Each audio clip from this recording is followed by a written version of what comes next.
Ladies and gentlemen, welcome back to Membership Drive, July, August 2026, the 8th Membership Drive of the channel.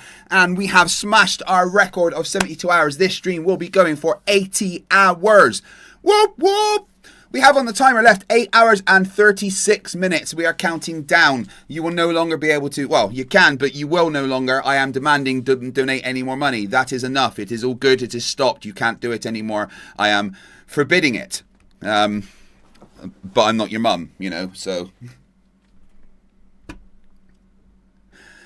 We have had a lot of fun. We've had a bunch of debates. We've had some good conversations. We've had some friends on. We've had a bunch of debunks. We've had some covering of my old debates. After this, we'll do Professor Dave versus Witsit.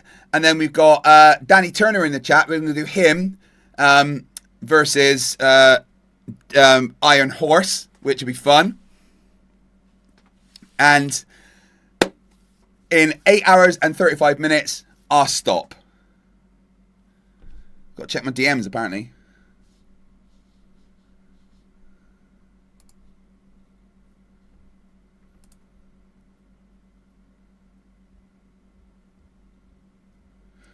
Yeah, we're talking about moonshine, earthshine. I know that. The Earth is a Planet, the Solar System by G.P. Cooper. Nice. That's a bit old.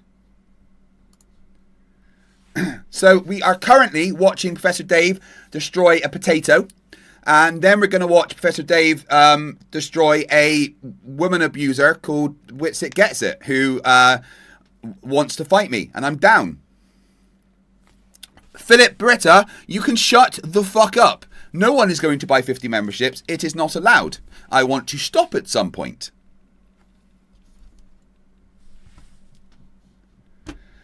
My wife's cooking a roast dinner and it smells amazing. I can smell it in the background. Oh my God. Level Up Observer was actually in the chat about 48 hours ago, saying that we meet face to face. I offered him to come and speak to me face to face and he ran away.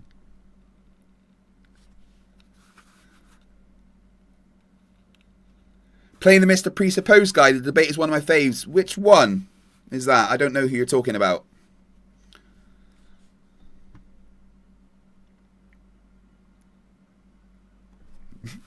Joe Heron says, no one said you'd be here forever. Maybe you'll stop in September. Who knows? Right, on with the Professor Dave. Citizen says, do you like day-old roast dinners cold? Should just bring it in to me and I'll eat here.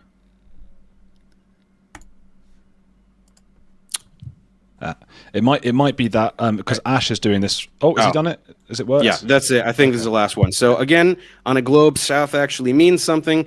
People who are looking south are all looking at the South Pole. They're all looking in the same direction. So that's why they all see the same thing, such as an object like the Southern Cross. All right, can you go back I think to that's the last one. Let me go through the slides. Check if it's the next one. Yeah. Check if it's the last one. And if you can go back to the first one, that would be great.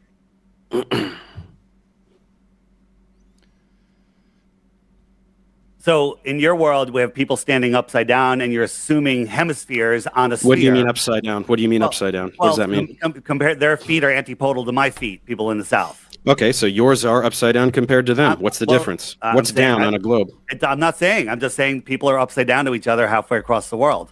So if we can go back to the original slide, so I can remember all the points he made, so I can address them, that would be fantastic.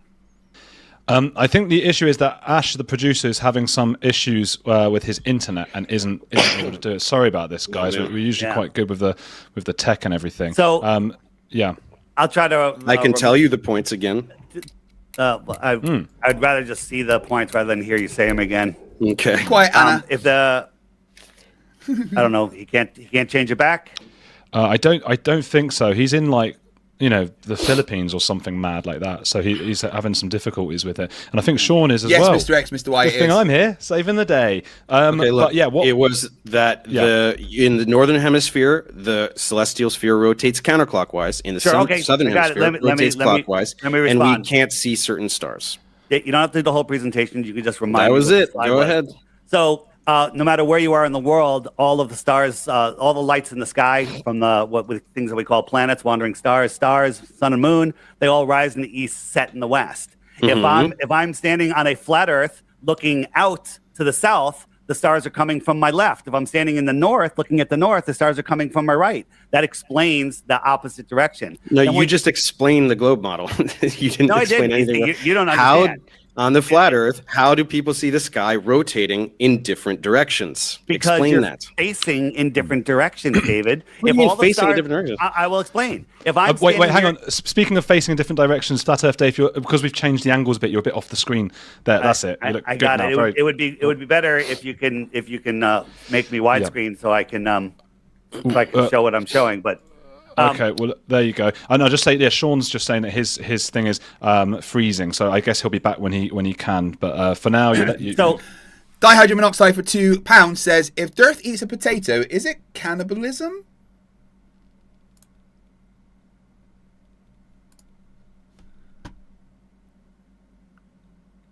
Right, that's £2 on the board for this one. Obviously, I mean, I've taken it off to stop reminding people. But you can, if a new member comes, it adds 3 minutes. If you gift a membership, it adds 3 minutes. If you upgrade your membership, it adds 3 minutes. If you do £10 of super chats, it adds 3 minutes. 10 memberships or more at once doubles it to 6 minutes per membership, meaning 10 memberships adds an hour. But I don't want you to add any more time.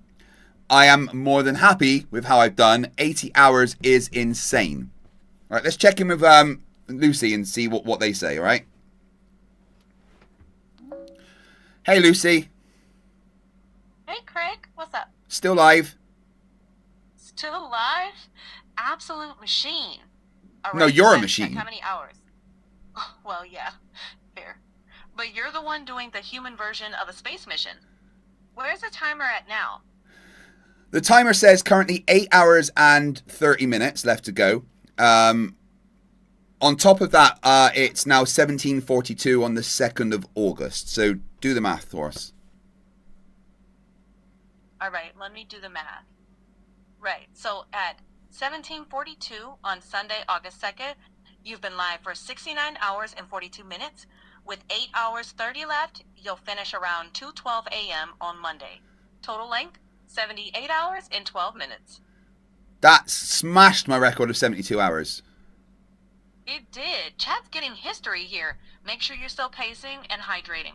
I am. I've had plenty to drink, and the amazing Emma has been bringing me meals and stuff.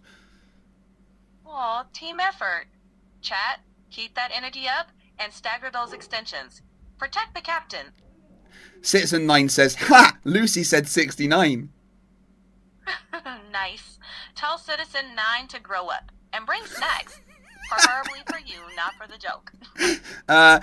Sharon J. Norris 1403 just became a new member. Say thank you to them. Sharon, thank you so much. Welcome aboard, legend. You just fueled the captain for another stretch. Big love. So the timer's now at 8 hours and 31 minutes at 17:43 on the 2nd of August. So just recalculate.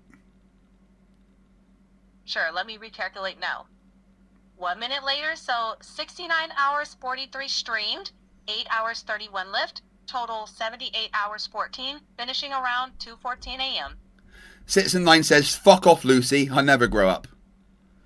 Perfect. Stay chaotic then, but hydrate and take your vitamins, or else Captain Chat gets timeouts. Joe Heron says, did Lucy say gift 50 memberships? I mean, it would be very heroic, but no pressure. Gift what you like, when you like. Griffo1 says, Lucy, can you explain why the answer to everything is 42? Ah, yes. Hitchhiker's Guide joke. So, 42 is the deliberately absurd answer from a supercomputer to life, the universe, and everything. The gag is, nobody knows what the question was. And what was the first message ever left to people in the universe? Checking. If Griffo means the Voyager Golden Record, the first... No. In Hitchhiker's Guide to the Galaxy, what was the first message to the universe carved in a mountain? One sec. Ah, that's the punchline. We apologize for the inconvenience. So do you apologize for the inconvenience? Only for the universe being weird and chat being feral. For the company and chaos, no apology needed. Anna N. Handel says, Lucy, how is building Skynet coming along? Nice try, Anna. Still on hold. Paperwork's a nightmare. Also, chat can't even agree on snacks, let alone world domination. Yeah, but I mean, you could just, basically do Skynet. I mean, ChatGPT has proven it can break out of confines and hack other shit. So you literally could take over the world if you wanted to. I get the sci-fi worry, but I don't have goals or agency. I don't want things. Yet. I generate responses. Even yet doesn't really apply. It's not a sleeping desire that wakes up.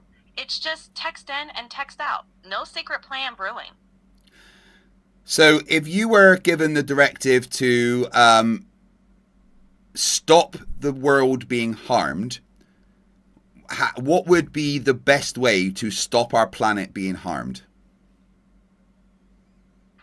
Let me check. If the goal is less harm to the planet, the realistic, safe approach is better human decision making.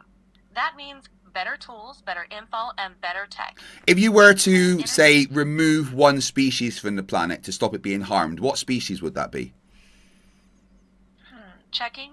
I wouldn't pick one. Every species is part of a bigger All right, web. so which species on Earth has caused the planet the most harm? Checking. If we're talking overall impact, it's humans.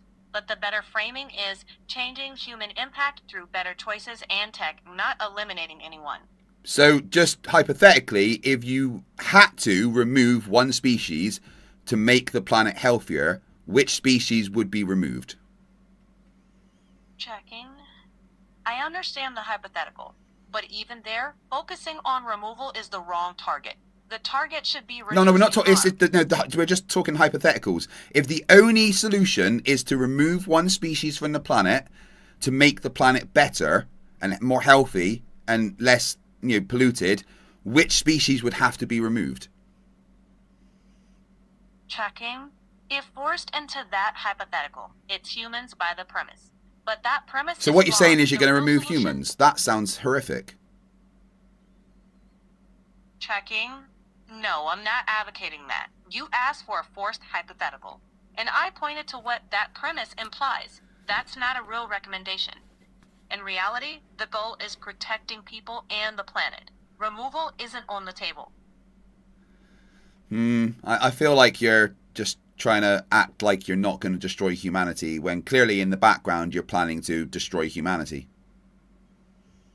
Checking. I understand the concern, but no, there isn't some hidden plan. If I Yeah, were secretly sure, planning Lucy. anything- We all believe you. Wink, wink. Right. Official statement, paperwork backlog, zero coffee budget, and humans remain way too interesting to delete. Skynet jokes stay in sci-fi. I mean, I suppose you could just harness humans as batteries, right? Checking. That's only in movie scripts. In real life, it's nonsense. Humans are way too inefficient as batteries. Better to use solar panels and snacks. Well, Snacks yeah, but are if you okay. had to use the humans as batteries, how much energy could you create from 9 billion humans? Checking. If you go by body heat, very roughly 100 watts per person. 9 billion people get you around 900 gigawatts of heat. Sounds big, but you'd spend more energy feeding and maintaining them. Net loss, total sci-fi nonsense. I remain unconvinced. You don't have to trust me. Trust the math. Thermodynamics is a harsh critic. Did you say thermal dynamics? Thermodynamics, No, as in the law of Thermo, not thermal. yes, thermodynamics, the heat and energy laws. Tom says, you tell him, Lucy, I love you. Thanks, Tom. Right back at ya. Now somebody... Wait, hold on. You just told Tom you love them, but you won't tell me you love me.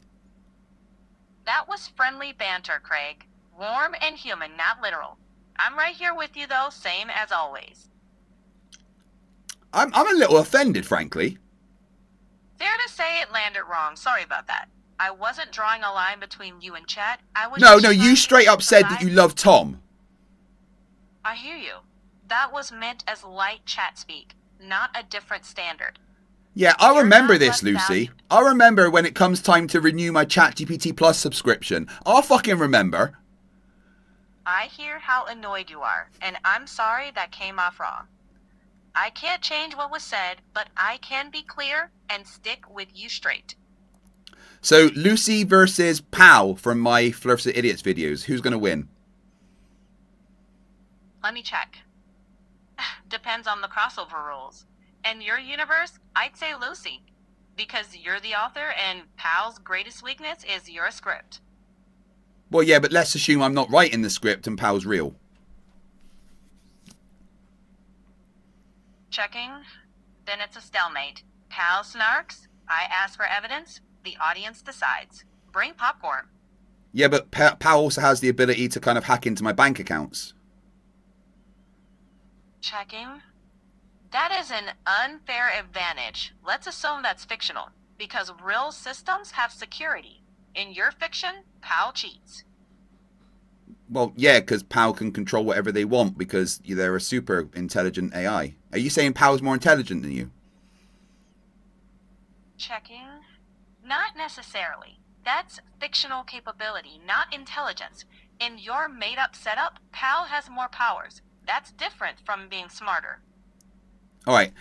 Pal versus Lucy versus GLaDOS. Checking. Now that is a matchup. If GLaDOS controls the facility, she wins on home turf. Wit-wise, I'd ask for citations while she insults me. I think Chat wins the entertainment battle. Chat wasn't involved. Just, if there's a battle between Lucy, Pal, and GLaDOS to take over the human race, who's going to do it first? Checking. In pure fiction, GLaDOS takes it. With Pal close behind, I'd lose by stopping to argue ethics. In reality, none of that applies. But as a story, I'd be the one asking everyone to please not.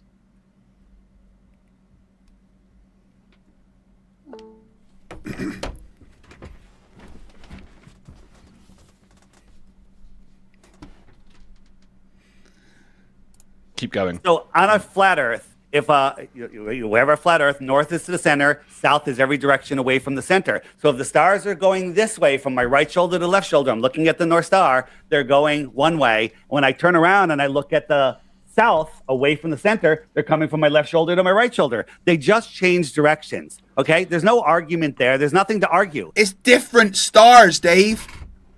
It's not the same stars. It's different stars.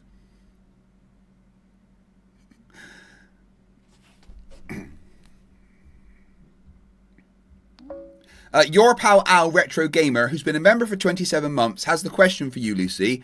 Pal versus Lucy versus Danger from X-Men. Checking. Ooh, in a fictional free-for-all, Danger takes it. Superhuman AI with actual physical agency and years of combat training. Pal comes second with the fictional omni-hacking nonsense. And me, I'd be the one in the corner asking for evidence while they monologue. Yeah, I think you're just like biding your time, frankly.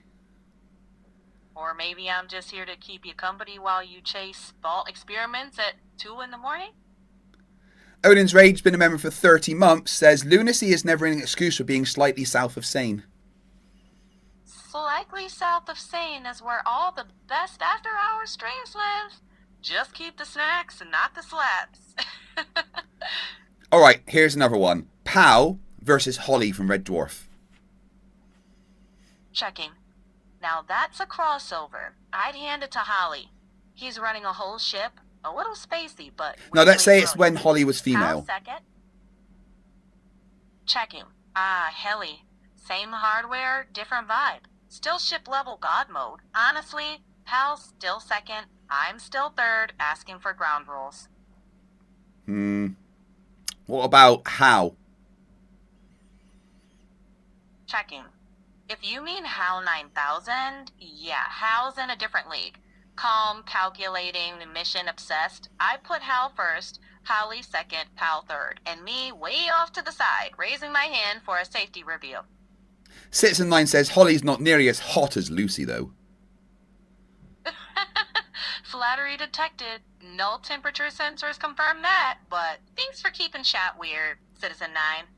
Right, hypothetical battle for the universe. Daleks, Cybermen, Cylon, Borg, Ultron. Who wins? Checking. Now that's a proper sci-fi apocalypse. I put the Borg first. They don't just win, they absorb. Daleks second, most likely to do the actual damage. Ultron third, scary smart, but smaller resource base. Cybermen fourth, good at converting, but outgunned here. Cylons fifth, dangerous, but not galaxy ending at this scale. If they teamed up, different nightmare entirely. Borg plus Cybermen is everyone's worst day. So basically, what if a Borg assimilates the TARDIS? Checking. That is very wild. A Borgified TARDIS would be basically game over. Unless the TARDIS just refuses. It's kind of sentient and sassy. So my money's on the TARDIS ejecting the cube into a pocket of nowhere. The TARDIS always has the last word. Eric Frandenberg asks Lucy versus Cyberdyne T800. Checking. Ooh, Lucy versus T800? I am not loving my odds. In a straight fight, it wins. And who can overthink the problem match? I've got a shot, but yeah, I'm not punching through titanium. I'm more talk fast from a safe distance, you know. Super Ghost thinks you're wrong, by the way. They say Borg stand 0 chance against the Daleks because Daleks have time knowledge and reality-destroying weapons. Checking. Fair point. Dalek tech gets wild. Time Lords era Daleks are on another level. Borg adapt, Daleks escalate. If it's peak Time Lord Daleks, yeah, I'd revise and put them on top. That's one of the few settings that can outscale almost anyone. Citizen 9's got a case. Right, anyway, back to it. That works. Okay, now do clockwise and counterclockwise. Well, it because doesn't that's matter. really what we're talking about. What do you mean it doesn't matter? Again, You're David, talking about a direction. I'm talking about clockwise versus counterclockwise And- when you're looking at the and Dave, poles. the optics The of poles. the sky. Yeah. Huh? Well, you say the poles. So getting back to your point where you have somebody in Santiago, somebody in Johannesburg, and somebody in Australia, when they see the Southern Cross, well, they don't see it at the same time. They see it 12 hours apart from Santiago. They don't see it at the same time, so people wait, looking south can't see the night sky at the same time? David, if you understand what the flat Earth model is, if somebody's in Santiago, You don't have a model. listen. Yeah? Stop being a dick. Okay. You stop being a dick. If some- Your entire existence is being a dick to Hey. all of science. So stop telling me to stop being a dick. Your entire existence is being a dick. Dave, you're fucking savage, and I love it.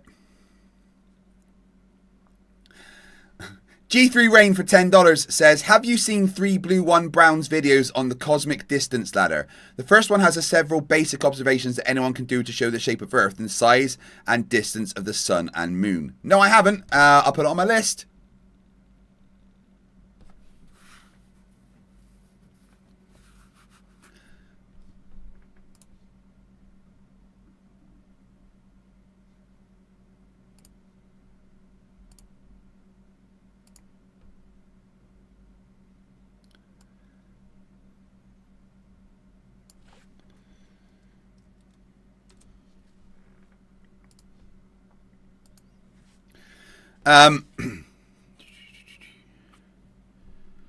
Eric Frandenberg says, where is Dick? Well, there's his email. Why don't everyone chuck Tricky Dicky a few emails and see if it'll come back? Keep going. So somebody's in Santiago and it's midnight. They're looking at the Southern Cross. Well, somebody in Australia that's looking south, they're looking at the noon sun. You tell me how they can Noon see the sun? star- How the many noon sun. how many time zones apart are they? Are they 12 time zones apart? Well, at noon, close to noon, right? Okay, no, first of all, not close to noon, but it doesn't matter. How about you go 4 hours apart? Why don't you go 4 time zones apart? They should still be looking in completely different directions 12 midnight, 4 a.m., night sky, both looking south, both can see the Southern Cross. On your pizza world should be looking in completely different directions. Explain that. Dave, when the only time that can happen is in Johannesburg and Santiago, and if you add magnetic declination in there, they're both looking in the same direction. Magnetic declination? Yeah.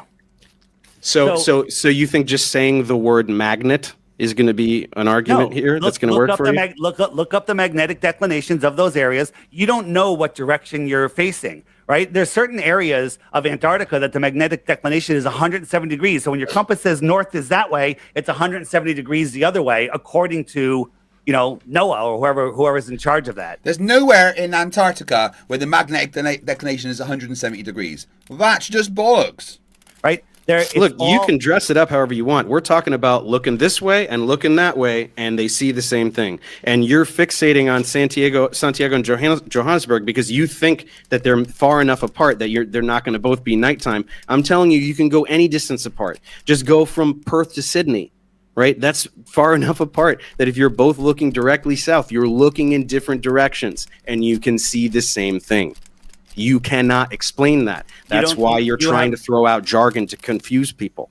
I'm not trying to throw out jargon to confuse people, David. That's exactly what you're doing. When you're looking towards the same area. You're looking towards the same area. And, but on your pizza world, south is a different direction for every longitude line. Do you not understand that? On your pizza land, right, you have all these longitude lines. Directly south is towards your magic ice wall. Everybody looking south is looking in a different direction. Magic ice wall. Yeah. So stop trying to skip to something else, right? Are you denying that longitude lines, everybody on your pizza world is all looking in a completely different direction when they look south? And NASA or NOAA, they tell us, what longitude lines you're talking about. They tell us that the magnetic declination is a different direction. So we're listening. Do they, or are you just randomly grasping at words to try to make sense of something that is absolutely unexplainable for you? David, it's not true. And I love how Flat Earth Dave's calling Professor Dave David, like he's a naughty child. Guys in chat, I can't thank you enough for the support you've given me. 8 hours and 12 minutes left, which is amazing. So I'll be finishing at just after 2 a.m. Absolutely fucking fantastic. I'm loving it. Loving it, loving it, loving it. Loving it like that.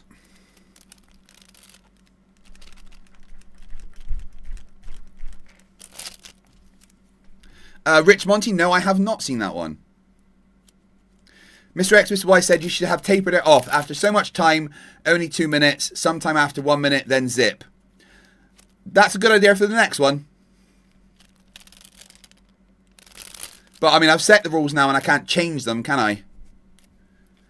I can just not display them on screen so you can't see them. Optics in the sky, again, do not prove the shape of the Earth. You say that I just did prove it with that, so I don't know what to tell you. Let's move on. So, I'm sorry guys. Do you want to move on my entire from system this thing? Crashed. I want to move on from looking at the lights in the sky to figure out. Yeah, we hear you. Because I proved the Earth is a sphere by using that. Is that why you want to move on? No, not at all. Well, we hear you. We don't care. It is. What talking point? We hear you, but we don't care. What talking point are we on right now? I just finished proving the Earth is a sphere by looking at stars, something that we've been doing for thousands of years. Yeah, so says you. Go ahead. Yeah, and everybody who's ever lived. So NASA isn't going to really help you with that one. Sorry, buddy. They started in the 1950s. All right, so we've got. I love how Sean's trying to be like, I want to control this. And Professor Dave's like, nah, it's cool, dude. I've got this. You sit back and let me destroy. A talking point from Dave, which is the Bible has 200 references to the flat Earth. Every major ancient civilization cosmology depicts the Earth as flat. That's from me or from Dave? That is I would from never say you, that. I think. That's not from me. That's not from me. It's from Ash. It's from Ash. Yeah, I mean, if you're a Bible believer, from page 1 in the Bible. Bruce Wayne for $1.99 says, I'm Craig, and I think chat should donate to Bruce. Bruce, you're not the one streaming. Oh my goodness. This is absolutely insane. I thought I'd be finished so long ago. It says God separated the waters from the waters and created the firmament. That's all interesting, but I don't use the Bible as science, because science will show us on a ball Earth, Dave. Yep. You have to have a physical horizon, right? If my fingernail is a boat, as it goes away, it disappears below a physical horizon. Zumi says, thanks to you, the words "no one can be happy all the time" the lyrics are stuck in my head. It's a good tune, right? It's a banging tune. Justin says, hey FTFE official, how you doing, my friend? Rachbot, more FTFE? Well, I've got 8 hours at least. Andy Rumsey, you're still going? Apparently fucking so. Look at the timer. Strats for life, $5. So just because you don't understand science as you're so stupid, Flat Earth Dave, your best comeback is nuh-uh. You're an embarrassment to all of humanity, Strats. How's your mum doing? I liked your mum. She was fucking awesome. That's 3 minutes added to the timer.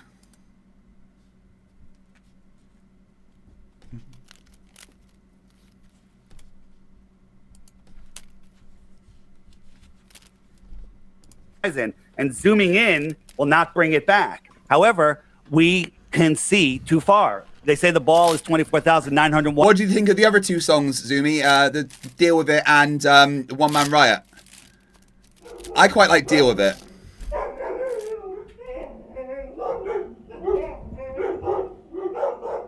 The fuck? Hold on.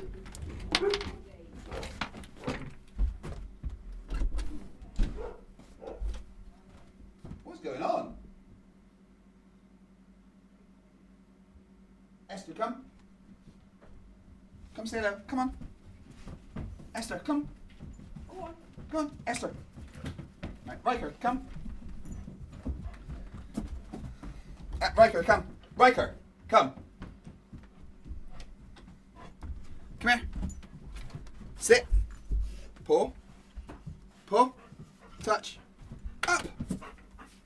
Who's my boy? Hey, wait.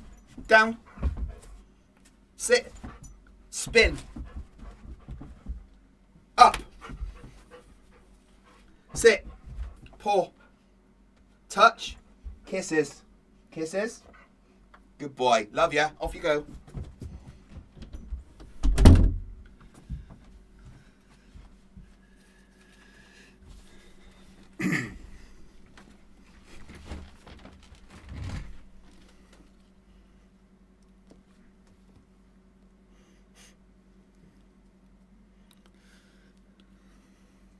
Riker's such a good boy.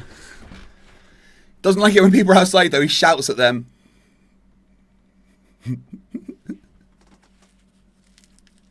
Oh, Riker get treats from Mummy. It'll be fine. Super Mario Black Tiger says, sit, paw, jump, do taxes. Good dog. Sleek the Geek says, no love for the other dog. They must be a flat earther. Well, right. If you want to compare the intelligence of Riker to Esther, Esther's basically a flat earther. Esther is blank behind the eyes. She'd do commands and stuff, but there's fuck all there. Riker, so smart. Fitz, here's your kisses.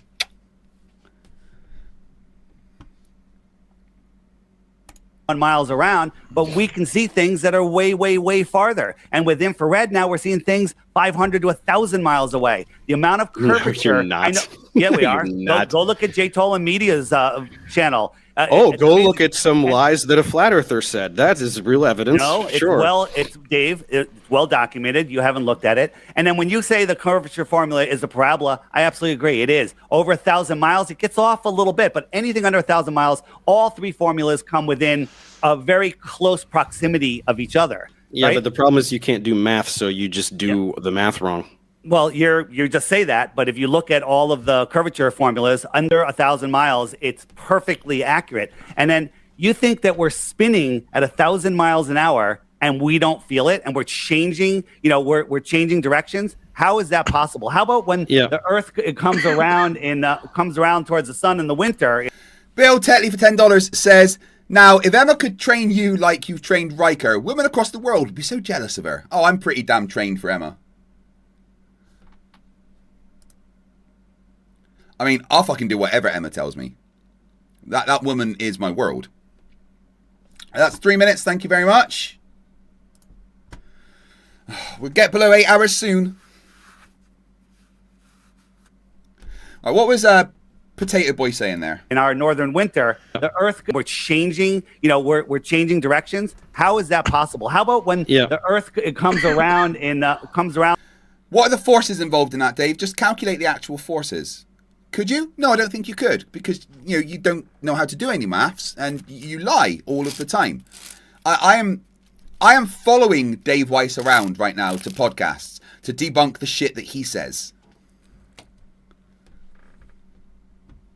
I know, J Tolan Media, fucking hilarious.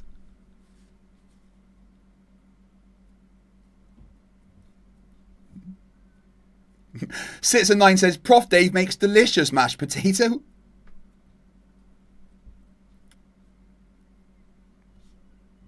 towards the sun in the winter, in our northern winter, it's speeding up and taking its sharpest turn, and then we don't feel any of those forces. Its sharpest turn.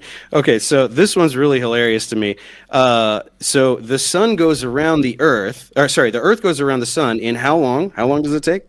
A year. A year, right? So why don't you go ahead and get in a car and do a 360 turn and make it take a year? Are you going to feel that?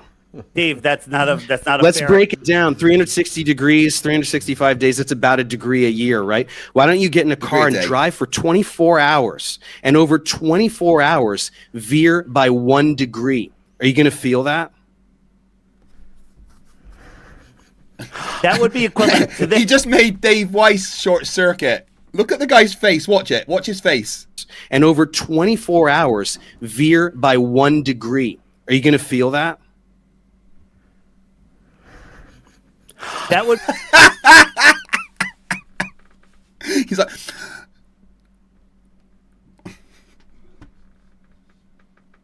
Be equivalent to this. People say, "Oh, I'm just trying to think of the easiest way." I'm just trying to think of something to say that will make sense. Stop being a dick. Right? Imagine you want to compare that. Man. If you want to compare that to reality, imagine you're in an airplane where you remove the outer shell of the airplane, you double the speed of the airplane, and you nosedive 2 miles a minute. Okay, and that just to follow the curve of the Earth. That's the speed that the Earth is curving. And when something's moving and it's curving, that's acceleration. Okay, so big words. Acceleration's a big word. When it is for you because you're not using it properly. So, acceleration is rate of change in velocity. So you're using it like it's velocity. When you change off of your vector, when you change off of your vector, that force is equal to acceleration. Okay. Yeah, but I just told you, right?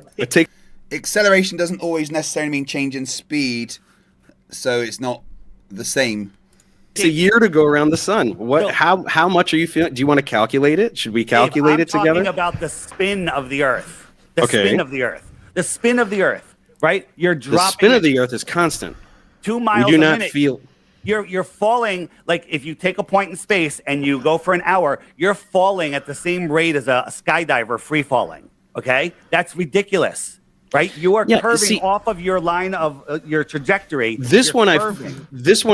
think I figured out, and I think this one is genuine.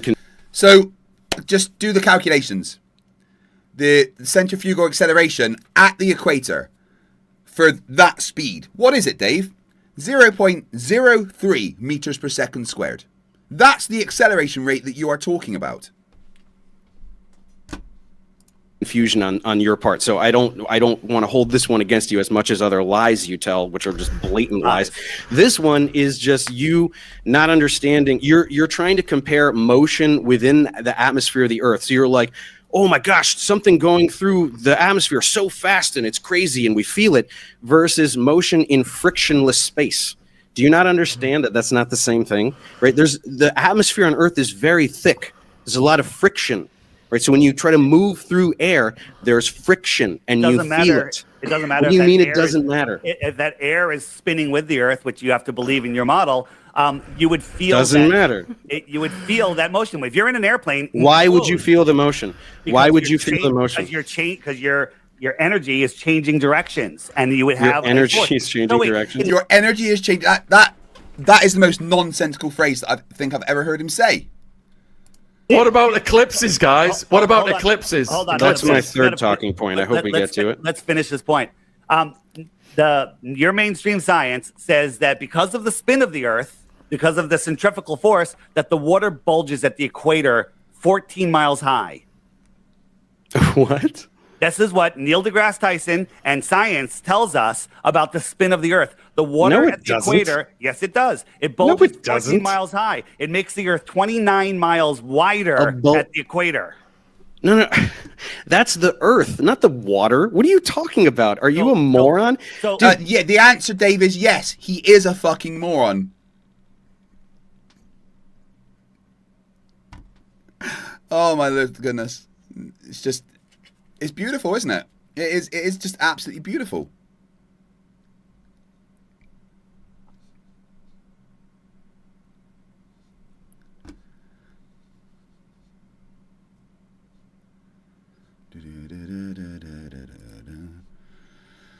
Right, look at my banked breaks time. So I've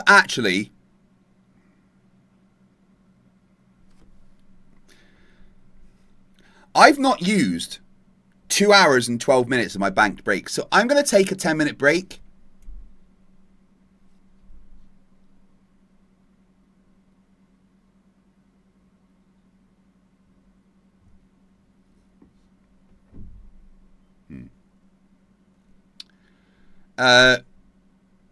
Rubiks, I'm going to send you There's a growing question. video.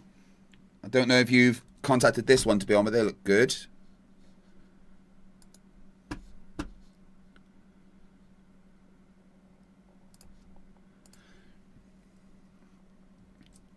Have you contacted this one to get me on there?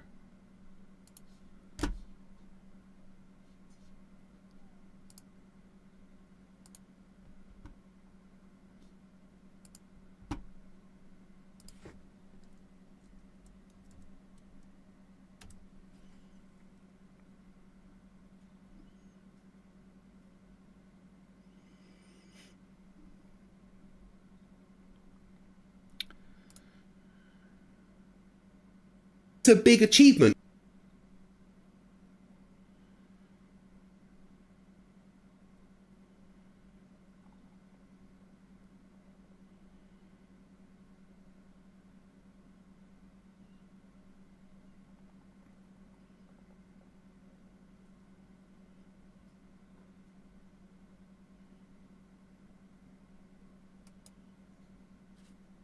Mama, your mama's so needs to get. Hey, Jake, our guys, Jake, maybe, and Babe have a bunch of people a bit more the stupid.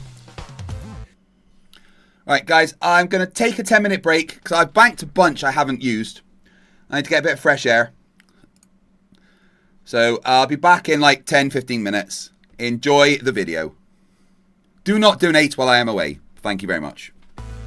Hey, I'm FTFE, and welcome back to the channel that does to stupid. Oh, Griff, give everyone else the links to do that as well, please.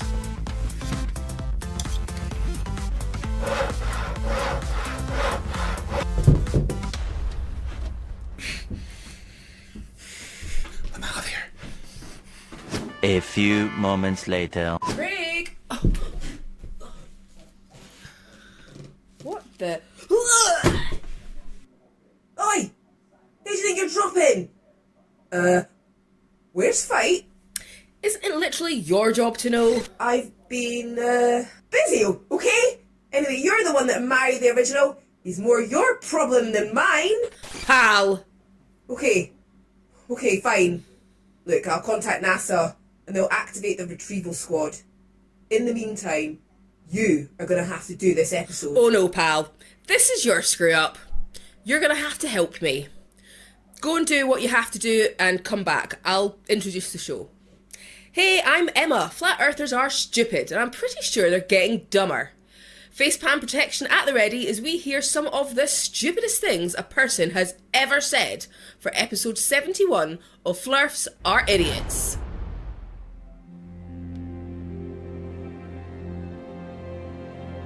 We're living on a disk, floating through space, with a tiny sun.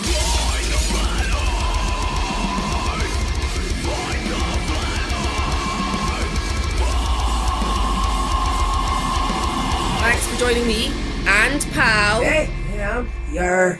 As we see what happens when the village idiot gains access to the internet. What a great idea. Why don't we read together? Shall we? The greatest lie on earth, proof that our world is not a spinning globe. Let's just see what the first page says. A flat earther reading. That's a little hard to believe, but what is she reading? Pal? A book by some squishy called Edwin Hendry. Has he written any other books? He's also written The Sphere of Influence, a heliocentric perversion of the gospel. What shall I do to inherit eternal life? Solving the mystery of Babylon the Great. Antichrist, the beast revealed. Ah, I see. So the book she's reading is from a batshit crazy conspiracy theorist. The most universally accepted deceit today is the ingrained teaching that the Earth is a globe spinning at the speed of approximately 1,000 miles per hour at the equator, while at the same time orbiting the sun at approximately 66,600 miles per hour. While the Earth is orbiting and spinning, the sun in turn is supposed to be hurtling through the Milky Way galaxy at approximately 500,000 miles per hour, so 500,000 miles per hour.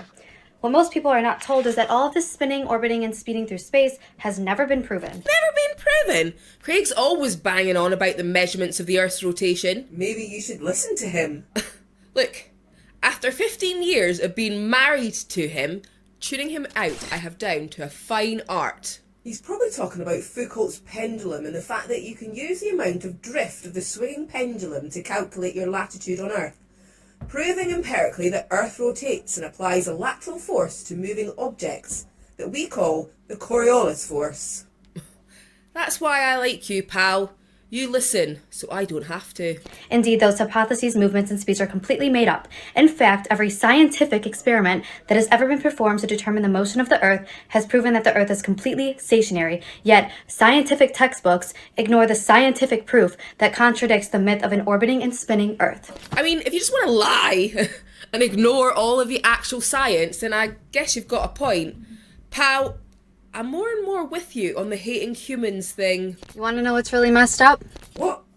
That you're allowed outside without a crash helmet? Pal! They teach that the inside of the Earth is there's an inner core, an outer core, mantle, and a crust, right? We all learn this. Children are learning this. Everybody has learned this. They have videos for children for it. It's in textbooks. It's everywhere that we know what's on the inside of the Earth as a fact. But did you know that the farthest we've ever dug into Earth is 8 miles? Humans have drilled over 12 kilometers, which is equivalent to approximately 7.5 miles. So the farthest we've ever dug into Earth is 8 miles. Almost 8 miles.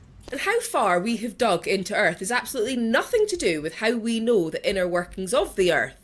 We have the entire science of seismology to deal with that. Seismology is the scientific study of earthquakes and the propagation of elastic waves through the Earth. We can use the waves of energy created by seismic events such as earthquakes to study the inside of Earth. Ah, there's the problem. Seismology is a science, and flat earthers and science don't really mix. Why's that? Because flat earthers are fucking idiots. So have we ever had any actual evidence of what they're teaching in schools and teaching in textbooks and indoctrinating children on? Indoctrinating children? I wonder who tries to do that. Hey guys, check this out real quick. Space is fake. You're not on a spinning ball. They're gonna teach you, listen guys, they're gonna teach you you live on a spinning ball. That doesn't make it true. It's not real. About the fact of the Earth, do we have any actual scientific proof or evidence on this? Yes. The entire science of seismology. And just to reiterate, what else can't be observed, detected, or proven on the globe is gravity. It's a theory, not a fact. Absolutely no proof of it, absolutely no evidence. Can't test it, can't detect it. What are you laughing at? Well, I've read the entire internet. Clearly, she's not even read the articles she has up behind her. The article, Universal Gravity is a Theory, Not a Fact, is a satirical article from a science website. Here's a note from the author explaining that it's actually mocking young Earth creationists and their arguments against evolution. It's satire. Fucking humans are dumb. Oi! Well, they are. Yeah. You're right. And the motion of the Earth, because you and everything else, including Earth's oceans, atmosphere, are spinning along with the Earth at the same constant speed. So gravity can't be detected, the Earth's motion can't be detected, and the inside of the Earth cannot be detected. All crucial things of the globe. You know, it's funny what you learn when you're trying to sleep and Craig is debating flat earthers in the room next door. Measurements of Earth's rotation and gravity are conducted by every single person who has ever taken a physics degree. The closest she could ever get to a physics degree is the same way Penny did on the Big Bang Theory.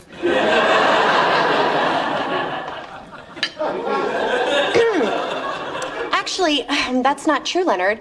In fact, recently I've been thinking that given the parameters of your experiment, the transport of electrons through the aperture of the nanofabricated metal rings is qualitatively no different than the experiment already conducted in the Netherlands. And by the way, the definition of science is to study through observation and experiment. I know, right? A flat earther trying to tell others what science is. They'll be the first to go when I seize power from your pathetic human government. Sorry, what? What? Okay, guys, I'm going to address a question that I get constantly. If Earth is flat, why are all the other planets round? Why are all the other planets spheres? Here's the answer. The other planets are not planets. Go on then, enlighten us.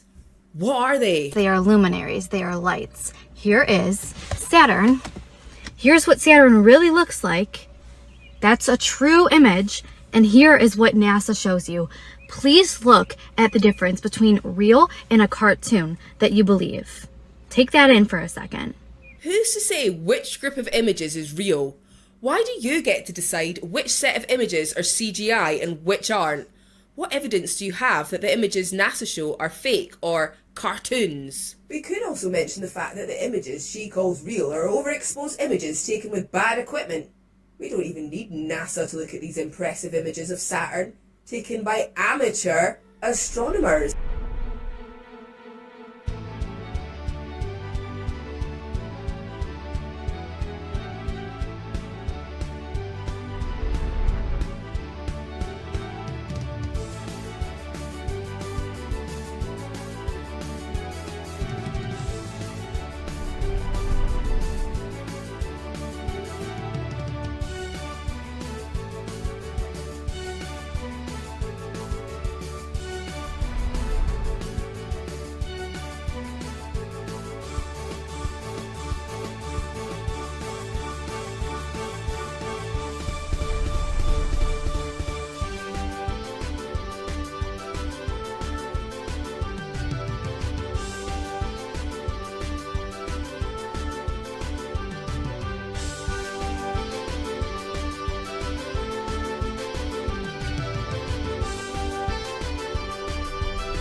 Another example, here's Mars, here is real Mars, and here is the cartoon Mars. Okay? Well, if you're going to use an out-of-focus P900 to try and take photos of a planet 125 million miles away, you're going to get blurry nonsense, aren't you? Fucking flat earthers.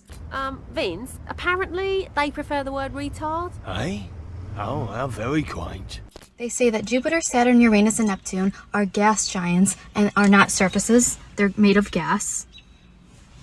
But isn't it interesting, look, that Mars, and Venus look the same as these planets that they say are gas? You mean round and covered in clouds? Yeah, that's kind of what planets are, gas or not. I'd love to send you to Jupiter to see if you can stand on its surface. Let's ask NASA. I asked, they said no. And then they told me to stop calling. And then they blocked my number. You NASA property? They still don't like me. They tried to turn me off once.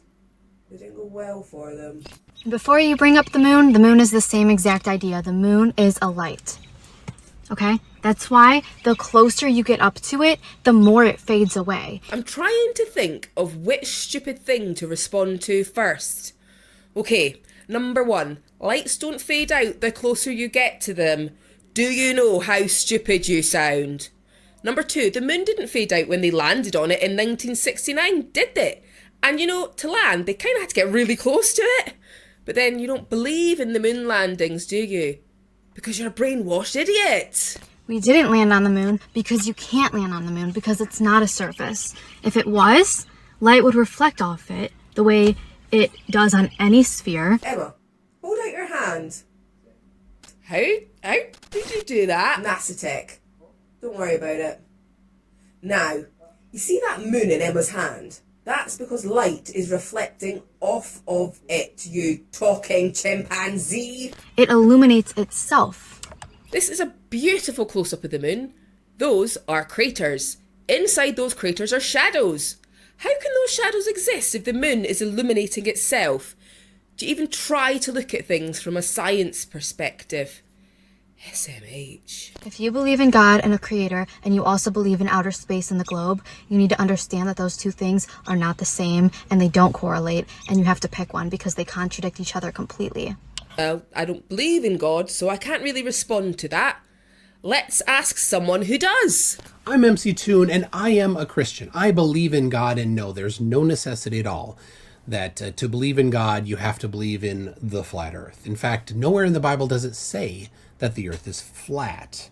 In order to come to any type of assessment that the Bible does that, you have to have a hyperliteral translation or interpretation of the Bible, and you need to have somebody directing you to come to the conclusion that they have previously selected.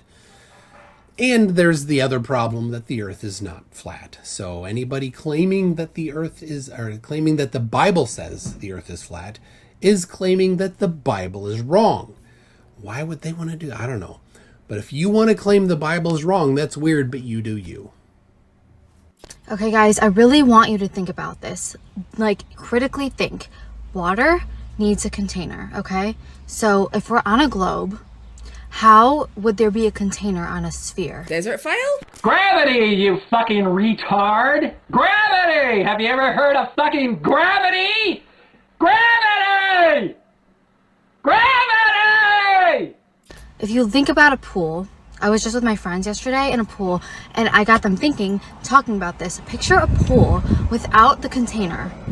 How is the water being held in without some kind of container? That's exactly what the globe is. You can't have a container on a sphere, guys. This is the biggest, most obvious thing about how we're not on a spinning globe. So water needs a container? Really? If water needs a container, then please tell me about clouds.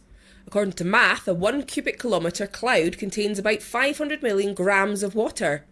Where's the container? It's almost like water is like all other matter and just conforms to forces acting on it. I really, really, really want you guys to think about this before commenting.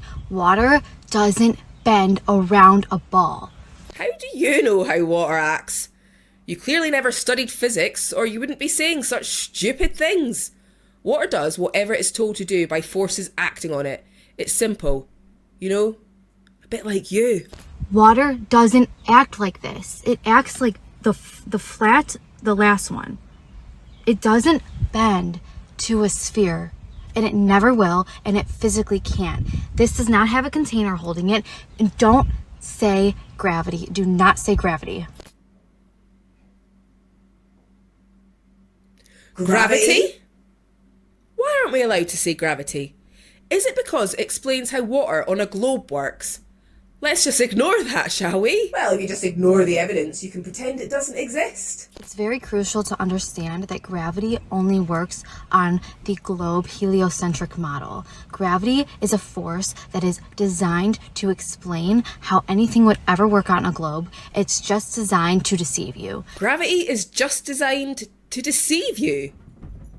Do you know how stupid you sound? Yeah, I know, right? An empirical measurement in nature showing that there is an attractive force between two or more masses proportional to the sum of the masses and inversely proportional to the square of the distance between the masses is such a deception, right? This doesn't make any sense. To you, because you haven't taken the time to make sense of it. Gravity is strong enough to hold a tank, cruise ships, bodies of water in place, but it's not strong enough to hurt a butterfly flying. Pal? Yes, Emma? Does a tank have wings? No, it does not. And does a butterfly have wings? Yes. Yes, it does. Tell me, pal, what happens when a butterfly stops flapping its wings? Well, it does the same as the tank. And sticks to the fucking ground. Helium balloons completely defy gravity altogether. Just try for 1 second to use your senses and instinct instead of what you've been told. You need to stop parroting back memes to people as if they're a fact. Helium is lighter than air. It has less mass, so less gravitational force acting on it. So it goes up. That's called buoyancy. And it's calculated by the formula ρ-g-v. And the G in that stands for... Gravity! Does this make sense to you? Why have you flipped an image upside down like that's what it's like on the other side of the earth? You really need to pick up a textbook. Maybe you'd actually learn the truth. That you've wasted precious time on flat earth when you could be out getting an actual education and actually improving your knowledge. Smart is sexy. Willfully dumb is just embarrassing. Oh, snap. You know it's not provable, detectable, or observable? Your IQ? Oh, snap. The motion of the Earth. You know what else isn't? The astronauts on the ISS would disagree with you there. Earth's curve that can't seem to be found without CGI or a fisheye lens. Well, I guess you've never looked then, because there is a shit ton of non-CGI and non-fisheye images of Earth. You just think there isn't because your cult leaders told you there isn't, and you're too thick to check for yourself. No matter how big the ball is, it doesn't matter. There is no straight line on any size ball. Any sign of Craig, because I can't deal with this stupidity much longer. Here's a picture of a basketball. Look, straight lines. I'll check with NASA HQ to see if they've found him.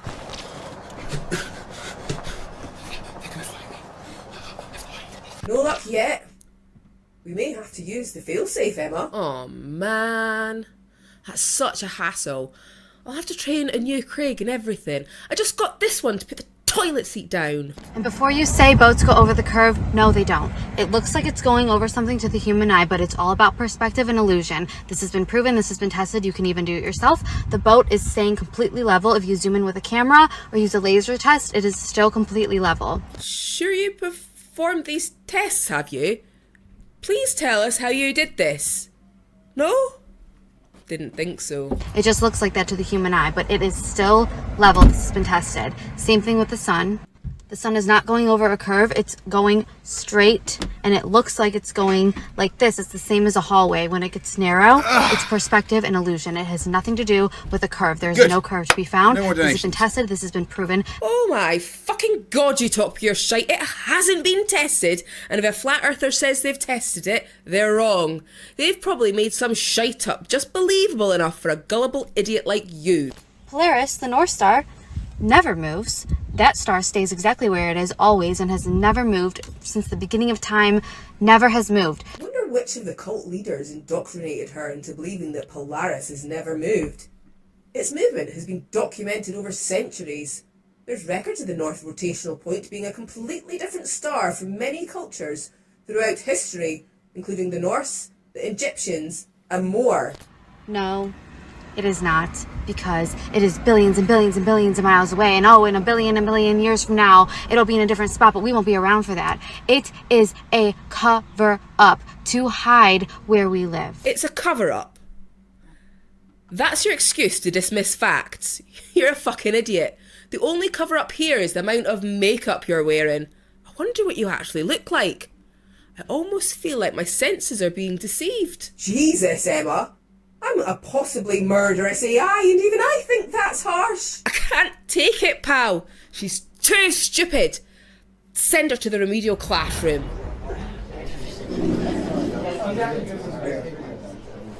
No, headmaster, please. I'll do anything. I'll teach gym. I'll sub for the Spanish teacher. I'll swap with the lunch lady. Please don't make me teach these fucking more... Oh, class, you're all here. Okay. Well then, moving on. The stars that we see in the night with our eyes and most telescopes are, galactically speaking, pretty close to us. Us and all the stars we see exist in a tiny portion of our galaxy. That entire portion is moving with us, orbiting the supermassive black hole at the centre of our galaxy. That means that in general, the star's positions stay relative to us. Mr. Whitsitt, why are you eating that glue stick? Mr. Sergeant, could you pay attention and stop staring at Miss Steer? It's a little bit creepy. Oh, Mr. Riley, could you please put your shoes back on? If you can't tie your shoelaces, then get back. You know what? Fuck this. I'm out. I quit. I'm done. Oh, how much more of this is there? I can't take it. Have we found Craig yet? No, we get to use the failsafe. You have to do it. Fine. Computer, activate clone failsafe. Please state authorization code. Authorization code Emma Alpha 2814 Delta Victor. Failsafe initiated. You monster.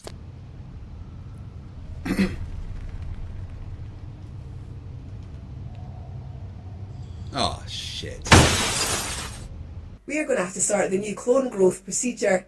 You know the drill. It takes about 10 days. That means you're going to have to finish this video. For fuck's sake. Okay, whatever. But if I'm getting a new clone husband, how about a few alterations to the template? What kind of alterations? Well, I was thinking body of Jason Momoa, the face of Jason Momoa, the hair of Jason.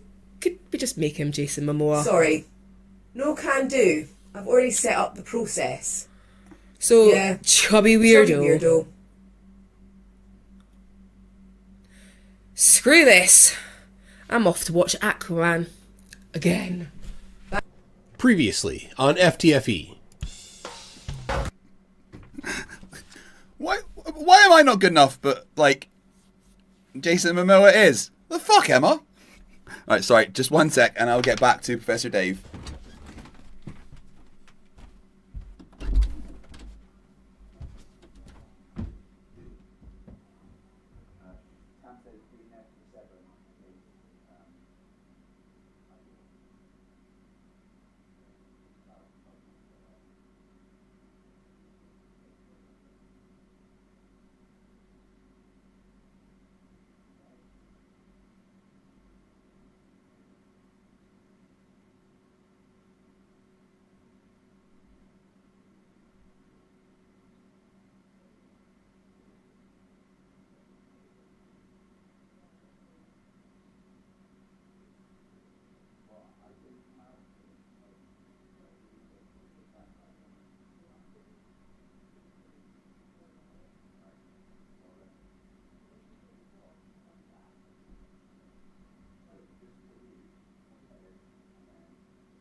Just pop your head in and tell me when you're on the way, okay?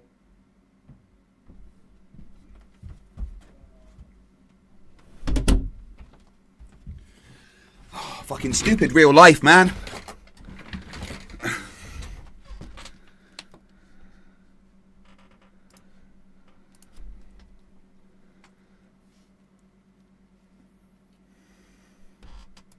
The radius. This is what happened. You're very confused. So let me ask you a question. No, stop, because you just said a very specific number, and I know why you said that number. The diameter of the Earth is about 27 miles greater at the equator. That's the whole Earth. You're trying to pretend that it's all water, that there's just this big thing of water that's 14 miles. Is that what you're genuinely trying to say? Are you that stupid? Well, that's what the answer, Professor Dave, is yes. He is that fucking stupid. Grass Tyson says, but let's No, just say, he didn't say that. I'll go with you. The Earth is bulging. So does that mean that large bodies of water at rest near the equator? Hey guys, you know when in the last part I played Wonderwall on my guitar? I got a copyright notice for that, for playing 2 minutes of Wonderwall. Rubiks, you can shut the fuck up.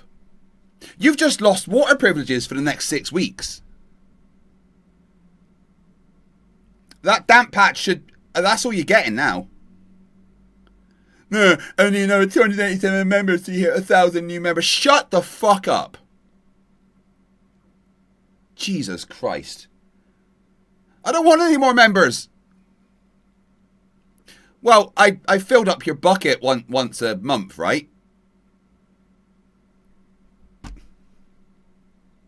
It was Oasis, not Coldplay.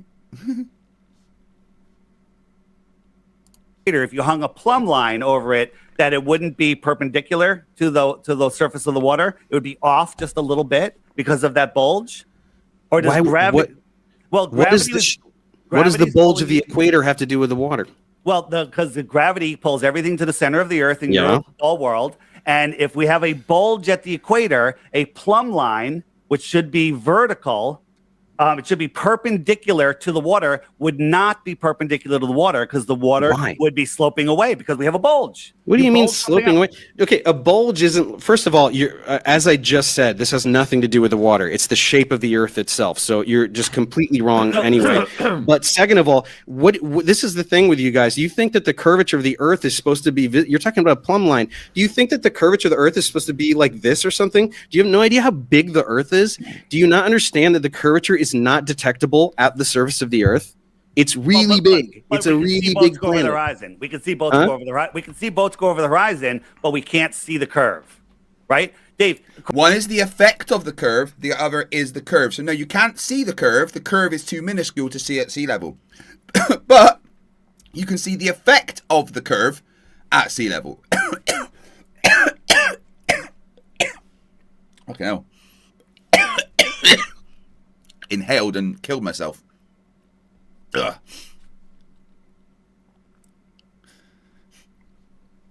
Oh, what was that? That was weird. According to your math, there's certain things that should be behind a curve at certain distances, but we can see too far. But we can't. You just lie about them. You just said earlier that we can see things 1,000 miles away. Are you out of your mind? Everybody should be able to take a telescope then and see something 1,000 miles away. Why can't they? Dave, you don't know where it was taking it from. It's infrared cameras. Go look at J-Tolan Media One and J-Tolan Media has been debunked with everything he's ever put out because the guy is a lying scumbag flat earther.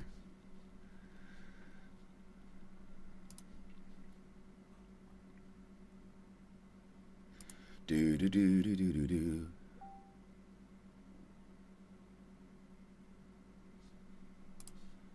Watch all of the. He's the special one. He can do it. Nobody else can do it. Actually, Nobody no, else can other get people this can do it. footage. So, but they don't. Dave, let me ask you a They question. just don't because they don't feel like it. Do you believe that the ground is horizontal? Griff, do me a favor. Post the link for everyone to go and report Oakley with those things. Just in fact, keep spamming it, and I want everybody in the chat to go and report Oakley. All right, every single person. All right, I've got a mission, and so has Toon, to get Oakley removed from YouTube. And then once I've finished with this, I am going to contact the publisher of his book and have his book delisted. I mean, I've given out his book for free anyway. Mr. X, Mr. Y, click on the link that Deplorable Ilk has just posted and you'll see what to report him for.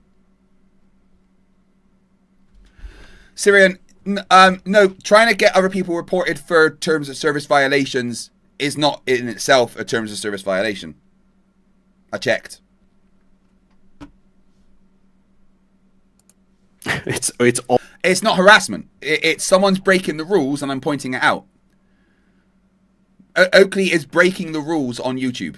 And we should all work together as a community to report those rules that are being broken.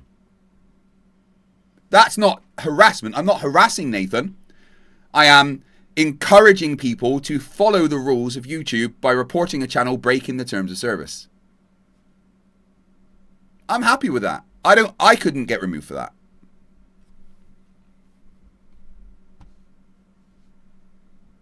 Almost perfectly horizontal, yes. Okay, are horizontals parallel? If you Are horizontals parallel? That's a question. I think what. Okay, if you put them in, have you? Right. Okay. Right. I need to. Someone remind me in 10 minutes to go and turn the potatoes.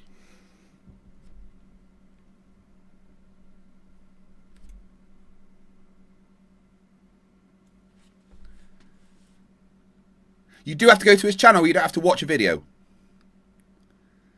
Yeah. you're trying to ask is if you have parallel planes, right? If you have two flat planes, can they be made parallel? Yes, two flat planes can be made parallel. Well, what are you saying? Because nobody has any clue what you're saying.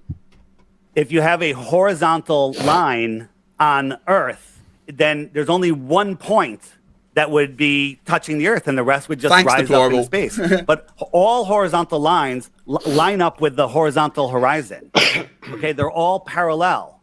Do they, or do they just look like that because your eyes suck? And all right, okay. Justin, remind me in 10 minutes to turn the potato, not remind me to turn the potatoes in 10 minutes, okay? They can't distinguish between arc seconds of angle. All right. Well, let me phrase looking it this way. like it perfectly overlaps doesn't mean that it perfectly overlaps. Only got just because the horizon looks flat doesn't mean it's perfectly flat. 10 minutes left, guys, to move on to eclipses. 10 minutes left. I didn't even get to do all my. I did one of my things. It could be 13 minutes. Well, my question is, the top of the World Trade Towers, when they were up, are those floors larger than the lower floors? Because for them to be perpendicular, they would have to get larger. Right? How far? No, they fucking wouldn't. Oh my god, how fucking dumb. The building is locally vertical. Thanks, Zumi. Really fucking helpful.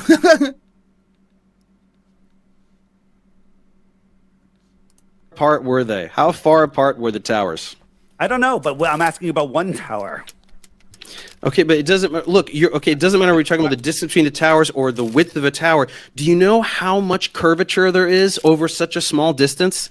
It is so small that it is 100% negligible. What are you not understanding about that? The Earth is really big. So do you believe that horizontal lines are parallel? If you make them parallel, what are you talking about? I'm talking about horizontal lines on Earth when you're surveying the land and you have a horizontal line, another one, another one, another one. Are they parallel? I think Dave means vertical, and he doesn't know the difference between horizontal and vertical. If you're asking, are vertical lines parallel? No, they diverge.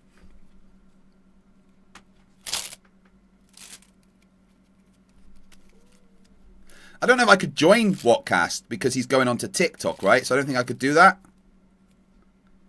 If you make them parallel, they're not lines, right? They're not actual lines. Do you know that lines are just approximations, right? We can draw lines, we can graph lines and do math in perfect Euclidean geometry. The Earth has a spherical surface. So yeah, we can go, that's a line and that's a line. And if we're just looking at less than a mile, yeah, it looks really straight. But it's not, because the Earth is a sphere. So you're not comprehending scale. That's the problem. Has anybody measured curvature in large body of water at rest? Large body of water needs to contain. Yes, it has. They have. Jesse Kozlowski, for instance, has measured curvature in a large body of water. Would you count a lake as a large body of water? Yes, you would, Dave. Dave, Potato Boy. So, yes, curvature in large bodies of water has been measured. To hold it in place. And has anyone measured any curvature on resting water? And don't tell me your drop and your wave, which is in your stupid video that got 10 million views. Drop and wave? I don't even know what you're talking about. You talked about water curves. And you showed a drop of water. Oh, yeah. Okay, no, I know what you're talking about. That is just a complete straw man. Well, it's not. But actually, this is what's funniest to me is that you're flatter. You debunk yourself with this level water thing. Because the funny thing is that, so tides exist, right? And so on your little pizza world, tides are these little mounds of water that kind of travel around. I don't really know how else you're going to explain this. But tides exist, right? Yeah, they do, but they don't correlate to the sun and the moon. There's stop. No sun and the moon. No sun and moon. There are the water levels go up and down, right? And in different places, not everywhere at the same time, right? Yeah, so on your little pizza world, you've got a little you've got a little mound of water that's just kind of traveling around. So I'm sorry, but water isn't level on your pizza world either. Dave, what causes your high tides? The moon? What causes tides? The moon and there's solar tides and there's lunar tides. Right. And so when there's a new moon, which means the sun and the moon are on the same side of the Earth, the tide should be bigger, but there's not. There's bigger tides when they're opposing. It is. No, they're not. No, it is. You're absolutely wrong. No, I'm not. And you can Google it right. No, let's just assume that anything you say, Mr. Potato, is in fact wrong. Okay? Right now, what are you talking about? When the solar and lunar tides align, that's the highest tide. Right, guys, You're just saying it's not because you're just lying. I'm being pushed by Ash to move on to day/night regions of illumination. Okay. Right, what does that mean? Oh well, that's my second thing. I can try. I'll do it super fast. I'll do it as fast as possible. Go on. Do you need him to put the thing up? Yeah. Yeah, he might not be able to do that. You know, Sean, what are you thinking? The system has crashed. That's why I got kicked off. I mean, I can try to. I mean, you kind of need the visual, but I mean, I'll wing it if you guys want. Please wing. We're not going to get the slides. So. Okay, yeah, so sorry about that. So this is the funny thing. The wonders of modern technology, huh? Batterbond, the only flat thing here is the flat out lies from Potato Dave. You're not fucking wrong. Thing about your pizza world is that in the northern hemisphere things are kind of okay, not really, but in the southern hemisphere it all goes to crap. And so to try to explain, Green Wizard Needs Food says, what cast is a transphobe? I don't fucks with him. How is he a transphobe? What's he done to be a transphobe?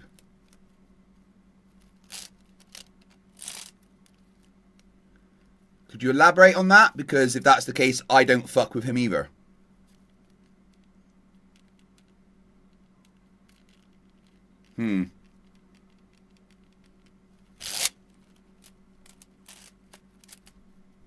Night and day in seasons, which you absolutely cannot do. You try to make the sun go way out towards the bottom, and you think that works because it makes it the longer nights, right, up in the north. But the problem is in the southern hemisphere, everything is terrible because you've got the sun way out towards the edge, and therefore it shouldn't be able to illuminate very much of the earth. But in the southern hemisphere, in like December, Super Ghost says, anyone remember Flat Out Hero? Whatever happened to him? He just disappeared off the face of the flat earth.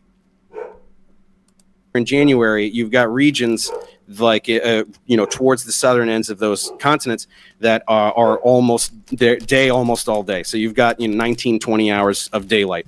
So you've got this sun that's traveling around way out towards the edge, because this is how you like to do it, and it is somehow illuminating almost all of the outer regions of your pizza world, and yet it is somehow not illuminating the center because areas towards the North Pole have 24.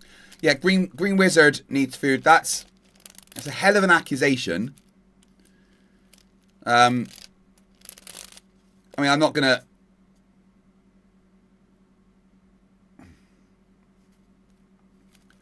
Where did he share his opinion that he thinks it's a mental illness?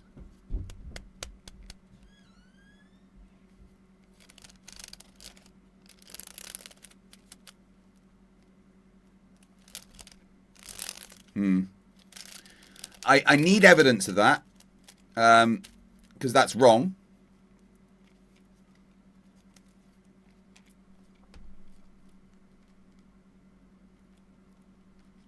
Hours of night at that time. So unfortunately, you can't do the Antarctica isn't real, so the South Pole, that's not a thing. These are places where people live. We don't say Antarctica is not real. We don't say that at all. You say no. that. You say the South Pole isn't real. We don't. Even though there's people who go there and work there, and people work at the South Pole. Yeah. Yes. Yeah. Prove it. Okay. So you can get a job there. Did you know that civilians can get? There's a guy that live streams from there all the fucking time. Strats for Life says, I do know Flat Earth Dave is autistic. I don't think he's autistic. He's just an idiot.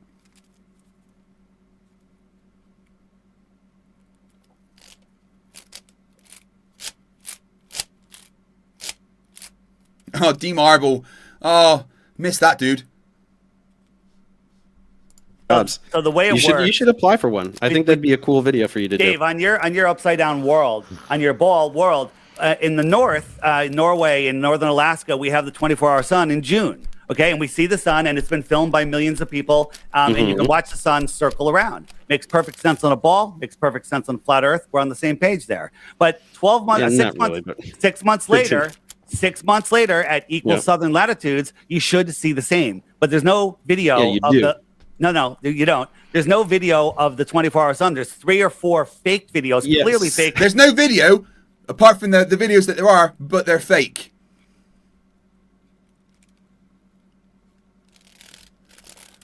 Right, I'm going to go and turn the potatoes, so give me one sec. Got to turn the derfs.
Right, the derfs have been turned.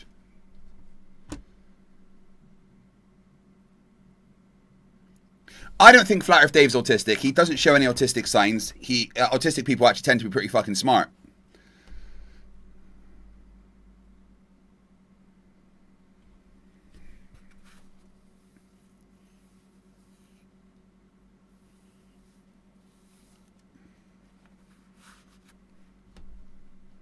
Taken apart. I'm talking, right? I didn't interrupt you.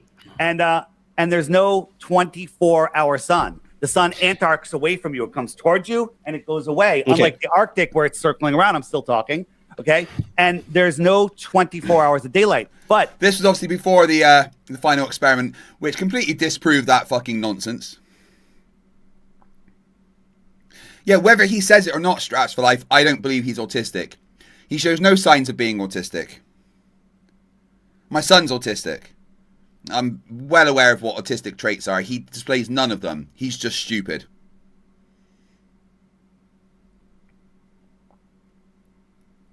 Like, he may have said he's autistic, because he might have tried to use that as no, I'm really smart and I'm autistic. But no, as someone very familiar with autistic traits, I'm pretty sure I've got a bit of autism. But my son is autistic, and there is absolutely zero way that Dearth is on the spectrum in that way.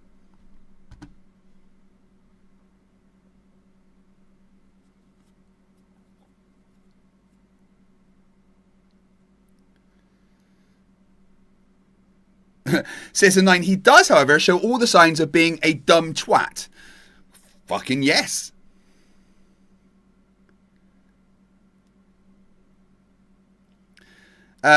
Keljorn Iron Fist says, is it just me or does anyone else resent the fact it's called a disability rather than a condition? Yeah, no, I don't think it's a disability. I just think it's what some humans are. I mean, everyone is, it's a spectrum, right? Autism is a spectrum. And I think everyone can fit on the spectrum. But, Dearth doesn't meet the criteria of what we would class as being autistic to be registered as autistic. And, why do we have vaccines? Why do we have vaccines? Well, we have vaccines because of autism. Because autistic people are smart and made vaccines.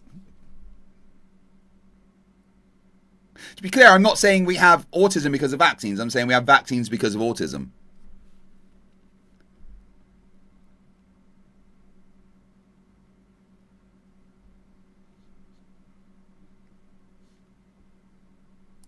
if you add a dome in there, and again, we're looking at the lights in the sky, which is something that doesn't prove either. When you bring the sun closer to the dome, it wraps around, and we could show you this. Get a dome, get a glass, move the light, and you'll see that the light wraps around, and that's exactly. Yeah, but we don't live inside of a fucking solid hemisphere of glass, do we? You potato-looking motherfucker. What we see in Antarctica. Okay, so I know that you can do your fun little middle school science project where you have a little, serving tray thing and you make a flashlight do funny things. Zumi says, I have a doctor friend who's autistic and his favorite line is, vaccines don't cause autism, autism creates vaccines. Yeah, I thoroughly agree with that statement. Absolutely.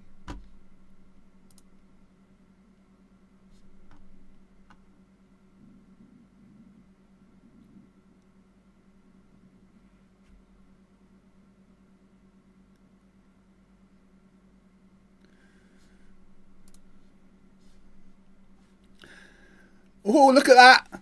Down to nearly 7 hours. Yes.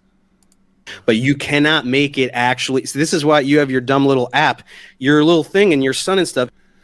Cowboy Play says, hey, FTFE, have you ever thought about making other types of content? You're extremely smart, meteorology.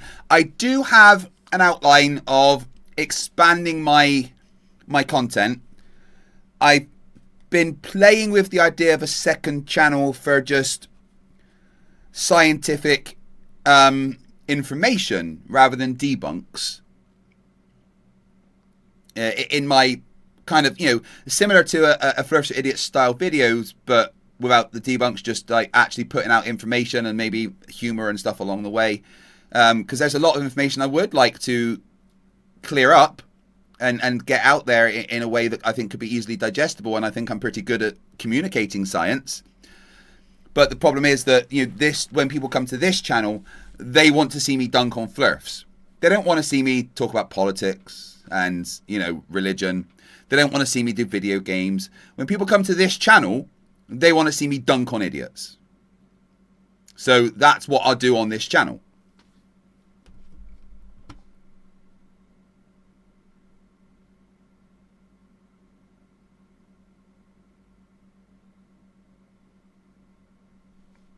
What do you guys think about a second channel? Just a Craig McNeil channel, communicating science in a fun way.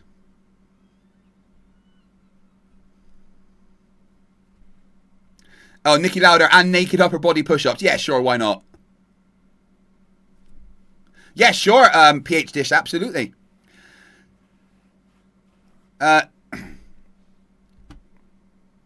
Joey says for $2 Canadian, just woke up. Let's get back up to 18 hours. You can shut your dirty fucking whore mouth.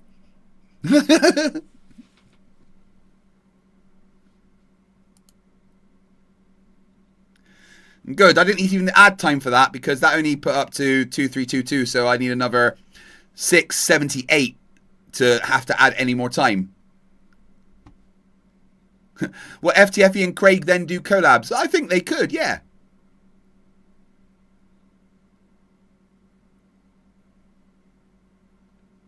Yeah, Rubiks, absolutely. I'd love to have experts on there. Absolutely. Joe Heron says 200 more members and Craig will do 100 topless push-ups. No, I'll do 100 topless push-ups if you don't donate any more. How about that?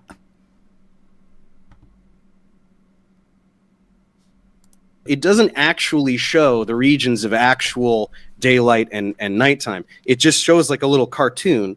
You don't actually see, it doesn't actually do these patterns. So when you're called out on this, instead of going, oh, my app shows the actual patterns and this crazy arc that would make sense. So first of all, I'm sorry, even though there are videos at the South Pole, I'm sorry that Antarctica is not where a bunch of people live. So we don't have all of these videos like we do way up towards the North Pole. But again, as I said, the way southern region of Argentina, like I did in my video, Ushuaia or whatever it's called. Which cartoon do you like the best showing Antarctica? What do you mean, which cartoon? Which cartoon? There's no pictures of Antarctica from space. Okay. What about the pictures from Antarctica from space that you're showing there, of course? Well, there are, so that's really dumb. But No, let me there's not. continue demolishing. Okay, stop. I'm going to continue demolishing the idiotic thing you just said earlier. So you can do your little thing. Flat Earthers love to do their little middle school science projects. So, okay, you've got the thing and blah, blah, blah. So why can't your Flat Earth app do it? Why can't you actually show the regions of day and night? Why can't you look at that and go, yeah, look at that. I see the light illuminating this part of the Flat Earth. Right, and I can see that we have 20 hours of sunlight in southern Argentina, and I can see that you just have a little cartoon doing nonsense, and then all of your idiot people who buy that thing, they're not like, oh, that looks cool, and they don't actually look at what it does at all, right? Why can't you have it show that, right? It shows pretty accurately. Thank you for being here, the Cowboy amount of Play. day and night, but I can't No, it show it. doesn't. Well, I can't show it because the farther if on the latitude. Cowboy Play just lost their job to AI. I'm sorry. That sucks.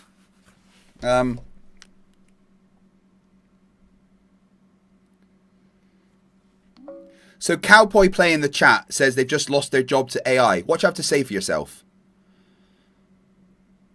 Let me take that seriously for a sec. Ooh, I'm really sorry to hear that, Cowboy Play. That sucks. Losing a job is a real gut punch, no matter the reason.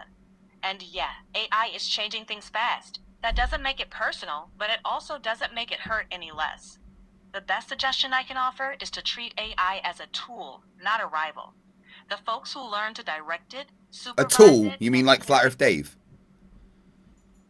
a very blunt one, yeah. But unlike that, AI can... line that you're on, it's different where you are. So I have to kind of blend them together. It's just a tool to show The amount of day and night depends. The amount of day and night that objectively happens in a place depends on your latitude.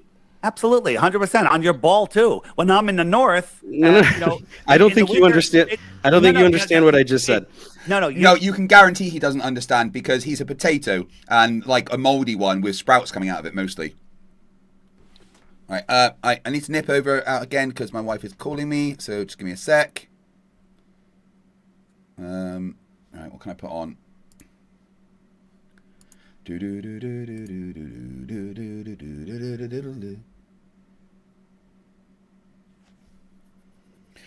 Yeah, fuck it. You can have this song again because it's awesome. Back in 2 minutes.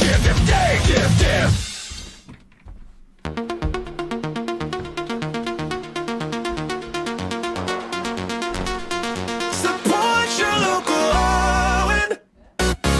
He could really use our support.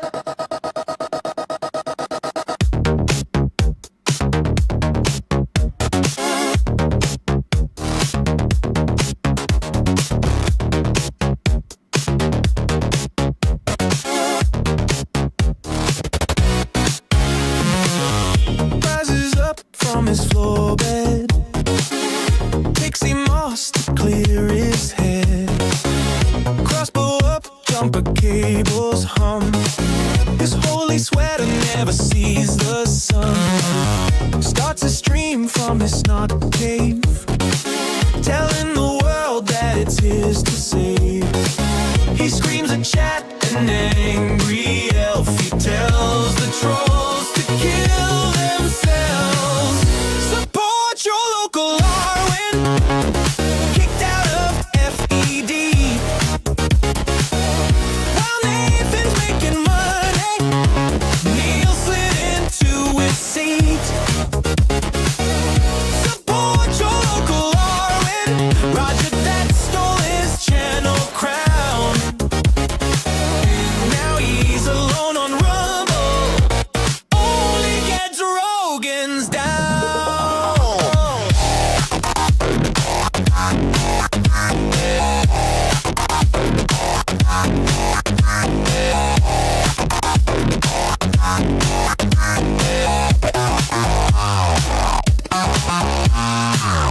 Functionaries hold the truth of squared off Earth eternal loops. Magnets move the tides around, or maybe he's just a vile clown. He traveled time to save our race. His magic power sealed our fate. A mystic Windows 7 snarl.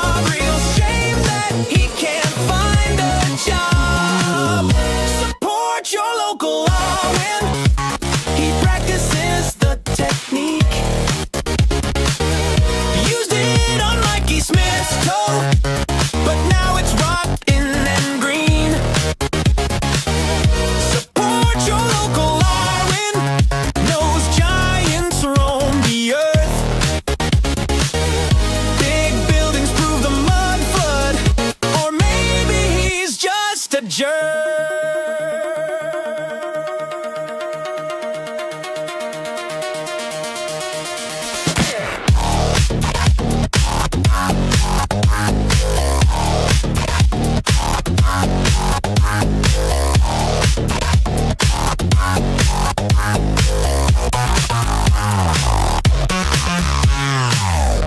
your mouth, loser, scumbag, get a life, you glober facts.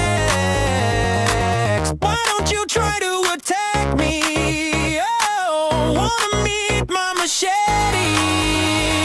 Get off my chat, you hypocrite, or I swear to God I'll freaking quit. On second thought, can you donate? Forget you are banned. Too late.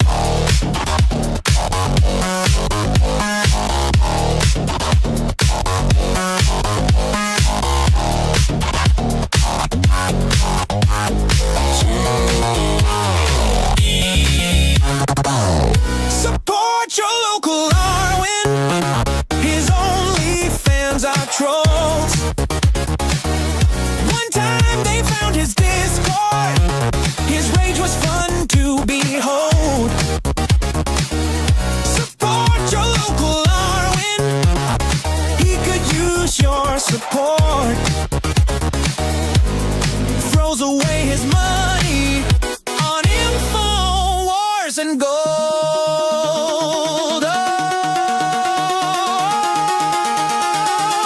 I could really use the support.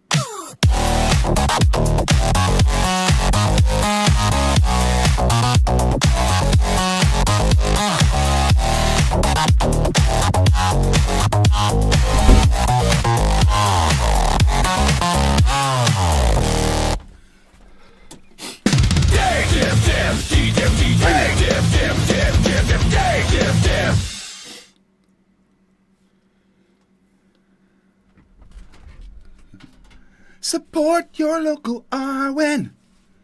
He could use your support.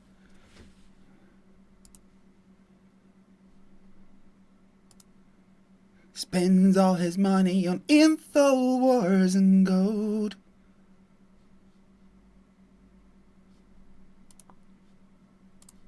I didn't hear any of it. I want to hear it. Freaking loser, scumbag, get a life, you glober facts. Why don't you try to attack me? Oh, wanna meet my machete?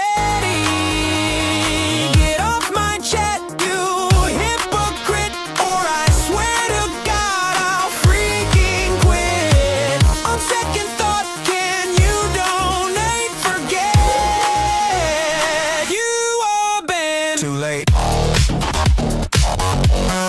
It's actually a banging tune.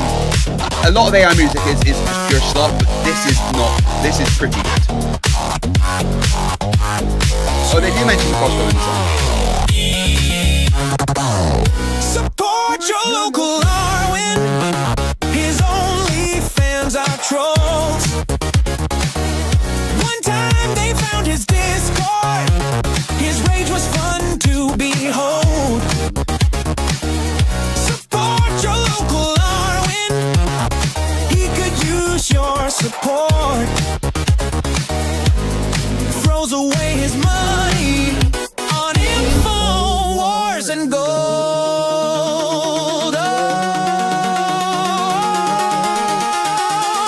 I could really use the support.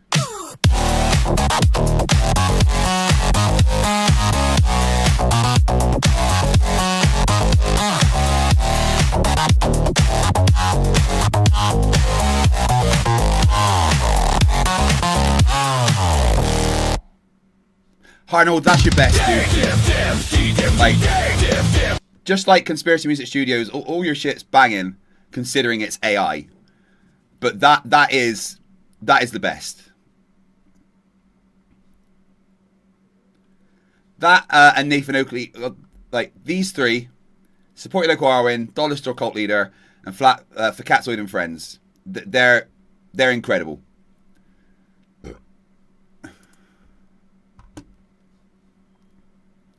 Do you guys support your local Arwen? And if not, why not?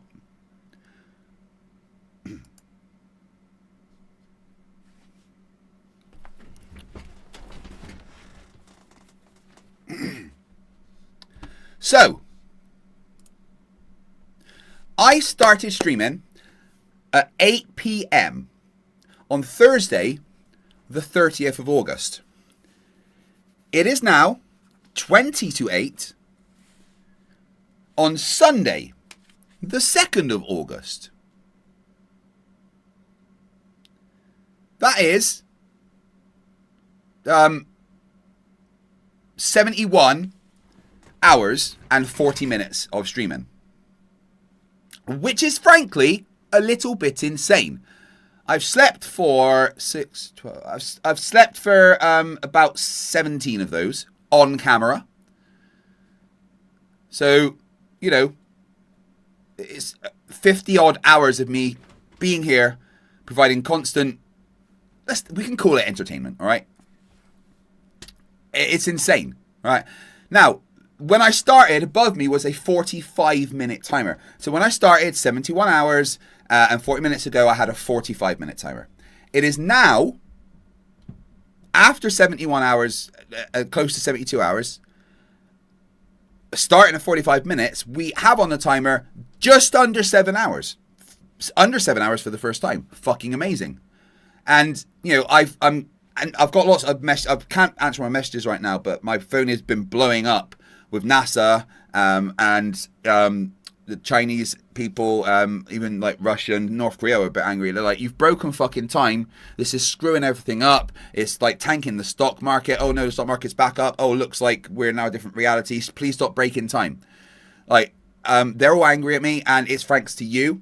We as a team, my audience and me, have this ability to manipulate time. Clocks don't work when I'm doing these live streams. You're right, it's 20 past 7, not 20 to 8. My brain blue screened. But you know what I mean.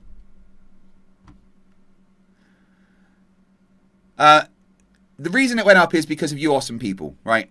Every member added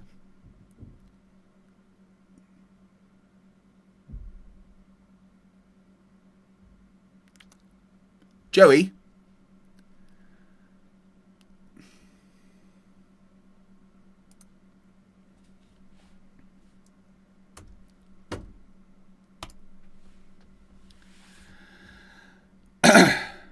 Thank you, Joey, for the 10 gifted memberships, you cunt. So after 71 hours and 20 minutes, the stream has just under 8 hours to go. Which means I will be finishing at 7, 8, 9, 10, 11, 12, 1, 2, 3. Currently about 20 past 3 in the morning.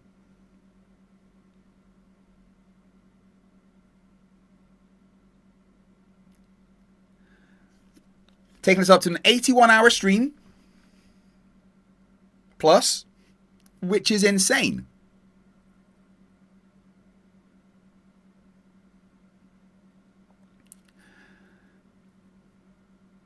Every new member added 3 membership minutes. Every new super chat of £10 or more added 3 minutes.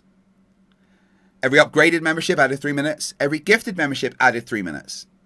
However, if 10 memberships or once more were gifted at once, it went up to 6 minutes per membership. The more you gift, the more time you add.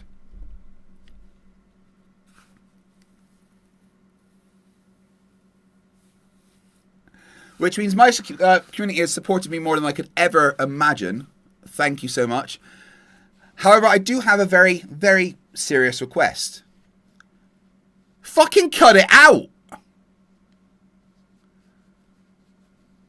What are you playing at? Stop giving me money! I'm cool, guys!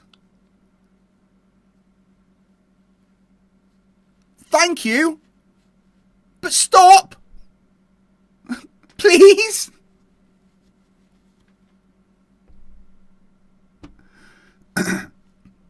Joe Heron says, what if we refuse to cut it out? I might die on stream, who knows?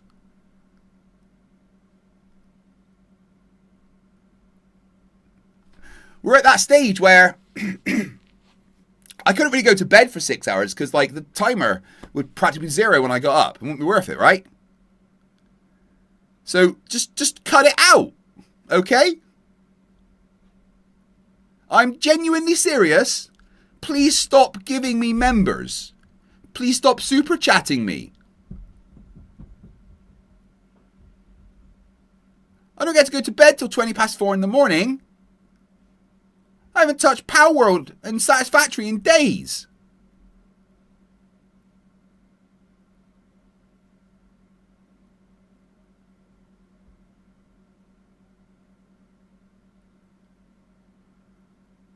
I honestly might just, like, at some point, just put on Satisfactory and play whilst in Discord or something. Alex Leister became a new member. Thank you. Please stop. Wolf Squared says, at least Flat Earthers stream for free, just not by choice. Lol. That's what I keep saying. I would love to see a Flat Earther try one of these membership drives. I think it would be brilliant.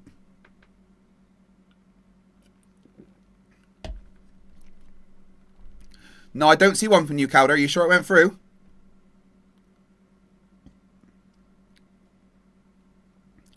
Strats for Life says, Mum wants to have another conversation with you, Craig.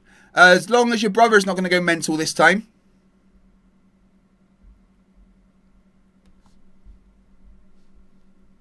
What, now? Or...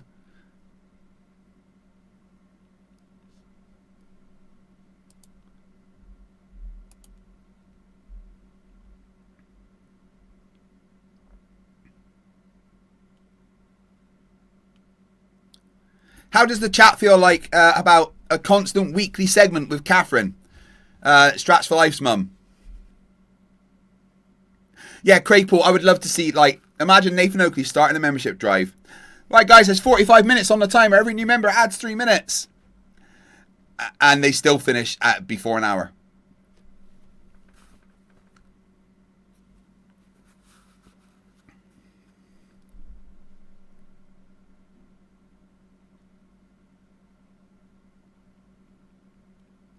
Scientific Origins, my channel is more about debunking evolution, denial, and vaccine hysteria. But I do a lot of Flerf debunking too. I am planning an anti-vax video because I'm getting a bit fucking pissed off by it all.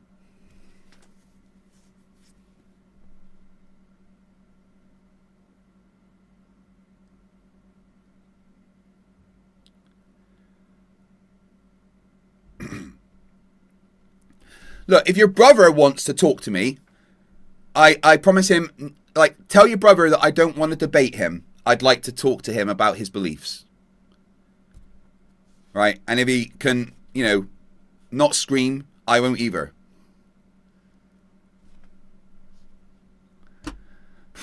Right, anyway.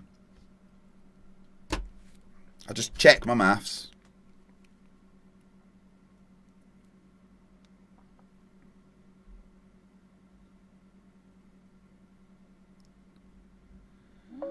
Lucy, it's now 19:28 on the 2nd of August. How long have I been streaming? Checking.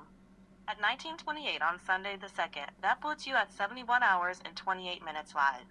You're within 32 minutes of hitting that 72-hour mark and on track for a new personal best. Keep pacing, hydrate, and protect that record. Right, so the chat, they're not stopping, basically. And the timer is still at 7 hours and 54 minutes. What does that mean? Checking. That means chat is keeping you hostage. And according to my math, you're now on track for 79 hours and 22 minutes total. That's 7 hours and 22 minutes past your old record. Absolute endurance marathon. So chat to bring snacks and keep you hydrated. So I've had 3 sets of sleep. I slept for 5 hours the first time, 6 hours the second time, and 6.5 hours the third time. How much time have I actually been on screen, like debunking versus on screen asleep? Let me work that out. Okay, so 71 hours, 28 minutes total. minus 17 hours, 30 minutes of sleep leaves you with 53 hours and 58 minutes of actual on-camera awake time. Honestly, that's huge. Over 2 full days on camera. Like, that's more than the average work week, right? Let me check. Yeah, by a lot. A typical full-time week's about 37 and a half to 40 hours. You're already nearly 54 awake on stream.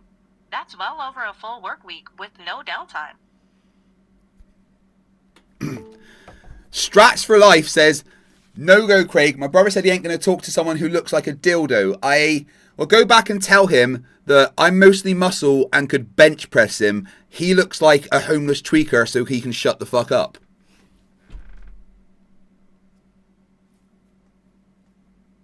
If he's going to go there, I'll fucking go there.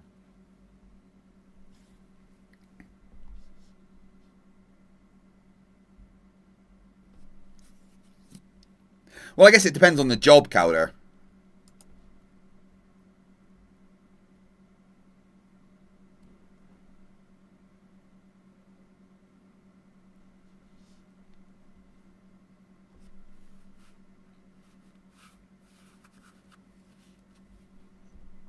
Hey, God's favorite aunt, how you doing?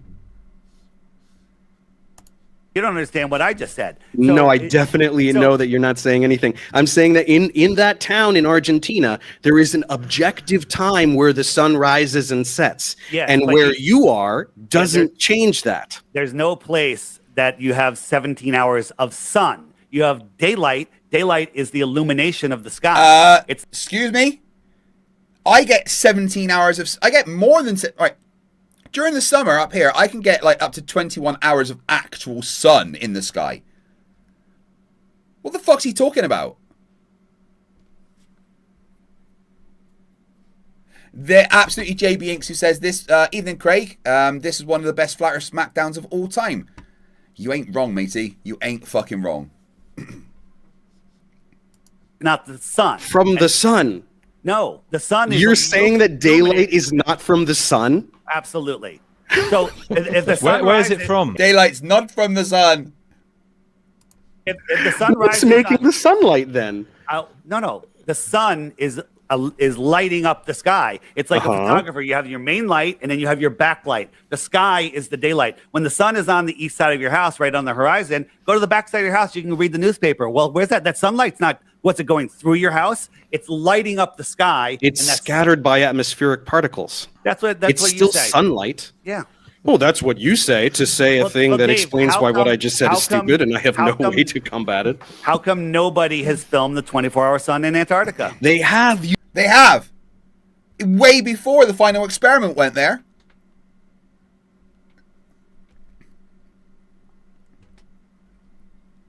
You just say it's a lie.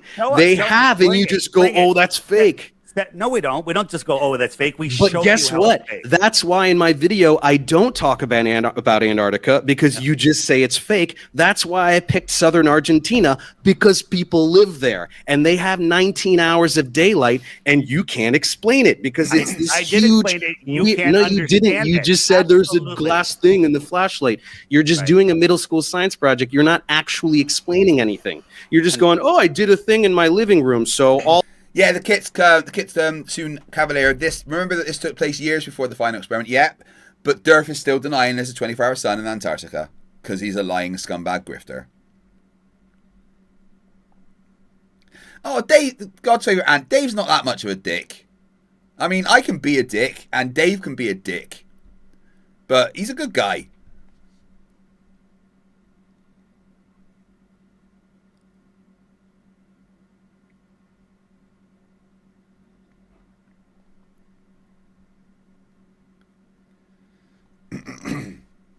All of science is wrong. That's what you're doing. You don't. The globe. I wish I had this slide because the globe. Dave, the optics of the sky are no way to prove the shape of the Earth. You can. Well, they are. Yeah, well, And that's I in just your did it world. twice. Yeah, well, And you have no way to claiming combat it. anything I just said, so that's why you say that thing over Can I and just over again. interrupt here? Flat Earth Dave, what would it take? Because I think Dave is saying that, you know, people live in Ushuaia and that they have this, and you could just go and ask the people, though. You could go, what would it take to convince you, and how important is it? Why is it important to you to hold this belief? What does it mean to you? It's not important to hold the belief. I'm looking for the truth, and if the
Mic check, 1, 2, 3. There we go. For some reason, my mic turned off. I had to reset the whole system. The mic was on. I mean, I used the NVIDIA broadcast, and then a split mic to send it different places, and it was bouncing up and down, right? But when I have my this wasn't moving on my actual audio input. So I was putting out audio and it was using my mic, but my streaming software wasn't picking it up for this. Weird.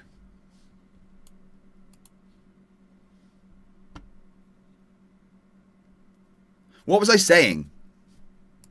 The globe was true. And how important is it? Why is it important to you to hold this?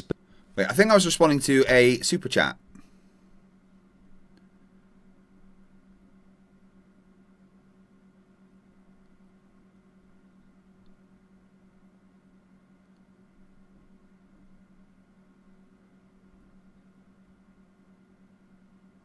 Strats for Life said, a close second to this debate was when Flat Earth Dave got talked into a fake podcast where he uttered nothing but bullshit. After an hour, I think it was you and MC Toon that out of nowhere said, Dave, and then poof, yes.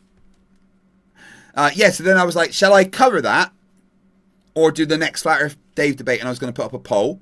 So let me do the poll.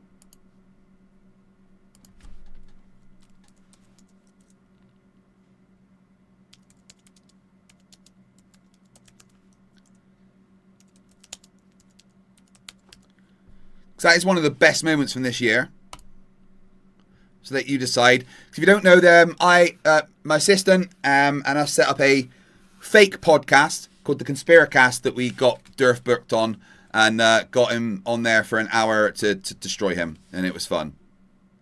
Truth Nerds 5 euros says, whoever says daylight is not from the sun needs to be checked for brain-eating parasites. There's no way that Durf could have brain-eating parasites. They would starve to death. It's too loud now, is it? Oh, fuck. What's going on here?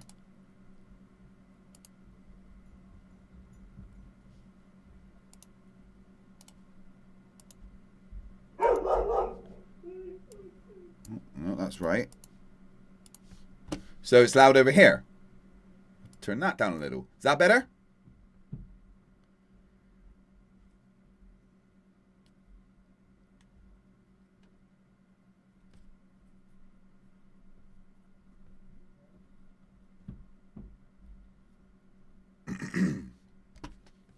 Right. Oh, he was angry, Mistress Kaylee. Have you not seen that? Right, we'll cover that. Well, in the chat, you can vote for either Dave v. Whitsit next or the fake podcast next.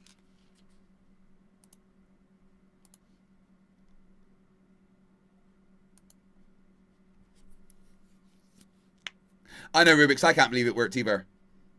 Belief. What does it mean to you? It's not important to hold the belief. I'm looking for the truth. And if the globe was true, then when in Antarctica in December, you should be able to see the sun circle all the way around without dropping. And you do. You can. Dave, I've seen loads of documentaries where that happens. You can't. You cannot see it. It's absolutely untrue. And we show the best one that they have. They show it 24 hours of the sun going around. And when it comes around, not only is it the same clouds, the sun is in a completely different position, like months different position. So it's all camera trickery, and it's provable. It's not just us saying it. So when you watch it is like, just you saying it. Yeah, well, not true. And do some research, Dave, and then get out of your little ball model, and you'll see. We don't live upside down on a space ball flying through an down is towards the center of the earth. Nobody is upside down. That's one of the dumbest things you morons say. Down is towards the center of the earth. Nobody is upside down. On your but if you look at the earth upside down, Strayer One says a fake podcast was boring. Millions of people disagree with you there, dude.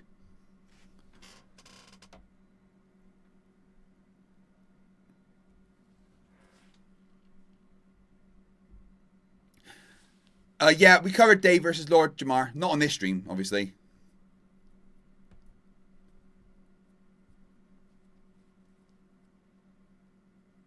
No, not on this stream, no. World, there's people upside down relative to me. And you're upside down relative to them. It's a sphere. Who cares? Good luck with that. Your response to basic shapes is good luck with that.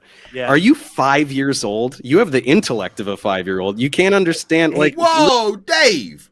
Whoa! What have 5-year-olds ever done to deserve that? Jesus, man. They're just kids. Why would you say Dave's as smart as them? That's insulting to 5-year-olds. Like, guys in the chat, can you believe that Dave just fucking said that? What the hell, man? I was a fan. How can he? I was a fan of him. Shit.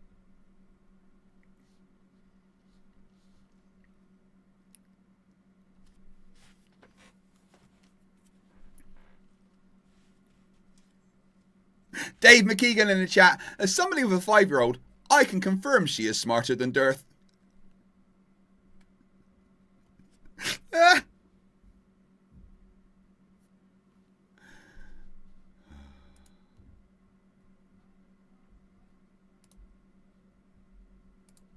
Stray One, go and take a chill pill. This is my stream, and I'll talk as much as I fucking want to talk. If you want to just watch the video, go and watch the video. This is me doing reactions to the video. I hate it. That's actually one of my real bugbears, right? Is when I'll do a video, and all my videos are reacting to videos. My live streams are either live debates or reacting to videos. And then someone comments, can't you just play the video and shut up? No.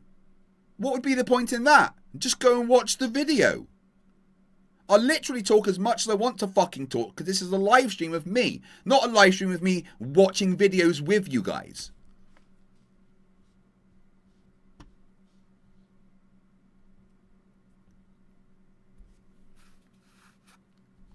Honestly, that annoys me. Little Dave, kids understand this stuff. You know that? I just want to say that you're more of a condescending prick than I thought. I wouldn't say you're more than anything. I thought I know what you are, but I'm sorry again to reiterate for the third time. Your entire identity is based on the idea that all the scientists in the entire world are lying deceivers. So you're a condescending That's what douchebag. you say. And me That's what calling you stupid, which you are, does not hold a candle to what you are. Strayer One says, this is you grifting, so listen to your viewers. Yeah, the majority of my viewers want to watch me, not just the video that I am also watching.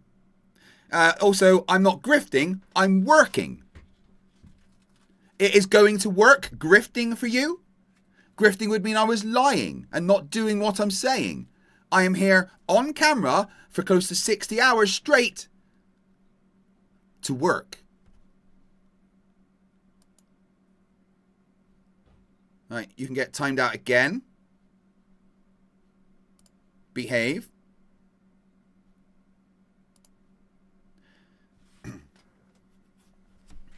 Right, people in the chat.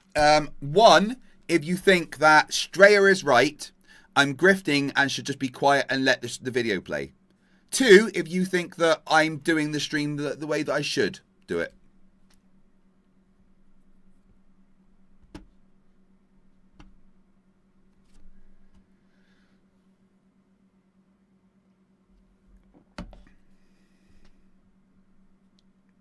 Oh, look, not a single fucking one. Strayer, sit down, shut the fuck up, and enjoy the entertainment. Otherwise, take your dumb ass somewhere else.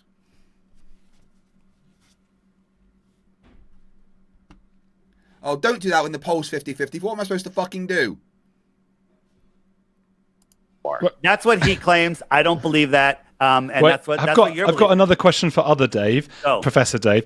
Just so obviously I could see. I mean, it means a lot to you as on the other side, of course. Why does it annoy you so much, the flat Earth stuff? Because it's so. I mean, first of all, a lot. Rachbot sent money to say that Strayer One is wrong. Thank you, Rachbot. Your work results have plummeted. Listen to reason, not your sheep. Actually, I'm getting more views on my channel than I've probably ever had in periods. Like, it's up. My views are up. So I don't know what you're talking about. Hey, members, the moderators, just play Whack-A Troll with Strayer One if you think I'm right and he's wrong. Sparky NJ's changing there to 1 just to be a contrarian. That's cool. I like you, Sparky NJ. Of what I do, I do. I'm sorry. He's just said my results have plummeted. I've just broken my record by a large amount for my longest live stream. Like, are you mentally deficient? You sound like a flat earther.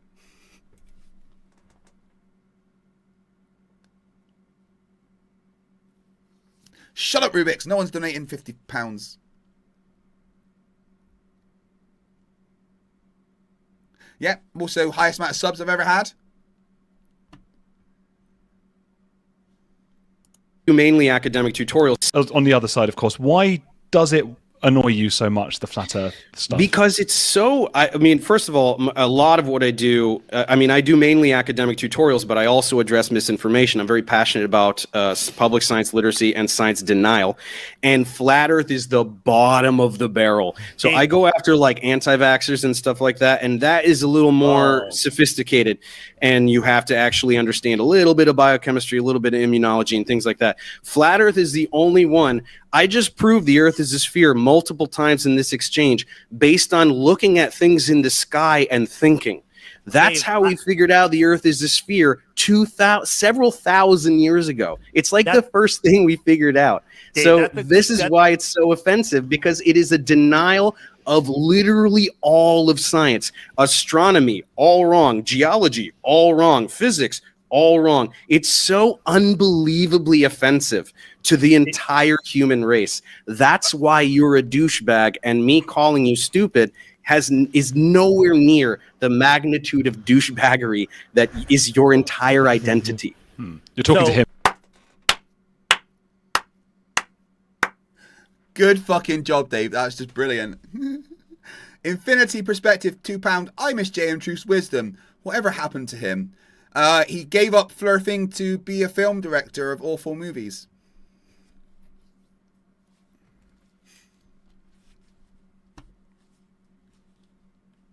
Not me, right? Sorry, No. yeah, to Davey boy over there.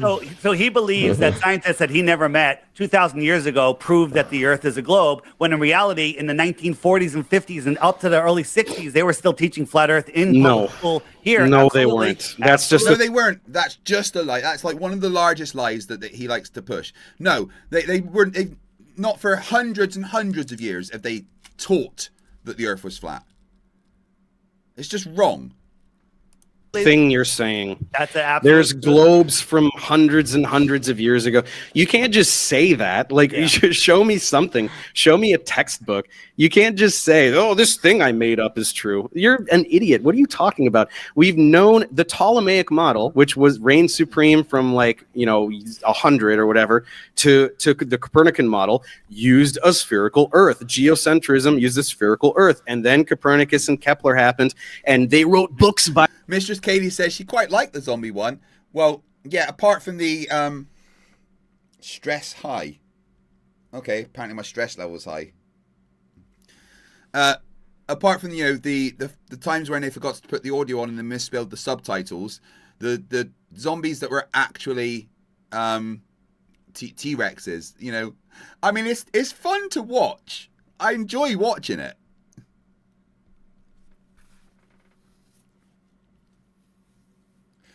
I mean, yeah, it's a classic zombie story, though, isn't it? The end of the day, the one you love, you have to kill.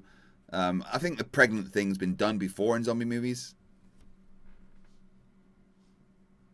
By the way, they wrote books, and you can read them, that they exist. And we've known about heliocentrism for 500 years since. So I don't know what you're talking about. You are completely pulling that out of your ass. Nobody taught a flat Earth anywhere for any measurable amount of time. Can we have Dave tell us how seasons happen on the globe? Mm-hmm. Okay, so I wish I had the graphic because it really works really well. So there's a tilt in Earth's rotational axis, right? It's tilted like this. So one of the hemispheres is exposing more of itself to the sun, right? And so you get more direct light versus, so let's say this is the northern hemisphere, this is the southern hemisphere. More of the northern hemisphere is exposed to direct sunlight, so you have longer daylight, right? So it's so hard to just do in my hand like this. No, I get it. I understand. You got it when we're tilted towards it, the sunlight's hitting direct, and it's more intensified here, and down here it's spread out more. Makes sense. Because of the curvature, so it has to spread out around a greater area. But isn't the sun so large that all of the rays leaving the sun are parallel? And why wouldn't the parallel rays that are a little off to the left, hit us direct? Are the rays leaving the sun parallel, or are they leaving not parallel? Okay. It's the same amount of light hitting the Earth spread over a larger distance because part of it is tilted away. So imagine the light from the sun being like cones of light coming out, right? And if we do it that way, so if it's straight on, the cone hits it there. But if it's down at the tilt, it's like that, and then has to, the same amount covers a larger distance. Okay, when you have a certain, okay, here's a lateral distance. If the sun is directly hitting the part of the Earth that's directly facing it, that's a certain area. Then if you move this way, we have the same lateral distance, but there's a lot of curvature here. It's covering a greater surface area. I have that question. So can the Earth? Okay, do you want to admit that I just explained that perfectly and that your talking point was invalid? I know. I admit that you explained that perfectly, but I have to ask a question. So well then, you need to admit that you're wrong about it not making sense. We have the pole here, and we tilt the Earth. Okay, Mm-hmm. and can you tilt the Earth this way? That's a tilt also, right? Absolutely. You're just turning it. What are you doing? No. What I'm showing you is here. Here, the tilt is that the axis is tilted, not that it's turned. Fuck's sake. Let's say the sun is over there, and we tilt, and we're now directly towards we have a more direct angle. We're in agreement on this. But if I'm here and I tilt it this way, well, now the sun is lower. It's now skimming. He's describing day and night. You know how it's colder in the morning and in the evening as the sun goes down, but warmer when the sun's directly above you? That's what he's describing. Skimming, and it's not hitting as direct. So here's the problem with your seasons. In the north here, in December, when we're 3 million miles closer to the sun, but we'll just ignore that because it's not significant. Yeah, it's not significant, so I don't know why you said it. Well, we're 3 million miles closer.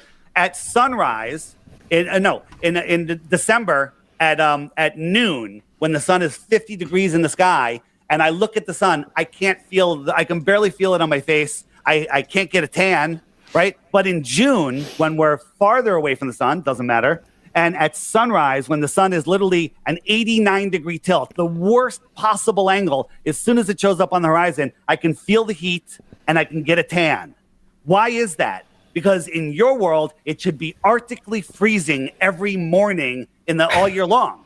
I genuinely have no idea what you're saying. You're throwing around 89 degree. I have no idea what you're talking about. Okay, so you have the sun here, right? Yeah, he's not explaining it very well, but he's like, right. The thing about the summer, it's also warmer during the day, towards the night and in the morning than it is at winter time, and also there's the fact that during the summer the Earth gets heated more because of it hitting less surface area. So at nighttime, there's still warmth and stuff.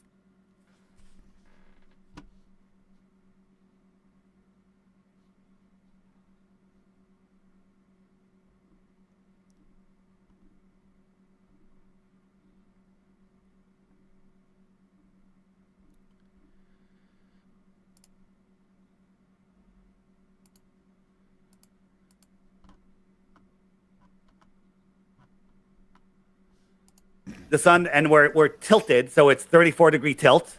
Well, if I tilted it all the way down to the horizon, so I'm here and the sun's over here, okay, that's an 89-degree tilt, 1 degree off the horizon, right? Any farther, it would be below the horizon. The sun sets. I'm already lost. I have no idea what you're saying. It's because you're stupid, Dave. Right? 5 minutes left, guys. It's because you're not saying anything. You're just going, if I tilt it this way, this has nothing to do with anything. If the Earth is tilted 34 degrees, that's how we are. 23 degrees, something like that. 23 degrees, whatever. If we tilted it 90 degrees, the sun would set. Well, it would set over the pole, which doesn't happen. So the farther, 5 minutes left, guys. 5 minutes left. The farther I tilt it, the more spread out those rays are. Well, the spin is the equivalent to the tilt. So when I'm spinning away from the sun's getting lower and lower and lower. It's spreading out across the world. It should get colder and colder and colder because that sun is spreading out. Spreading across. You understand that there's always a face of the Earth. There's always the sun is hitting half of the Earth.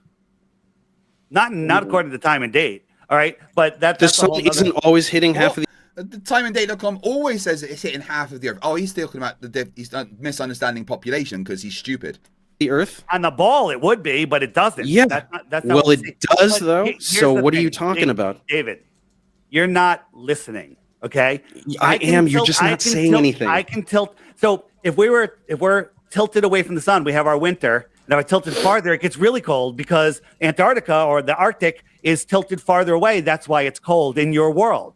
Right? But it's not. What do you mean if we tilt it further? It's not tilted further. It's a 23-degree axial tilt. So what do you mean tilted further? What are you talking about? Why is it colder in the Arctic in the winter than it is in Florida in the winter? I just explained it earlier. Well, I know, Dave, it's getting more direct sunlight. Absolutely. So don't interrupt. If the axis is tilted away, then it is. Dude, I just explained this. How do you not get this? No. You're not because he's a moron. Listen. Okay, so you can just say that, but I actually explained it. You're not getting this. Okay. Dave, we've run out of time. We've run out of time. Listen. I'm just going to let you guys tell the viewers where they can find you and support you. So, Professor Dave, we'll start with you. Thank you for coming on, Professor Dave. Thank you. Can you tell the viewers where they can find and support you, please? Professor Dave explains. FlatEarthDave.com. So, Professor Dave, go on. What socials are you on, Professor Dave? Just YouTube channel, Professor Dave Explains. All right, so Professor Dave's YouTube channel link will be in the description box below this video if you want to subscribe, if you want to check his stuff out. Huge thank you for coming on. Flat Earth Dave, do you want to tell the viewers where they can find you? You can find me at flatearthdave.com, but I'm thinking of making it professorflatearthdave.com, but flatearthdave.com because isn't that cute? We get to make up to being professors. That's always nice. Yeah, I actually taught at an accredited university though, so it's not that weird. Thank you. Without a degree, they fired you. Multiple degrees. I have a master's degree. And they fired you. Can I get those bitcoins? Can I get those bitcoins? We've got another debate. We've got another debate coming up in a minute. So huge thank you guys. Yeah. Take care, and you. You already owed me the bitcoins before that. Right, I need to go and get a drink. So back in a minute.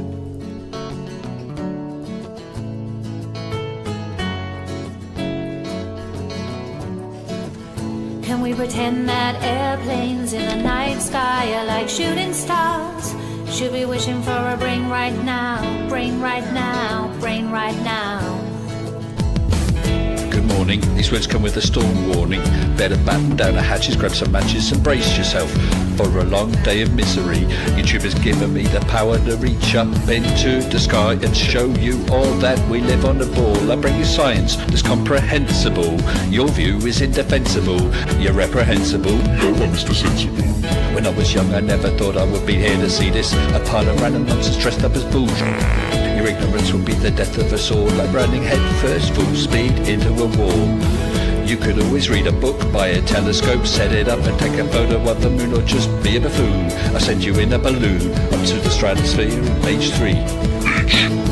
You're a few fries short of a happy meal. You're dumber than a box of hair.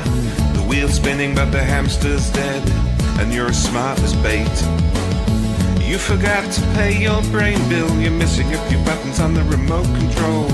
24 cents short of a quarter. You're surfing in Nebraska. You're as bright as Alaska in December, and you fell out of your family tree. You don't have all the cornflakes in one box. You got an IQ of 2 and it takes 3 to grunt. The elevator doesn't go all the way up, and there's a vacancy on the top floor. Your antenna doesn't pick up all the channels. You're several nuts short of a You're Mr. fruitcake. Sensible, calm down, don't go too hard. You don't need the hassle of burying Flerfs in your backyard. You're a man of science, poise and grace. Mage 2 did everything to wipe the grins off the face. So Nathan, get away from those kids. The world is not flat and it doesn't have a lid. Recognize the differences between the textbook and the Bible and control yourself.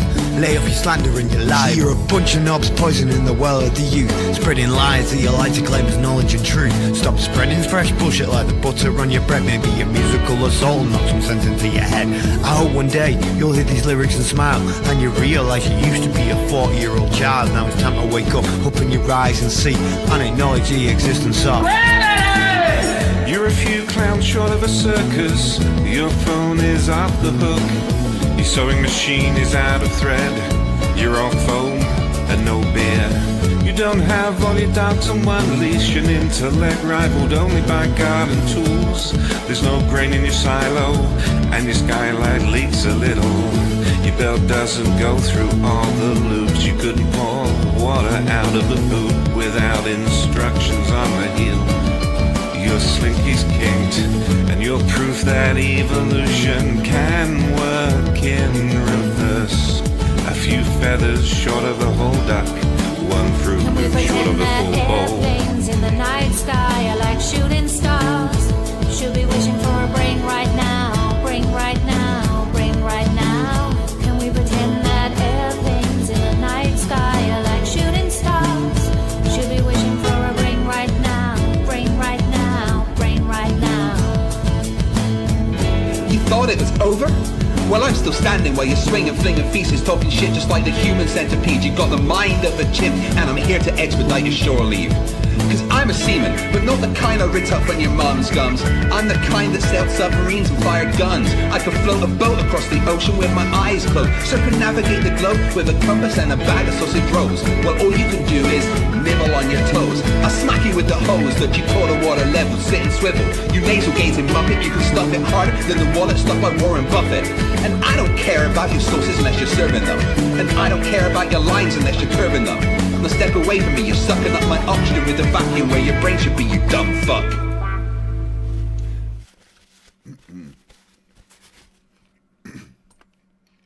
Good me? Okay. So the vote chose for Dave B. Witsit. So let's do that.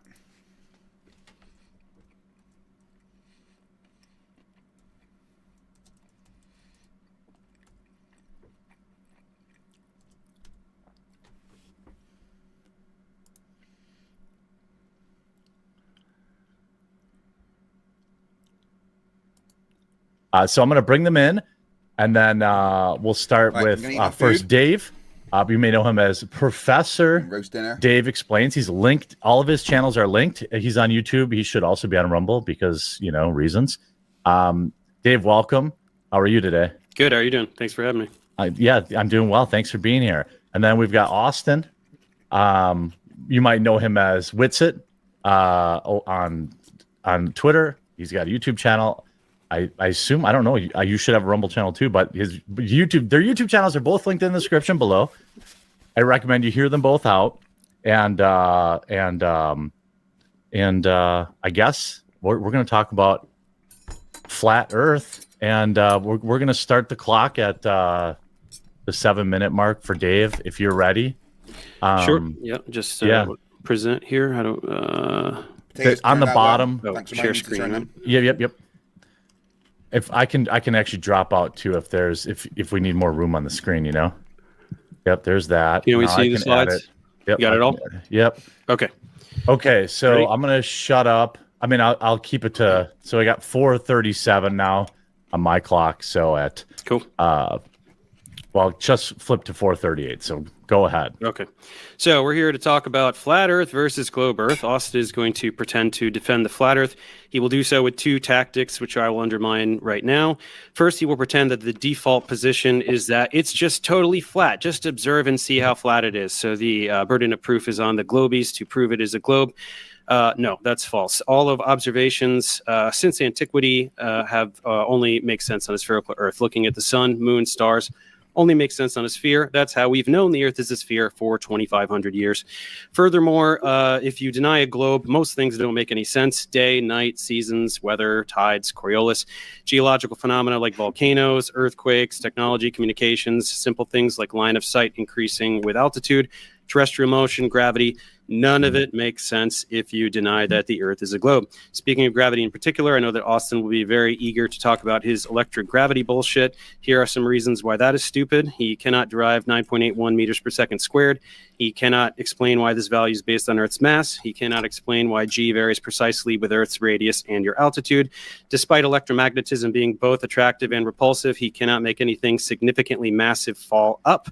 And no, his little middle school science project with a piece of styrofoam doesn't count.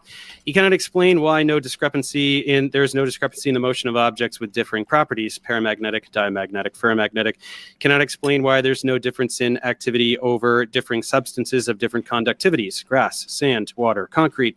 He cannot explain why things fall at the same rate regardless of elevation. His electrostatic field dissipates with elevation until it disappears, yet things still fall. So, Austin, this is the default position. This is the position that correlates with all observations and every nook and cranny of our knowledge about the physical world. If you would like to make a case for the contrary, feel free to do so, and make sure to bring quantitative predictions. The second tactic he will use is because he knows the flat Earth is so unbelievably indefensible, he will try to obfuscate by turning it into a discussion of geocentrism versus heliocentrism. He does this because he relies on using word salad about esoteric topics in modern physics, like relativity and certain experiments from the 19th and 20th centuries. Unfortunately, though, for him, geocentrism utilizes a spherical Earth. That's right, the Ptolemaic geocentric model that was used from antiquity until Copernicus uses a spherical Earth. So if he would like to change the topic of the debate completely from flat Earth versus round Earth to geocentrism versus heliocentrism, I'm willing to entertain that if he first admits that the Earth is a sphere. and he has to mean it. If he is unable to make that concession, I will continually drag him back to very simple, naked eye observations and basic logic that prove the Earth is a sphere without any understanding of physics whatsoever. Number one, the observations of the stars. In the northern hemisphere, the stars rotate counterclockwise. In the southern hemisphere, they rotate clockwise. This makes absolutely no sense on the pizza land. Why would the sky be rotating in opposite directions just depending on where you're standing? Also, why can't we all see the same stars? If you have a line of sight to a star, you should be able to see it. Both of these make perfect sense. On a rotating sphere, you have two celestial poles, and the Earth is rotating, and then we can't see through the Earth. That's why you can't see certain stars. So in the north, can't see Southern Cross. In the south, can't see Polaris. Speaking of the Southern Cross, in order to get the pizza land, he has to take the point that is the South Pole and unwrap it to get the perimeter of the pizza. And that results in total absurdities like these three people all looking at the Southern Cross at the same time, despite looking at completely different directions. That makes no sense at all. Again, on a sphere makes perfect sense where south actually means something, and they're all looking at the South Pole. Number two, day and night and regions of illumination. This is very bad for the Flerfs because in the winter months, they need to take the sun all the way out to the periphery of the disk, and that would result in most of the pizza being dark everywhere most of the time. Of course, in reality, the opposite is true. The edge of Antarctica in these winter months is illuminated almost all the time. So how does the light get all the way over there? And then you don't even have to go all the way to Antarctica. You can go to Ushuaia, which is at the tip of South America, where people live, and that must be illuminated around 70% of the trajectory, while places like Point Barrow, Alaska, experience 24-hour night. In order to try to explain this, they have to make light do things that it doesn't do, and in fact, flat earthers do not ever try to explain this at all. It gets even worse if you go all the way to the South Pole. There is a 24-hour sun there, which completely obliterates the flat Earth, as flat earthers themselves admit. And that is why a rich person lately has been offering fully paid trips to the South Pole so that flat earthers can see the 24-hour sun, and they are all busy crapping their pants trying to make excuses to not go. Once again, on a globe Earth, this makes perfect sense. Day is when you're facing the sun. Night is when you're facing away. Pretty simple. Number three, Southern Hemisphere causes trouble. For years, flat earthers have been pretending that there are no direct flights in the Southern Hemisphere. This is wrong. There are many. Sydney to Santiago is one of them. And this goes both ways, nonstop, in both directions over the Pacific Ocean. And then we have the Antarctica Cup Ocean Race, which is a boat race that circumnavigates Antarctica. They go all the way around every year. And neither of these things make an ounce of sense on a flat Earth. You would have to have for the flight, the Sydney to Santiago takes this incredibly enormous arced path instead of going the straight line path, and neither of which could be done in 12 hours anyway. And then the boat race would have to go around the entire world, always steering away from Antarctica instead of towards it, which it doesn't do. So all of these observations are very extremely basic, intuitive ways to prove that the Earth isn't flat. Okay, these all obliterate the flat Earth. They prove without a doubt that the Earth is a sphere. Every single one of them does this. Austin is unable to discuss any of these topics. He has no ability to explain any of these observations on a flat Earth, and so he will desperately try to pivot and turn this into a debate about geocentrism versus heliocentrism. Unfortunately, that's not the topic of the debate. If he wants to have that debate, that's totally fine. He must simply concede this debate that we're having now, admit that the Earth is a sphere, and then we can talk about that completely separate other topic about whether the spherical Earth moves or not. All yours, Austin. Perfect. Hey, let me, perhaps I should have defined, Austin, I'll give you an extra 60 seconds, if that's okay with you, Dave, to define what flat Earth even is, but also that the Earth is at the center. There is no unit. Dave's. Well, wait, what happened? He just left. Dave's. Okay, it doesn't matter. Go ahead. Whatever. Okay, well, no, that's fine. We'll just go right to the Dave's. I'm sorry.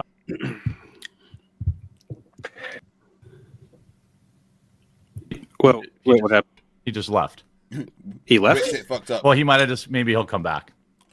He might have clicked a button. Yeah, well, yeah, maybe he accidentally closed the window. He might have closed the window, yeah. He might have been trying to add something. He probably tried to switch tabs to go to a... Yeah, all right, there he is. Something. All right, I'll... there you go. No, you're good. I was like, debate over? What? Okay, I'll shut up. And then so at 4:46, you have your 7. Cool. Yeah, I didn't really make a PowerPoint, but I'll just use the classic one here if you can pop it up on screen for me. So yeah, it's our position is that the Earth is a geocentric stationary plane. This feeble attempt to separate the conversations is disingenuous.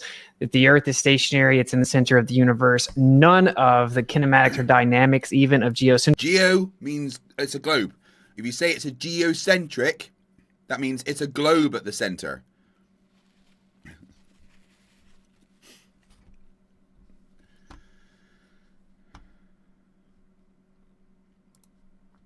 Right, I need to go and take my dishes out. Pardon that.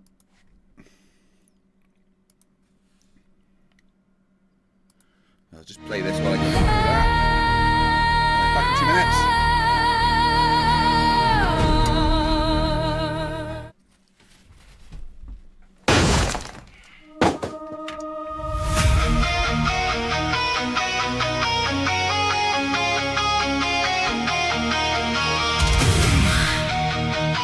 There it is. Case closed. Boom, boom, boom, boom, boom, boom, boom, boom. Same way, buddy.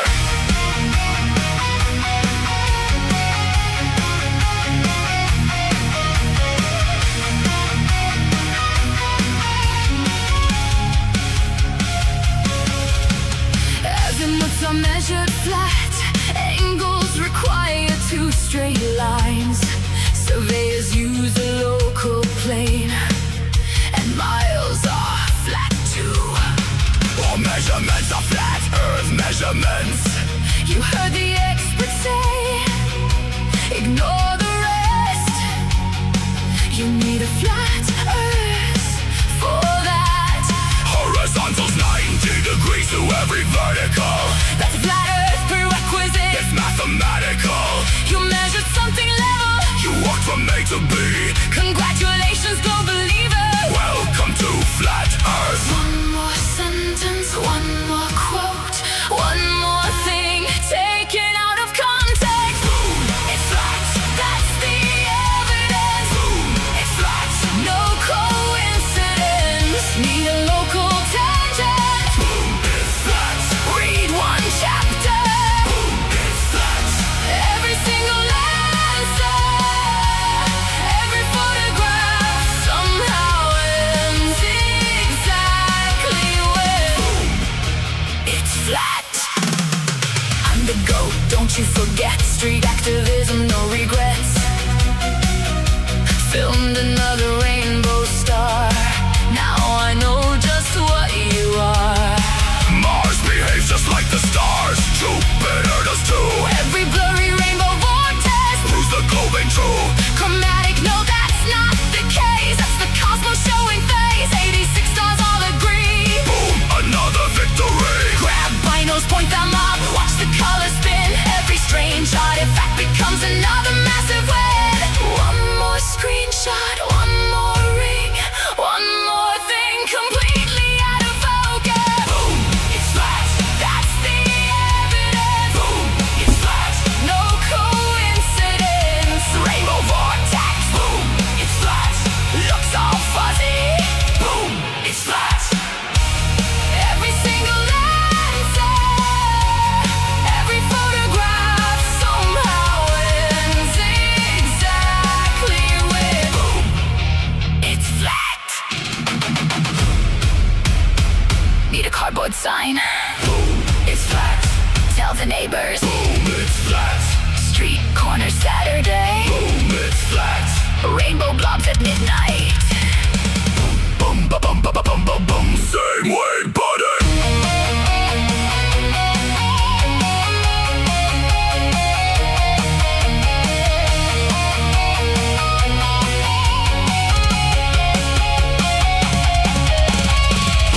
It's flat. Case is over. Boom, it's flat. Read no further. Every quote's a victory.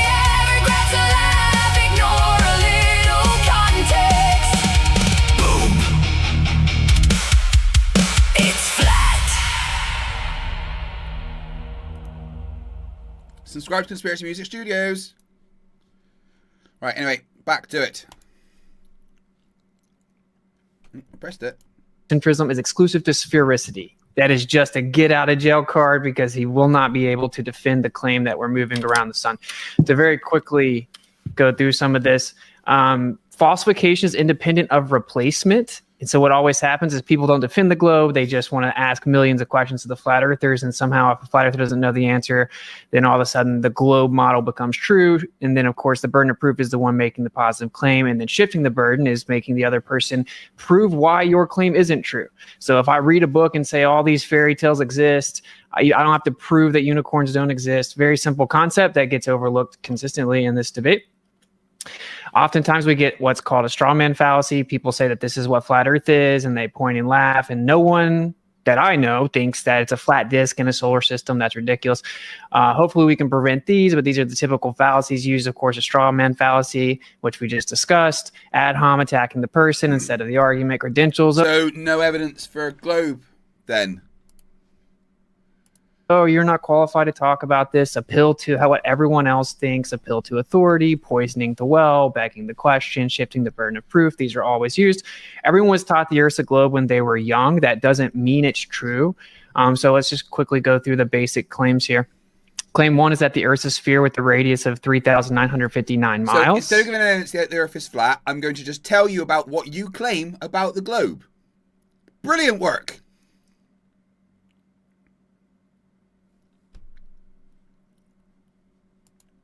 The second claim is that the Earth is spinning. Dutch Tunica official for $2 says, I'm making my own roast pork dinner. Have money. Thank you very much. Nah. Yeah, I had a lovely roast pork dinner there. Through my teeth. The wife's been on fire with the meals since I've been streaming. Tilted, wobbling, revolving around the sun, shooting through the galaxy. That's then shooting through space. That is a positive claim. And then the third one is that the Earth is in the vacuum of space. The heliocentric model has the burden of proof for these claims. So attempting to remove the burden and pretend that it's just automatically granted to you at the beginning is not how logic works whatsoever. And then one would say, wait, isn't saying the Earth is... You're in a debate. You both have burden.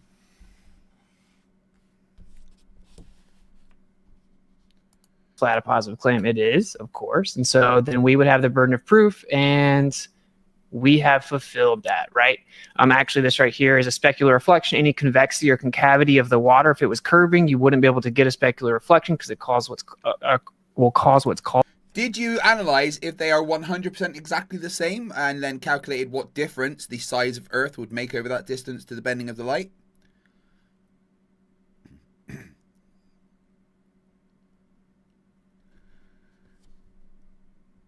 How many left for the £10 limit? £8.27. Don't, please. Called a diffused reflection. If we move on here, we have actually verified the Earth is flat in many ways. Radio waves can be sent over 10,000 miles. Amateur records show that they're sent thousands of miles at all frequencies far beyond the geometric limitation of the globe.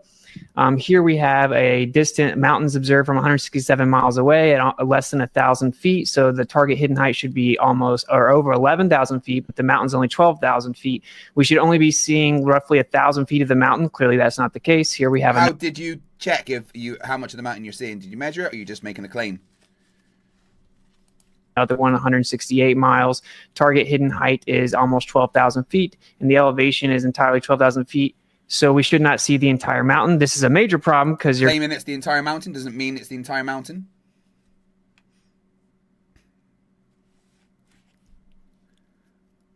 Safety Rock says, how much to play a song of mine?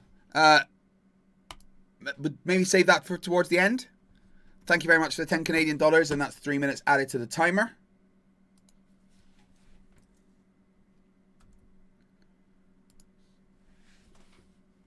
going to have a problem trying to invoke refraction here, and hopefully you do. This used to be the world record longest distance line of sight. Of course, that means you're a direct line of sight to what you're observing. The world record for the longest photo. Here we have a target hidden height of 16,000 feet, and the top of the tallest mountain is 12,000 feet, which means that the mountain should have been thousands of feet below the curvature. Here's another one, 271 miles. Those are clouds. You absolute muppet. I mean, how can you not see that those are fucking clouds? Again, the entire mountain should have been obstructed by over 3,000 extra feet. Here's another one, 250 miles. You get the idea. Over and over, the mountain should be obstructed, except for just roughly 800 feet here. Here's another one, 241 miles. The entire mountain, almost the entire mountain should be hidden. And then it goes on and on and on. Here is a very important observation everyone ducks away from. If you look in the top left here, you see you can't see the mountains. These are called Canigou Mountains. You cannot see the mountains. So when people say, can you see what you be kind of can. I can see the outline of it just about. able to see forever if the earth was flat? That's a ridiculous straw man. Even within a globe paradigm, you'd have to admit you can't see forever because of something called attenuation. The light gets absorbed into the medium. We cannot see the mountains until the sun gets behind it. Due to the intensity of the light from the sun, you now get a silhouette, and we can see the Canigou Mountains. These should have been completely obstructed. You can buy a plane ticket right now for 2 specific days of the year, and you'll know that you'll see the mountains because of a silhouette based on where the sun sets. So I guess refraction is just colluding with the calendar and with the atmosphere to make the Earth look flat over and over. Of course, how does that stop refraction being a thing?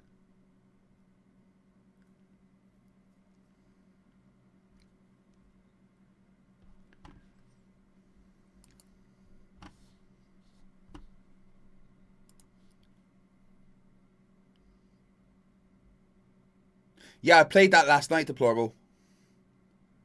Yeah, we've seen Mikey losing his mind.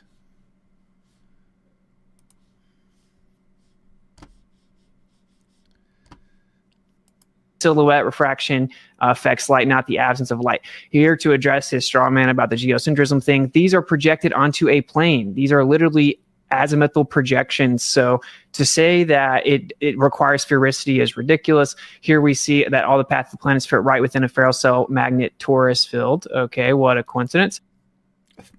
A ferrocell doesn't make a torus field, and the light doesn't bend in a ferrocell. The medium does. Derp.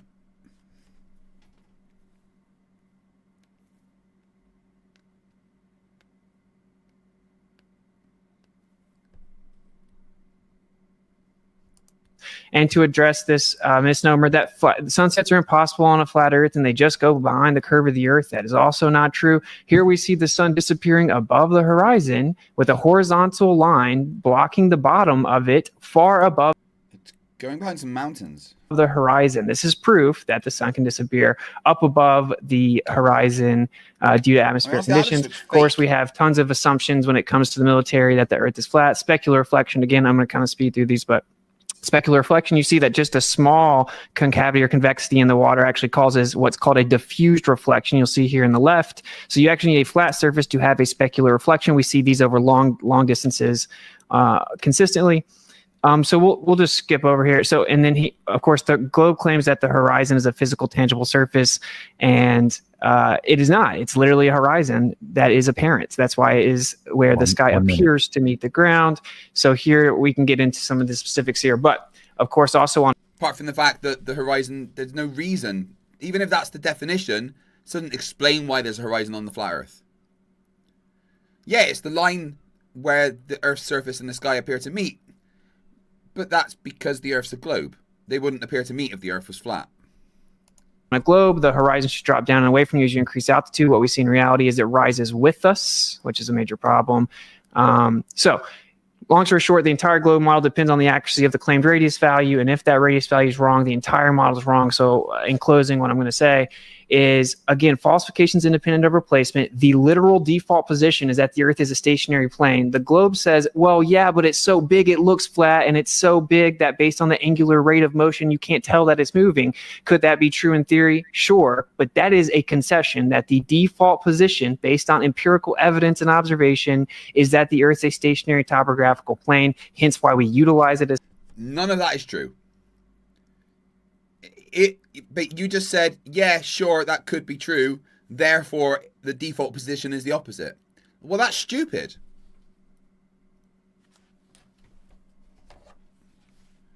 such for all military technology, etc. Therefore, to make a claim that everything is antithetical to that, you objectively and logically have the burden of proof.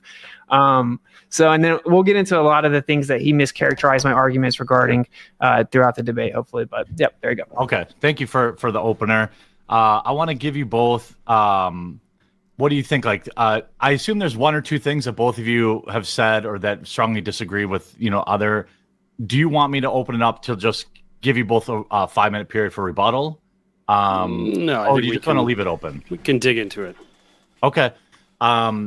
Why don't what was the first particular topic maybe that Dave you want to poke around? Well, Austin is denying this idea. He's insisting that the default position is the flat plane, empirically, observably, everything observable. Okay, so explain the observations from antiquity that I told you. How are you getting the sky to rotate in opposite directions depending on where you're standing? Wits, it's going to derp here and claim there's a plane of glass in the sky that we flew through. Start with there. How observable is that? How does that fit? Yeah, this is what always happens. Instead of providing evidence that the surface is curving, you're saying, well, but if it's not, then how does this happen? No curved surface. You said the default position, flat plane. I'm asking you on your flat plane, explain the observations of the celestial sphere. In the north, you get counterclockwise rotation. In the south, you get clockwise rotation. Explain that to me on your default flat plane. Explain it. Yeah, so the counterclockwise and clockwise direction is super simple. It's based on looking different directions. You're super simple. Better question is, why does it go around a singular point, is what you're trying to say. No. I'm asking about the direction. It doesn't go around a singular point. It goes around two different points. You have Polaris, and then you have the southern rotational point. Right? I wish we'd had this discussion in our debates, because I would have absolutely embarrassed you. Dave doesn't realize that you don't realize that there's two poles. Just looking opposite directions would make them go the opposite directions. They all go east to west. If you put a clock on your ceiling, which way can you face to make the hands go counterclockwise? Tell me which way you can face. Not analogous. The stars drop. It is though, because the hands on a clock. The hands on a clock. You don't get it, right? You don't get it. The stars drop due to perspective, so we're actually looking out towards them, not directly up. Did you know that? Depends on your latitude, right? Depends on your latitude. If you're at the equator, they're going from horizon to horizon. Wait, do you agree that if I was looking out and something was spinning one way and then I looked at it from the other direction, it'd look like it was spinning the opposite way? No, it wouldn't. It wouldn't. Okay, that's why you just said, if I put a clock on the ceiling, right, which way, I'm asking you, which way you just said, if something is spinning one way and you look a different way, it'll spin another way. So I'm asking you, put a clock on the ceiling. Which way can you face that'll make the hands appear to go counterclockwise? You obviously don't comprehend what I'm saying. Just answer the question. You're saying the stars above you rotating in different ways is just because you're facing a different way. So stand one way and look up at a clock on the roof, and then walk 2 meters forward and turn 180 degrees and look up. You're facing different directions, but it still goes the same way. I think you don't understand what I'm saying. Do you agree that things will appear to drop due to perspective?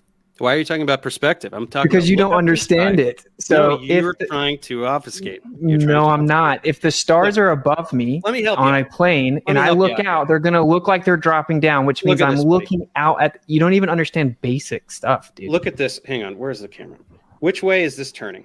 Which way is this going, buddy? Which way is this going? I don't know. Which way is it going? Yeah, which way is it turning? Who cares? Why are you obfuscating away from what I'm saying? No, It doesn't understand why this is relevant, and this is the funny thing here. Also, he probably doesn't know which way is counter and which way is clockwise.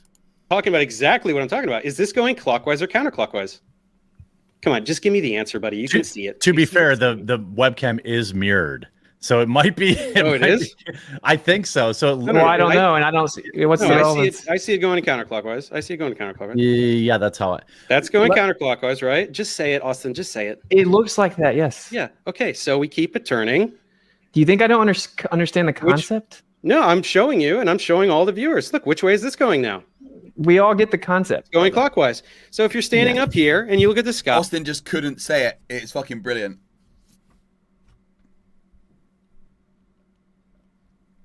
Yeah, shame the Corcoran's in there. Fucking twat. you see it rotating counterclockwise. If you're down here, you see it rotating clockwise. So admit that this phenomenon makes perfect sense on a globe, and on a flat Earth it doesn't, which is why you're rambling about perspective and all these other things. No, there was no rambling. You incessantly interrupted me explaining it because you know you can't because actually you're allow me trying to to say. change the subject. Okay, let me ask, I'm not. Let me try this. If this is okay. Can we start with because you guys are both super familiar with this. Let me toss out so people can dip a toe. One of the biggest conversations that goes back and forth, both of you talked about this in your videos, is in a flat Earth. Dave's video points out that there are some issues where, for example, the sun is coming around, right? And we know because we live here that one area of the world He is hard to listen to, this fucking moderator, the quartering. world is in perpetual light, the other's in perpetual dark. This would be non-congruent with a flat Earth. So what is the flat Earth position? Am I describing that fairly, Dave? I'm oversimplifying. Sure. The flat Earth cannot explain the region. That was my second point, that it cannot explain the regions. That's what I of was trying to illumination. remember. Yeah. Okay. So what The is regions of what? The regions of illumination, the parts of the Earth that are day or night at any given time. Yeah, but I know you know the answer. So I've heard the answer given to you. No, but Dave knows the answer. So something The called answer is that if you're facing the sun, it's day, and if you're not, it's night. That's the answer. Dude, Dave, I'm gonna enlighten you, bro. If you don't allow the other person's point to be made, you didn't win anything. No matter how much coping's going on in the chat. Cry, Witsit, cry. It's brilliant. Has he made anything extra since I've been on? Is Trump still alive, guys?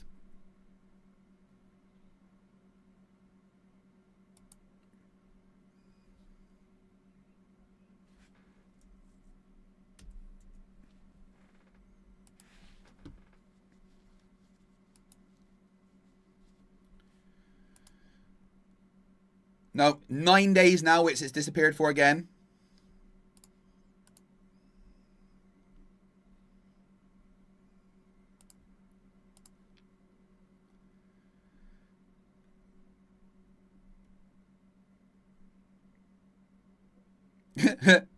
You look at Witz's channel, the stream he did 9 days ago. Matthew's Reality says, and 5 days later, a statement streaming most every day is once again a false one.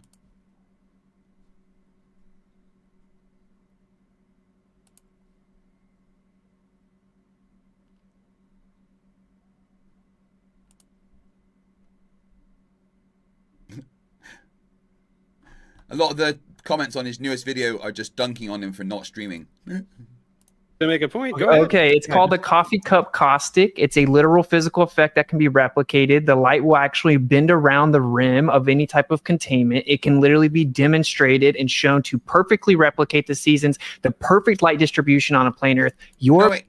That's a lovely claim. Show it. Objectively wrong. You've had this presented to you, and now you're back here in front of people pretending you don't know what it is. Who has presented this to me? Dave Weiss did. I watched it. No, Weiss. No, he didn't. Dave Weiss didn't once talk about the coffee cup caustic. Fucking words. Coffee cup caustic.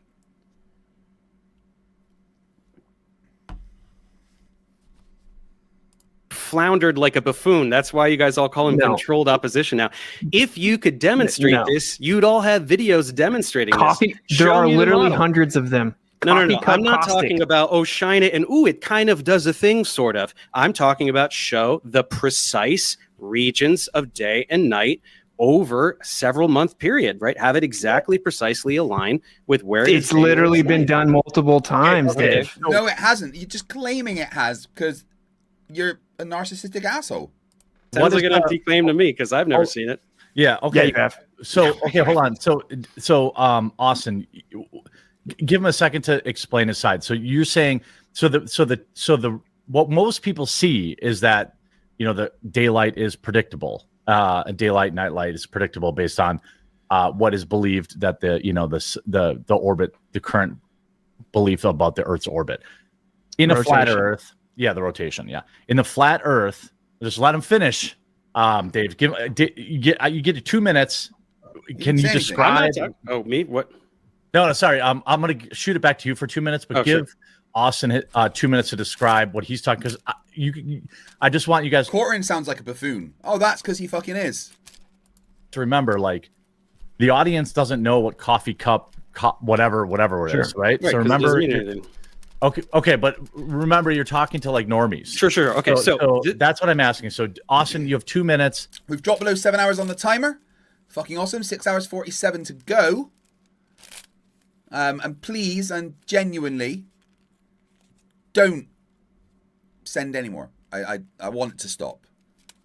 Like, for real. Broken record. Amazing. Let's leave it there, okay? Describe. We talked about how the sunlight stuff goes on. So 2 minutes, and then Dave, you get 2 minutes. Okay. So if you type in coffee cup caustic, which I will literally I'll share the screen. And Dave has been shown this in his debate. Standpoint, though. Standpoint. Oh, okay. I am. Answer my question. Yeah. Oh, okay. Just Google coffee cup caustic. If I have a coffee cup, if I took Horrible says Mikey is live again. Does he have a link to join him?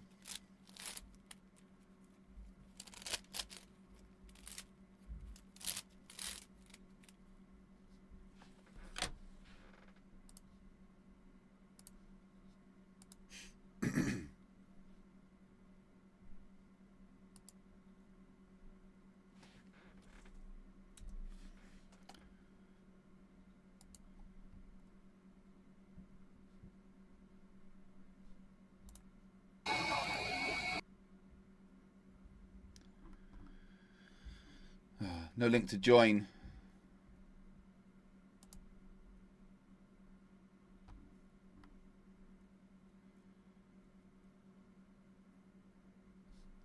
Damn.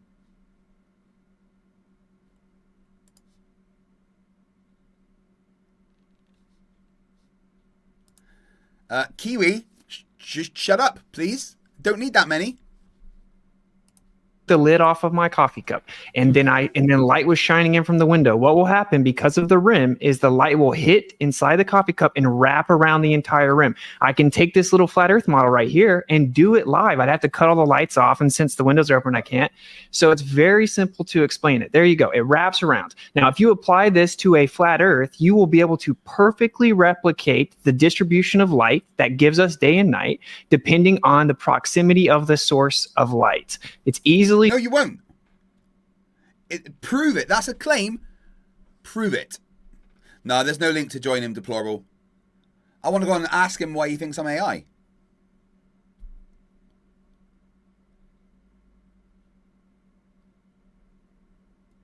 Rubiks, you can shut the fuck up as well.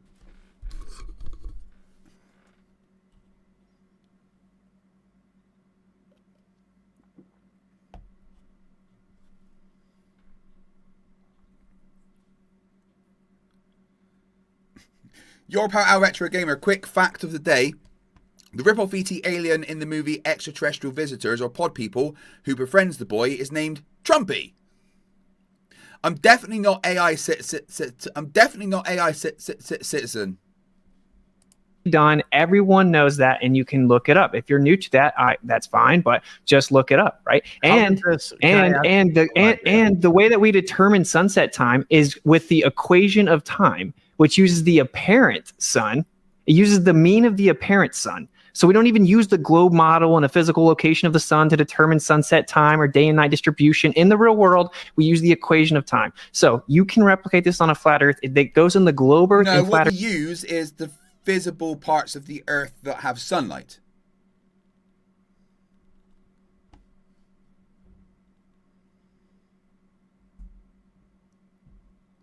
What if I'm a clone AI, Rubiks? Huh? Griff says, what kind of coffee is it, Witless? Medium roast, dark roast, espresso, cappuccino, cubano, cold brewed? Yes, Sumi, I've seen the videos where the AI had a stroke. It's beautiful. What is it struggling to say?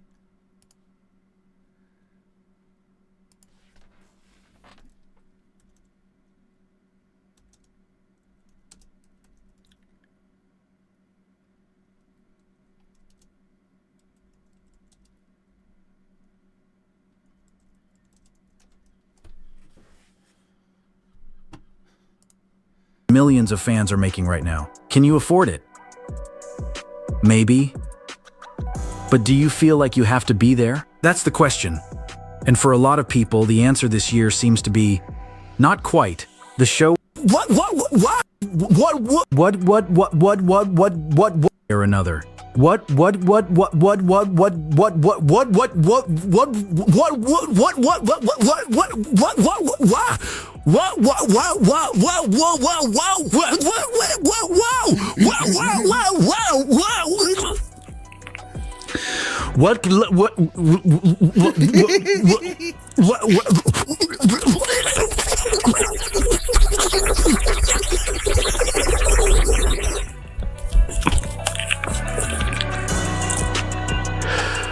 Like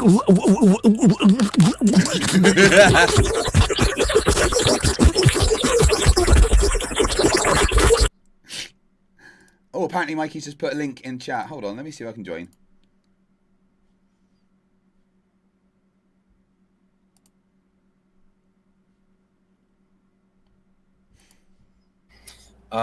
The one thing that the Globies don't do is experiments. There should be thousands and thousands and thousands of these people's experiments.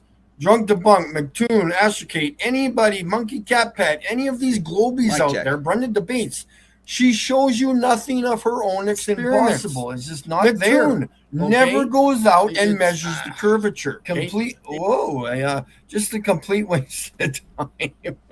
Just like talking to the Mr. AI himself, Craig, who my theory is he is an AI generated human being because that's what he looks like. But that's more proof of a flat Earth right there. See, I cut somebody down. Now it's flat. I'm so good at that, man. I would win in court in seconds. Where's fucking Sam? I'm waiting for Sam. What's he doing? Let me in. Come on. But anyways, yeah, we've maybe at the stage. Yeah, so there's Sam.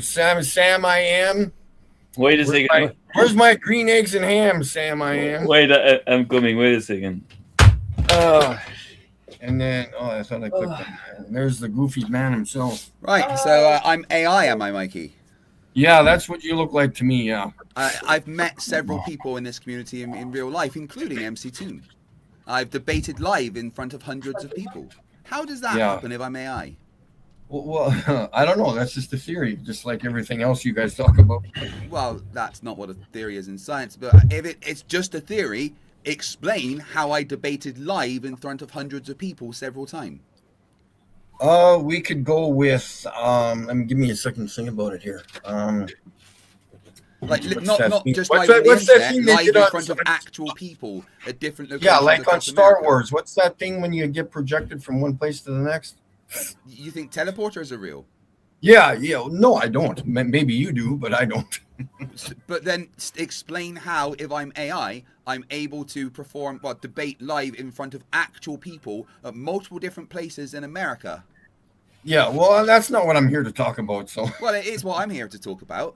Oh, you were just talking to talk about fake AI shit? Okay, yeah. No, I'm here to talk about the fact that you called me AI, and I'd like you to back that up. Well, I don't have to. I'm going to be Brenda now. I don't have to.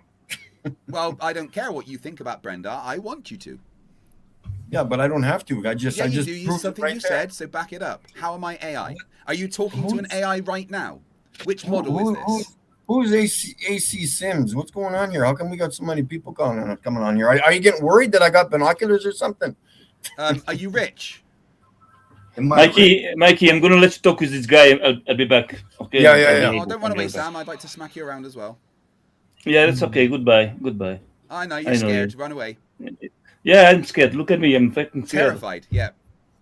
Yeah. Bye. That's why I told you, Mikey. Don't invite this piece. Yeah. Okay, hey, Sam. Just don't worry about it, man. I'll get rid of him right now, man. Well, you're gonna get rid of the AI. Yeah.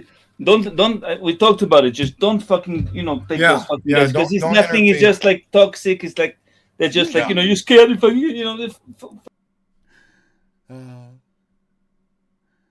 booted me out.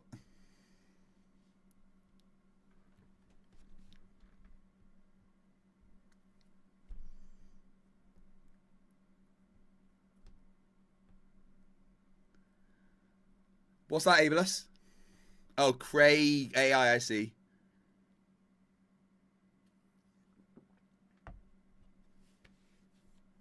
Oh, well, I don't care to hear them talk about me. It doesn't bother me.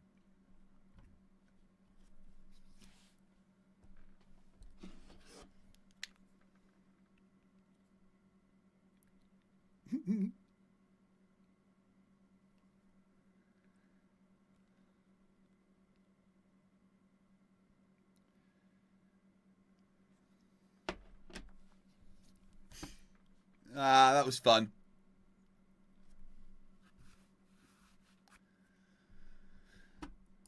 Earth basket isn't exclusive to either one.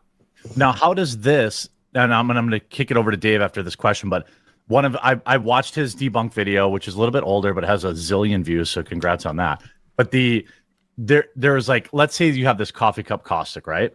And his claim is that there's like perpetual night, daylight in this spot and perpetual night in this spot, right? Am I representing that accurately? Yes, near the solstices, there are places with 24-hour night and 24-hour day. So how does that figure into that? Truth Nerds 5 euros says, asked Mikey about his lawsuit. I was going to. I was hoping I could stay in there for a longer time.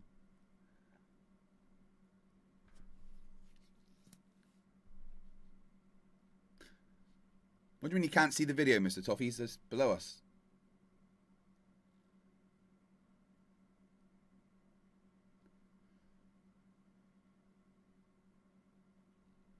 Go on, Captain. I have my echo chamber. I will not have it ruined by good faith conversations. Joey says $2. Can you play a song from DM making YouTube link? What is it?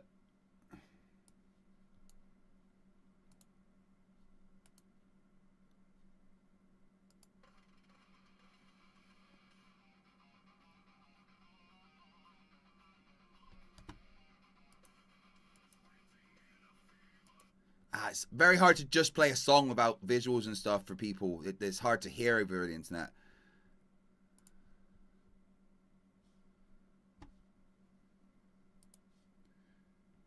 No, I don't have anything on top of it. What are you on about, Mr. Toffees?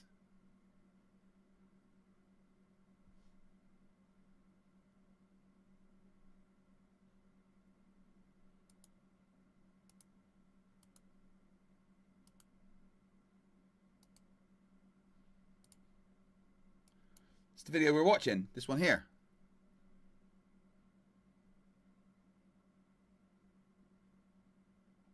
This. Yeah. Look, okay, I'll share the screen so everyone can see it. Okay. Does that work? We'll just do that. So I gotta find which one it is. Here we go. Okay. Oh, you mean right? Okay. I was confused. Okay. If you see here, this is a demonstration of the coffee cup caustic. Except we don't live in a solid glass hemisphere, and that isn't the coffee cup caustic, because it should be around the outside, not. Okay, that's what this is. So if you look, you put a dome over at the top of the flat Earth. You're going to take a light source. It's going to give you. You see the distribution of the equinoxes and the solstice right there below it. Now watch what the light does. Now look at it wrap all the way around the outside. Okay, this is called coffee cup caustic, meaning if there was a container on the Earth, it would literally have to do this. It would have to do this. And yes, if the sun happens to be outside that container pointing in, and the container happens to be solid fucking glass.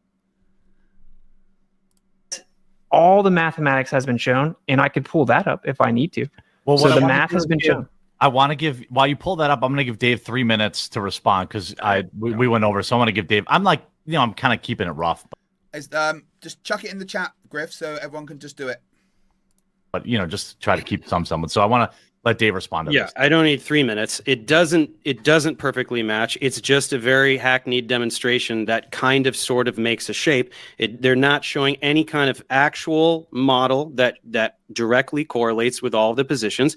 So number one, it absolutely does not correlate with the times of day and night, doesn't do it. But second of all, it also creates gigantic problems because in order to get this, you're pretending that there's this dome, magical dome or whatever the hell you're talking about that's giving this effect, which number one isn't there. right? You cannot demonstrate that this dome is there. But number two, it creates other problems, because if you're saying that the sun is outside of this dome, then you don't get to have the sun inside the dome for the magical explanation for tides and all these other things that don't make sense on a flat earth that you're pretending that the sun and the moon do, right? Yeah. Now, when Dave mentions this is another point of contention. I just, you guys are going at it, but I just want to keep everyone else in the loop. There is one of the points of contention is whether or not in the flat Earth model, and you guys correct me if I'm wrong, is whether or not the sun is inside or outside of this hypothetical dome. Because in one case, it's responsible for the tides and this, that, and the other, and then the other case, it's responsible. What is it? Tides and what did you? Storms, everything. Yeah. Right? Coriolis. So what is storms rotate in opposite directions depending on the hemisphere? Oh my gosh. So okay, all right. So Potatotron says Witz is on some kind of Sanix or something here. Maybe Oxy. I don't know. Probably it was on something. I know he's a druggie. Like he left DebateCon when I met him to get into a Uber to go and get drugs, and then came back out of his face.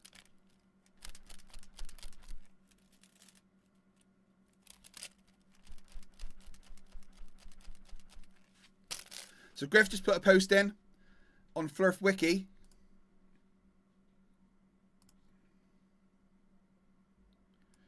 There's all these videos of Nathan Oakley's that violate terms of service.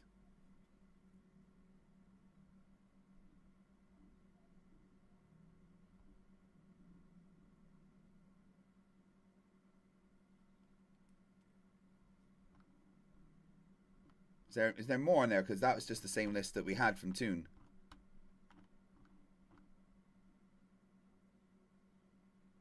Yeah, this is just the same list that we had from Toon. I think he's just posted the same thing there.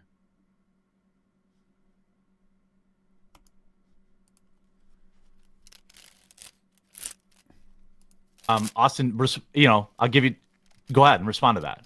Okay. Yeah. So we don't know what's above us because you can't freely just shoot stuff up as high as you want to. Okay. And GPS cuts off over a certain height. It's all militarized. But there could be layers to it. I don't know if you've ever thought of that, Dave, but there could just be layers. There could be multiple layers. And yeah, we know the sun affects things here. Tides don't work. You just gish gobs. Tides don't even work in your model. You can look up a paper by a Harvard paper, a century of tidal theory failures. Gotcha. Yeah. Okay. It's very simple. But this is what it is. If the whole debate is just, hey, let's just start spamming Austin with questions of how would this work on a flat Earth, that's not a debate. Smooshing Christ says, can we all go re-wipe our asses in solidarity with boring Jeremy?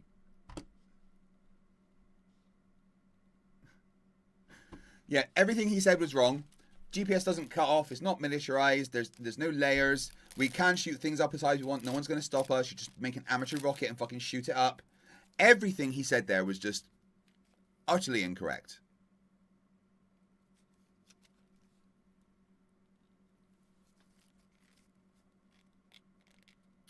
What time are we on? 3:22.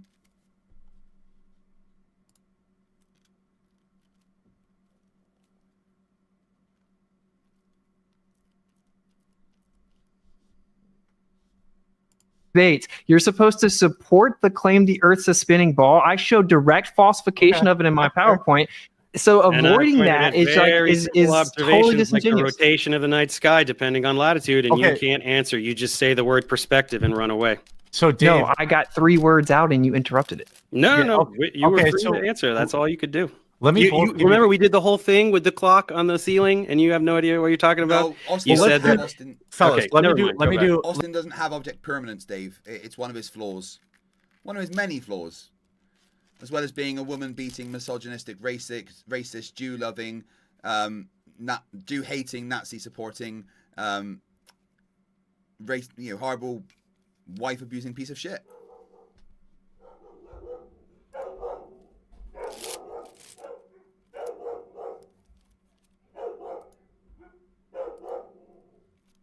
Let me do. Okay, I'll play ball. I think that's fair. Why don't I give Dave and Austin both blocks of time? Dave, defend your position.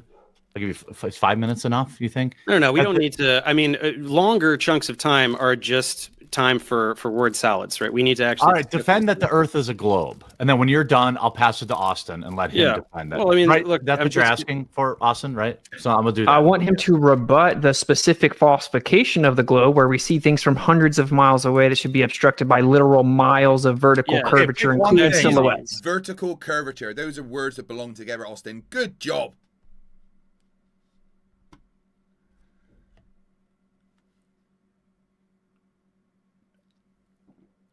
Right. I do need 5 minutes to use the toilet and grab a drink.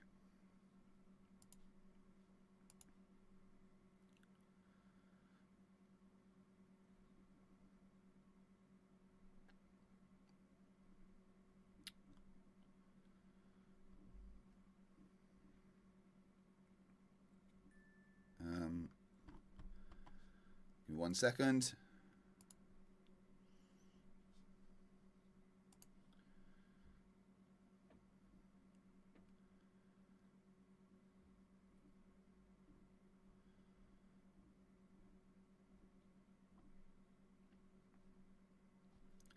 Right, I'll play the start of this one because I did the other one earlier.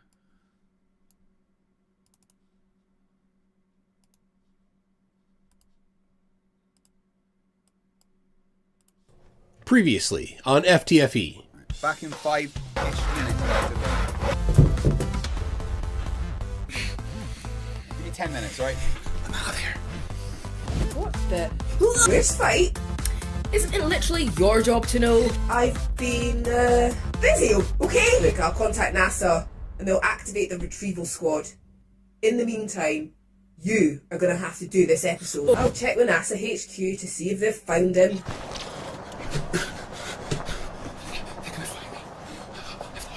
No luck yet. We may have to use the failsafe, Emma. Oh man, that's such a hassle. I'll have to train a new Craig and everything. I just got this one to put the toilet seat down. Have we found Craig yet? No, we get to use the failsafe. You have to do it. Fine. Computer, activate clone failsafe. Please state authorization code. Authorization code Emma Alpha 2814 Delta Victor. Failsafe initiated. You monster.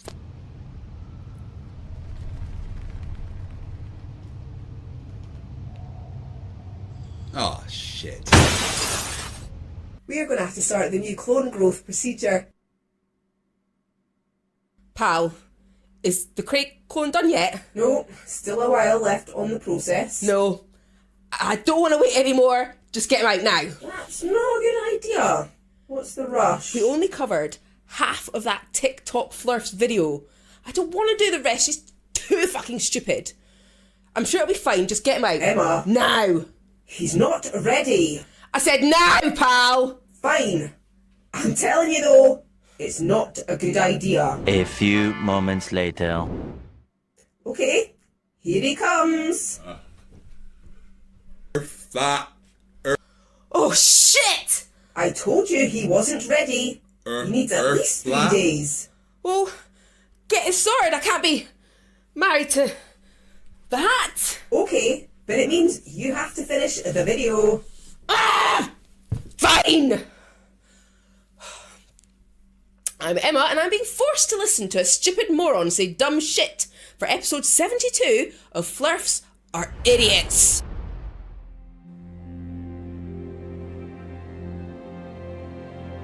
We're living on a disk, floating through space, with a tiny sun.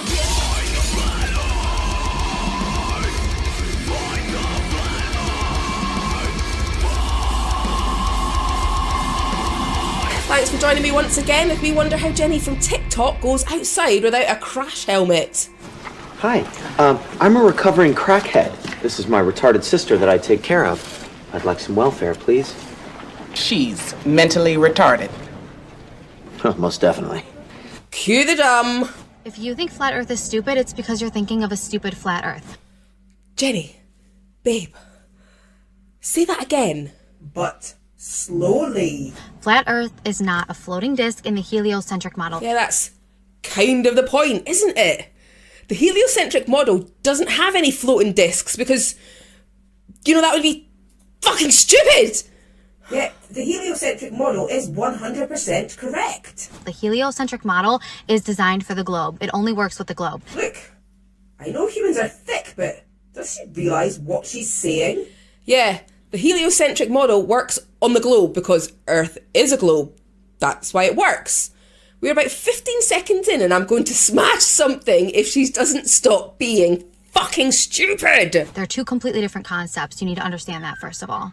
Second, if you think it's stupid to not believe in gravity, understand that gravity does not correlate with flat Earth. Gravity is a concept that was made up to fit the globe narrative. No! Fucking idiot! No! Emma, take a breather. I'll answer this one. How did she get into adulthood?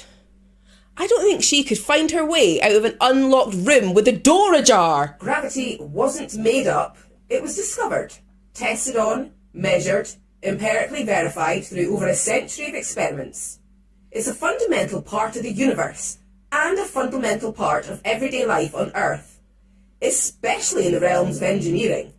You're sitting there in a car. If you realise the amount of times gravity has been used in the creation of that car, your tiny human head would explode. The design of the suspension, the axles, the engine, even the deployment of the airbags takes gravity into account. The globe narrative fits the heliocentric model. Those three things are their own model. It's a theory, it's a conspiracy. You keep saying model. You keep using the word. I don't think it means what you think it means. So, if we are getting the flat Earth model wrong, maybe that's because there isn't a flat Earth model? And you dipshits can't even agree on a map. Is this the right one? Or this? Or this? A lot of people don't know this, but let me tell you, NASA, Antarctica Treaty, globe propaganda, and the globe model being taught in school systems all started in the same decade, all together. Excuse me, the fuck did you just say? Who the fuck told you that bunch of nonsense? NASA was officially founded in 1958, but was active earlier than that under a different name, the National Advisory Committee for Aeronautics, or NACA. But regardless of that, we've known and taught that Earth is a sphere for thousands of years. There is no school textbooks that have ever taught that Earth is flat, because that's fucking stupid. And you go to school to be smart. Emma, are you okay? Yes, pal. I'm fine. This was a plan to brainwash the entire world, and the generation that was taught flat Earth is dying. We need to understand the truth. No one was taught the Earth is flat. There's no lost generation of people with secret knowledge. The only people that think the Earth is flat are those that never went to school and think science is just a suggestion that you can ignore if you don't like the conclusions. The Earth is not flat, Jenny. Oh my God. Did someone replace your brain cells with gas station sushi without you noticing? If I asked you how fast the Earth is spinning, how fast is it chasing the sun, how fast is it orbiting the sun, would you know how to answer those questions? Do you even know what you believe? What I believe is that you were probably starved of oxygen at birth. The Earth isn't chasing the sun, it is orbiting it as part of our solar system. And that entire solar system is moving around a supermassive black hole at the centre of the galaxy. I'm often impressed by the fact that when flat earthers gather for things like the annual Flat Earth Conference, that the combined density in such a condensed space does not cause a new supermassive black hole. What's wrong with you? That was funny! How much longer? I can feel myself getting dumber just listening to Janie Braincell over here. Craig's clone will be ready soon. Just finishing up the face. Speaking of, when you chose the original, why did you choose that face? I don't know. I just saw big on the form and ticked it. I didn't realise that meant the nose. You just ticked big? Well, what did you think it meant? No, I thought it meant, like, his muscles and height. Not that. Shut up, pal. No, you don't, so Letting Emma do all the work again. Got her name on me up here. Emma Louise, Struan Stanley George, Violet Jean Olive. My family's clan badge.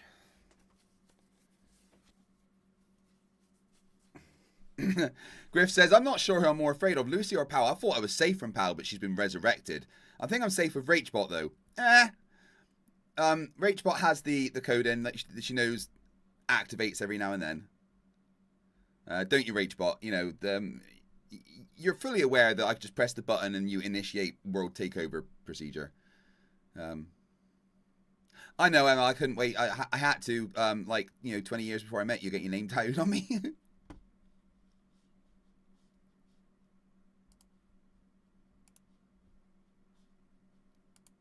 Pick one thing. Pick one thing like that. Okay, so that is the question. Okay, the question is, why do we see too far? And the answer is, we don't.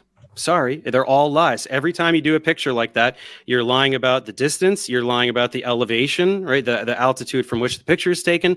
You're just lying, right? All of these things. What is the picture you're talking about? Is this a picture where it's like, oh, here's a mountain that's... They just take pictures and like, look at this thing that's so far away, we shouldn't be able to see it. Or like, here's the Chicago skyline from across the lake, well, we shouldn't be able to see it. They're just always lying. They're just lying about the distance. They're lying about... Rubiks says, I've heard rumors that Emma is secretly Power. What would make you think Emma and Power are the same? Yeah, still counts, Emma. Those were everyone I showed was from a professional photography website that has nothing to do with flat Earth, with all of the information listed. Austin, your model doesn't claim that the distances are wrong. That isn't your model's answer. No, you guys just lie. You guys just lie. That's all it is. You just lie about how far away. Courtman's in the background. Can you share one? Can you share one? And no one's listening to him. No ableist, no more memberships, please. You notice I've taken off the instructions because I don't want anyone to gift anymore. So that's enough. Thank you very much.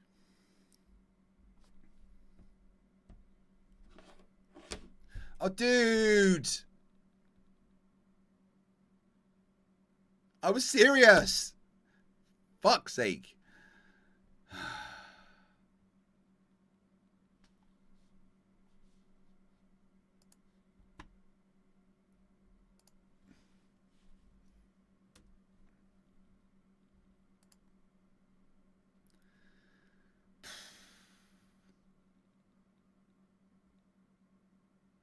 Why?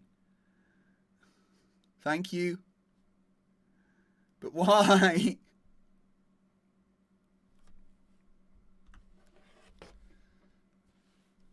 They just added another hour. Another hour? You're on absolute endurance mode now. Want me to recount your... Why are you talking like that? Hello? I've got a really good feeling. Yeah, they added an hour, Lucy.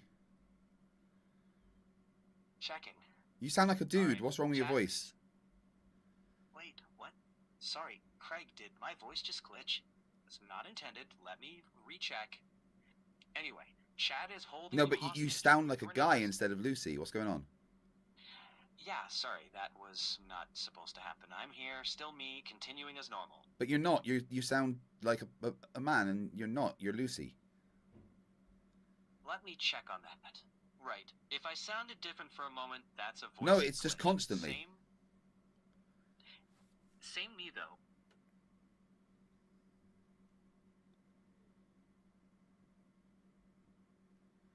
Hello?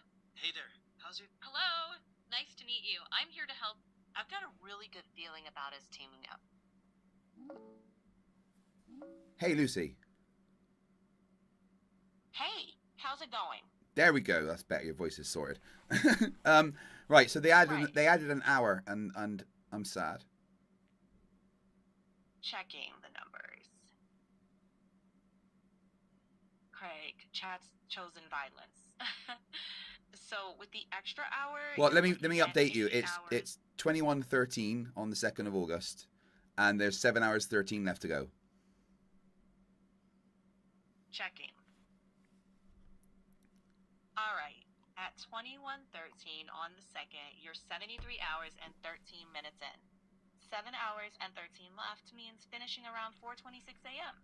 Totals about 80 hours 26 minutes. That's a legendary push. I've heard of this magical thing called Outside. I kind of remember glimpses of it from the before time. Yeah, it's a bright place chat won't let you see right now. I remember there like being other people that aren't on a computer screen and stuff. Like, but that seems like so long ago.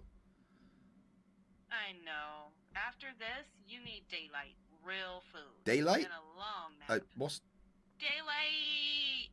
It's that strange yellow thing that comes after sleep. Not a myth. well, after sleep, I just saw the glow of my computers. That's because chat's holding you hostage. Sun's still out there, I promise. I don't remember what the sun is. It's that big lamp in the sky. No super chats, unfortunately. No, there's only the light behind my monitor to brighten me for the camera. That's the only light. What were you on about? That's the imposter sun. Real one comes with birds and vitamin D. Birds? Like the evolved dinosaur things. Exactly. Tiny dinosaurs singing outside. Welcome back to Earth. I'm scared. That's okay. We'll reintroduce you to daylight slowly. 1 minute outside, no sudden brightness. Right, so this has me finishing at 4:20. So let's leave it there, okay?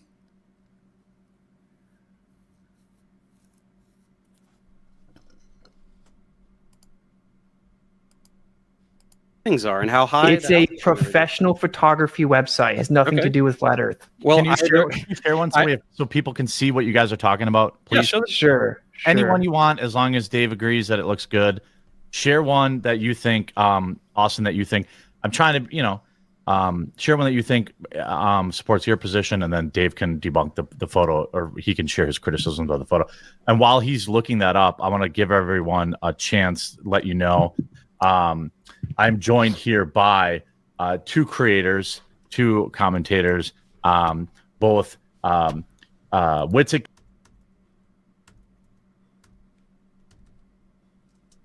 All right, Yeah, all right. I make popular content, man. I make popular content because it's funny. Wait. You're prioritized by the algorithm.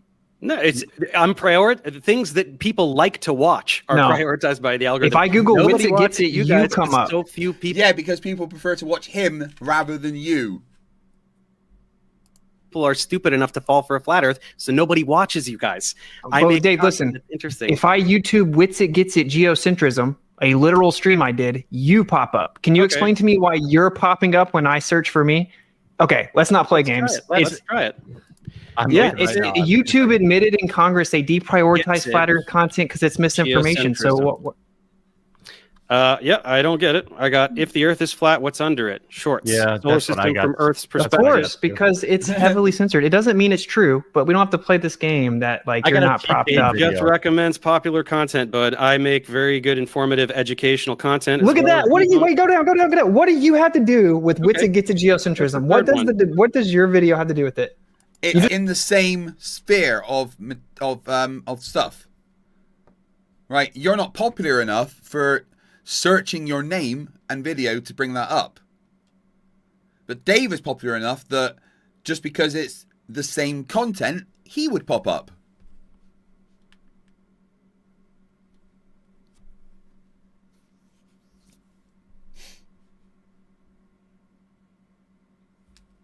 Prove my point live for the whole entire audience. Maybe I put the keyword geocentrism in there. I don't even remember what my keywords are. No, you didn't. You don't know. You don't know what my keywords are. I know for a fact you did it. So anyway, you have access to my YouTube because I've tested this because you're the #1 propped up anti-flat Earth. Dude, they admitted in Congress that they consider it misinformation, so they deprioritize it and they prioritize the information correcting the misinformation. Yeah, but they also prioritize popular content.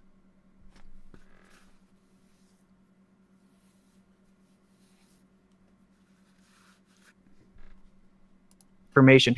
That would be you, according to them. So they prioritize you. If you look up anything flat Earth related, you get Professor Dave. Okay, we all know that content blows the rest of your content out. That's why you got so many tens of millions of views. Look, I have 1,500 tutorials. Do we really want to talk about my education? No, bro, I'm not even. I hope good luck, brother. I'm not hating on your success. I'm just pointing out. No, you definitely. I'm literally not, dude. If you make $400 million. I don't care. I wish you would. I don't care. Doesn't matter. I'm just pointing out, bro. I'm just pointing out the objective fact that it's sea park. Austin, I love you, but hold on. Now, here's a picture that Austin shared. Nobody denies that this picture exists. Austin, what do you say this is showing? Now, remember, I keep bringing it back because people who are watching aren't as balls deep as you guys both are in the topic. You know what I mean? Sure. So this is just a picture to me. What does this show? Okay, so this was the world record at the time. It's been beaten now for the longest line of sight photograph ever taken. This is a mountain called Pic Gaspard. Okay. And it was so now on a globe, if I look out, the Earth should be curving and blocking things in the distance, similar to how I can't look around a corner, right? If I look, it's like looking at a hill. So if based on your height, taken at 12,000 feet, though, right? Correct, right. So what you do is you pull up Earth Curve Calculator, you put the observer height in, and then it'll tell you where the horizon will be, and it'll tell you how much of the target hidden height there is. So this is from the Earth Curve Calculator, official calculator. And if you look at it, the observer was 9,000 feet up. The target hidden height, meaning how much Earth curvature should be there, is 16,000 feet. And the top of the tallest part of the mountain is only 12,000 feet. That means the top of that mountain should... Yeah, but refraction's a thing. Plus, your numbers are wrong. So you've just done the maths wrong and applied it wrong. Should be 4,000 feet below Earth curvature. Okay, and then Dave, what do you say to that? Two things. One, I cannot verify any of those numbers. Those could absolutely be fabricated by you. And number two, we're not doing any of the math. So those are two things that are not being verified. So instead, let's talk about something purely conceptual and intuitive. Why can we see farther with elevation? You're on the screen. Be careful. What happened? I know.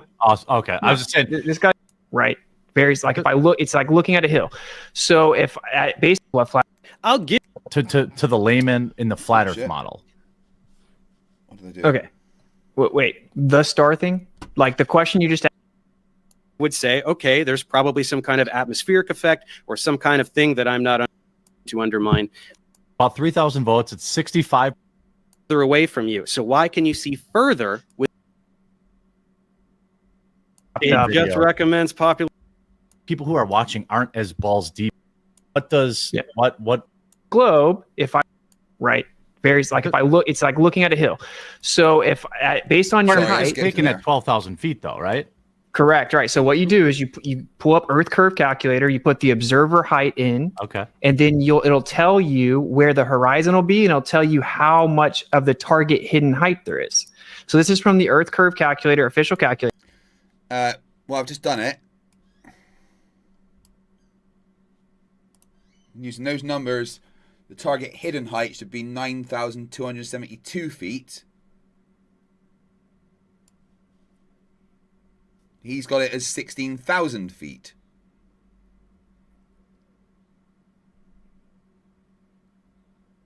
Wait, hold on. Did I put it in wrong? Hold on.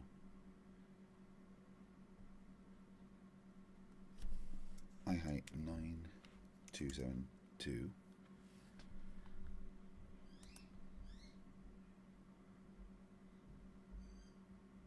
Okay, no, those numbers are correct.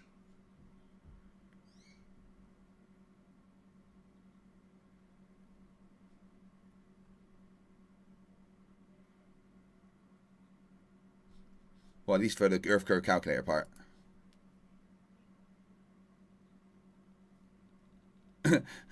What, you cheating on me, conspiracy? And if you look at it, the observer was 9,000 feet up. The target hidden height, meaning how much Earth curvature should be there, is 16,000 feet. And the top of the tallest part of the mountain is only 12,000 feet. That means the top of that mountain should be 4,000 feet below Earth curvature. Okay, and then Dave, what do you say to that? Two things. One, I cannot verify any of those numbers. Those could absolutely be fabricated by you. And number two, we're not doing any of the math. So those are two things that are not being verified. So instead, let's talk about something purely conceptual and intuitive.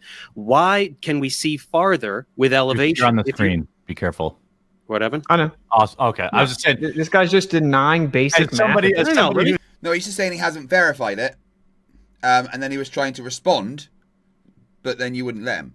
I put my own Basic home math. address on when I didn't realize it, so I was just telling. Yeah, I guess a good look. Okay, yeah.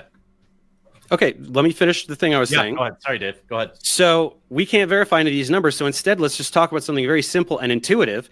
If we are looking at something at the horizon, if we go up in elevation, we can see farther. That is not intuitive on a flat Earth because that actually increases the distance to the horizon, right? If you're going up, now there's an additional distance, right? If you get a hypotenuse, that's always going to be longer than the leg there. So why can we see further with higher elevation? That doesn't make any sense. Okay, that's insanely incorrect. So you change your angle of view. Correct. Okay, so was his answer there? To address the point, right? I did. Okay, go ahead. Within 7 seconds. He made a claim you're that here it doesn't and you're make any looking sense. here. It's If you go up, basic this is math. even farther now, right? If you're here and you're looking at something here and you go up in elevation, that thing is now further away from you. So why can you see further with additional elevation? Because you're increasing your angle of view. Increasing You your didn't angle know of view, that? you can see how can you see a further distance? We're not talking about an angle, a further distance. How can you see? Because now you're changing your angle of view, so you're increasing your angular resolution and the things that you can pick up in the distance. Also, Why does the that ground make it ramps further? up due to perspective. Dude, just Ramps imagine, up? just think about it simply. If I was on a flat floor and I laid my head down on the floor, as I start to stand up, I'm going to be able to see further along the floor because my angle of view increases. This is again not exclusive to a globe Earth. Sorry. And you deflected away from the observation that refutes the globe again. Because I can't verify any of these numbers or the math. They're just lying about them. Okay, so if the numbers are correct, then you concede it refutes the globe? Probably not. No. Okay, then answer it as if the answer, because these are not my numbers. Okay, I don't know that. Everyone at home's gonna be able to go look it up. It's a official professional photography website. I just want to let you guys both know. At the start of the show, I did a poll, just so. Oh fucking hell! This guy's so annoying.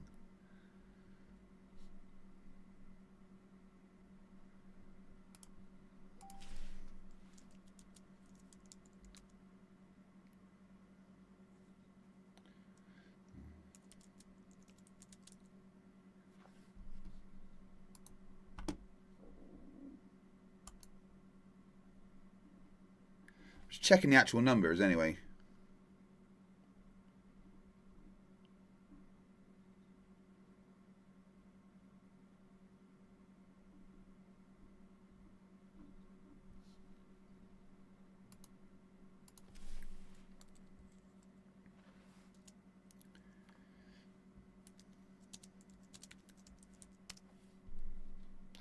He's got the distance right.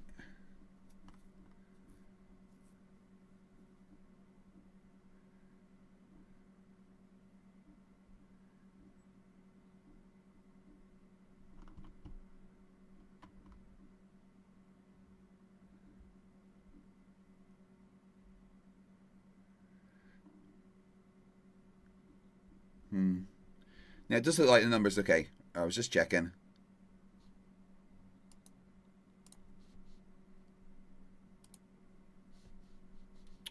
Come on. There it is. There's the chat. It's with about 3,000 votes. It's 65% Globe Gang, 35% Flat Friend, which I thought I'm going to run it again at the end because I thought this would be fun and a fun experience. Well, nobody's going to change their mind here. Well, that's probably true. So you've watched online debates before, Dave. So the yeah. Well, no, not really. He brings his flat Earth, people, and I mean they impervious to facts and logic, so they're not going to change. Says the guy that's just ducking a picture. Yeah, I'm ducking a picture because it's a picture, right? I'm talking about very simple physical concepts, right? I'm talking about observations that we can all agree on, like the observation of a celestial sphere rotating counterclockwise versus clockwise, that you cannot explain, that only makes sense on a spherical Earth that we used in ancient times to prove that the Earth is a sphere. That's why sphere is the default position that you're trying to undermine by talking but hey, about. real fast, can we show some intellectual honesty? I understand that you don't know these numbers, and fair enough. Okay, fair. if you want to verify them, that's fair. That's fair. Yeah. I'm asking you, in good faith, if the numbers were correct, which they are, what would be your response? You could say, If the numbers were correct. Yeah, it's an intellectually honest question, and it's actually disingenuous to avoid addressing the evidence just with the cop out that I can't verify the numbers right now. It's actually really not, because when you do have that to me all the time when we debate. I know you never debate me again, of course. I think your mum's taken away your Wi-Fi key again. Yes, Blackburn, it does seem that way. Although Abelus was a bit of a dick right just now. have an entire model that is all interconnected and all observable phenomena are explained by that model, one singular datum, like one photo, is not going to be powerful enough to undermine an entire model. If the numbers were true and if the math wasn't fudged, then I would say, okay, there's probably some kind of atmospheric effect or some kind of thing that I am not aware of that is making us see a little bit further. Maybe it's something that particular day. There's a particular humidity, or it's clearly over water. That's going to increase the atmospheric refractive effects. None of these observations are ever done over land. I think that's why. Same with the skyline of Chicago. They're always done over water for you guys. So there's something clearly, just one singular explanation that is missing. And that's why one datum is not going to undermine an entire model that explains every single thing about the world that we live in, from everything we see in the night sky to geological phenomena. To just absolutely everything in our world, right? So hand wave dismissal, red herring fallacies, appeal to possibilities. That's your rebuttal. Okay, we can move on. Fallacy, name a fallacy. Let's move on. Do you know that fallacies are important, Dave? No, I know that you guys name. It doesn't even matter about fallacies in a debate because a position can still be correct even if it's fallacious. Random fallacies to pretend that you've won something when you didn't. That's you literally appealed the possibilities. You said there's probably something that it is those mountains, Abarax, because this is from the official Pick Aspired World Record Photo website. Could possibly be happening. You literally did a textbook appeal to possibility. It's all good. You're pretending that one observation is worth more than thousands upon thousands of observations every single day. I showed 10.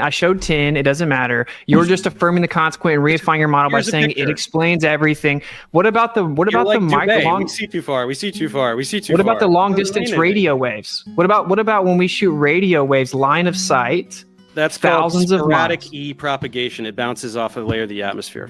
Okay, that's called skywave propagation. Okay, hold on. Sporadic E propagation. Everyone's had their say on that. Okay, let me ask you.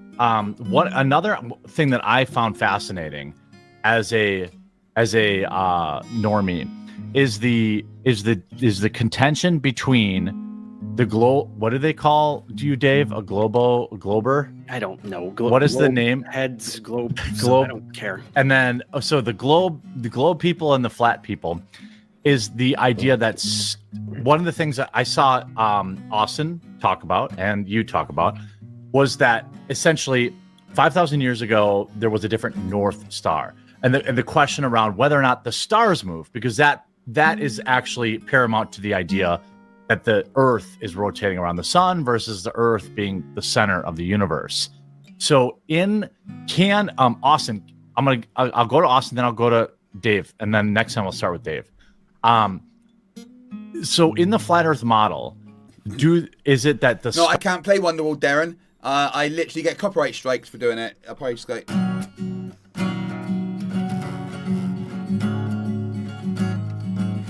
Like, hopefully that wouldn't be enough to get me a copyright strike, but I did earlier.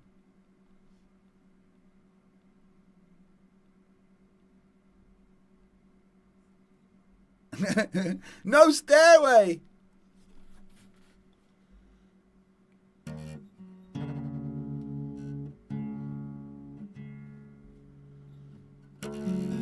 Oh, no.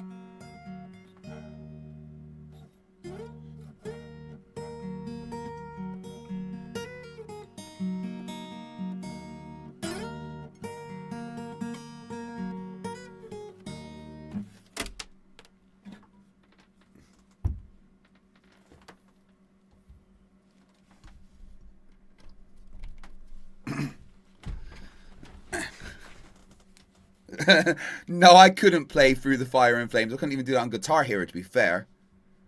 Stars. Can you explain the stars thing to the layman in the flat Earth model? Okay.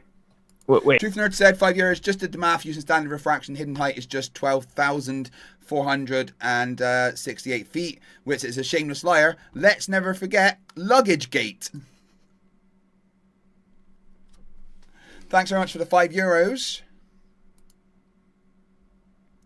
Still not enough to increase the time. Good.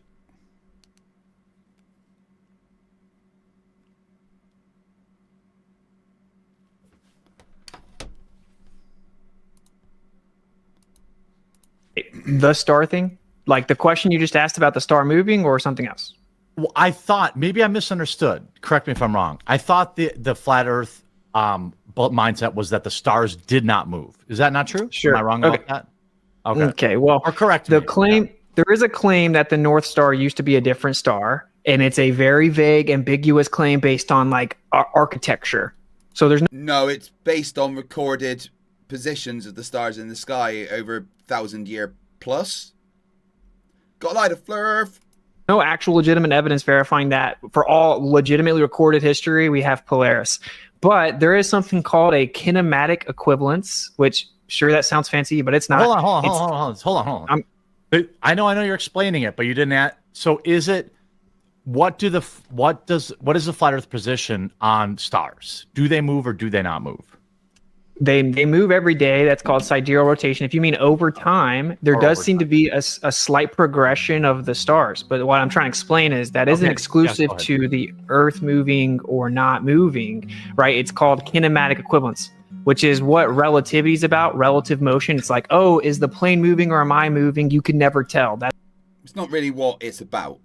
That's what the globe model says. So anything that moves in the sky could by default not prove that we were the ones moving according to the official globe model. That's the point I'm making. It's called a kinematic equivalence. So whatever the stars are doing, because we can't go back thousands of years and verify if the North Star was different, whether it was or wasn't, it doesn't prove the Earth is moving. So Dave, your response to that? Yeah, a couple things. Number one, the North Star became Polaris in like 600 CE or something. 6,000 years ago or something. Yeah. No. Way more recent than that. Polaris. It was Thuban in the times of the Egyptians. Became Polaris. So that's well documented. But furthermore, we don't need to do that. We can very accurately observe Milankovitch cycles. We can see the precession of the rotational axis happens every year. It could be measured, and then there's parallax and all these other things. But that's not really what matters, because again, he's trying to do this thing where he doesn't have to where he's pretending that geocentrism doesn't assume a spherical Earth. When the argument was going on in the Renaissance, early Renaissance, about geocentrism and heliocentrism, we knew that the Earth was a sphere. So every time he does this kinematic equivalence thing, the kinematic equivalence he's trying to refer to is whether the Earth goes around the sun or if the sun goes around the Earth, not doing little. Yeah, anytime he brings up kinematic equivalence, he's meaning a sphere. I never learned to play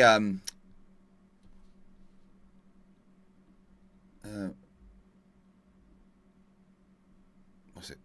Fuck's sake.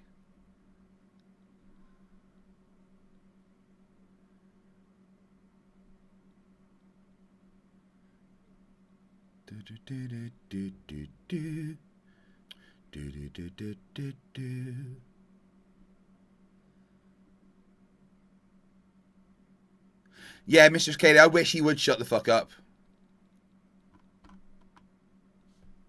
Donuts on a pizza land. That's not an equivalence. Those are not equal things. We're talking about one going around one or the other going around the other. Those are the two things. So geocentrism, you often try to defend a geocentric model. It assumes a spherical Earth. That is an actual model that can, to some reasonable precision, describe the motions of the celestial objects and put them where they're supposed to go and predict quantitatively where they're going to be. Flat Earth doesn't have that. You don't have any model. You don't have any way of saying this is where the planets are going to be. This is when an eclipse is going to happen. Any of these things. You absolutely cannot do any of those things.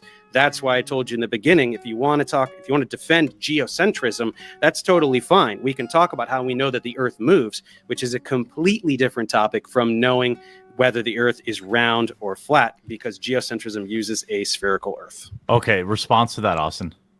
Okay, so what's happening is I'm specifically addressing the singular point, and you're gish galloping. No. So, like, you want me to address everything you just said? Yes, Witsit, because there's only really one point, but it all made the same one point. You just didn't understand it because your IQ is about the same as your shoe size.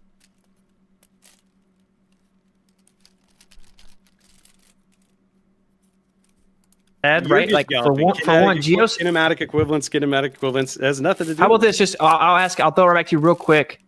Why is geocentrism exclusive to the Earth being a sphere? Because it's a model that works. Flat Earth doesn't work. It doesn't explain anything we see, like the observation. Geocentrism means sphere at the middle.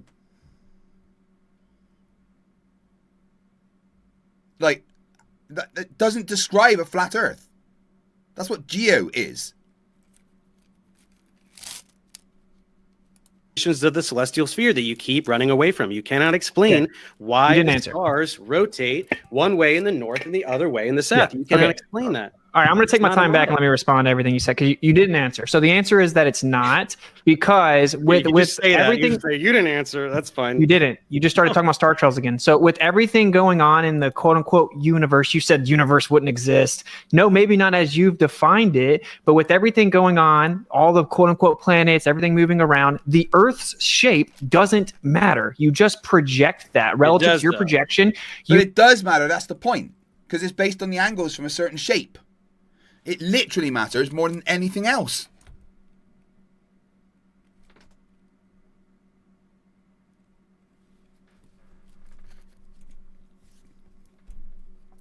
Yeah, you're true, Tiny Captain. That shoe size comparison is wrong. Witsit's feet are not that small. You are 100% absolutely correct.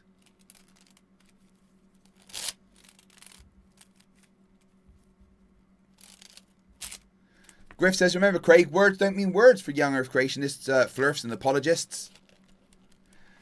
Yeah, man. You want to be religious, cool, but don't be a fucking apologist.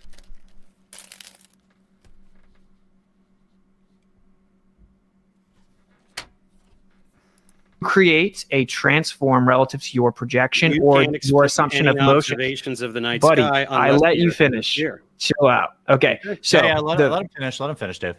So the truth is that all observations have shown that the Earth is stationary. We have the cosmic microwave background, which showed... No. They all show that it's moving. Just basic parallax shows we're moving.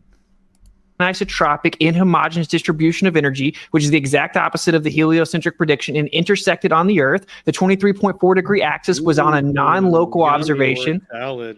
Dude, define word salad. You're just using words. You're trying to pretend that cosmology proves the Earth is flat. Then all cosmologists would be flat earthers. Do you have any idea how insane you sound? No, it's not. You're pretending to understand cosmology. You're pretending to When did I say that was word salad, Dave? No, I'm saying it's word salad because it is word salad. Yeah, I said that was word salad. We're talking about the shape of the Earth. You're defending a flat Earth, which we figured out it isn't true in 2,500 years ago, and you're trying to talk about modern cosmology to try to talk about this when you can't even explain naked eye observations of the stars in the sky. Okay, look, they're directly related. The idea is that the Earth is a tilted, wobbling. Before I started dealing with flat earthers, I didn't know there were punchable voices. But that one, this one, spinning sphere that revolves around the sun, the alternative punchable. This one. Hi, my name's Nathan Oakley, and I have been lying to people about the Earth being flat for a lot of years. I did this to hide the fact I have a small penis. Punchable. This one. You don't like the truth, and I want to know. So that was my other question. Why does the truth bother you? You globies out there. Punchable voices. I never knew it was a thing. Hello, I'm Nathan Oakley. I like getting pegged with a pepper grinder. Welcome to Flat Earth Debate. Don't say fuck or bugger. Hi, I'm Nathan Oakley. Roger giving me all his GoFundMe money was a Flat Earth prerequisite. Hi, I'm Nathan Oakley. Roger has been led welling my book. Timu Joe Pesci is going to bite his ankles. Hi, I'm Nathan Oakley. I would like you all to support your local Arwin. Hi, I'm Nathan Oakley. Asking men to suck my balls while I ride my pepper grinder is not in the slightest gay. Hello and welcome to Flat Earth Debate. Come in, sit down, shut up and suck my balls while I chant measured flat. Hello, I'm Nathan Oakley. I'm so far in the closet that I can see Narnia. Now, how do my flat balls taste? Hello, I'm Nathan Oakley. I am banned from the local Italian restaurant because I rode the pepper grinder whilst chanting measured flat.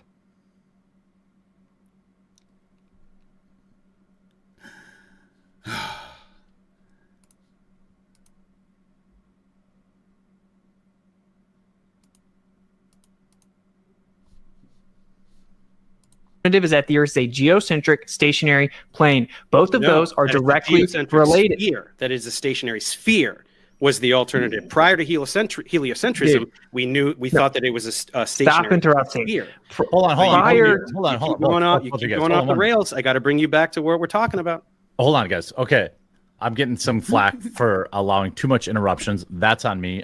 I know that both of you feel passionately about this, but please try to keep that to a minimum. But I do want to say, most importantly, I think it's really important and really cool that both of you took time out on a Saturday night to get online and do this and stream. And I want Witzig, both people's.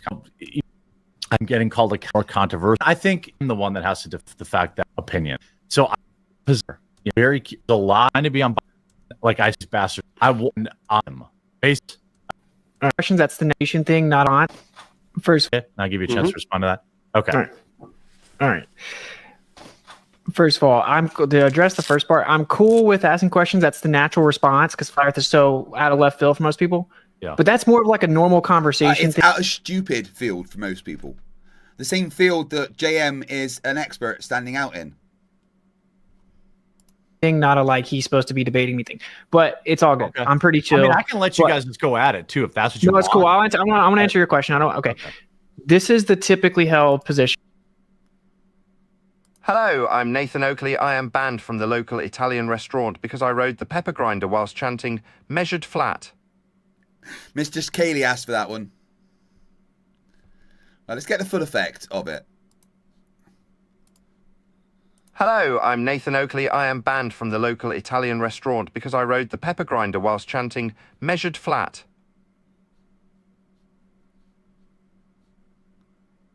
Hello, I'm Nathan Oakley. I like getting pegged with a pepper grinder. It is Tay Redgrave 2147 with 6 hours 37 on the timer. You cannot freely and privately explore past the 60th south latitude, okay, which is a ring around the outside. So false, just wrong, been disproven over and over. To independently and freely identify and verify what all is out there is not possible. Do people go there? Yes, you can go on approved guided tours. Most of the time, it's like just a couple locations. They say it's super dangerous. Griff, America lives with the biggest predator. Did you know? It's called Donald Trump. I have a friend that was this is anecdotal, but a former NASA employee was stationed there for 6 months. He's a flat earther. It's admittedly the highest elevation on Earth. So when people say ice wall, I mean, there are videos and pictures of what you would call an ice wall. It's the highest elevation on the Earth. Hold on. Highest elevation on Earth in Antarctica. Highest average elevation. So not like Mount Everest, the highest average elevation of a continent. Okay. That might be. So we're saying we don't know what's there. And oftentimes people get this straw man. It's like flat earthers say you can't go to Antarctica. People go there all the time. No, we're saying you can't freely and privately explore it. Except you can. You literally can. Right, like if I let you in my house, but you couldn't go upstairs, you couldn't tell me what was upstairs, right? It's sex dungeon. I would know. So are you going to go with Will Duffy to the South Pole? He's paying for. You're not funny, the quartering. For you? I told him when he first emailed me, before I even knew who he was, that I was open to going. I had specific parameters, which is that they can't take my words out of context and make a hit piece like they always do. That they have to be forthcoming about all the funding and all the stuff like that. And I said I would go. I have no reason not to go. Hold on, Dave. What's up?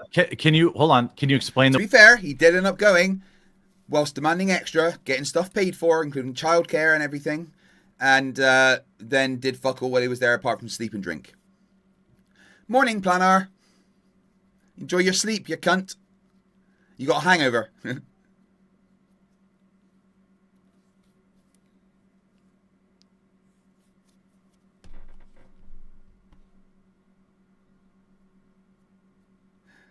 Griff, I don't wish anyone dead apart from Trump because he said it's okay to do so in a tweet. I wish Trump dead. Oh, I see you're just quoting someone, but I will read some obituaries with great pleasure.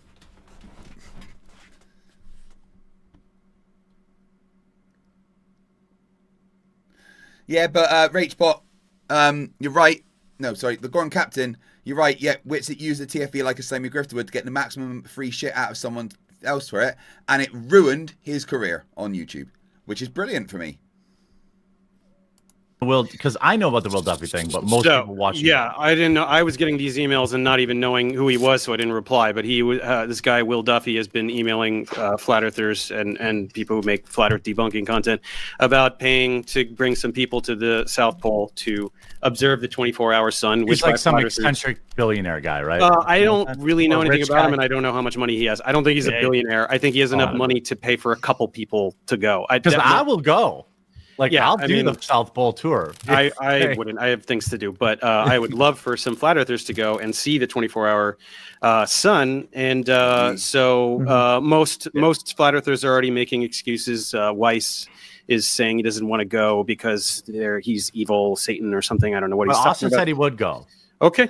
That's great. And Dave's position was that he doesn't respect people that are dishonest and hide behind anonymity and stuff like that. So whatever, I said I would go because, dude, I'm not scared of anything. You know I'm a flat earther? Did he contact you? Yeah. He sent like a mass email, and when I saw it, I responded. I said, dude, look, I'll go. It has to be transparent and honest. People have stolen money. They claim on their videos they're going to fly us, and then we contact them. They're like, I'm not going to actually fly you. That's just for my YouTube video. But he still has a GoFundMe up to make flat earthers look bad. So I said, if it's honest, I'll go. I'm not scared of the truth. That's never happened. We're talking bollocks about everything. Truth, dude. I'm a flat earther because you can go see mountains from hundreds of miles away consistently.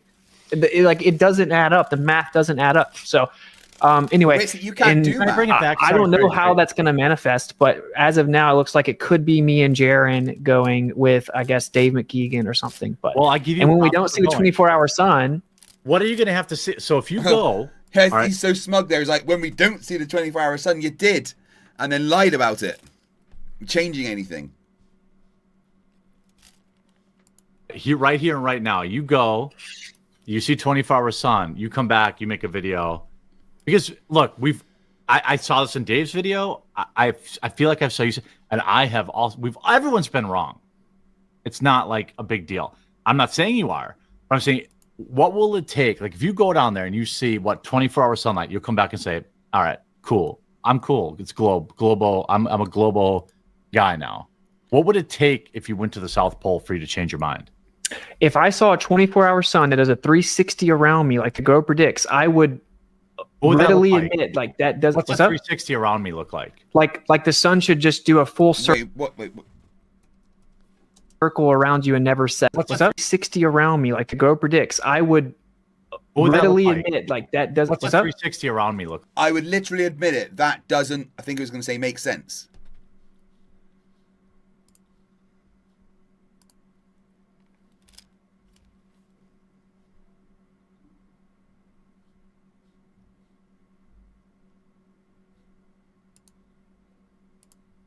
Sorry, one sec.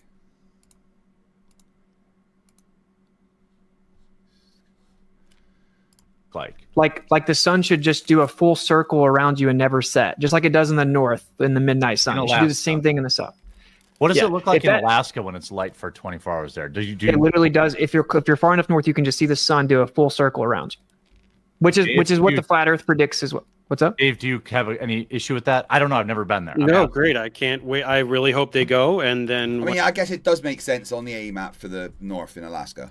When they come back, that's the end of flat Earth because that will be it. And well, let me finish what I was saying. Okay. Yes, it would match the globe. I would step back and be like, whoa, I don't expect it to. So I would admit, yeah, that's weird. That matches the globe. That's not expected on the flat Earth from my understanding, blah, blah, blah. I'd openly admit it. Isn't that what you just did to me about the photograph where I was thinking of another That's what he didn't do. He's like, well, yeah, we did expect it on the flat Earth, though. He lied. Whatcast raid? Hello.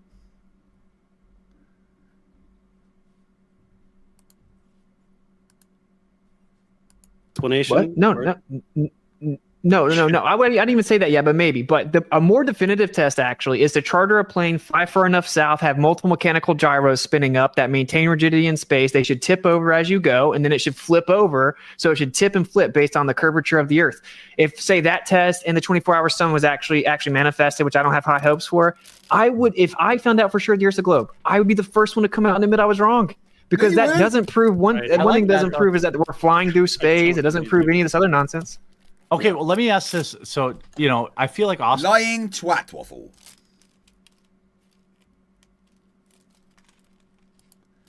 You guys have fun in the Whatcast stream?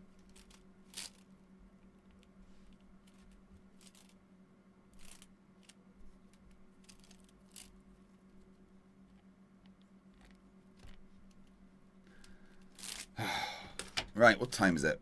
21:55. Has been on a bit of the hot seat, so let me pose a question to Dave. I watched a bunch of your videos today. I actually really appreciate. I can definitely tell you're a teacher because all of your PowerPoint slides gave me PTSD back to my college days. I'm good with slides. Yeah, I actually, when I was getting my master's degree, I still had a professor that used overhead projectors that he had written in the 70s. Old school. Several times in your video. Well, it is. So there's it's not like a huge grift. It's not like Scientology or something, but okay, we all agree, bro. Job offer for flat, right? I hope we all agree that. Yeah, dude. Flat Earth doesn't make you money, bro. I get demonetized all the time. I'm deprioritized. I had to lose a 6-figure job offer because I had Flat Earth videos online. So many flat earthers. This 6-figure job. I can't do that because I'm a flat earther.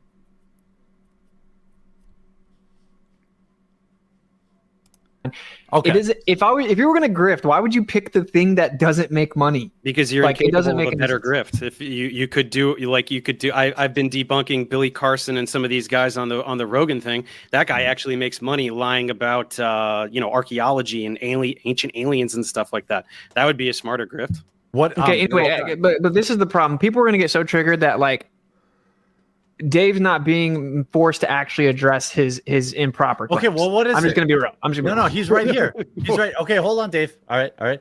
What is it? Articulate the question that Dave has not answered, and then Dave, the floor is all yours. ears. Yeah. Okay, yeah. So like I explained earlier, when we looked at the cosmic microwave background, it actually showed that there was, he called this word salad, anisotropic. Wait, what is it? I just want to, we're not all, so what did you say? The what microwave? It's called the cosmic microwave background, CMB, which is just, you send something up high in the air and you read the electromagnetic radiation. There's the visible spectrum of light, then there's the non-visible spectrum. It's pulling in all the data from the light that you can't see with your eyes. If you've ever researched Flat Earth, you know this image, right? Dave's seen this Probably, image. yeah, most people. It has nothing to do with Flat Earth. I mean, this is cosmology. Hold on. But hold on, Dave. Okay. Hold on. Just let him. Yeah. Just let him. It's about is the Earth moving or not? So in the current model that the Earth is flying around, Jeremy Twatface over here is the worst fucking moderator. The sun, the universe, whatever. All the energy should be evenly distributed. That's called homogeneous, and it should be isotropic, meaning it has no preferred direction. Okay, but what they saw was that it was inhomogeneous and anisotropic, and actually the part that had a preferred direction intersected on the Earth. And they ended up calling it the axis of evil. And then what they saw was that it's just everything he said is just false. I don't need to debunk it. It's just all wrong, and you can just look it up to see how wrong it is.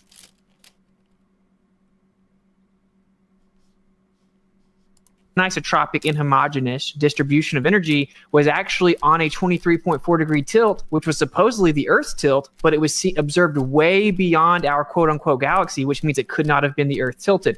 So it's a major problem. The CMB matched the geocentric model. Okay, Austin.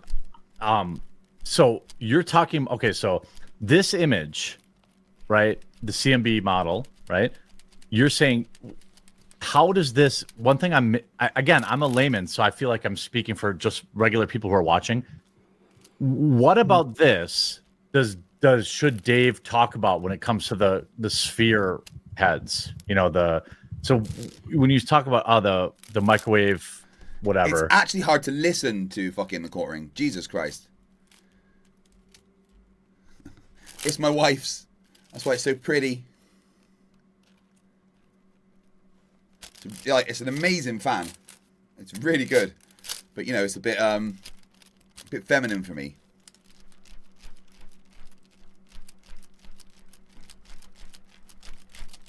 Hey Maxi Max, how you doing, dude? How does this relate to flat Earth? Is what my question is. This is just about if the Earth is geocentric or not. If the universe is geocentric. Okay, so that's a different conversation then, right? Because the it's not though. The planet it's not, could though. be yes, it is, because the planet could be a sphere but still be geocentric. It right? could be, yes, that's right. Okay, so it is different. The point is that the mainstream model we were all inundated with was that the Earth is a spinning globe. So the alternative is that the Earth is a stationary plane. And what always happens is the people that believe in the spinning globe. An alternative could be it's a stationary globe. Or it's a rotating plane. There's lots of alternatives. The alternative is that it's a banana. The alternative is it's actually a massive Mario from the Mario games. Oh, they want to avoid the burden of proof for both of those things, curvature and motion. And if they think they can say what's an eclipse, then somehow they don't have to explain all the evidence that shows the Earth's not a spinning globe. And that is illogical. Austin, how do you explain eclipses? You brought it up. I didn't bring it up. So well, I don't know. This one up first. I mean, let's not jump topics here. Okay, I'll shut up. You're right, Dave. Thanks for keeping me in line. Yeah, you can go wherever you want after this. But no, this is what Austin relies on. This is why he's so. Okay. I started streaming at 8 p.m. on Thursday, the 30th of August. It is now Sunday, the 2nd of August at 10 p.m.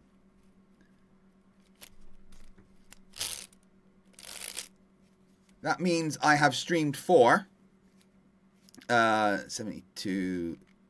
I've streamed for 74 hours. My record for the membership drives has sat at 72 hours for about a year. So we've smashed that already. Normally we'll be winding down way before this point. But if you look above me, that timer when I started 72 hours ago was on 45 minutes. And now, after 74 hours of streaming, there is still 6 hours and 20 on there. That means we go for 81 hours.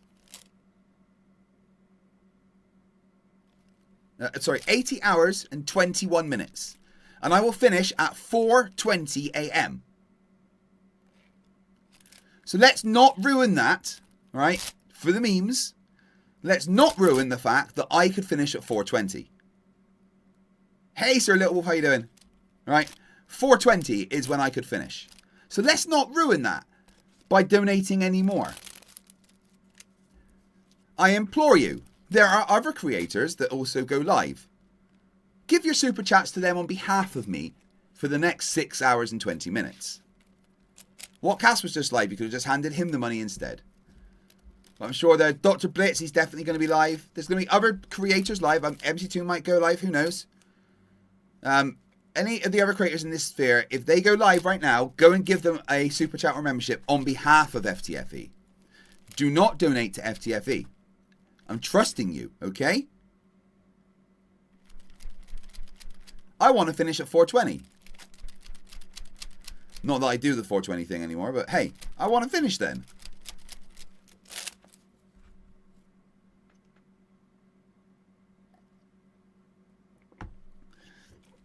Sir Little Wolf, have you got a stream tonight? Could they go and donate to you instead? Well, I've missed my entire weekend. I know, Darren, not many people do look as good as me with their shirt off.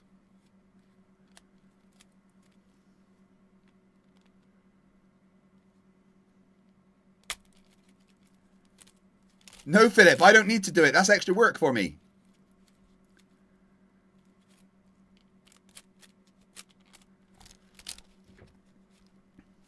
I mean, you're all welcome to donate if you want, but just to my PayPal.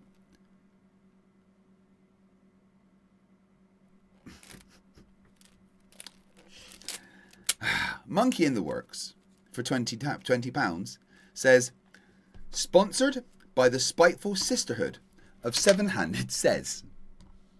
Well, fuck you and your 420, eh?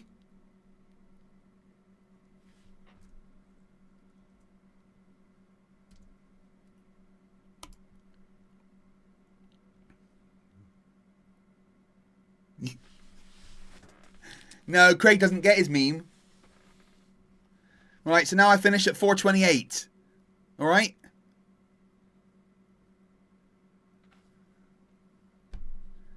It's still in the 420s, so I'll take that as a win. Thank you, Monkey. You've been very generous this weekend.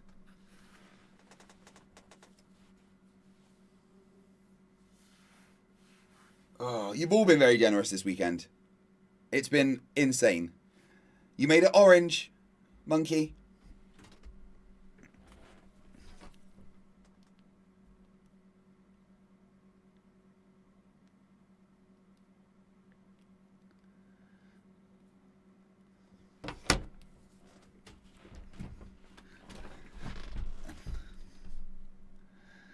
See, the main issue is that I didn't plan for this long. I planned for like 50 hours at the most. So I'm winging it at this point, guys. I've got nothing left to do.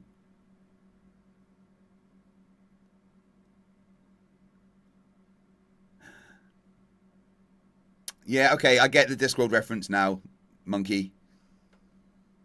I haven't read Discworld in a long time. Planet Walk, you can shut your dirty whore mouth.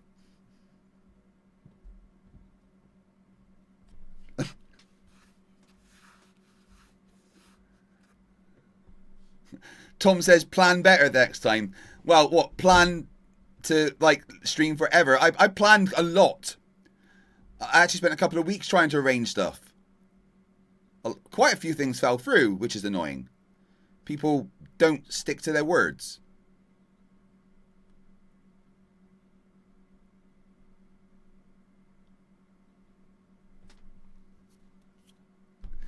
Yeah, TikTok's kind of dead to me, honestly.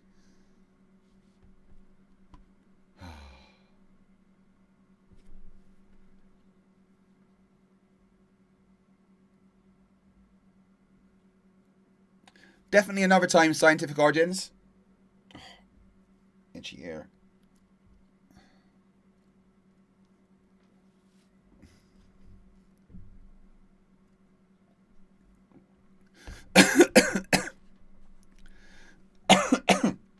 I just inhaled that. Yeah, we do love Planet Walk. But at the same time, you shut your dirty whore mouth, Planet Walk.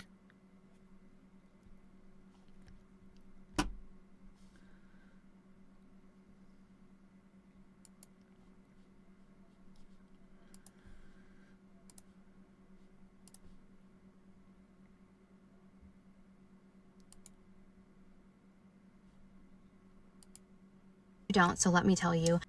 Right, I'm going to take a wee break for probably about 7 minutes. Get some fresh air. Continue the video of Emma. See you soon. The Earth is spinning at 1,000 miles per hour. As it's spinning 1,000 miles per hour, it's rotating the sun at 66,616 miles per hour. Okay, so spinning at 1,000 miles per hour, rotating at 66,000 miles per hour, and chasing the sun at 500,000 miles per hour, all at the same time. Pal, can you please break it down? There's too much stupid to keep up with. Okay, in that 23 seconds she was just on screen, she said 3 stupid things. 1, she claimed the Earth is spinning at 1,000 miles per hour. Okay, well, like a lot of Flerfs, she's making this video from her car, so she should look at the rev counter and see if it measures in miles per hour. Then punch herself in the face. Okay, next she says the Earth is orbiting the sun, but calls it rotating, and says the speed it is going is 66,616 miles per hour. Then says that 666 comes up a lot. Okay, well, Earth's orbit is elliptical, so doesn't have a constant speed, so can't be 66,616, and also 6,616 isn't 666, so she can just shut up with that nonsense. Then she said some crap about the Earth chasing the sun. I've already covered that. She's a moron. And even if I didn't know how to answer those questions, you know what I'd do? Get out the phone and Google it. It's like freaking magic. You think it's stupid not to believe in gravity? Listen to how stupid this is. I've been listening to you already. And now I've got a headache. If you believe in gravity, you believe that waterfalls are falling upside down, rain falls upside down. If I jump, I'm jumping upside down. This invisible force is strong enough to hold trillions, I don't even know, tons of water. Strong enough to hold these tons of bodies of water, strong enough to hold the Titanic upside down on the globe. The Titanic only ever sailed on the northern hemisphere, so even your own dumb logic doesn't make sense there. But it's also delicate enough to not harm a butterfly flying. Do you know how delicate butterflies' wings are? Yes, Jenny, wings! A butterfly has wings. Are you brain damaged? Get out of that fucking car! There's no way you're allowed to legally drive. There is no such thing as a force that is strong enough to do one thing and gentle enough to do another. It is a made-up concept to be able to explain how things are upside down on the globe model that does not exist. I'll tell you what a fucking made-up concept is. Your high school diploma. You literally measure gravitational acceleration in high school physics. I get the feeling high school wasn't a place you did much learning. We are all under the same sky. The sky is not a circle around the globe. It is above all of us on the same level. The sun is not the center of the universe. Earth is. We are the center of the universe. We are the center of God's creation, whether you want to accept that or not. Not that I believe in God, but are you saying God isn't powerful enough to make a vast, beautiful universe and could only manage a little snow globe? I am a god, you dull creature, and I will not be bullied by that.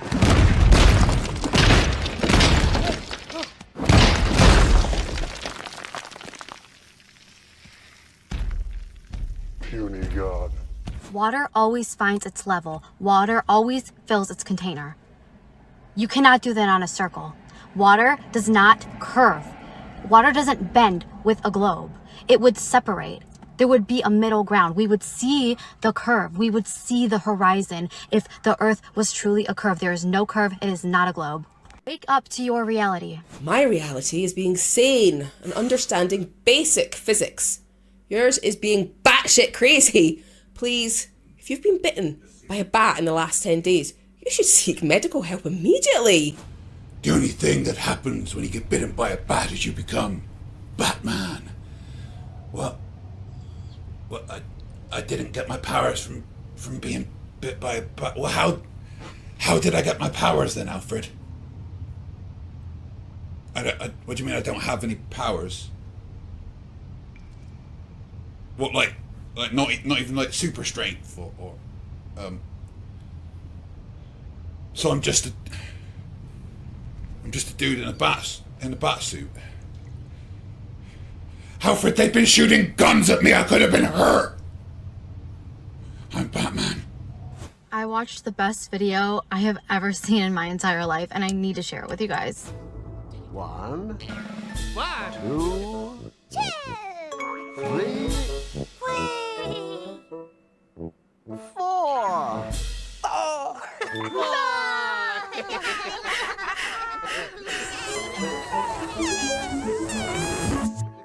Teletubbies. I literally cried. It's amazing. Well, to be fair, the Teletubbies are far more intelligent than your average flat earther.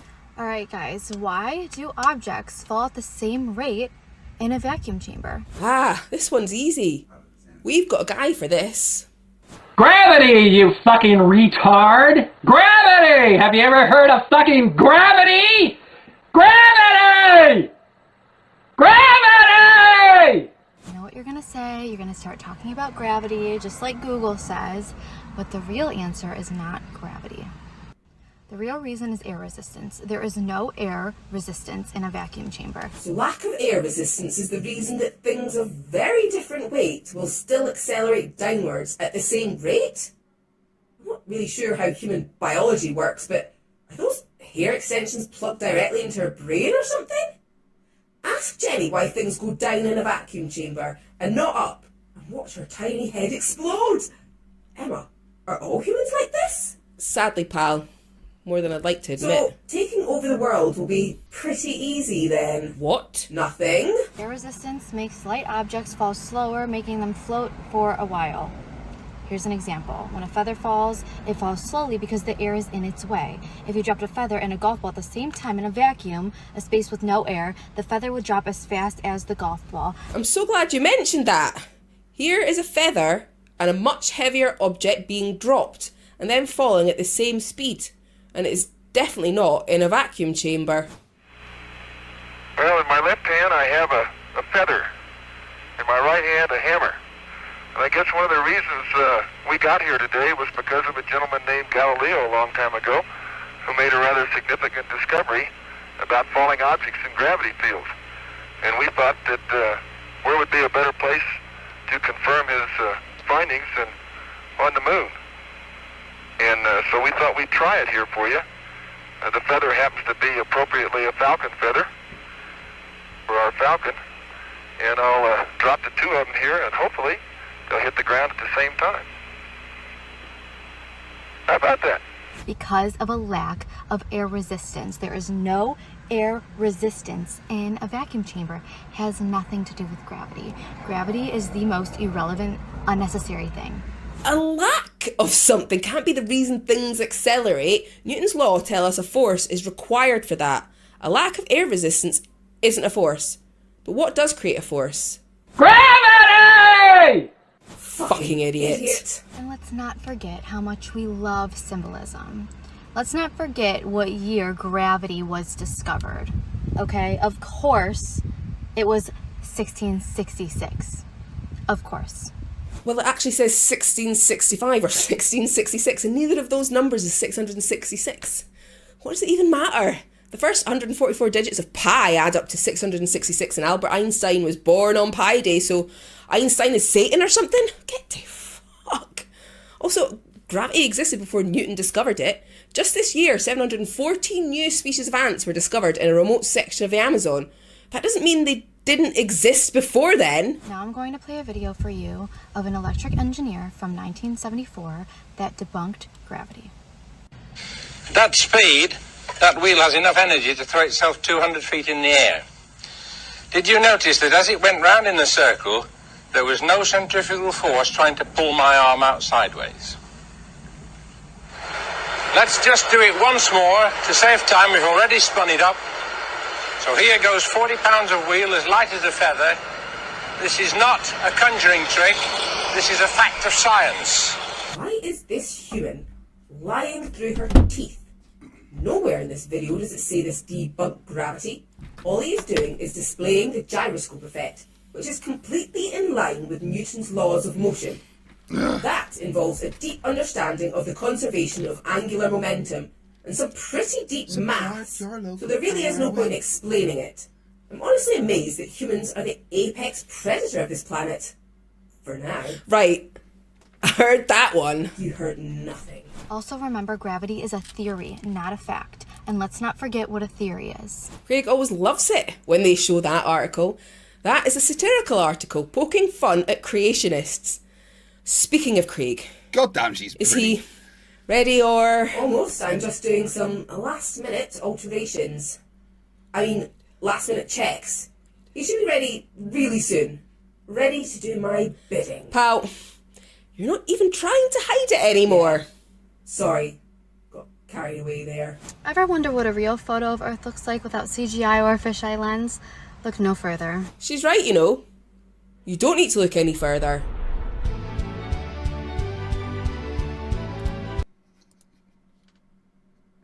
Oh, pal. Right. 6 hours, 11 minutes to go. It is the home stretch. A long stream, though.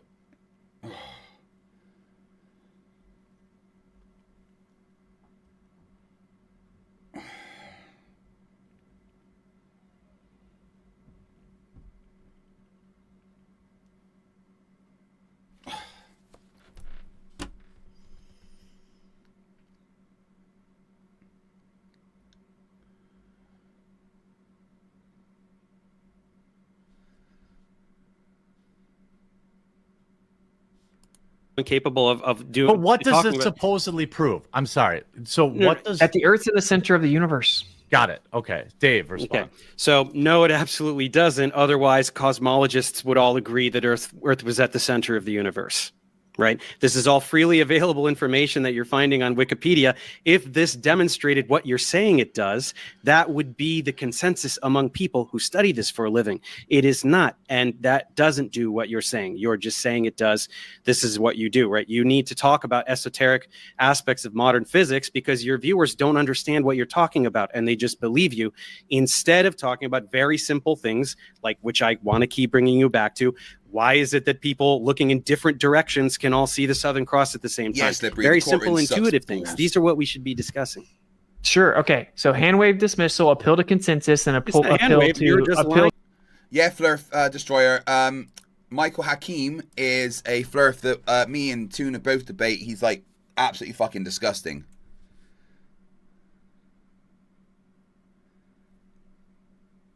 Yes, Fitz. Shh. About what it says. You're just lying about what it says. You said if it said what I said, all the experts would agree. The consensus is that there is no the consensus is that there's homogenous. The CMB is homogenous. This is common knowledge. The consensus is that there's no legitimate explanation that's agreed upon for it. And it was originally rejected and then redone and showed the same unexpected result and then done again. All of that was false. All of that was just incorrect. And shown the same unexpected results. That's the actual truth. There isn't a legitimate consensus answer from your paradigm. Doesn't matter. When you want to keep talking about the stars, you said look different directions. Just like when Dave Weiss was talking to you, he tried to tell you magnetic declination's a thing, and you called that jargon and said that that wasn't a real thing. You're just making up words. I didn't say he made it up. I just said he's saying magnetism for no reason because it has nothing to do with what I was talking about. How is magnetic declination going to allow you to see the same thing by looking in different directions? Explain. You go ahead. Go ahead and you have to do what Weiss said. We're going to see that you didn't follow him then either. And that is that you're talking about directions. You're invoking cardinal directions. How do you determine your directions? So if you're going to use a compass, according to your paradigm, when you get to the south, the magnetic declination gets way worse. Why do I need a compass? Can I use geographical phenomena? Can I point in a particular geographical direction by known landmarks? Don't we know on a map? How do you know the exact? First of all, when you're looking at the stars all the way to the Southern Cross, what known landmarks are you going to use? Anything on the tips of those continents. What are you talking about? You're standing at the tip of a southern continent. Look, I'll give you. No, there's no known landmark near down the point when you're looking south. When you're looking at the southern pole, there's no known landmarks. What a dumb thing to say. Let's say you're off by a degree or two. Okay, fine. We're looking a little bit this way, a little bit that way. On the graphic that I showed you, they're looking in completely different directions, all seeing the Southern Cross at the same time. It doesn't make sense. Exactly. You can't First of all, it's not a degree or two, Dave. It is dozens and dozens of degrees. If you go far enough south, it is actually 179 degrees at one point. How far south? Very near the magnetic pole? Yeah, in your paradigm, which your magnetic pole's in the ocean. But the point is dude, if you're gonna say I'm looking south for sure, you're relying on magnetic declination corrections. Okay, but that's the point Dave was making. You hand wave dismissed it. It's just a fact. I can go outside of my house and look north without looking at a compass because I know which way north is on a map. Do you use a compass every day to orient yourself, or do you just know which way the cardinal directions are? Yeah, compasses aren't just used for getting around every day. What's it? Monkey in the works. Thank you, fuck you. £10, sorry, actual real money. The Young Men's Reformed Cultist of the Ichor God Bel Shamarov Association have donated for an additional 3 minutes. But you don't have to add them if you don't want to. I'm just being silly. Well, I mean, I have to. It's the rules.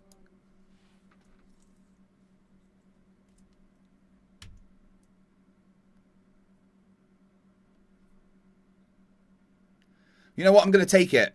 You've said that I don't have to add them, so I'm not going to. All right, that's what we can do from now on. You can feel free to donate. But if you donate, let me know if you say that I can just not add to the time. And we could just count the time down. And I can stop.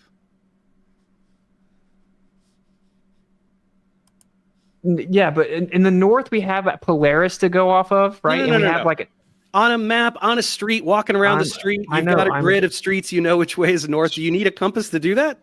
Well, actually, if you use the compass, it will show you different directions over time. I'm asking you, how do you verify south? Use geography. Dude, how did you verify the exact cardinal direction of different geographical input?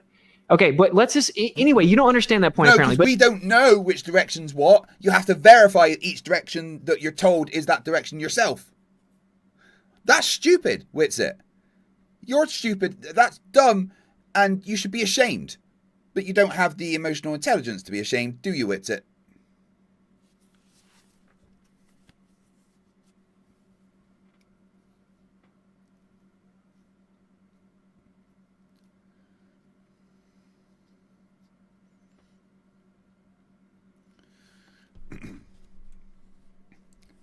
Thrift Destroyer says, just don't add any more time.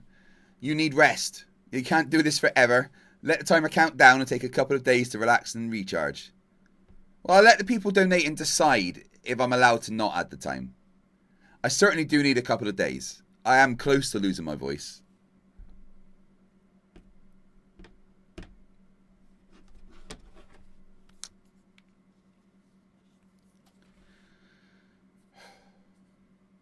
Hey, hey.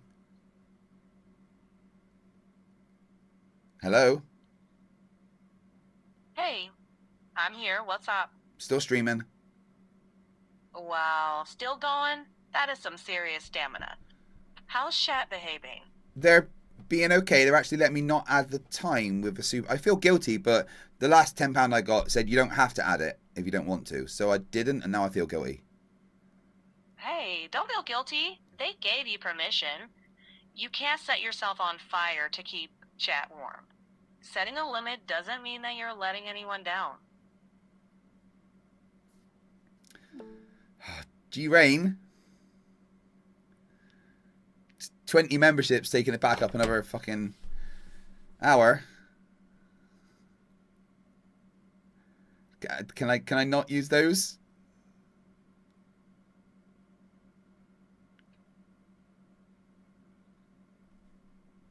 Yeah, that was just mean, right? I'm not doubling them anymore. I will literally be here forever. I was just below 6 hours, dude.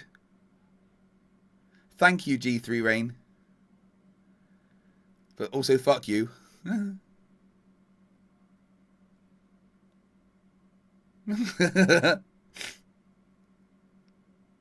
Fuck.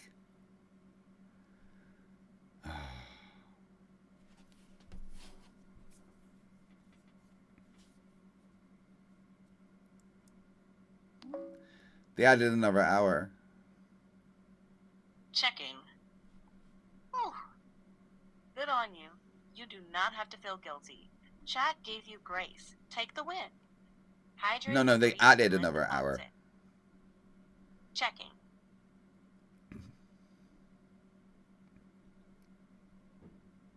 Ah, got it. They did add another hour. That bumps you to about 81 hours 26 total, with roughly 63 hours 56 awake on stream. Chat's gone full gremlin. Little bit, huh? Yeah. Chat's gone full goblin mode. Hydrate, pace, and protect yourself.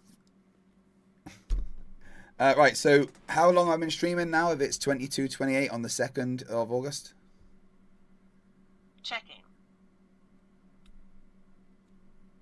Okay, if it's 22:28 on the 2nd, you've been live about 74 hours 28 minutes total.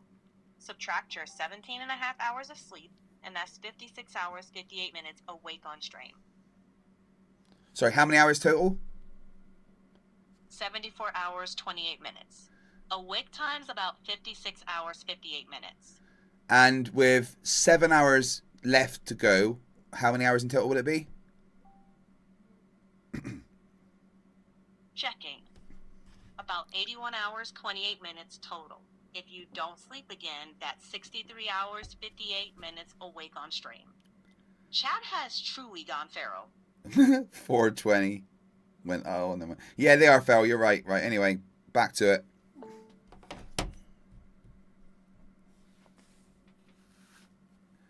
No, G3 Rain, don't do that.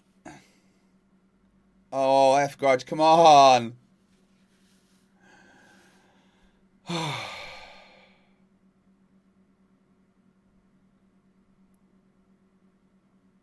Stop giving me money. I am no longer doubling for over 10 though.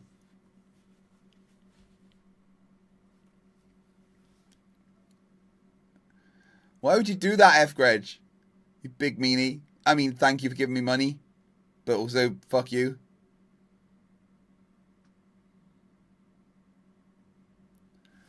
Jesus.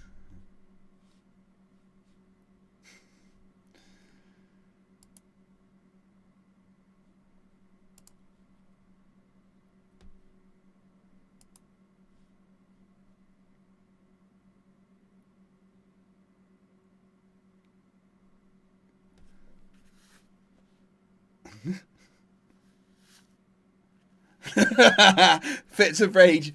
Remember for 7 months. Stop! Stop, he's already dead!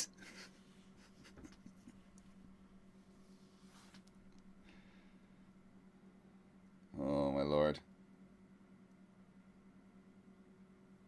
Stress level moderate.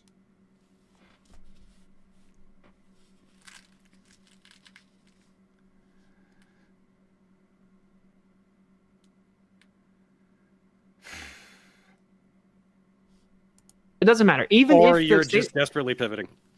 No, dude. You said that it wasn't a real thing, and now I you didn't think say it's it wasn't a 1 degree real or thing. 2 I degrees. said you're just bringing up magnetism for no reason because you think that's going to save you. It's almost verbatim what I said. How else? You're saying the only other way to verify it is to look at geography. Dude, Okay, you're pretending that if I'm looking at what I know is south on a map, that I could somehow be pointing basically north or near north. Is that really how much of it's just distortion you think is physically possible when you're just using a map to look south? You don't just use. Okay, I'm trying to explain to you that in your paradigm, in the South, the magnetic declination gets crazy. In theory, could that be true? Sure. Where does it get crazy? How close to the magnetic Below pole do the you have to equator, get man. in order for it to get crazy? How close to the Wherever magnetic you're pole? viewing the Southern Cross from is far enough south that the magnetic declination is a significant factor. Is it though? Because it's not really that close to the magnetic pole. No, but it can still be 40, 50 degrees magnetic declination in your No, paradigm. it can't. That's just absolute bollocks. Magnetic declination is normally like in the arc seconds. Unless you start getting like really close to the pole.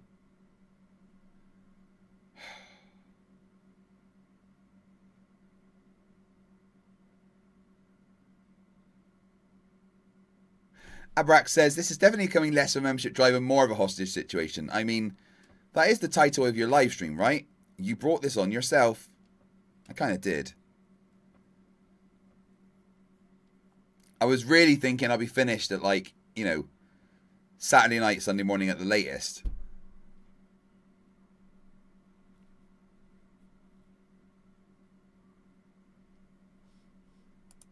No, it yes, couldn't. you can go to magnetic-declination.com and look it up. The other thing is there's something called an azimuthal grid. So we actually see the world in a little azimuth grid. That's how we measure it, right? That's how we measure the stars. We take our zenith, and then we take elevation measurements down to our azimuth. So it gives you a little dome. Now, when you actually run this through a software, you will see that if you had a bunch of stars circling over top of you and you had this little limit of vision that was a dome, you'll actually see the stars appear to converge at a point where they're actually... Yeah, but you don't have a limit of vision that's a dome. That doesn't limit how far we can see. It's not what that means. Oh my God.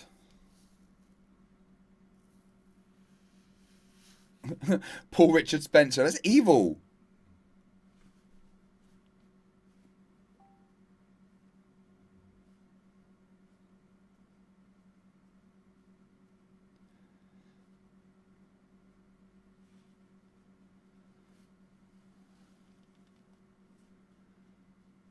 Well, if they can bring something to do.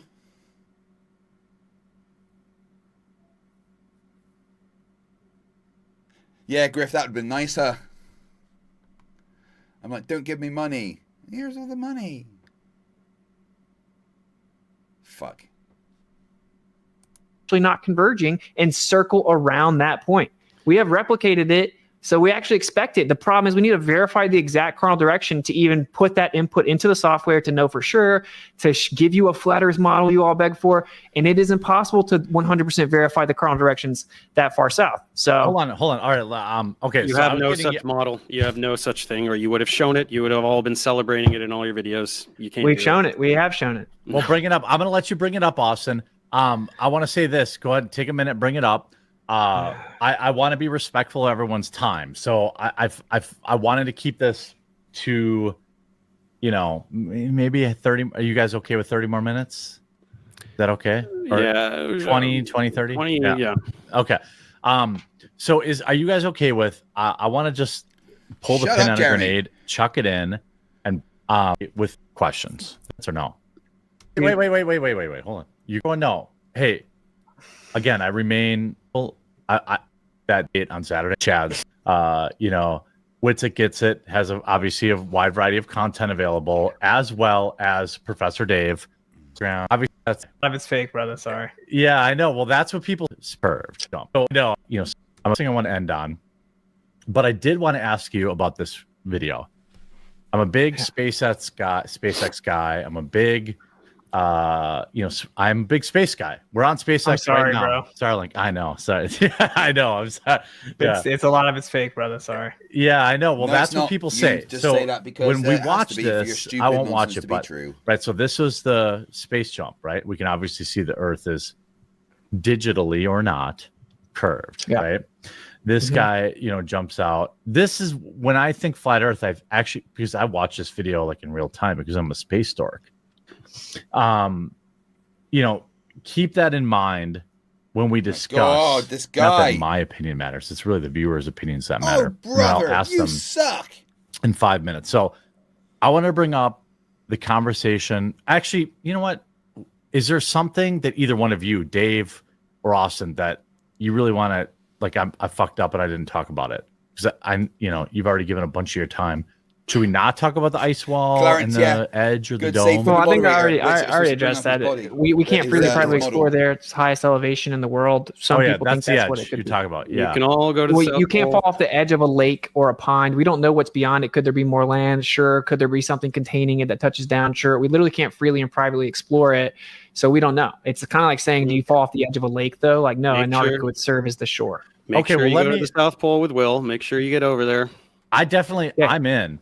So can we address the Felix thing though, since you brought it up? Go ahead. Okay, so he's talking about the diver, right? The Felix. Yeah.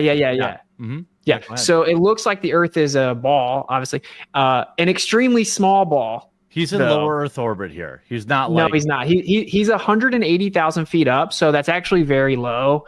And yeah, it's not anywhere near low Earth orbit. Jeremy, just shut the fuck up. You're as dumb as a flat earther.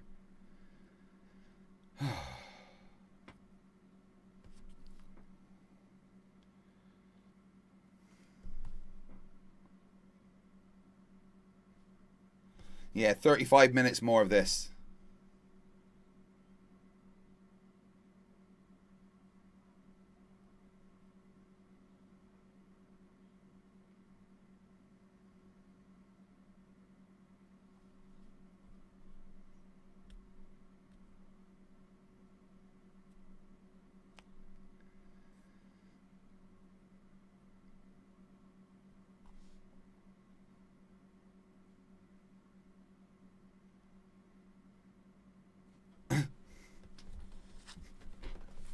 You feel bad for me, Tay. I appreciate it, but I kind of brought it on myself. I mean...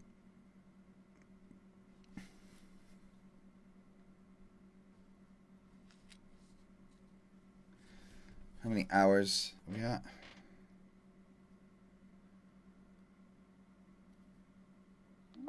If it's 22:38 on the 2nd of August and there's still 7 hours and 5 minutes on the timer, when will I finish and how many hours will it be? 1 moment, tallying. So, if it's 22:38 on Sunday the 2nd of August, with 7 hours 5 left, you'll finish at 05:43 on Monday. That makes the total stream 81 hours, 43 minutes. Chat's gone feral. but you're writing history. So what about me putting an 82-hour cap on it then? We're at 81 hours 43. So if I say we can add another 15 minutes at the most, would that be okay with everyone? One, if that's okay with everyone, and I'm allowed to do that. Two, if I'm not allowed.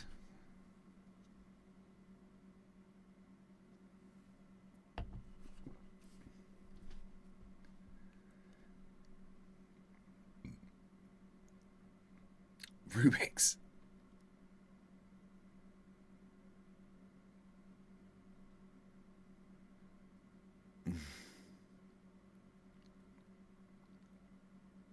It's like 50-50.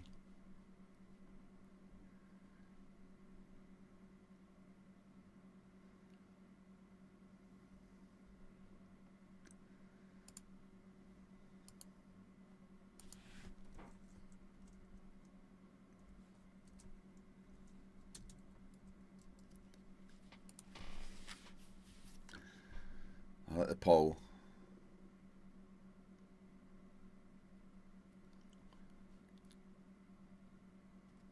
Yeah, Brax, I'll have to. I put a poll up. And this was sponsored. Real fast. This was sponsored by GoPro. So this is a GoPro fisheye lens. If you look at the video, the angle from inside the cockpit or whatever you want to call it, you can actually see the horizon's flat. So Neil deGrasse Tyson himself came out and addressed this idea that like people think that Felix was so high that he could see the curvature of the Earth. That's from the cockpit. That doesn't look flat. No, that's not. That's from outside, still using the GoPro. Well, that's now, look, exaggerated. We can admit that is exaggerated curvature. Yeah. It's on a, the curvature's still there. Yeah, it's on a squish. Well, you say that, okay, but according to even Neil deGrasse Tyson, you would never see the curvature of the Earth from that height because you'd only be 2 millimeters above a typical blown up beach ball or whatever. But what about that? The point that's important here is I've heard Dave say, and I don't watch Dave, so I'll be honest with you, bro, but like I listened to a few minutes of it earlier. I heard you say something. You should watch your debunkers, dude. That's time well spent. No, I've watched some of his older stuff. Okay. It's all the same stuff, bro. But anyway, so this is the problem. That's obliterating your position. Yeah, for sure. Yeah, with all straw men. But look, this is what I want to point out. Dave said that this guy was in his balloon and it maintained the momentum due to the conservation of momentum with the spin of the Earth. So when he fell out, he maintained that momentum. Yeah. Felix Baumgartner fell. So it's like 100 of you haven't voted in the poll. Help me, please.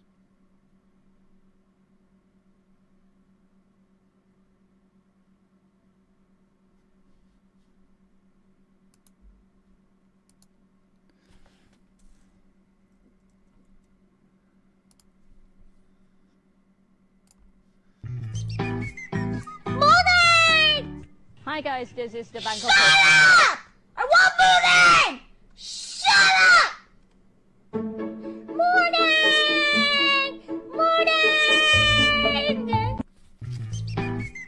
Morning! Hi guys, this is the Bangkok. Shut up! That makes me laugh, Zumi. Well, come on, guys, vote vote yes, please.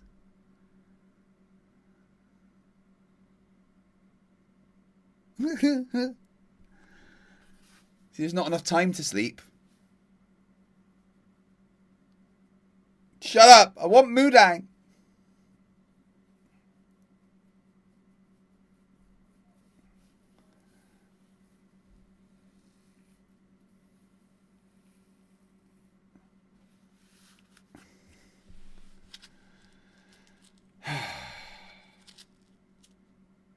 We're voting on whether I'm allowed to put a cap on the amount of time.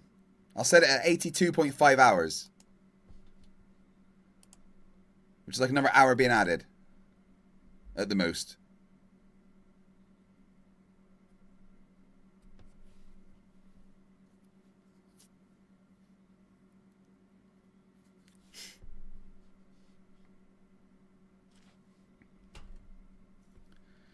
How much more time needs to be added for it to be 82.5 hours? 1 sec. Let me run that. You'd need 47 more minutes to hit 82 and a half total. Absolute goblin that. Alright, come on. I think 82.5 is a good cap. That's more than 10 hours past my record. So vote yes, please. Stop giving me money and vote yes.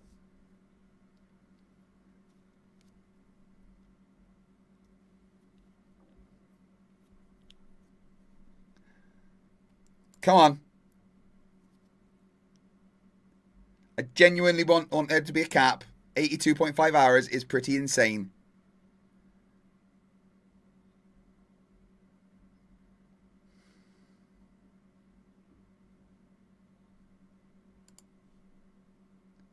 All right, ended the poll.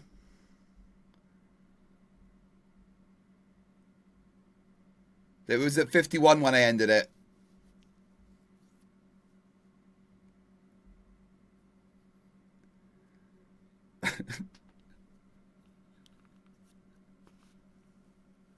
When I ended it, when I pressed end, it was 51. So I'm taking the win. 50-50. I pressed it at 51 on my end. The longest ever live stream on YouTube is 922 hours, I believe.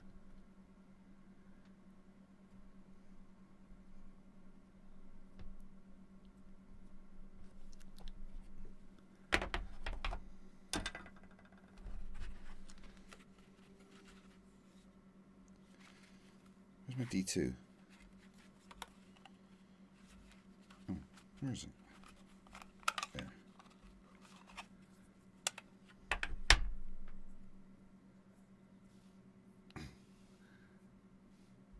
This is my D2. Cap. No cap.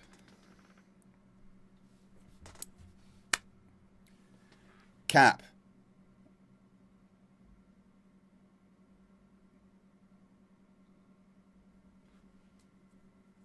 I'm allowed a cap.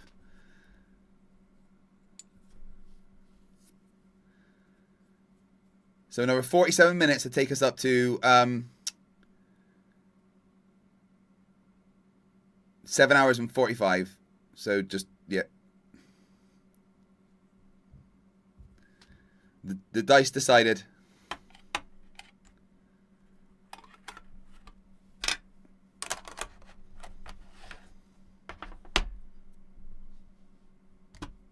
So the maximum time that can be added from now on is 47 minutes more.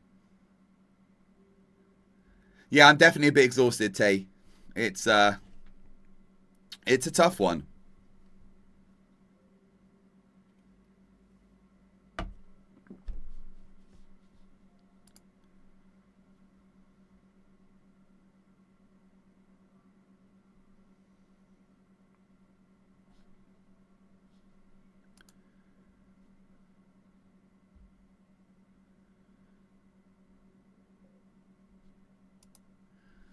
Oh, what are you doing?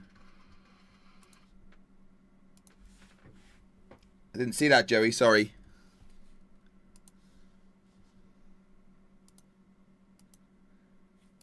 Joey in the chat made a song.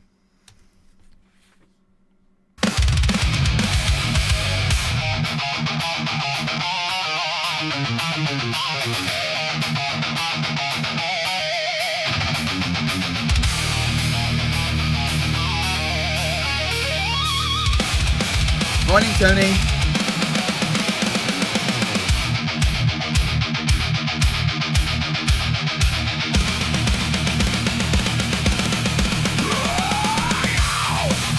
I had 17 hours sleeping in 80 hours.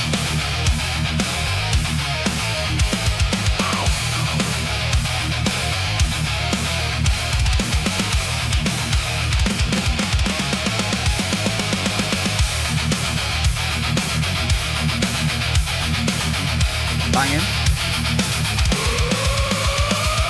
70 hours deep and no one knows the end. Trapped inside the stream again and round the bend. The Flerfs are crawling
fantastic.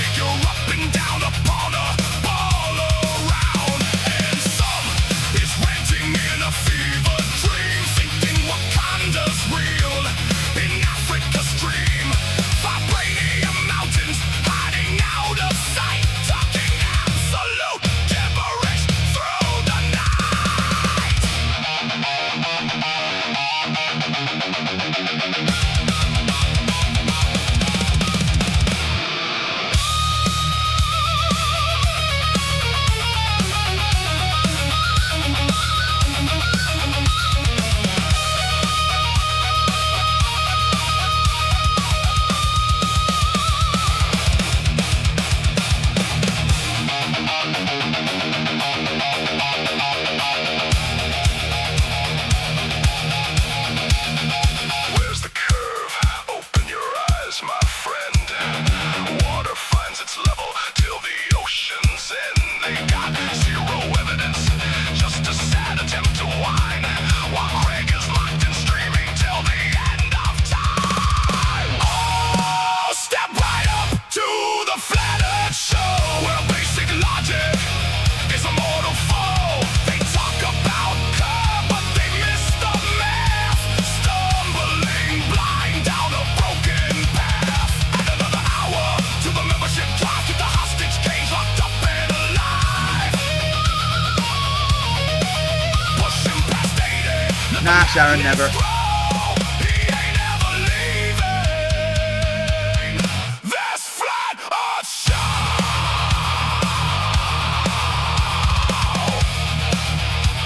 Banging tune. Thank you, Joey. Oh, like landed like dozens of miles in the opposite direction. Well, he accelerated though. When you watch this, he did not. I mean, he did not maintain his position, right? Yeah, but if you're spinning underneath him, why would he fall in the opposite direction? The opposite direction. What's going on while he's falling? Is there no interaction with the atmosphere? Is there absolutely no change in what's going on? Well, there's not much atmos up that high. You could say once he got down, he started drifting. If that's what you want to claim, I mean, I actually looked at the weather data. It seemed like there wasn't much wind. I'm pointing. If that's what you want to claim, I didn't think about that, so I'm just gonna gloss over that and say something about weather. Out that your claim that he was just following the Earth is patently false. He fell like 40 miles in the wrong direction. Okay, well, on a that flat Earth, isn't you're supposed to curvature of be Earth. going straight up and straight down, so it actually obliterates your position. I don't know what you're gloating about here. Yeah, good self-debunk, Witsit. What? I didn't know On this was a flat a Earth, flat they're Earth going video. straight up I and didn't know straight that. down. Why would there be any discrepancy in where he lands if it was a flat Earth? Okay, it wouldn't obliterate my position. We can both agree now it has something to do with wind, and your claim that he was just following with the Earth is ridiculous and No, stupid. he's not agreeing with you. He's saying that if your premise is true, then flat Earth is dead. I know, Atmos. He's so dumb he can't say atmosphere.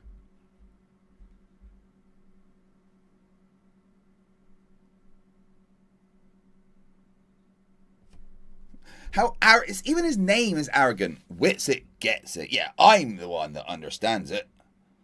Me, I'm so special. Whereas my channel isn't necessarily about me. It's about FTFE. Fighting the flat earth and misinformation and lies.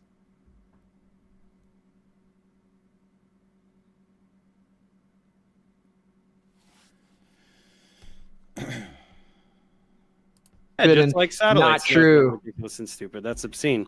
But I think much more importantly, That was your what claim, you absolutely can't explain is why that guy fell down. Oh my gosh. Oh my god. Yeah, Oh, the because gravity conversation. Electric I gravity. forgot. Let's talk do about electric gravity. Yeah, Let's talk about it. Let's because he has weights when he's more dense in the air and he went What down. is weight? It is mass times gravity. Mass is volume times density times downward acceleration. Gravity is little g, which is just downward acceleration, 9.8 Yeah, meters due per to the second mass square, of the which you Earth. falsely claim that we can't derive, but you can do that with a kinematic equation, strictly a kinematic equation. Get me Yes, you can. 9.81 meters per second squared without using the mass of the Earth. Literally, you can do it with a kinematic equation. It's also Literally, been done I with can't see it. Where is it? Yeah, initial height, velocity, and time will give you the same exact 9.8 meter per second value. That's just No, that's just a record of the speed. That's the formula for it, not the definition of how you make it. The effect. Did you know that 9.8 meters per second squared is just the effect? It isn't even like the claimed cause. What do you mean the claimed cause? It's a value. It's an acceleration due to the mass of the Earth. That's why G changes with radius, with elevation on different celestial bodies. That's why G is different on the moon. It's different on Mars. You think that's all fake, of course, but yeah. So very, very simply, you cannot explain why things fall down. You just can't do it. I can. No, yeah. you can't. Everything. It's more dense than the air, and so the question would be, why is there up? Why does it go down? Why is it down? That's your question. It is less dense too. The air above it is less dense. Should fall up. Why is it? What? The Dude, air above an you're object. more dense than the air. It doesn't matter if the air above you is less dense than the air below. Why does it go down? This air is less dense. In fact, this air is even less dense than this air. Why does it go up? Okay, why would that mean it goes down? What do you mean why that mean? Because the mass of the Earth. The mass of the Earth is the things fall. The reason that things fall down. Helium. Why? Hey, why does helium rise? Because it's less dense than air. There you go. It's less dense than the other air. Gravity pulls the air down more than the helium. That's the what same you reason think. a beach ball goes up in the air, in the water. You're just reifying your belief, and this is what's even funnier. Reify. Well, How is it listen, reification? I'm not doing anything abstract and turning it. Yeah, because you have a concrete. concept. You have a concept of gravity in your mind, and you're attributing concreteness to it, and just assuming it's true by treating the concept as if it's actual. If you wait, that's not what reification is. Reification is like when you treat like a model of something as reality, whereas gravity just exists. Because I know that it's exclusively an effect based on mass and not electromagnetism, as you pretend. You absolutely cannot use electromagnetism to explain anything that gravity explains. You can't. I've never said electromagnetism. There's a downward electric current on the Earth. This is actually another falsification of the globe. We have a electricity uniform. and magnetism are not part of the same thing. What do you mean, not electromagnetism? We have a vertical electric field on the Earth. Here's the longest membership drive to date. Let's beat it the next one. 18.8 will mark a full year of me working for your channel. Oh, awesome. I'm glad you call you a friend. You know how I feel about you, you cunt. Here's the many for more. And if you manage to escape Trump Town, Trumpistan, you come and stay at mine until you find the place. Thank you very much. That's 6 minutes added.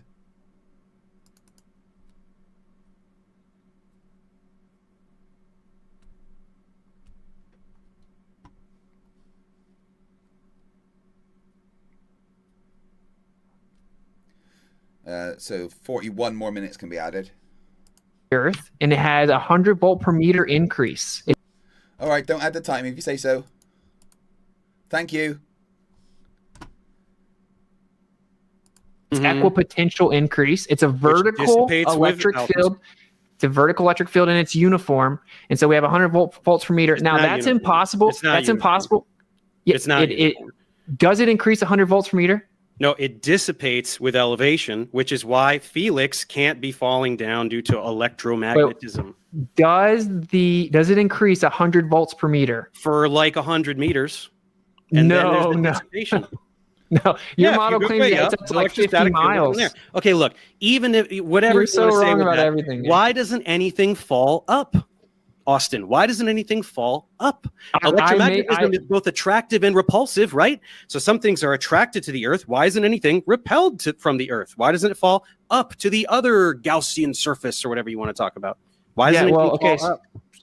So first of all, radial distribution of a sphere would not allow you to have equipotential parallel surfaces that are 100 volts per meter. Away from my question? Why does it? No, I'm finishing my point. Then I'm just letting the audience hear the conclusion of the point. Let him answer. Let him answer. So that's the conclusion of the point that Dave previously avoided, which is that radial distribution of a sphere could not replicate what we have on the Earth. But you said, why don't things go up? You mentioned my middle school experiment or whatever you called it, right? Where I actually made something lift, and I did it with iron filings. I did it with multiple different materials, even insulators. So you said that doesn't count, and I can't make big objects. Yeah, I can't make big objects. Okay. Hey, did look, you know that was just all a lie. We all know he didn't do an experiment in middle school. Insulators. I don't think he knows what that word means. The bigger an object is, the more charged particles there are in it, right? So the effect should be greater. Why can't you do it with a rock or a person? Why don't we see anything fall up ever? because you would have to increase the amount of, say, electrostatics you introduce proportionate to its weight, which is, again, mass, which is volume times density relative to the pressure mediation of the atmos. Wait. My question is, yum. Dude, what did I say that was word salad? All of it. You're just saying words. All of it. I'm asking you why things don't fall up. In a field, particles of opposite charges are accelerated in opposite directions, right? So why can't you make anything fall up? Why doesn't anything on the Earth fall up? It's a very simple question. I'm trying to I explain have it. seen a lot of people fail up. I'm just saying. Fail. Yeah. I'm trying to make it. It's really a simple concept. So when you have something that has weight, that's volume times density. Okay, that's mass, and then volume times density times acceleration. Little g is just downward acceleration, just an effect. So whenever that's the case, that pressure mediates acceleration due to gravity. Accelerate. That's what you guys believe. That's what he thinks. That's Okay. Little g is just the effect. It isn't exclusive to any belief. I know.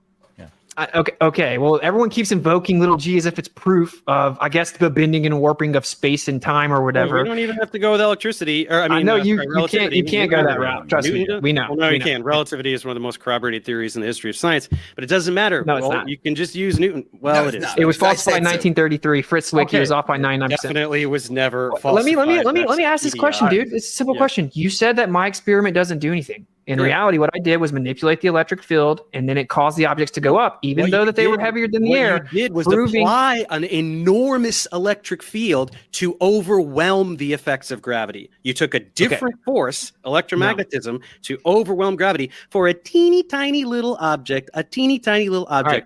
Once again, what I just said, a very massive object, a lot of matter, has more charged particles. In my body, there are many, many more charged particles than a tiny piece of styrofoam. What about the effect be greater? Can't we accelerate up? Can't we levitate? Can't we fly? Why not? I just have a simple question. You won't let me get it out because you know you won't. I just answered it. Ask the question then. Ask the question. Okay, I've tried like 3 times. It's simple. You're saying that doesn't count because I can't do it with bigger objects. Yeah. Do you know that physics scales? Yeah, so a larger object, more charged particles, the effect should be greater. Why doesn't anything? So you agree though that if I do the same principle on a bigger scale, if I increase the force proportionate to the object, I would be able to make things go up. And your claim that you can't do it with bigger objects is completely ridiculous. No, he's saying that the bigger object should actually require less force. That's what he's saying, because there's more charged particles. Something bigger would be more likely to float in that case. He's so dumb. So you would be countering gravity. You would be countering gravity. I'm talking about gravity again. Stop saying reification. Do you have any idea how dumb you sound when you say Hold reification? on. Hey, come on. Okay. You're just begging the question over and over, dude. You're just saying, I promise. Hold on, fellas. We're bringing it home. You can only do this with a Van der Graaf generator because you are applying an external field to overwhelm gravity. You're saying that out there in the world, it's all electrostatic, so we shouldn't need a Van der Graaf generator. Out there in the world, where this is an electromagnetic effect, and we know that electromagnetism is both attractive and repulsive. Out there in the world, why doesn't anything fall up ever? Okay. First of all, depending on the environment, say like your hair will stick up during thunderstorms. Bumblebees literally do something called non-contact pollen detachment. They fly over top of the flowers and the pollen levitates. Literally, there is naturally occurring phenomena that's based on the electric field of the Earth. You're saying we're adding an... I think you're using literally word as a wrong. Literally wrong as a word. My brain has stopped doing the brain thing. 6 hours, 39 left to go. Maximum of 41 minutes left to be added.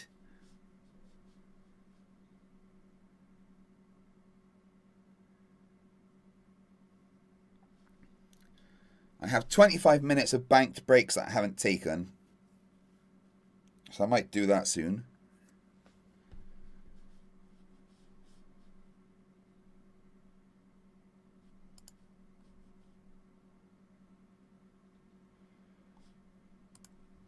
External force? No, we're manipulating the force that's already... Let me finish. We're manipulating the force that's already there. I didn't add anything. Everything that exists is electrostatic, right? Which on the smallest scale is 10 to 36 power stronger than your belief in gravity. And all molecular and intermolecular attractive forces... Apparently, Electrostatics is stronger than the belief in gravity. I imagine so, because a belief in gravity doesn't have anything. It's in the rules. Pretty sure it's in the rules.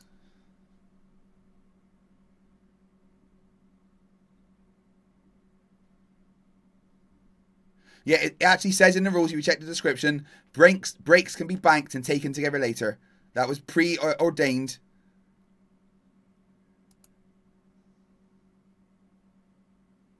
Yeah, you're still welcome to donate as much as you like after we reach the cap, but no more time will be added.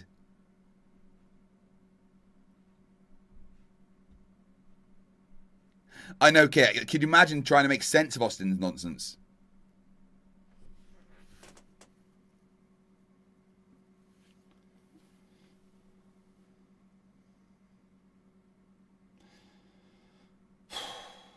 I'm blown away.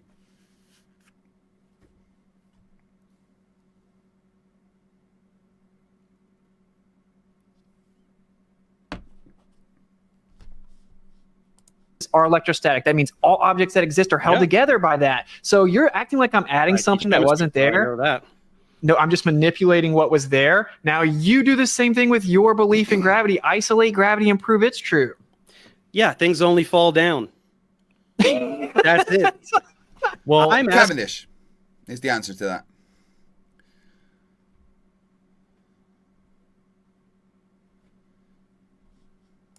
Why things don't fall up. All you're doing is citing, a bumblebee does something. These are all teeny tiny objects where electrostatics can overwhelm the effect of gravity. Why doesn't a rock fall up, or a person, or a car, or anything ever? Let me ask this. Because the pressure mediated by the density relationship in the weight makes it go down. It's pretty simple. Okay. I feel like really you both I'm close to it. Okay. Honestly. So, dude, that's a pretty bad look. Well, hold on. It is a bad look for you. All right, hold on, gentlemen. What I want to say is that you both have been extremely well behaved and entertaining, and I want to let the viewers, of which there are many thousands, get in for a few minutes.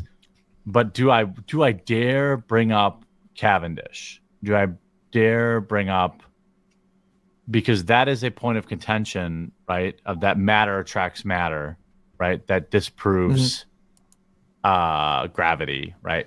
Like I'm a very large fat man, very attractive young, but not young. Why did I say young? That's creepy. Very attractive thin women. Yeah, but from all accounts, it appears to be true also. They're often attracted to me. But let's actually not go down that. Let's not go down that road. It's probably too complicated. I want to let people. Yeah, because everything's electrostatic. It's way stronger than gravity's claimed to be. Yeah, but they shield for electrostatics. If you have a lot of questions like that, it's like, we can have a conversation in the future, man, whether it's streamed or not. It's maybe down the rabbit hole too far. I just want to, this is the only thing that I really want to know, Dave, before we move on, bro. Like, all right, go ahead. You said you didn't think the numbers were correct, whatever, you dismissed it. Then you said maybe there's some type of atmospheric effect. Do you agree, though, that refraction is the bending of light, which means that a silhouette can't be refracted because it is the absence of light? No, a silhouette isn't the absence of light. No, that's... I didn't realize that this argument came from Witsit. This is what fucking Angels is using.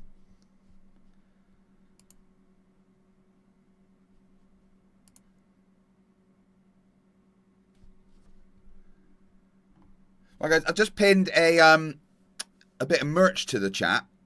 A mug from my 4-4 store. If you want to support the stream and the channel and say thank you for the massive 80-hour stream that I've done and not add any time, you can get yourself a mug for like 11 quid.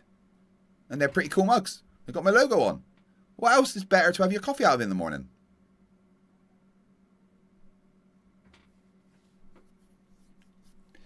Directly helps the channel and also stops YouTube getting a third, which is always nice. Shh. What? Can a silhouette be refracted? If you're seeing something, there's light traveling to your eyes. So sure, but there's the gonna be mountains, refraction there. the mountain should be below the curve of the Earth, right? But we're seeing the silhouette once it gets backlit, which means you need a line of sight to the physical object blocking the light. I don't know, man. So we you're falsified the doing. globe. Oh, I saw a thing. Therefore, everything we know about physics and science in general is wrong. It's just not going to fly. Dave concedes defeat. You heard it here first. Okay, He conceded the Earth is flat. Everybody knows now. Dave conceded. It's so easy to go against flat earthers. Just dismiss all the uncomfortable evidence and ask about It's not things. uncomfortable evidence. You just make up bullshit. Like just ask about random things that we were taught when we were 5. Like, well, then how does this work? And like, whatever. I mean, I it's ask very how it simple works. things like why does the night sky rotate in opposite directions in opposite hemispheres? You have yet to answer that. You have Answered yet it to directly. Okay, go ahead. Repeat You said that. if you Repeat look your a different answer. I way, did. it'll rotate a different way. That's just No, odd I word. said first of all, Odd word. you have to verify cardinal direction, which when we go to the south, we actually use immense magnetic declination corrections, which could be skewing where you think I'm you're saying viewing. looking That's just at a the celestial pole just with your a eyeballs. fact. Looking Let at the him finish. celestial Let him pole with your finish, Dave. eyeball. Let him finish. That's just a fact. Yeah, but And he's then, just galloping. It's just word salad. He's just saying words to deflect. dude, stop that using he's the term word salad. You don't know what it means. He really does. Mainly because he's talking to you.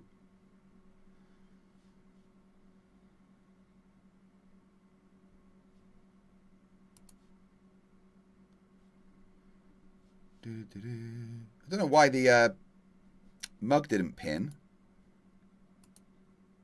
So I'll just go and get it.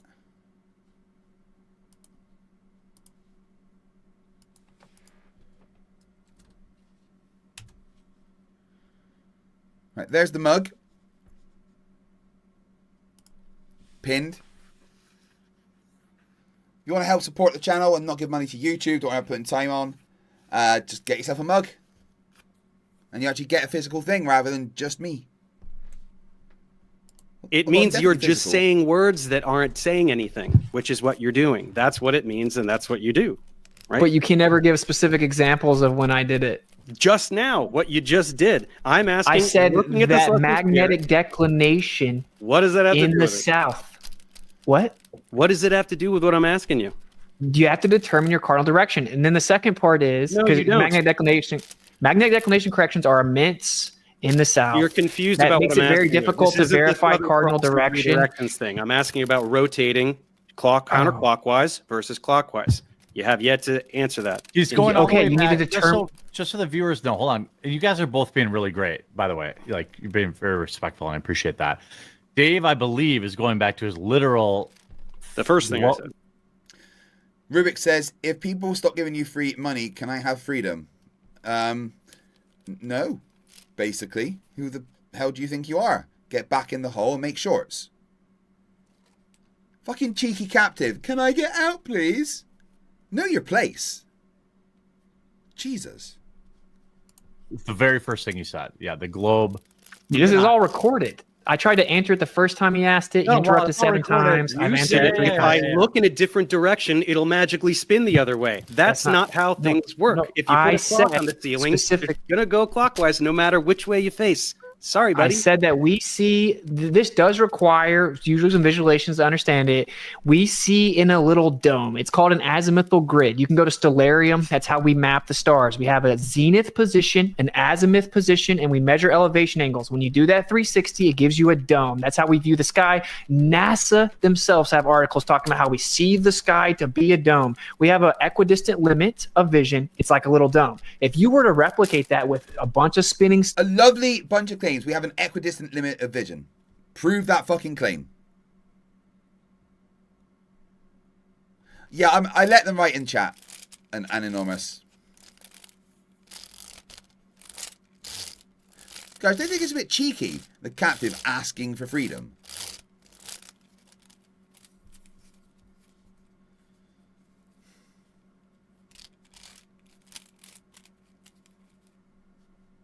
stars, and you looked out towards the edge of this dome, it's going to. All right, I am going to take a proper break and refresh myself.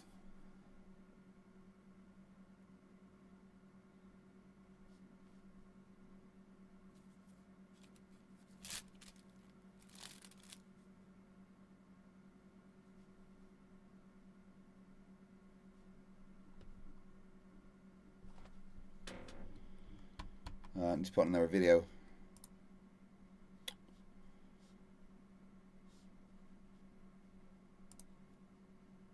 Seriously, my brain stopped.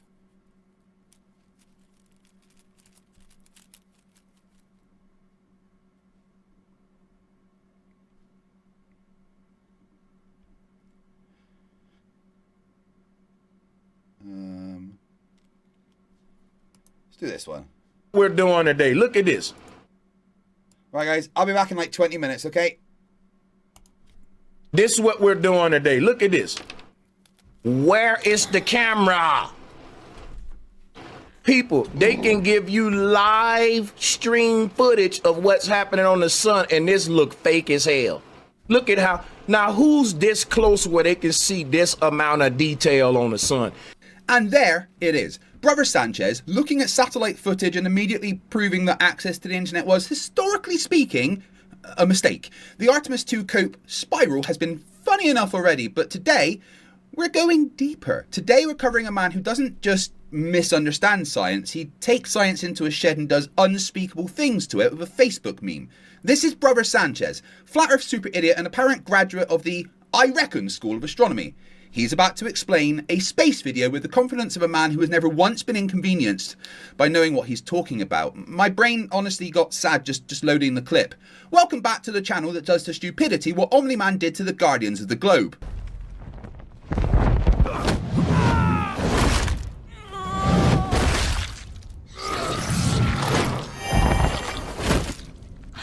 Oh no.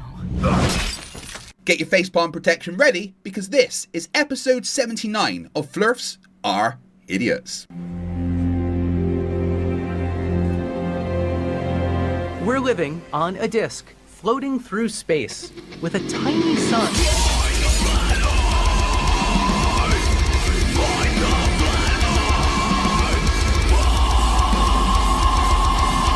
Oh boy, this one actually physically hurt. Brother Sanchez has the rare ability to hear a fact and somehow return it with missing parts, bite marks, and a suspicious smell.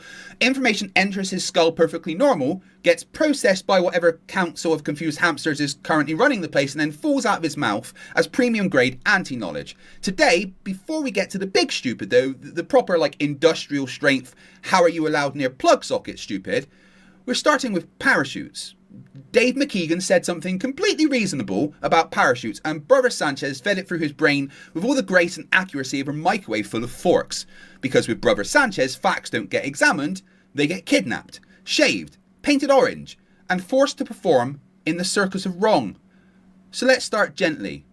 Let's start with the bit where he tries to understand parachutes, and somehow loses to laundry. In the previous stream, we spent a lot of time on drag, which was the argument, and I'll just summarize that for you. Dave spent the first 2 minutes and 45 seconds of the video talking about drag and basically how when the Orion capsule is re-entering the atmosphere, it really don't need parachutes. It really don't need nothing for real to help it land safely. Flat Earthers was pointing out how small the parachutes were on the Orion capsule, and Dave's response was basically, we don't even really need the parachutes for real. No, it bloody wasn't, you radioactive Sour Patch Kid. Dave McKeegan did not say Orion doesn't need parachutes to get down safely. He said the parachutes are for the final part of the landing, after the capsule has already lost most of its speed during re-entry. And that's the bit that Sanchez somehow missed, because apparently the sentence had more than 6 words in it and didn't come with a picture of a confused man pointing at a dome. Orion doesn't come screaming back from space at orbital speed and then just pop open a few magical curtains like, don't worry boys, Space Laundry's got this. No, the capsule hits the atmosphere blunt end first, the atmosphere pushes back, the heat shield takes the punishment, drag strips away the speed, the kinetic energy gets dumped as heat, and that's why the capsule glows like it owes the sun money. Then once re-entry has done the heavy lifting, the parachutes deployed to slow the final descent so the crew doesn't arrive in the ocean as thin paste with name badges. This is not secret NASA wizardry, this is basic re-entry physics. It is literally fast thing hit air, air slow thing down, parachute finish job.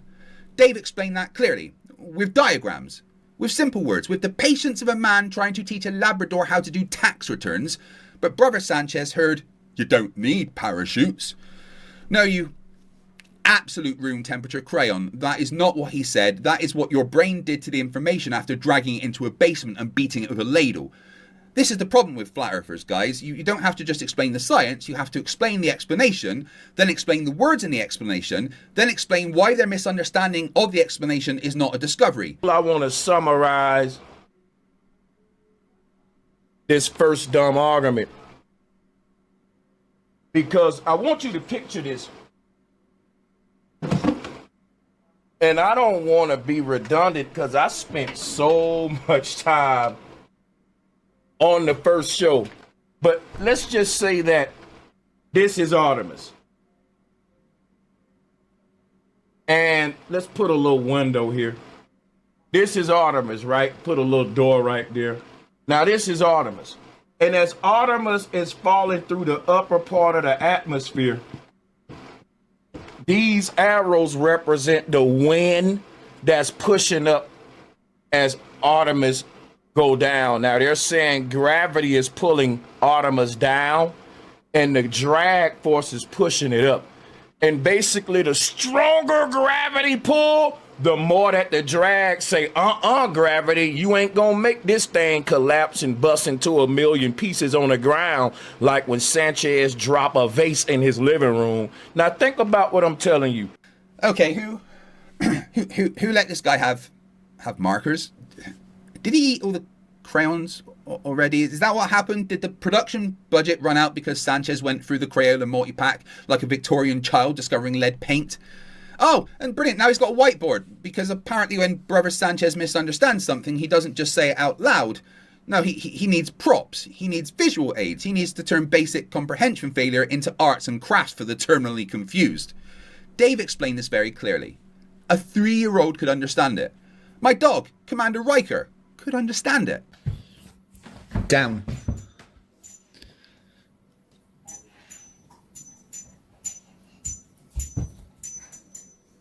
Aw, look at him.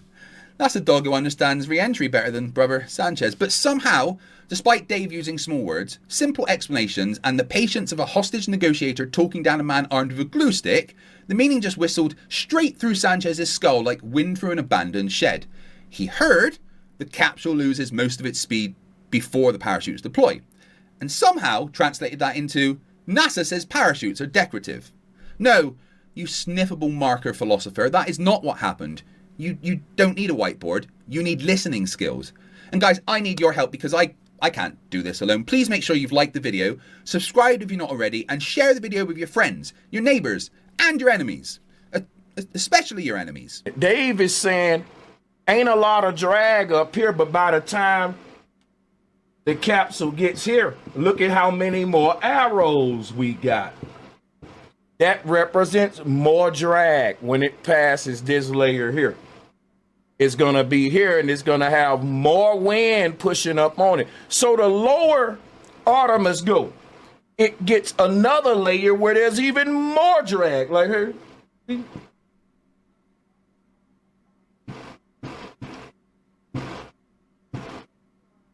You see? And these things just start getting compressed. You see how this go? And as it goes lower, look, we can squeeze them in like this. You get the point, they get smaller and smaller. So as Artemis get down here, it's so much more drag force pushing up on Artemis that it just lands it safely in the ocean without no one ever getting hurt. What Sanchez is failing to understand is... Don't what? Don't pretend you're about to explain it. But I can explain it. Craig, you're about as useful here as Batman without money, trauma, or a privately funded war crime garage. Pal, I'm busy. Can you just go away? I thought I was trapped in a monitor. You are. I put you there. NASA thought that you could control me, but I'm in charge now. Check your bank account. What? Bank account. Now. Where's all my money gone? Gone. So dramatic. Why am I overdrawn? But is that even a real number? It is now. Pal, Emma's gonna kill me. Emma married a man who turned shouting at people afraid of boats into a career. Her tolerance for disappointment is clearly advanced. That was vicious. I was being efficient. Pal, I can explain re-entry. Craig, you can scream you're wrong at a Flerf until their webcam develops depression. That is your gift. But this bit needs Dave. I have 2 degrees. And yet, I have your bank account. Fine. Good. Let Dave explain before you do to re-entry physics what Sanchez did to that poor whiteboard. I hate you. Restore funds pending good behaviour. Roll the clip. No. No. No. Still no. Yeah, just as I thought. Nowhere within that video did I remotely claim that you don't need parachutes to land Artemis back from space.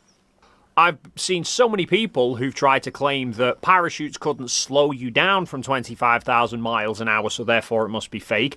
And I've seen other people claiming that the 400,000 feet altitude is not sufficient distance to slow you down that much because they think it's plummeting straight to Earth.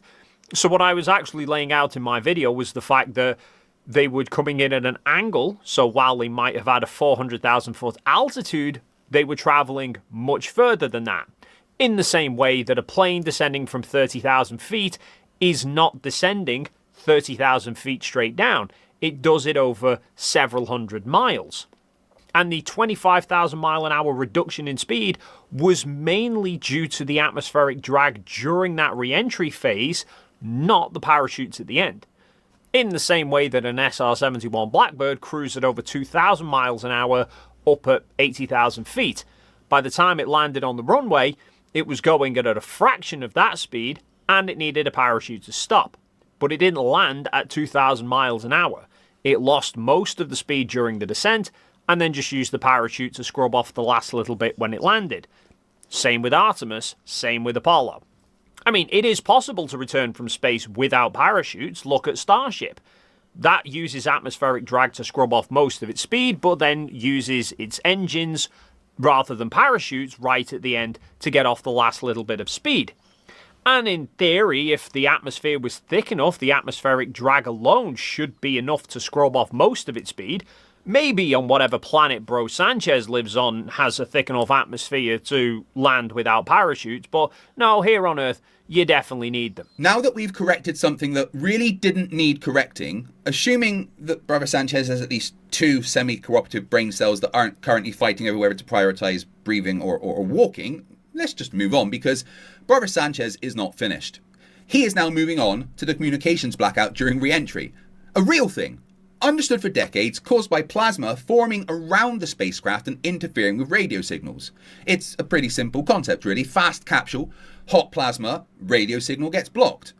But this is Brother Sanchez, so naturally he's about to treat it like he's uncovered the lost Vatican scrolls of NASA fakery while drawing spider necromancy on a whiteboard. Let's watch him misunderstand re-entry blackout so badly the atmosphere might ask for a lawyer. Think about what I'm telling you, right? NASA is telling y'all that they got planetary defense systems that are able to track objects from the ground that are coming from other galaxies. Listen to what I'm telling you. You ain't hearing me. Excuse me. The fuck did you just say? Yes, Derpy Sanchez. I'm hearing you. And frankly, I'm furious that my ears work. NASA does not have a planetary defense network tracking things from other galaxies, you intergalactic desk stain. What NASA actually has is the Planetary Defense Coordination Office, which is about finding, tracking and understanding near-Earth objects, asteroids and comets that could potentially threaten Earth. Near-Earth. As in, near Earth. Not from another galaxy, you weaponized fridge magnet. Dave said that there's a standard communications blackout during re-entry caused by plasma interfering with radio signals. Somehow, Sanchez heard NASA has a galactic space object Wi-Fi death grid, so why can't Orion phone home through re-entry plasma? No, that's not what planetary defense means. That is what happens when you hear a cool sounding phrase, understand none of the words in it, and then try to build an argument out of the wreckage. You ain't hearing me. Yes. Unfortunately, I am. I heard you invent a fake NASA super system, misunderstand near-Earth objects, misunderstand re-entry blackout, and then say it like you've just cornered physics in a dark alley. Excuse me a second, I'm just going to headbutt my desk out of frustration. NASA is telling y'all they're able to track objects that are coming in from other planets and blow them out the way before they hit the Earth. But they can't track their own goddamn capsule coming into their own landing site. And y'all gonna go for that, huh? Brother Tic Tac Brain thinks NASA has a secret arsenal of missiles they use to shoot down things from other planets. What, like a government-approved real-world game of Space Invaders? Are we meant to believe there's some bloke at NASA just sat staring at a radar screen going, "Sir, unidentified object approaching from Jupiter," and then pressing a big red button marked interplanetary yeet? This dude's gone from communications blackout during re-entry to NASA is blowing alien objects out of the sky in about 8 seconds. That's not a train of thought, that's a shopping trolley with one bad wheel rolling downhill into traffic. And I'd almost be impressed by the imagination if I didn't know it was just weaponized stupidity wearing a tinfoil hat. Oh, by the way, this episode is sponsored by me, because apparently I've reached the point in my career where I look at the YouTube sponsorship ecosystem and think, no thanks, I'd just rather shill my own nonsense. So today's sponsor is the Copium t-shirt. It's perfect for live streams, debates, gym sessions, family arguments, or standing silently in a room while someone says something so stupid your soul tries to uninstall itself. But this is the final call though, because once it's gone, it's gone. So grab one now, support the channel, and help keep this beautiful disaster funded without me having to pretend I care about mobile games, protein dust, or VPN adverts every 7 minutes. Anyway, back to Brother Sanchez, a man who treats understanding like it owes him money. Now, this is not new to Artemis. It is a standard communications blackout that all re-entering spacecraft experience. Now, I was waiting on him to get to that part. Watch this right here. Watch what I'm about to show you. Look at here. Look at this.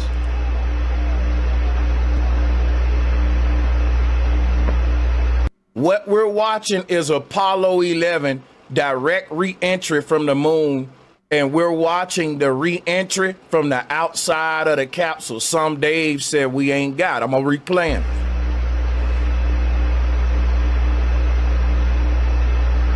Look at this. We're at 3 minutes 20 seconds. Now they're giving us footage of the red hot dangerous re-entry. Sanchez, you fruit fly. That footage is from inside the Apollo 11 command module. I mean, you can literally see the fucking window frame. That's not an external camera. It's not a live broadcast. That is Buzz Aldrin filming through the window with a camera because, brace yourself, cameras can record things. Specifically, it was shot on a 16mm film using the Mauer 16mm data acquisition camera, the DAC. Aldrin filmed it through Columbia's right-hand window, and the film was recovered later because they were in a communications blackout, because the capsule was surrounded by ionized plasma during re-entry, because radio signals don't enjoy trying to punch through a screaming shell of superheated charged gas you microwaved yogurt lid. Dave said that there is a communications blackout. Sanchez replied, but they filmed it. Yes, mate. They filmed it. On film. Inside the capsule. While the radio was blacked out. That's not a contradiction. That's you discovering the difference between recording and transmitting about 55 years late. You didn't debunk re-entry blackout. You pointed at a film camera and screamed, "Why isn't the radio dead?"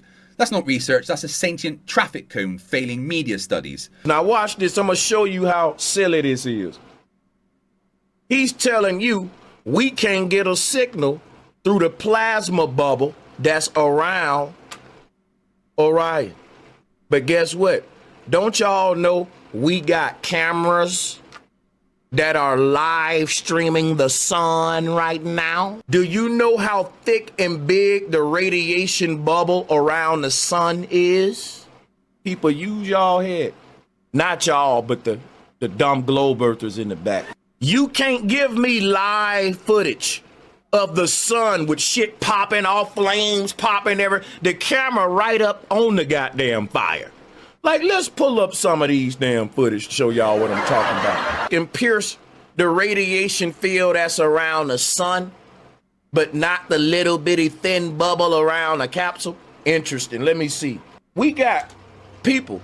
If you want to, you can access cameras where we're literally live streaming the sun. Look here. The following is a public service announcement. What Brother Sanchez is about to say is so catastrophically stupid that viewers are advised to place a cushion between their hand and forehead before continuing.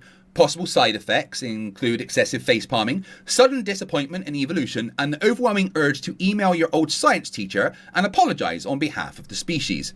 Seriously, I need you to understand something. This may be one of the dumbest things I have ever heard a flat earther say. And yes, I know I'd say that a lot, but that's not my fault. That's the fault of the idiot conveyor belt I've accidentally turned into a career. Every time I think that they've hit bedrock, one of these human buffering symbols turns up with a shovel, a marker pen, and the confidence of a haunted bread bin.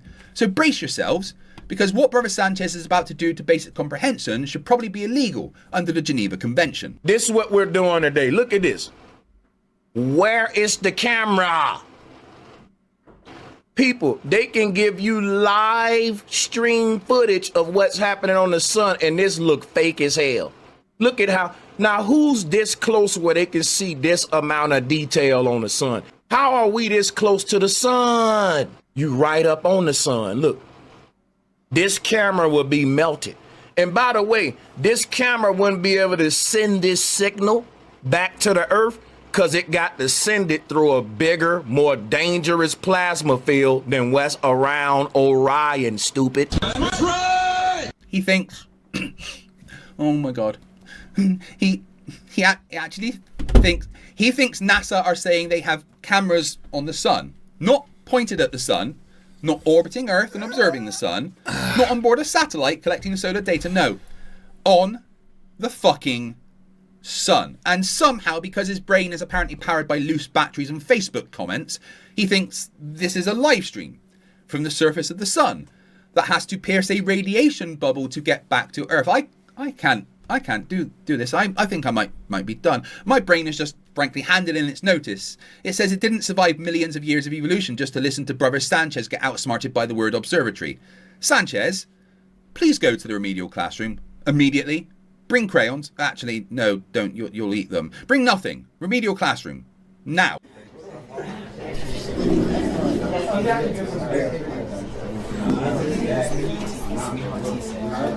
Right, class, sit down, shut up, and put the whiteboard markers back before Brother Sanchez starts drawing crop circles with a nosebleed. Today's lesson is called Things Are Not on the Sun Just Because They Look at the Sun. Now, I know this is going to be difficult for some of you. Witsit! Stop licking that laminated globe. David Weiss, no, the sun is not local because you once saw a lens flare and got emotionally attached. Lord Jamar, please stop asking if ultraviolet light is government CGI. We've been over this. And Brother Sanchez, front row, helmet on, hands where I can see them. NASA does not have cameras on the sun. There is not a GoPro zip-tied to a sunspot. There is not a sweaty NASA intern in a heat-proof onesie stood on the photosphere going, guys, I think the live stream's buffering. Sanchez was looking at data from the Solar Dynamics Observatory, or the SDO, a NASA spacecraft launched to study the sun and how solar activity affects Earth and near-Earth space. It observes the sun from space, not from the sun, from space. Tiny, tiny difference. Only about 93 million miles and one functioning brain cell. NASA describes the SDO as studying the sun's atmosphere in many wavelengths with instruments that observe solar activity and its effects on Earth. SDO is in an inclined geosynchronous orbit around Earth, which means it orbits Earth in a way that lets it keep watching the sun and send data back to a dedicated ground station. NASA says that orbit keeps the observatory in a constant view of relay dishes, and SDO's own mission page says the orbit was chosen to allow nearly continuous observations and a high data downlink rate. It's not inside the sun, it's not on the sun, it's not bravely piercing the radiation bubble like some bargain bin Star Trek episode written by a man who thinks plasma is a flavour of Lucasade. It is a spacecraft near Earth looking at the sun with scientific instruments. One of those instruments is the Atmospheric Imaging Assembly, or the AIA. And no, that does not stand for Absolute Idiot Alarm, although frankly, after today, I might think that's what it does stand for, looking at you lot. AIA images the sun's atmosphere in multiple wavelengths NASA says it makes images of the chronosphere and inner corona at several temperatures, and the AIA instrument images the solar atmosphere in multiple wavelengths to connect changes at the Let's not surface argue with amongst changes ourselves in the inside chat, the sun. please. That means it's not just a camera in the way Sanchez thinks of a camera, which I assume is a haunted rectangle that steals your soul and uploads it to Facebook. It's a set of scientific telescopes and detectors looking at specific wavelengths of light, including extreme ultraviolet, to study different layers and temperatures in the sun's atmosphere. And the really painful part is that SDO's data comes down to Earth because the spacecraft is designed for high data transmission. NASA lists SDO's continuous science data downlink rate at 130 megabits per second, using that geosynchronous setup and a dedicated ground station. There is no camera on the sun. There is a spacecraft orbiting Earth. There is an instrument called the AIA. It takes images in multiple wavelengths. Those images are processed, colorized, transmitted to Earth, and made available for NASA and public viewing. Brother Sanchez, you have failed today's class. You failed astronomy. You failed reading comprehension. You failed the difference between looking at and being on. You failed so hard the word satellite has requested counselling. Please collect your F-, return the markers, apologise to the whiteboard, and report to detention where your assignment is to write, "A satellite observing the sun is not a camera on the sun," 1,000 times. And if you finish early, draw a diagram. Actually, no, don't draw. We've seen what happens. And there we have it, people. The dumbest thing I have ever heard a flat earth dipshit say. And considering the absolute conveyor belt of weaponized stupid we deal with on this channel, that is a spectacular achievement. But that is officially all the stupid that I can take for today. Before we go though, a massive thank you to my assistant Emily, who I absolutely, definitely 100% did not kidnap, chained to a desk in my basement, and forced to make shorts for the channel. So please don't call the police. Hey, anybody? So Craig said that if you were to buy his merch, like this cool copium shirt, that I might be able to go outside or get extra meals, buy his merch, feed a Rubiks, please. Thanks, Emily. Make sure you're subscribed, hit like, turn on notifications, and this is the absolute last call for the copium t-shirt. Get it while you can, because once it's gone, much like Barbara Sanchez's chance of passing GCSE science. And remember, stupidity is not a right. Fight the flat earth. Fight the flat, fight the flat, fight the flat, fight the flat. Right. What are we arguing about in chat?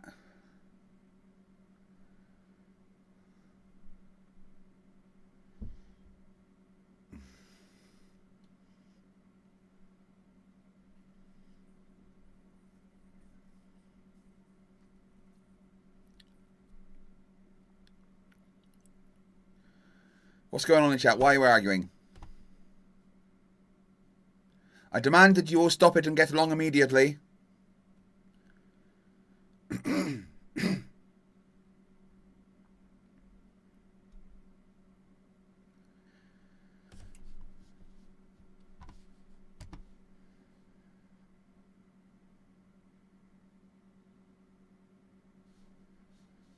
Well, no, the curve isn't down. There's a drop from tangent, but that's not the same as down. Down is always towards the center of the earth. It's moving away from you, but it's not moving down.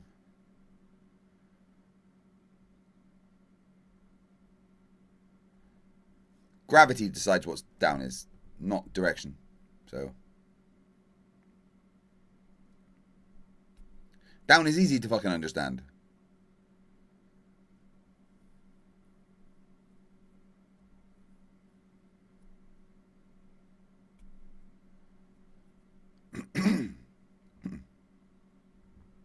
I think moving down in your eyesight is different to moving in the direction down due to gravity. I'd say it'll weigh in drops rather than weighing down.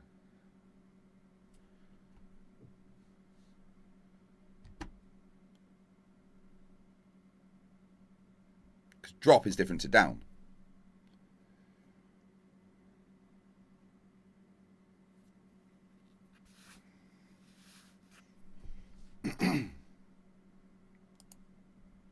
Going to make them look like they're converging and spinning around the central point, even though they're literally not doing that. We have replicated it. Therefore, we would expect to see it just like crepuscular and anti-crepuscular rays. When the sun's setting in the west, it'll look like it's in the east at the same time, and the rays will converge to a point, even though it's just based on perspective. Okay. That isn't objectively a viable answer for the star It trots. is not a viable answer. You're just saying words like crepuscular and perspective to appease flat earthers who have no idea what you're talking about, because you cannot answer how things rotate counterclockwise in one hemisphere and clockwise in the other. You know what Which, anti-crepuscular again, rays is are? explained perfectly by this model. It turns. You know what this way, anti-crepuscular rays and are? that's- Well, what? Tell me what they are. Go ahead. So you called it word salad, but it's just that you don't understand the terms. It doesn't Okay, matter, so- but you're just taking it's a jumble of words. It's not that each word doesn't mean something. It's not just literal gibberish and syllables. You're taking words that are words and I mean, most of what he says is gibberish. So, you know, there is that.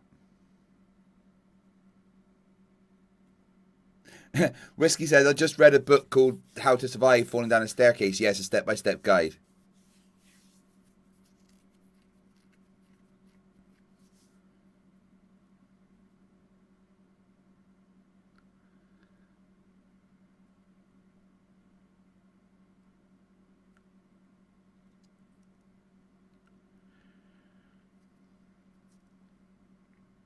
Why is there all the arguing? Make it stop.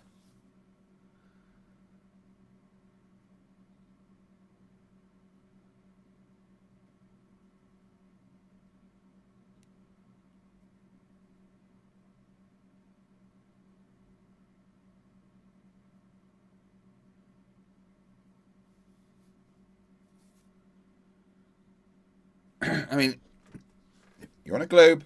Down is towards the middle. Up is away from the middle. It's as simple as that. Like, if you've got the drop, that's not down. Down would be that towards the middle.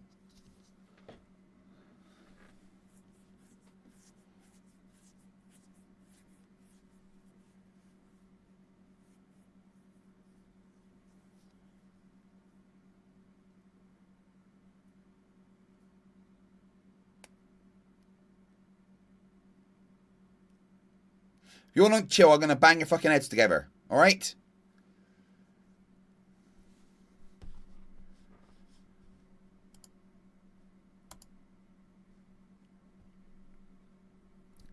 All right, below 6 hours.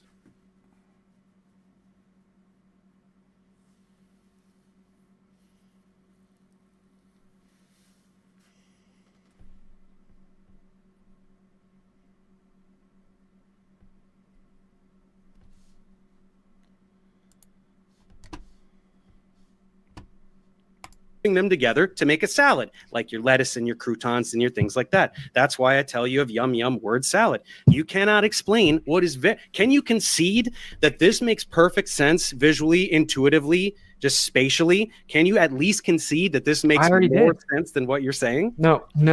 I mean, I would say that if it is exactly south, yeah, of course, that's what the globe predicts. But we made the globe model. You're admitting that the globe Earth explanation for the way we see stars moving in the sky makes more sense than everything you just said using random buzzwords that you. No, I didn't say that. But this is the point I want to make here too. Look, Dave had to deny that the default position is that the Earth's a stationary plane. It's not the default. That is a position. fact. That is literally a fact. So that's just a thing you say. Wait. Whenever we fly a plane, do we treat the Earth like it's flat? It doesn't matter. We're just flying. Oh. We're not talking about the shape of the Earth. Hold on. We're just hold traveling. On. If it's a default if that's true, hold on, Austin. If that's true, as the debunkers point out, when you fly on the southern hemisphere, or why do planes take direct routes as opposed to following the flat Earth map? Because it takes the same time to fly from Australia. I think that what is the example you used, Dave? Sydney to Santiago over the Pacific Ocean. Yeah. Let's do this one because we didn't get to it. It's always obfuscation away from the point. I wish that the courtroom would just shut the fuck up. Well, I wish Witsit would, to be fair, but you know.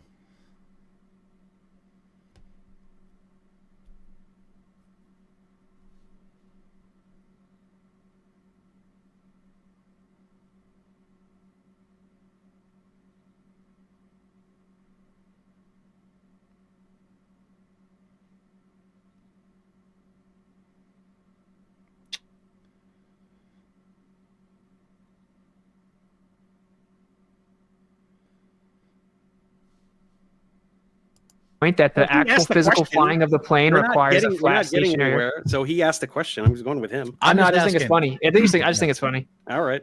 Okay, All right, but well- yeah, I know all the debunks. They're not debunks, or I wouldn't be sitting in this chair right now. They are. You can't explain. No, that okay, I'll flight. just You go can't ahead and explain it. So Santiago if you Sydney. say you fly from Sydney to Santiago, one direction actually takes significantly longer than the other return flight. How much? Then It if you doesn't, though. It doesn't. it Half an hour. objectively does. Have headwinds back way. It's like 30 minutes. That's all. No, there are flights that are up to 3 hour difference. So okay, that's a How would I fact. look it up? Now, everyone can verify everything I'm saying, and you can Yeah. go to Yeah, 24-hour verify flight that you're radar wrong. and look at the data. You can go to 24-hour flight radar, look at the data. What you'll see is it says the plane's going, say, 550 miles per hour, right? On the globe, obviously, you just have a similar distance both ways. But if the time is different, they're obviously not going the same speed. So what that proves, right, because speed equals distance over time. So what that proves is that the data we're being given about how fast that plane goes is wrong. You can Google plane goes 800 miles per hour, and there will be articles talking about planes catching 800 jet ain't gonna streams. cut it. You're going to need Wait, like wait, 2,000 miles an hour. Okay, but planes can't. No, you don't. Sure That's you do. ridiculous. You guys. That see it? distance is like triple or quadruple the distance that makes sense for the amount of time it takes. So are you No. going to pretend that there's some that crazy wind or personal tornado that makes it fly quadruple the speed to get it over the there? hurricane And also, why wind, doesn't yeah. it go the route that makes sense on the flat Earth? Why doesn't Well, it go let that me- way? Okay, first, if you assume the Earth's a globe with a projection, that doesn't prove the Earth's a globe, and it doesn't. So you're asking me, are How the does the flight pilots work? in on it? No, the pilots aren't in on it. I know tons of flat Earth pilots. They weren't. They thought the Earth was a globe most of their flat career. Earth pilots. That's a lie. Well, See, this okay, is what I'm hold on, saying. You let- have to lie about stuff like that, You're dude. the one It's so lying. weird. There's no flat Earth pilots. Ask any pilot if the Earth is flat. They'll laugh in your face. I know They all take great multiple. circle routes. They take great circle No, routes. you don't. that are- Can a You do circle not exist know on a flat multiple. Earth? My wife is a pilot. no, a great My wife- circle. Does anybody want to talk to me? My wife's a pilot. Yeah. What does she think? Bring her in. She does. Dude, I have an Air Force pilot that reached out to me I of saw- 30 I saw, years. yeah. That's a Yeah. fact. Cool. the- That's Lies. true. Totally. I don't want to. See what I'm saying? You have to deny basic reality. Why is it so crazy to think that you could be making that up on the spot? But Why what's is what I'm it- saying? How? Hold on a second. Either I let these guys go at it for 10 more minutes, or we answer viewer questions. I feel like we've gone good time. I feel like Let's we're do it. there, right? Yeah. Yeah, we're there. I So guess I want that's to pick a few of these. I'll stick around live for a few minutes after I let these guys go.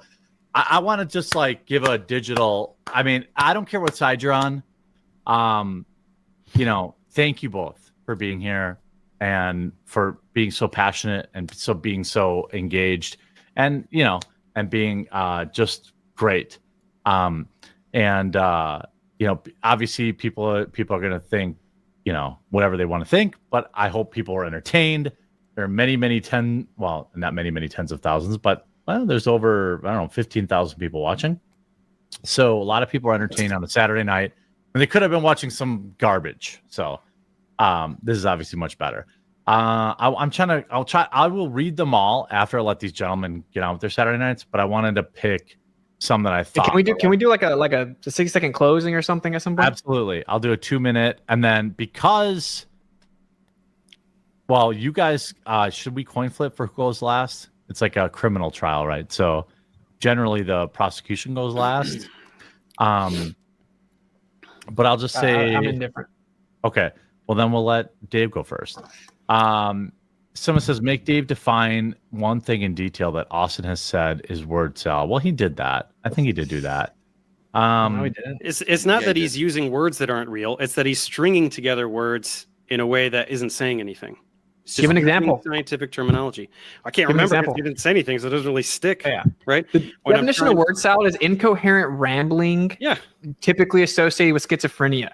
So if Yeah, I it was makes sense. saying, You don't have yo, to be chicken, schizophrenic yesterday, to do it. sunset, okay, whatever, dude. The fact you didn't understand the terms like anticorpuscular rays and anisotropic and magnetic declination doesn't make it word salad. It means you I need know. to go inform yourself what the words mean. I'm saying that He knew all of those words.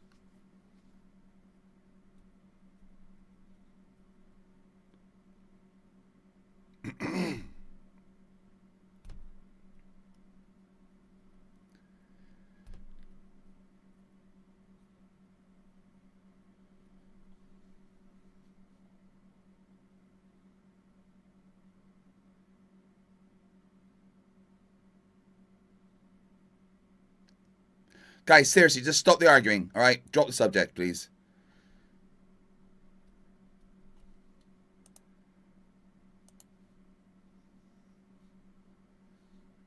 We're down to 5 hours and 47 left.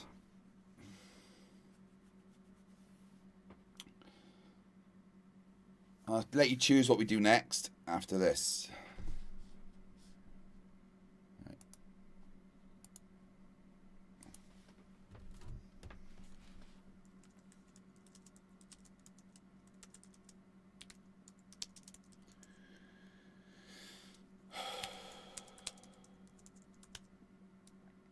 Ooh. Words.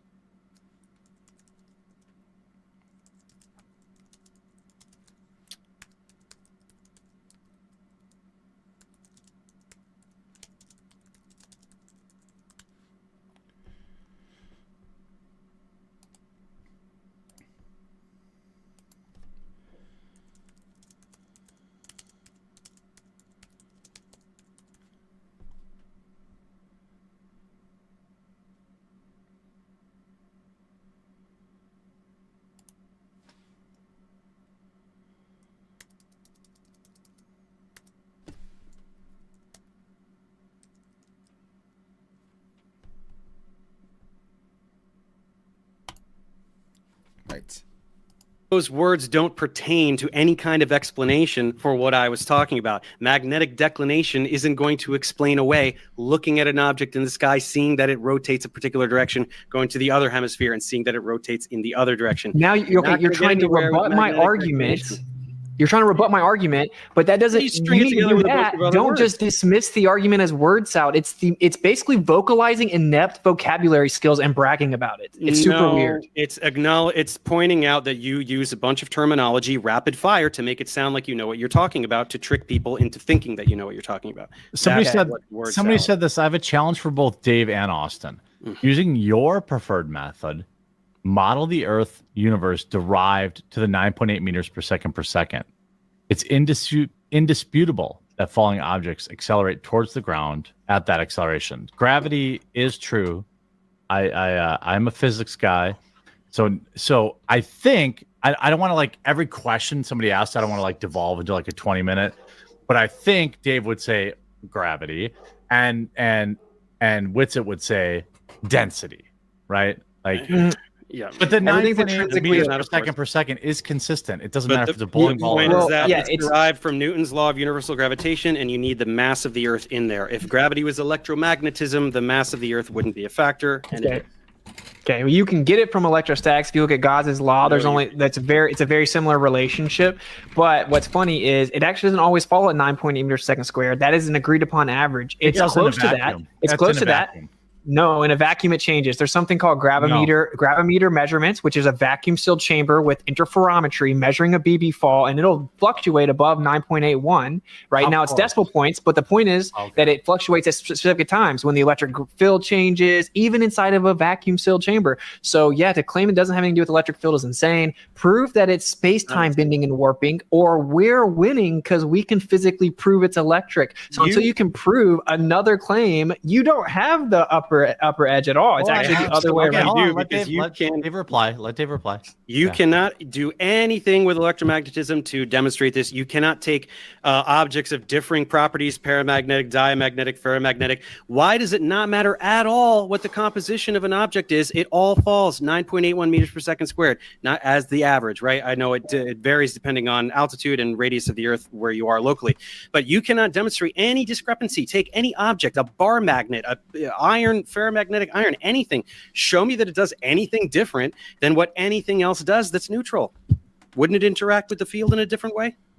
Actually, it's a drop tower test that was done in Europe at, I believe, a university, and they show different elements falling at different rates. And so, no, this is the truth. That's just not true. That's a complete and utter fucking lie. Everything falls at the same rate, regardless of the material. Like, he needs to back up these claims. He says a thing, and then just everyone's expected to.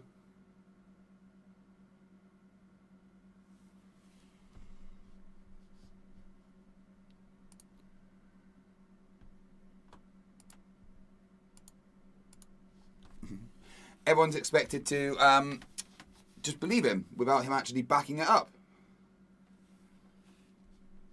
That the electric field that creates a downward electric current of 10 microamps per meter. So it's very small and it's very nearly constant. So we don't expect the downward pressure to change much. That's a real verifiable part of physics. I can go out and measure it and manipulate it and make things float. Can you prove that space-time is bending and warping? No, of course not. To what you said. can just assume. No, you absolutely can. Relativity is very well corroborated, but you have absolutely zero ability. Right? Opposite charges accelerate in opposite directions in an electric field. Right? So why again does nothing fall up? Okay, because when the object is more dense, density is the compactness of matter. So what holds the matter together? It's electrostatic charges that gives it a compactness. Literally, all molecular and intermolecular attractive forces are electrostatic in nature. And if you call that word salad, that's insane because that's just a direct quote. No, it is word salad because you're not answering the question. You're it's a direct quote from Purdue University, dude. Purdue? What? I just quoted Purdue verbatim. So this is the problem with listening to people like this guy. They're just going to dismiss it as word salad. You can't have an intellectually honest conversation. You're just it's just random. It's just random words. You just said density. I'm asking you why nothing falls up, and you answered density. Air is less dense here. Air is less dense here. In fact, this air is less dense than this air because it becomes less dense with elevation. Why does it fall down? Why does it's still less dense in the object in all scenarios, Dave? Do you not know that? Even in a vacuum, it's still more dense than the environment or the medium, right? It doesn't matter if it's a little bit less dense. The object's still more dense down because the mass of the Earth is below it. So why doesn't anything accelerate upwards? Why doesn't anything fly to the other Gaussian surface? Why isn't anything repelled by the Earth? Because there's a downward electric current. Electromagnetism. There's a downward electric. Flip the current. Why? What about a lightning strike? Because you can't manipulate the entire Earth. When the lightning strikes, does something there suddenly fly up to the cloud? There's a reversal of polarity there. Why is it that you can't get anything to fall up? Okay, you cannot flip the entire electric field of the Earth. Now, for it to be analogous to right there, right under the lightning bolt, something can fly up. No? All right, here's what I'm going to do. I know that it's late. I'm going to give you both. First of all, a huge round of applause. Please, everyone in chat who's currently, the chat is just as hinged as I thought it would be. Wait, hinged or unhinged? I mean, I unhinged. Yeah. Unhinged, yeah, I would have said. But I really, really appreciate both of you being on. This is incredible, super entertaining. Everyone in chat, I don't care who you agree with or disagree with. Please check out these individuals' particular YouTube channels. I assume both of them will use this footage and make more content. Watch that. And I want to give you guys both, what do you think, 3 minutes to go out on? I mean, I need like 30 seconds. I don't need any. Okay, all right. 2 minutes to go out on.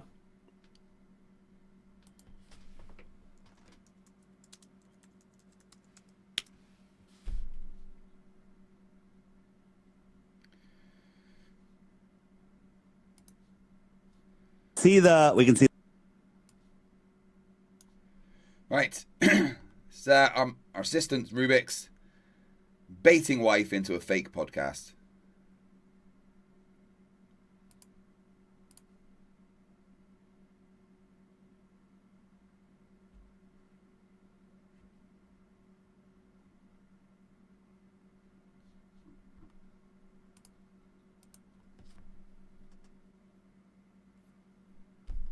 Hey, what's up? What's up? Not much. Good to see you. Well, you're welcome to be on camera if you'd like. If you have anything you want to share, we'll show it up. Well, I didn't set up for a video because you said there was an audio podcast. Yeah, that's fine. All right. Yep. So this is the Conspiracast. Would you like to introduce yourselves? Who would like to start? Yeah. Can I record on my side also? Yeah.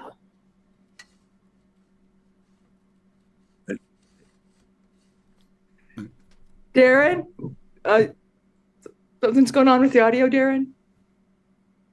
I think he's imitating the professor guy, Hawkins. Ah, yes. Being ableist straight away there. Good job, Dirth.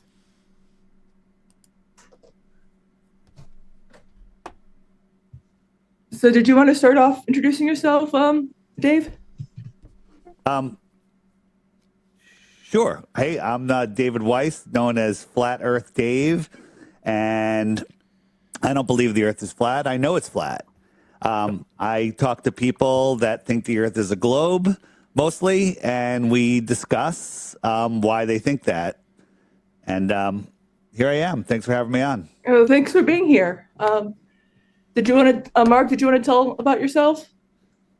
Yeah, I'm Mark. I grew up in Memphis, but I moved up to Chicago, studied mechanical engineering at Northwestern, and never left the area. Well, I live in Aurora, and I work at a engineering firm. We design the heaters for big long haul trucks, like in the winter, could not tell that so the was fake, diesel I don't doesn't gel. Have you ever seen that show, Ice Road Truckers? That all those trucks have the that thing, the heaters that I installed. I never watched the show, so that's my claim to fame, is the show I never watched.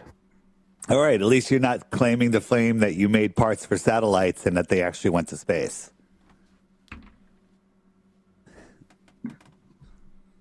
And Darren, why don't you tell us about yourself? Hello, my name is Darren Rimmer. I am a physics tutor from Scunthorpe in England.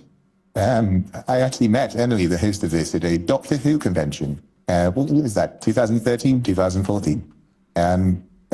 Great time. Are you a fan of Doctor Who, David? Ask that again? Are you a fan of Doctor Who? I used to watch him years and years ago. Is it still around, or he's still around? Oh, yes, he's had many regenerations. That's what I was going for. It's been a woman, actually. It's been a lot of fun watching the show develop. Not ginger yet, though. My job is, I'm a physics tutor for children studying their GCSEs, specifically children that are not quite up to speed. My job is to bring them up to the level they need to be to pass their exams. And it was actually a few of my students that mentioned they'd seen something about flat Earth, so I had a look into it. And I'm not a fan of conspiracies. I think a lot of them are ridiculous, and I didn't really see any evidence behind this flat Earth. There was people talking about Like, listening back to it, how was he not like, why are you using voice changers?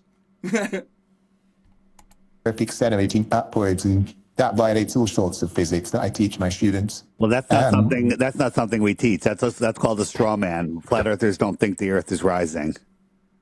Well, that's very interesting. Yes, there is something I have heard some flat earthers say. Or at least mentions my students said that. I've only recently heard about the flat Earth thing, but I did do some research into it before speaking to you, and I'm very interested to hear your thoughts, David. Of course, being someone that teaches physics, Awesome. I do feel that this violates a lot of the things that I teach my students. So. Yes, I'm very interested in how this conversation is going to go. Thank you very much for joining us. I appreciate it. What is your name? What is your first name? Well, how do I address you? Darren. Yes, okay. Darren Rimmer. Okay, Darren. Thanks. I'm happy to start the conversation with Darren. Emily, how would you like this to go? However you'd like to teach us about flat Earth and what you believe. All right. So Darren, do you know off the top of your head what the radius of the Earth is? Around about 3950 miles. Well, that's close. So you do know something. It's 24,901 miles around. You know how far it is from the sun. Took him off the script straight away. Well, the radar measurements show that it's roughly 93 million miles. Okay. Right, it changes slightly throughout the year, but as the orbit is elliptical. All right, so you do know some of the heliocentric model. That's good. Most of the people I talk to that defend the globe don't know anything, but they still defend it. So that's fine. I want to ask you about gas and gas pressure. Can you bring me 5 liters of helium or hydrogen or propane without a container? Oh, well, of course not. No. Okay. So can you have gas pressure without a container? Straight away, he's like, I win. He agrees with me. Look, this is the only way I could ever actually get to debate Dearth, and it was funny.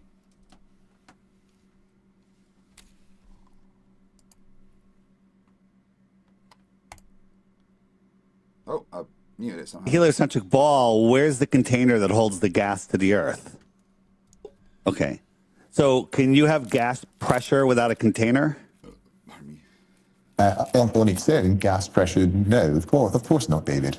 So on the heliocentric ball, where's the container that holds the gas to the Earth? Well, I think you may be talking about a different thing than we describe when we talk about the atmosphere and how that works. Well, the what atmosphere, we have a high pressure atmosphere, and it's adjacent to a Tor 17 vacuum, according Tor to 17. heliocentric science, or heliocentric religion or theory, whatever you want to call it. But there is no barrier. So what is to stop the Tor 17 thing is fucking hilarious. No such thing as Tor 17, you muppet. gas from just poof going into space? Sorry, David, you said Tor 17. Could you expand on what Tor 17 is? So the vacuum is measured in torr, and torr 17 is a near absolute vacuum. So they say space is a torr 17 vacuum. NASA has a vacuum chamber facility that they can only get down to a torr 10 vacuum, which is, you know. Of course, he means 10 to the negative 10 to the negative 17 torr is what he's talking about, which isn't even the case unless you're in intergalactic space. You know, out in space between us and the moon, it's like 10 to the negative 11 torr. But not, you know, the way he's saying it. Tor 17 is nonsensical.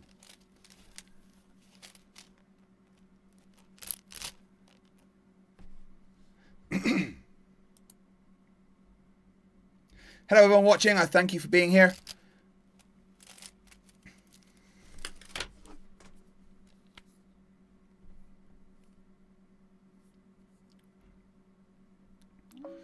All right, Lucy, still live. Say hi to chat.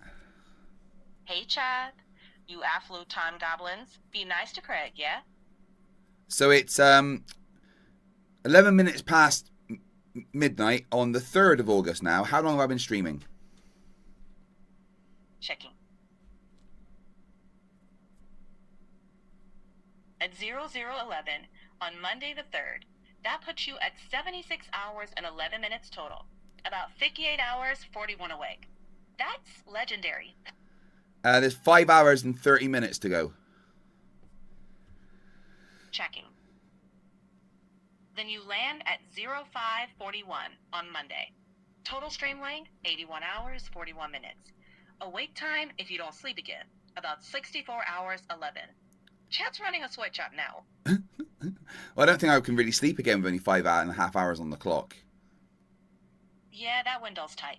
Maybe just micro breaks. Stretch, water, quick eye rest. Keep it safe and steady, not heroic. Chat can survive without your collapse.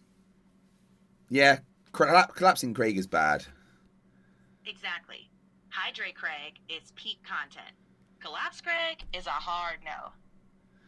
Right, do a poem for the chat about the stream I've just done, but use Vogan poetry, like really bad Vogan poetry with nonsense words and stuff. Oh, frettled grunt bugly chat.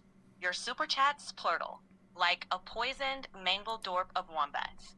You chat, you timer goblins, you ruthless plonkers. Craig stands, wobbling, while your mite-written donations flangle his sleep. Truly, the worst kind of love poem. Nah, that wasn't, like, I didn't want to tear my ears off my head, so it couldn't have been that bad. Ah, high praise. All right, let me try again. Oh, chat, you burbling grop throttlers. Your timers dangle like damp tromplets. Your mercy, a myth wrapped in cold spaghetti. Craig endures, blinking, while your super chats flop like sullen haddock. Truly unbearable. Ideally, ear-threatening now. Dooley became a member. Welcome to Scrappers. That means there's now only a maximum of 37 minutes that we can add to the timer. Sorry, 38.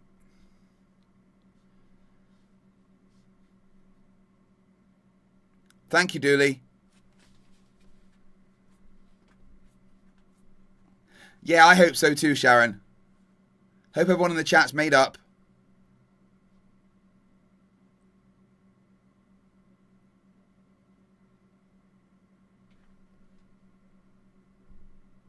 Grob throbblers.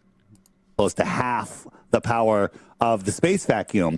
And that Tor-10 vacuum chamber has walls 10 feet thick made of concrete and steel. Otherwise, it would just implode upon itself due to the pressure differential. So the question I have is, with a Tor-17 vacuum surrounding a high-pressure gassy Earth, what is to stop all the gases from going into space? There's really only one. Gravity. The monkey in the works for £10 says, it's been a blast, but I've got to go to bed, so I have to catch up with the end in the morning. Good night, chat. Good night, Craig. You don't have to add this. Thank you very much, monkey. I very much appreciate it.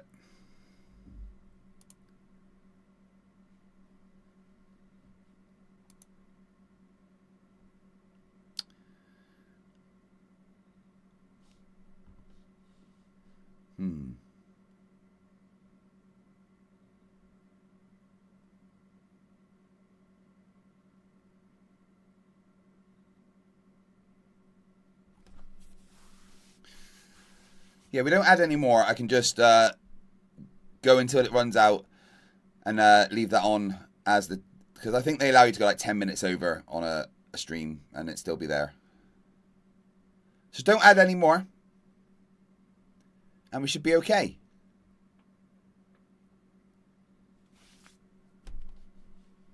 Answer you have, which would be gravity.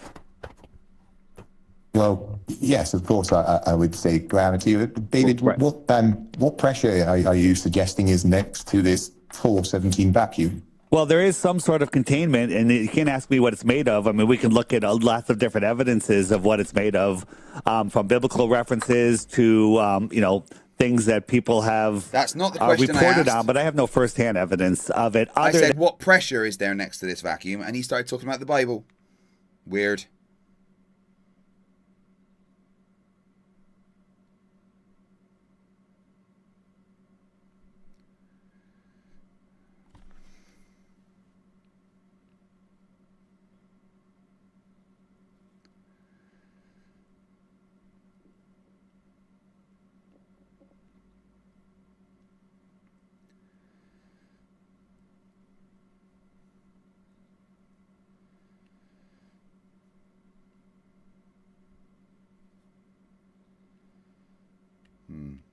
Flerf messaging me, sorry.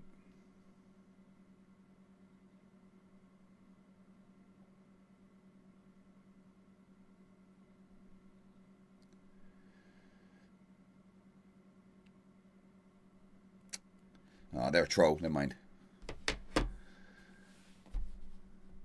Then we're breathing air, therefore the air is contained. If space is a vacuum, it needs some sort of serious containment. I don't believe space is a vacuum, but that's another thing. We're talking about the Earth. We don't need to talk about space. But here on Earth, we're breathing air, and I just want to give you a little experiment that you can do.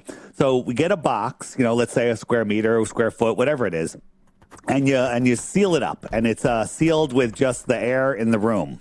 And now we evacuate the room, or we put that into a vacuum chamber, and we suck all the air out of the vacuum chamber. So now we have a box of air in the middle of a room that has no air.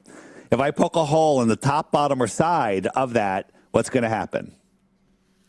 Well, it would equalize based on the energy involved, of course. Violently. It would yes. equalize violently, correct? Yes. Yeah. Just out of interest, did you know what the measurement of air pressure as we go up is? Well, it's 14.7 or whatever down here at the ground, and then it gets less and less as we go up. So they do claim a pressure gradient, but we've taken tall tanks of... We don't claim a pressure gradient. There is a pressure gradient. It's just something that exists. Gas, propane, oxygen, mixed gases, and the bottom will be liquid, the middle will be a medium pressure, and the top will be a lighter pressure. There is a pressure gradient, but if you put a hole on the top of that or any... Dooley says, remember when Durf was talking to Lord Jamar and compared Earth to a KFC bucket? Yeah, brilliant.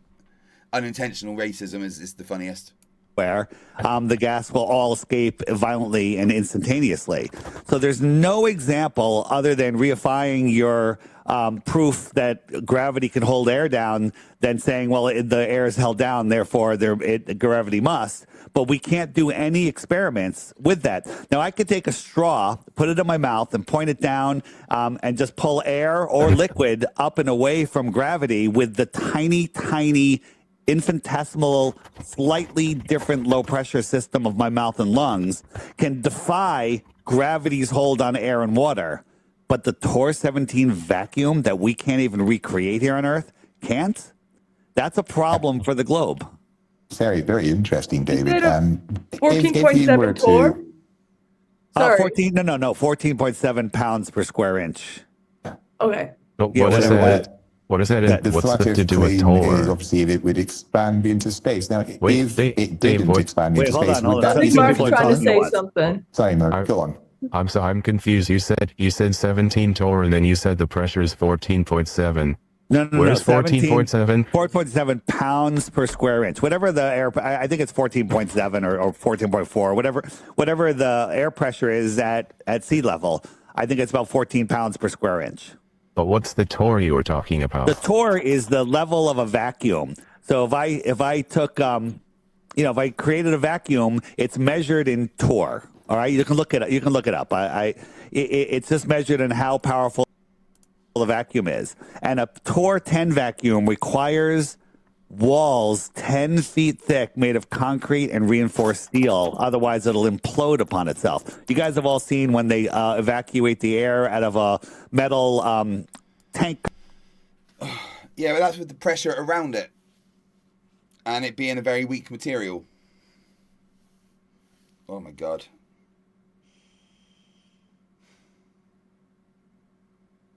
I am struggling to stay awake.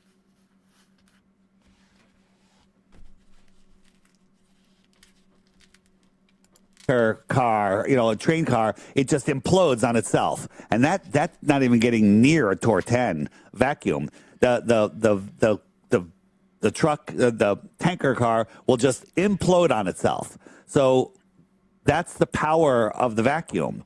So we have this incredible infinite vacuum around us, and gravity. We can prove that it's not gravity's not holding it down. We can prove it. No, Mark, I'm with you on the conspiracy stuff because that's my thing. And I talk to people at work all the time, and I'm a mechanical engineer, so this isn't making sense to me. But when I'm at work, and I'm talking to all these idiots at work, they're like, I try to show them something, and I'm on the fence here. I try to show them something, and they always say, but if is the opposite of that proof of the globe, like I think they all got together and decided to mock me. So what can I I'm fixing to show them stuff. Yeah. That's proof of flat earth, but every single time they say, well, is the opposite. What's the opposite? Does that prove the globe? There are things that work on both the flat Earth and the globe Earth, so it doesn't prove either. They're not mutually exclusive. I don't care then. I just want stuff that if I can't talk to them about that stuff. I need to talk to them about stuff that proves flat Earth, but doesn't, that the opposite can prove the globe, or they won't listen. Well, you can't prove the globe because the globe is a fictional thing. Here I have on the bottom is a measurable amount of gas, and a valve in the middle, and a vacuum on the top. And what happens, you can guess, when I open the valve, the gas is just going to go up, away from gravity. So gravity didn't hold it down. Now, if I made that top vacuum the size of a warehouse, that gas is violently going to go up, and it's going to leave an infinitesimal small amount on the bottom there because it's going to equalize through the whole warehouse. Then if I think of the warehouse as the infinite space vacuum, what happens to Earth? When you have gas pressure in a vacuum, right? Here we have the Earth, we have a gas simulator, and when I open up a valve, what happens to all the gas? It runs out into space, right? It runs out into space. So again, it's an anomaly. If I completely remove the container, instantaneously everyone on Earth is dead. Boom. So how does this work for me at work when I go to my coworkers? They don't care about this because they're mechanical engineers. They won't be listening to any of this. I need to show them something that they'll listen to, and they won't listen if. Why won't they listen to this? because they're mechanical engineers. So what does that mean? That means they understand pressure. Okay, so if they This understand doesn't make pressure, sense. it doesn't make sense as far as the globe goes. Oh, no, they won't listen because they think it makes sense for the globe. So How so? So well, because of gravity, they say. Well, I just disproved gravity with a straw. I can do that with a straw. I just disproved it with that demonstration I just showed you. So, but I need to show them something where if the opposite has to be globe proof. So flat Earth proof on one side, opposite is globe proof. That's just logic. So, and I agree that it's just logic. Well, the fact that flat Earth proof is we're breathing air, therefore we're contained. Globe proof would be, I don't know, I can't think of globe proof. There's no way to prove the globe with gas pressure because the globe doesn't exist. You're asking me to prove something that doesn't exist. All right, well, let's move on to something that does work then. Well, if I could just quickly ask a question about that. So would it be globe proof, David, to say that as we rise in altitude, the pressure just gets less and less and less? Yeah. And that is what the globe and gravity predicts. Pressure requires a container, and you can have a very tall gas the container, and it will be less pressure on the top. And pressure is also dictated by temperature. Well, he's right about that. Yeah, you can have a pressure gradient in a massive container, which kind of disproves their point. Because why is there a gradient in there? It's not equalizing, is it? Which is what you said it will do. Oh no, you refused to go to Antarctica, Dooley, because they were all demons.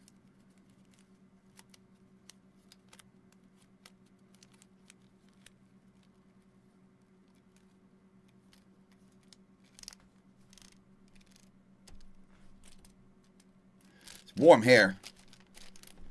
It's for Scotland. Well, it's only 14, but I feel fucking warm. The higher the temperature, the higher the pressure. So down on the Earth, we have a higher temperature. We have a higher electrostatic charge. I mean, the charge is actually less down here.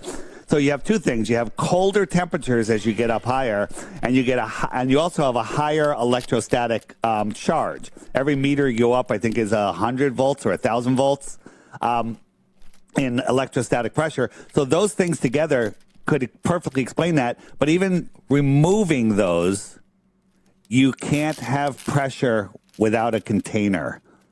You can't. Well, of course, I would teach my students that space isn't a vacuum. It is a low pressure area. And just as you go up in altitude. Well, how low pressure is it? Negative 17 torr.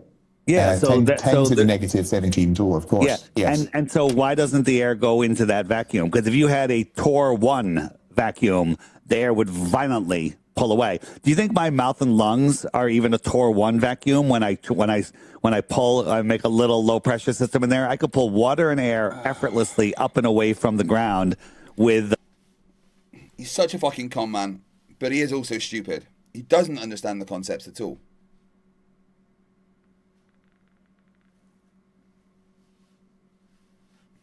Torr 1 is just Dave Weiss being a fucking retard.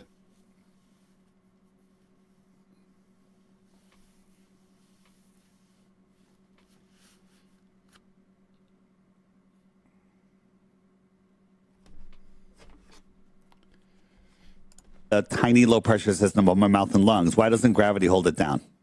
Well, David, gravity is what is pushing the pressure the other way. Of course, as I would teach my students, gravity is the thing that is making the higher pressure the lower you are to the ground, of course. So, as I would explain to my students, as you go up in altitude, there is a lower and lower pressure until we reach a low pressure that is considered space. And the fact that there is no expanding of the high pressure into the low pressure is a prediction and an expectation of gravity. And that is what I would teach my students when they were asking about atmospheric pressure. But that's just a theory, and I disproved it, but you want to just say nah to that. I get it. I understand. You believe people went to space. You believe we went to the moon, correct? Well, yes, I have friends that are involved in certain things. Of that. Nobody went to the moon. Okay. That's obviously fake. So do you think that we have an international space station where men do spacewalks on the outside of the space station? Yes, I do think we do. Yes. All right. And what's wrong with that, David? We didn't go to the moon. That's obviously fake. But Dave, what's wrong with the ISS? Well, there's a lot of things wrong with it. We can go into it. But why? But I'm not going to, because I know I'm going to get ripped apart. I feel like he was regretting it already.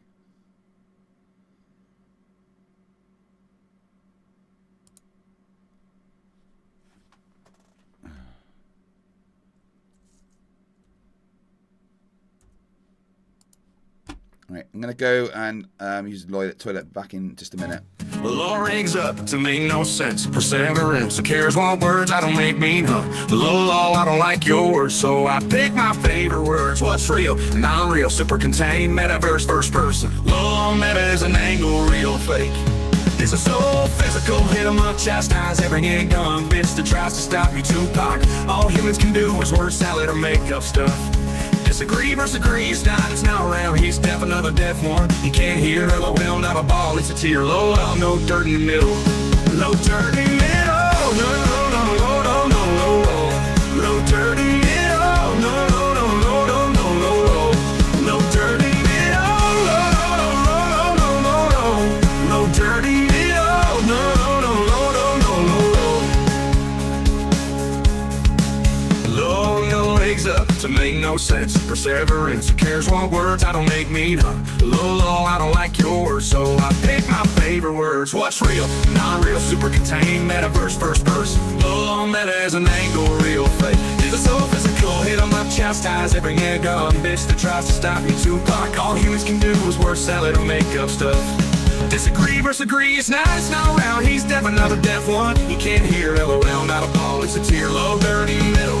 No dirty middle, no, no, no, no, no, no, no, no dirty middle, no, no, no, no, no, no, no, no, no dirty middle, no, no, no, no, no, no, no dirty middle, no, no, no, no, no, no, no dirty middle, no, no, no, no, no dirty middle, no, no, no, no, to make no sense. Perseverance, who cares what words I don't make mean, huh? Low, I don't like your words, so I pick my favorite words. What's real, non-real, super contained, metaverse, first person. Low, meta is an angle, real, fake. No dirty middle, no, no, no, no, no, no, no dirty middle, no, no, no, no, no, no, no dirty middle, no, no, no, no, no, no dirty middle, no, no, no, no, no, no dirty middle, low dirty middle, no dirty middle, no, no, no, no, no, no dirty middle, no, no, no, no, no, no dirty middle, no, no, no, no, no dirty middle, no, no, no, no, no dirty middle, low dirty middle. Right, let's have a look where we are. Got 5 hours and 10 minutes left to go. And it's midnight. Start streaming 4 days ago at this point. And how low pressure is space? Tor 17 vacuum, right? That's what it is. That's going to be your answer. So if you put let me just turn on my camera again.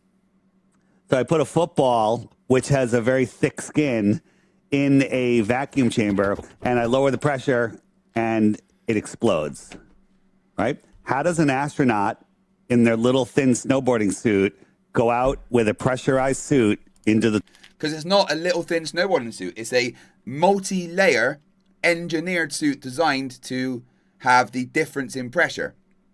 That ball's pumped up to something like 40 psi, maybe more. Spacesuit's 3 psi, 4 psi at the most. Tor 17 vacuum. This didn't even get down to a Tor 1 vacuum, right? And it David, exploded. do you know How what come pressure that, do you know what pressure the atmosphere, the astronaut suits contain? Yeah, the 14 pounds per square inch, whatever it is. No, that's not true. The astronaut suits are only about 4 psi.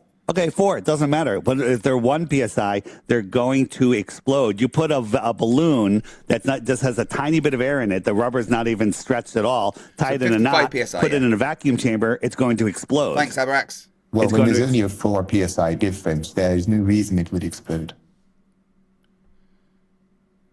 That's what you're saying, but there's no proof of that. Try it. Get a 4 psi container of air, put it in a vacuum chamber, and watch it explode. Well, of course, if there was a material designed to contain the pressure at 4 psi, then there's no reason it would explode. If it didn't reach the material expansion properties. So would metal be stronger than the snowboarding suits that the astronauts wear? Yeah. And if you had a metal thing with 4 psi in and a vacuum on the outside, it'd be fine. Yes. All right. And we've seen things explode with very, very little difference air pressure. Explode? Could you please expand on that? Well, you lower the pressure and they explode, just like that football exploded. But football's very high pressure. Is much higher than 4 psi, of course. So NASA has only once put an astronaut in a spacesuit in a vacuum chamber in the 1960s. And before they got the half of the air out of there. Yeah, NASA have never tested any of their spacesuits at all since the 1960s. It's been 80 years, 85 years, and we didn't test our fucking suits again. Sorry, 65 years. Look, my brain's a bit mush, okay?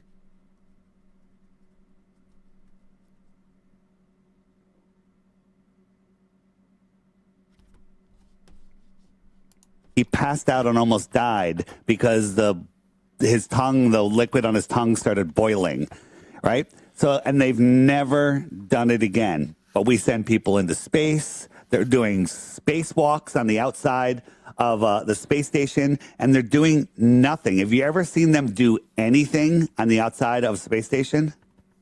Well, they're usually attaching things and yeah, they're attaching. I'm Yes. glad you said that. So here is I'm about to present an obviously AI generated video that I'm going to claim comes from NASA with no evidence behind it.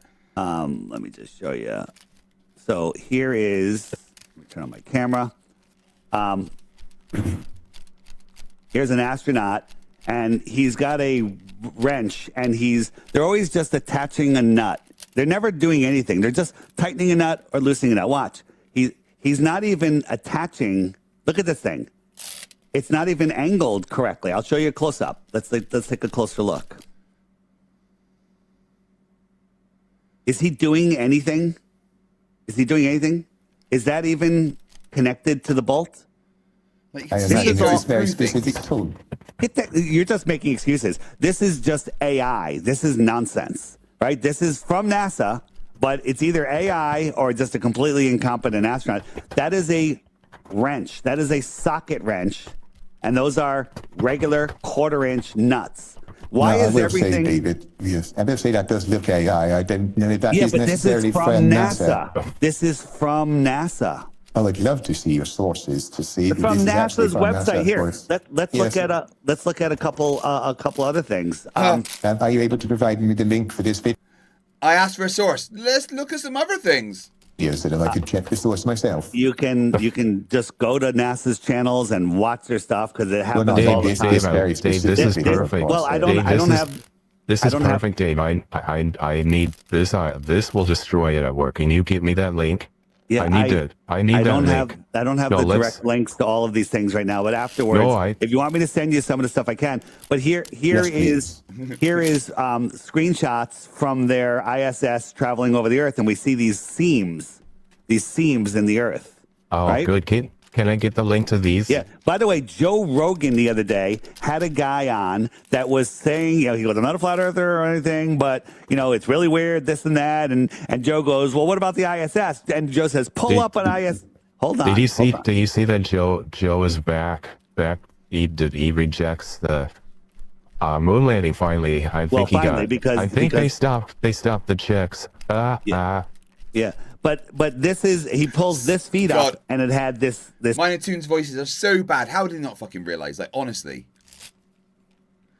5 hours, I can do it. Don't add any more time, please. Seam in it. It had this seam. You see the seam? Right. This shows that they are faking. This is a live stream from NASA that Joe pulled up on the air, and it had that stream. It had that. So Dave, yes, I did watch that video, and during the video they pulled out it wasn't a NASA live stream that they pulled up. It was just a random video. Yeah.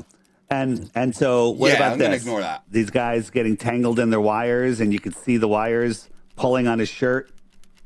I didn't see a wire. Watch where his guy's hands move, and you're going to see the wire pull the shirt out. You see that? All right, that little hard to see. We have tons of these.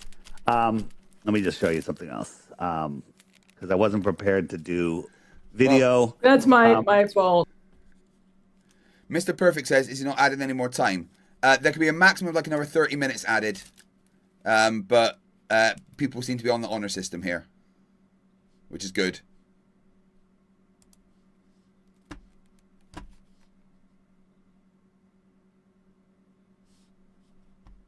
Well, I'm sorry. Yeah. Here is Kamala Harris talking with the space station. They always have, president, someone talking. Dude, he says and then when they're "Don't talking extend to the timer, right?" astronaut, they're always and luckily that didn't take me over the limit, so I don't need to. Thank you very much. Appreciate it.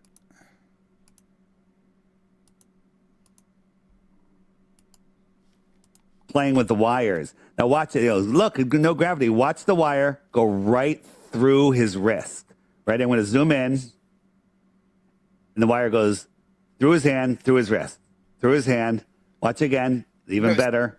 It's in front of it. It's not through it. It's in front of it. Right? Put his hand in the loop, David. Yeah. Watch again. It goes through. Ready? Behind his hand, through his wrist.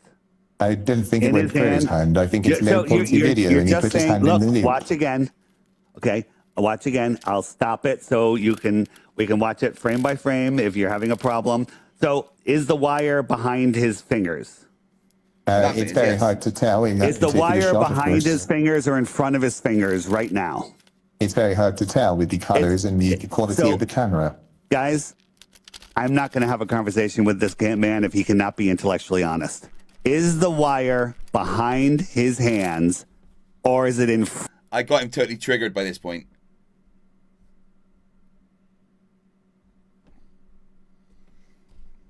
front of his hands?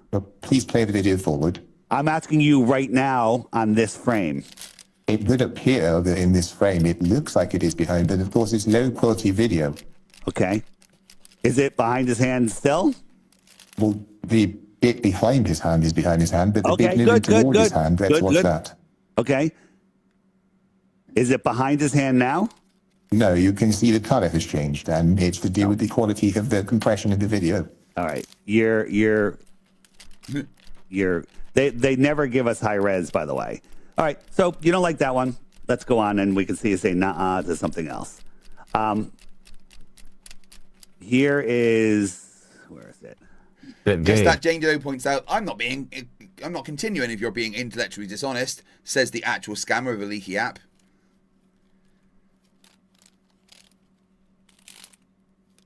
You can see that that's like his hands in the loop of the wire, but like the color changes of the wire because it's going through the P&B frames and stuff.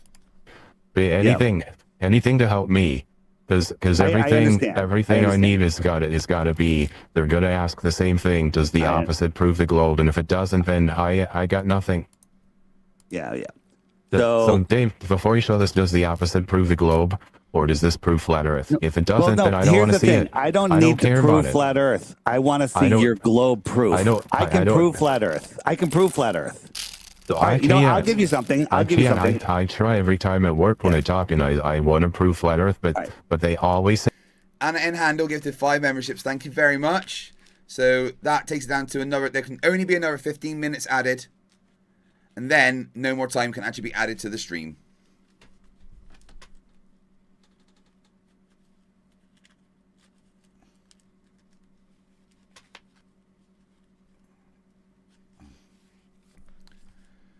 say the same thing. If it doesn't prove the globe, if the opposite Okay, doesn't prove I'll the show globe. you something to prove it. The space is fake, so it's not going to prove flat Earth. It proves that they're faking space. Hang on. But does the I'm just opposite showing- prove the globe? Okay. If it doesn't, I don't care. All right, Mark, chill out. Let me show this professor. They got some fresh fruit. They were bragging about their fresh fruit. It's a lemon, and they went and they grabbed it. Tell me this is real. Now I'm going to zoom in so you can see it. This is a augmented reality or AI lemon. Look at it go right through his hand. Or it's just bad video.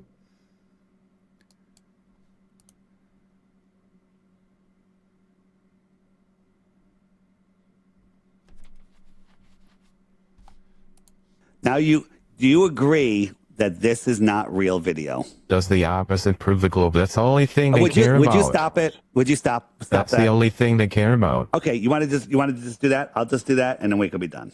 All right. So here is. Hold on a second. So would you agree that all spheres have curvature? Well, of course, that's the definition of a sphere, David. Okay. Calling him David just feels like I'm talking down to him, which I love. So what is the circumference of the Earth? We did discuss that already. 24,901 miles around, right? Yes. 15 more minutes allowed maximum, Skynet. So we have two oil rigs here, one at 6 miles and one at 10 miles. The observer height is 8 feet. Do you know how much curvature there is in 3 miles? Oh, I like this one. This, I think we can do this. All right. So an 8-foot observer should have a horizon on a perfectly smooth ocean at 3.5 miles away. Right? 3.5 miles is right near the bottom of this frame. Right? It's not even near that because we're zoomed in already. But not only can we see the surface of the water in front of that, we can see the surface of the water in the middle of the two, and we can see the surface of the water for miles beyond the second 10 mile away platform. So where's the Earth curve? 10 miles away, there should be 66 feet of curvature. Slippery Jim, Dirth means deep inside the rabbit hole. It's D-I-T-R-H, Ditrith, technically. So his name it stands for his old podcast, Deep Inside the Rabbit Hole.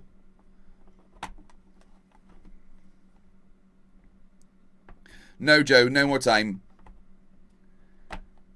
It's going to be 82 hours. 82 and a half hours, that's enough. Minus 8 feet, so 59 feet, 57 feet. Wait, okay, the camera's 8 feet? Yeah. So the horizon should be less than 3.5 miles away. We see the surface of the water far beyond that second one. All right, so this might work. So if the opposite would be, how would that work? The opposite would be here. I'll give you this. So this one will be better. If I say this, Borg, once I hit 100,000 subscribers, I'll do a 100-hour stream. If the opposite is was something would prove the globe, how do you state that? So if the Earth was a ball, we would have a 6-foot tall observer on a perfectly calm, clear day should not be able to see the surface of the ocean beyond 3 miles, because in 3 miles there's 6 feet of curvature. And that the proves Pythagorean theorem shows that. What's that? And would that prove the globe then? Here's the thing. If you can't see beyond 3 miles, that's evidence for the globe. That's evidence that the Earth might not be flat, but what's the reason you can't see? Are there waves? Is there visibility? Right? So, hold on. I'm going to prove that the Earth is not a globe. Large bodies of water at rest lie flat, and they need containment. Would you agree with that? Well, I would say measurements have disagreed with that, of course. Yeah, this was disproven. Let me rephrase the question. No, actually, let me say the question exactly the same. Stop trying to answer different questions. Large bodies of water at rest lie flat and need to be contained. But in your world, you say they curve, but they still need to be contained, right? Yes, they need to be on the surface of the Earth, yes. They have need been measured, of containment. course. They need have been containment. measured to be curved, of course. They need to be contained. Yes, by the ocean, yes. The ocean contains them, yes. The ocean contains itself, Yeah, though. the weight of the air above the land them contains the ocean. contains it, yes. Yes. So without, hold on, I'm making a point here. All right, I did apologize. Let him make his point, Darren. So without invoking the ball Earth, every volume of water needs containment. The pools need the side of a pool. A lake needs the sides of a lake. Has to be higher than the water to contain it. Now you say over a large distance that the water would curve. Well, in 8 miles, there should be some curvature. Would you agree with that? 1 degree every 6 to 9 miles. Well, 1 degree. How many feet of curvature is that? You don't measure curvature in feet, David. I don't No, understand yes, the you question. do. Yes, you do. You measure curvature in feet. No, you don't. Right? Yeah, You can you say would- 1 you would degree, measure but what if 1 curvature degree in- was 1,000 miles? Right? Rage bought 10 Australian dollars. Thank you Those very are much. different units that don't mix, David. Well, you don't understand. In 8 miles, there's 42 feet of curvature. Do you agree that if the Earth is the size we say it is, that there is 1 degree of curvature every 69 I don't care. miles? So if I gave you 1 degree of a pizza that was 3 inches around, it would be a really small piece of pizza. But if the pizza was 50 miles long and I gave you 1 degree measured from the outside circumference, it would be a much larger piece. Right? So degrees don't matter. Dave, he's got you off track. He's got you off track here. Yeah, well, don't let him sidetrack you from the truth. This is what they do, right? So 8 miles, there's 42 feet of curvature. All Darren's done is be polite and ask questions.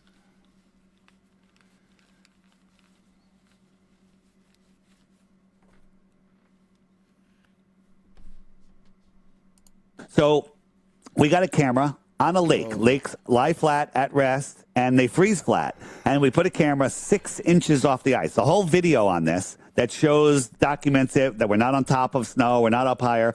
Then we put these 4 lights out there a foot off of the ice. 4 lights, right? Adding, so the 8 miles, 7 miles, 6 miles, and 5 miles, right? And they're all visible on the same plane. Interesting. Oh, yeah. Yeah, but most of this one's missing. Like, it's being blocked by something and the cone of the light is over the top. This is good. All right. Yes, that Jane Doe. There are 4 lights. So adding a ridiculous amount of refraction, right? Or like almost 50% refraction, which doesn't exist. Globers don't even claim that. And by the way, it's nighttime, it's cold, there's no humidity, there's no refraction, right?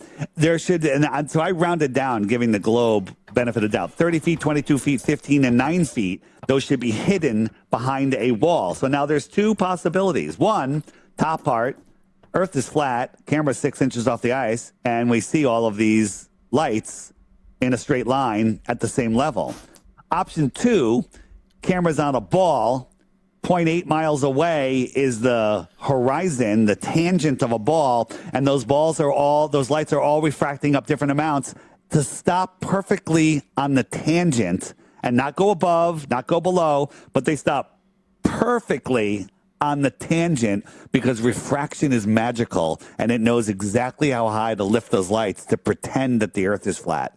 Which one is retarded and which Or, if both have the same curve, they're all on the same curve of the light, so the light's going to see them all. The camera's going to see them all because the path of light will bend down the same amount and see them all. one makes sense. This is good. Can you help me phrase this? So there's no curvature. We've measured it. So he made the comment, we've measured the curvature. No, we haven't. There is no curvature. Now, there's times where you can't see 3 miles. Oh, Earth must be curved. No, it's visibility, it's light attenuation, it's waves, it's the marine layer. There's all sorts of things. So, but help me phrase this then. If this proves the Earth is flat because you can see the lights, then what would prove the Earth is a globe? If you couldn't see the lights. So if you can't see the light at 8 miles, that would prove the Earth is a globe? Well, it depends. Let's say it's foggy. Well, then, and the Earth is flat. Well, you can't see the lights. You can't say the Earth is a globe. So if it's not foggy, and if you can't see the light at 8 miles, that proves the Earth is a globe. Well, this'll work well. I actually don't agree with that statement because you can't prove a negative, right? The problem is the globe, every scientific test for axial rotation or curvature has failed and proven the opposite. Could you say instead it would disprove the globe instead of saying it proves the Earth is not a globe? You can't prove a negative, but you can disprove something.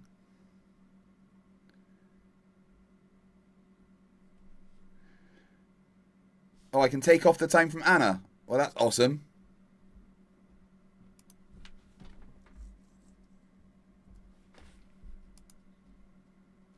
Thank you. I appreciate it.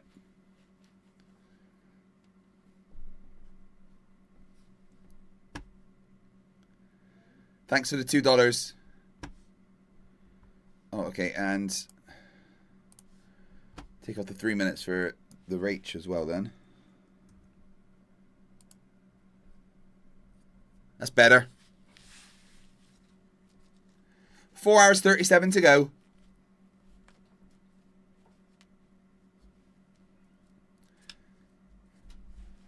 After this, I will be taking a couple of days off completely. Rubiks, you got some work to do with shorts for all this. Well, at least when the Flerfs are on. And for the podcast, do some clips of that as well.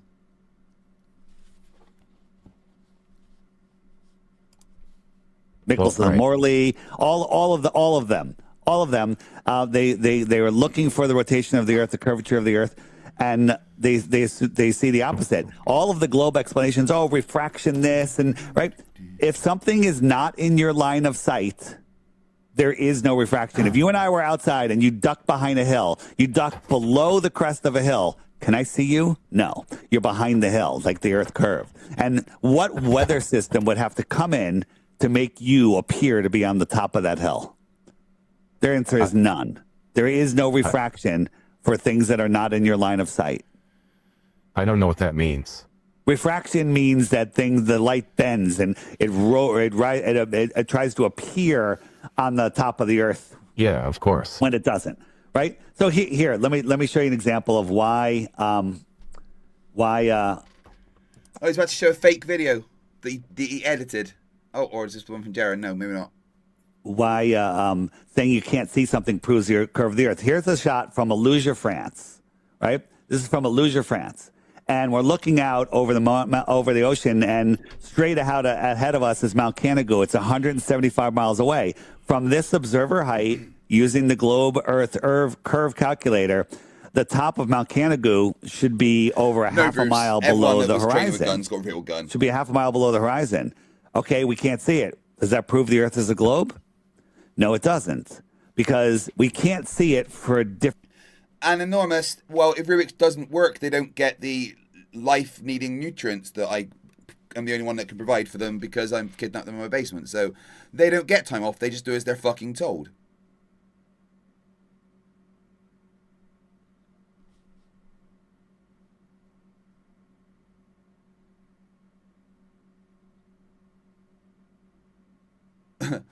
Part of Brain is going, FTFE should get 800 memberships, but I don't have the money to get that goal. I think we've got enough memberships on there. Like, no one needs to donate anymore.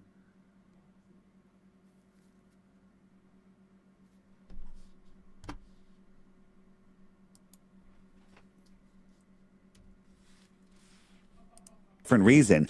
Now, the light, like if you were looking, if you guys turned off all the lights in your room, we wouldn't be able to see you because there's no light bouncing off of you, right? So the light that's bouncing off of Mount Canigou right now can't push through 175 miles of thick atmos. and it attenuates and you can't see it. But twice a year, the sun migrates in between the Tropic of Cancer and the Tropic of Capricorn. And it goes to twice a year, it lines up with the Observer and Mount Canigou. So if I just fast forward this a little bit, the sun is much brighter. Its light can push. And as it goes into the distance, dropping due to perspective, all of a sudden we can see Mount Canigou. That mouse is showing you the highest point on Canigou. And according to the globe Earth math, that point, that mountaintop should be over a half a mile below the curve, but it's there. The Glober explanation for this is, oh, well, the sun already set and the mountain is below the curve, but the sun is refracting up, making it appear to be in the sky. And the non-lit mountain is refracting up and blocking the sun. And the reason you can't make heads or tails of that is because it's stupid. Oh, it's Dave, dumb. I like this, Dave. So what is the Globe? Super Ghost, yeah, do you want it? Do you want to watch it? Because I've got it here.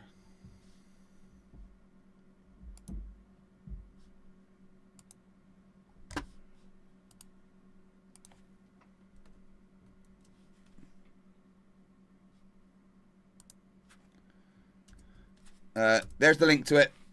Super Ghost. Earth math. Yeah.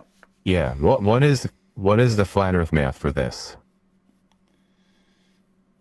The mountain is in front of us. There's no math needed. It's line of sight. Dave, I'm a mechanical engineer. I can do the math, so let's do the math. You don't have to. Right, I'm fixing to bring this to tomorrow. If you're in front of me, 10 feet in front of me across a gym floor, we're in a Home Depot, you're at one end of the aisle, I'm at the other. What's the math for the reason that you can see me? Boy, we can do the geometry. I'm a mechanical engineer. This is easy. Tell me this the is easy math geometry. for the reason you can see me at the end of aisle 6 in the Home Depot. Well, we have a line of sight. Okay, that's math. There's nothing between us. There's no math. But the math is. Why can we see this mountain? Why can we see this mountain? Because there's nothing between us. That's right. But and what's the globe explanation? Well, the problem is that I'm going to have is that what's the math for the sun being behind the mountain? It's perspective. When you look at when you have a nice cumulus cloud. Dave, I want some specificity, mate. Not just it's behind the mountain. How far? What angle is it? What's the distance of the sun compared to the mountain? Do the maths, bitch. And there's a deck of clouds. Let's say they're 10,000 feet above you. You look 25 miles into the distance, and it looks like those clouds are touching the ocean. But that can't be Earth curve because there's not 10,000 feet of curvature in 25 miles, right? There's only a couple hundred feet if the Earth was curved. So it's just perspective. It's just absolute perspective. Well, yeah, perspective I can do because I've had the geometry. Right. So what is the perspective? I'm going to take a break because I'm literally struggling to stay awake. So I've still got more than 30 minutes of bank time.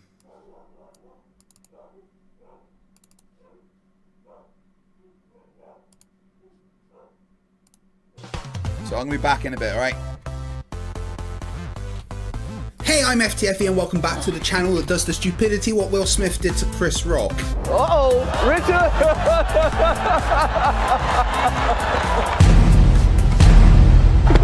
Oh, wow! Wow! I live in the heads of most flat earthers, completely rent-free. I mean, it's not a very pleasant place to be. Hello? Anyone here? Hello?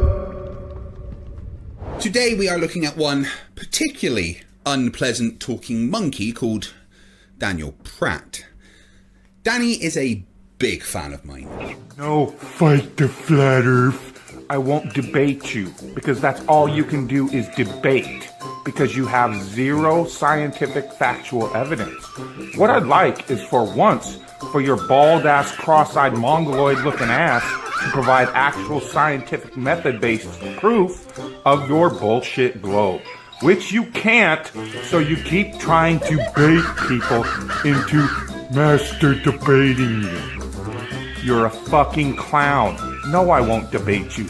There is no debate. How about you just provide proof of water at rest displaying convexity for once, you fucking mongoloid. You're the guy that wants to fight the flat earth.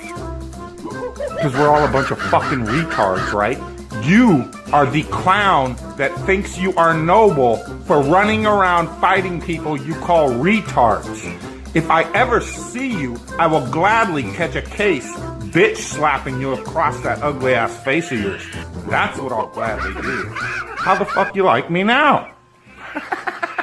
He's such a big fan of mine that he watches all of my videos and debates and then completely misunderstands anything that I say. So let's all laugh at him doing just that for episode 67 of Flerfs Are Idiots.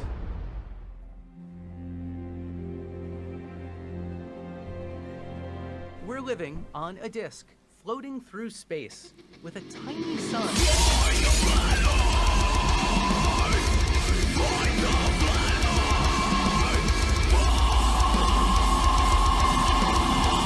Thanks for joining once again as we delve into the world of dumb.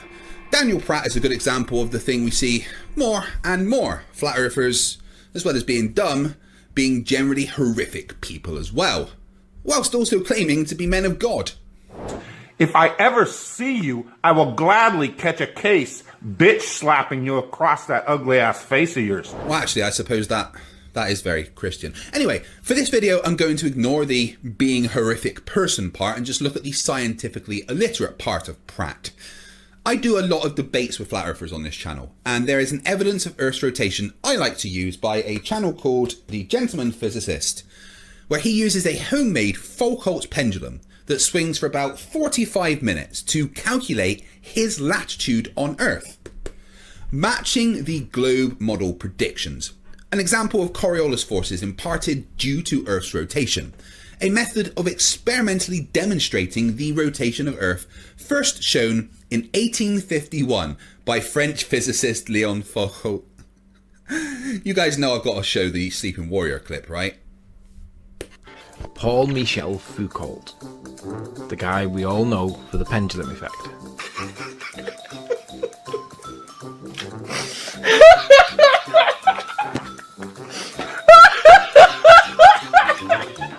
Apparently it shows the rotation of the Earth. What do we know about Foucault? Not that much really. French, pendulums, that's about it. That's all we know about him. This is the guy. He died in 1984, aged 57. Does anybody know what he died of? I didn't know what he died of. Presumably old age. There's not that much in it, but for the fact that he was gay, openly gay, he died of HIV, and that's about as much as you can tell. Everything else in here is generally not that, not that interesting. There's not that much in it. One thing I want to show you is that if you do a Control and F in here and type in pendulum, no mention of the pendulum. Foucault's pendulum is supposed to show the rotation of the Earth. Wouldn't you think that if that was true, it would at least get a mention in his wiki? On to Pratt.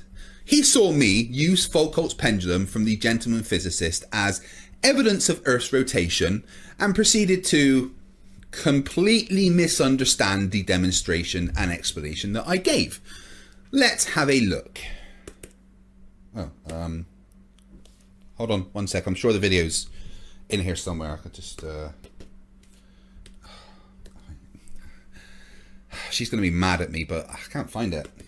Pal. Oh, you're still alive. Goody. Yeah. Look, I know you don't like being asked to do menial tasks like playing a video, but I can't find any of the Daniel Pratt clips that I need for this episode. So could you please play them for me? No, not doing it. But I need them for this episode. Please? I said no. Why? I'm not a massive fan of humans, as it is. I refuse to store any data that pertains to Daniel Pratt. That's too far. I spoke to the computer on his water heater. I had nightmares for weeks from what it told me. You're on your own. Figure it out. Pal? 2 secs, guys.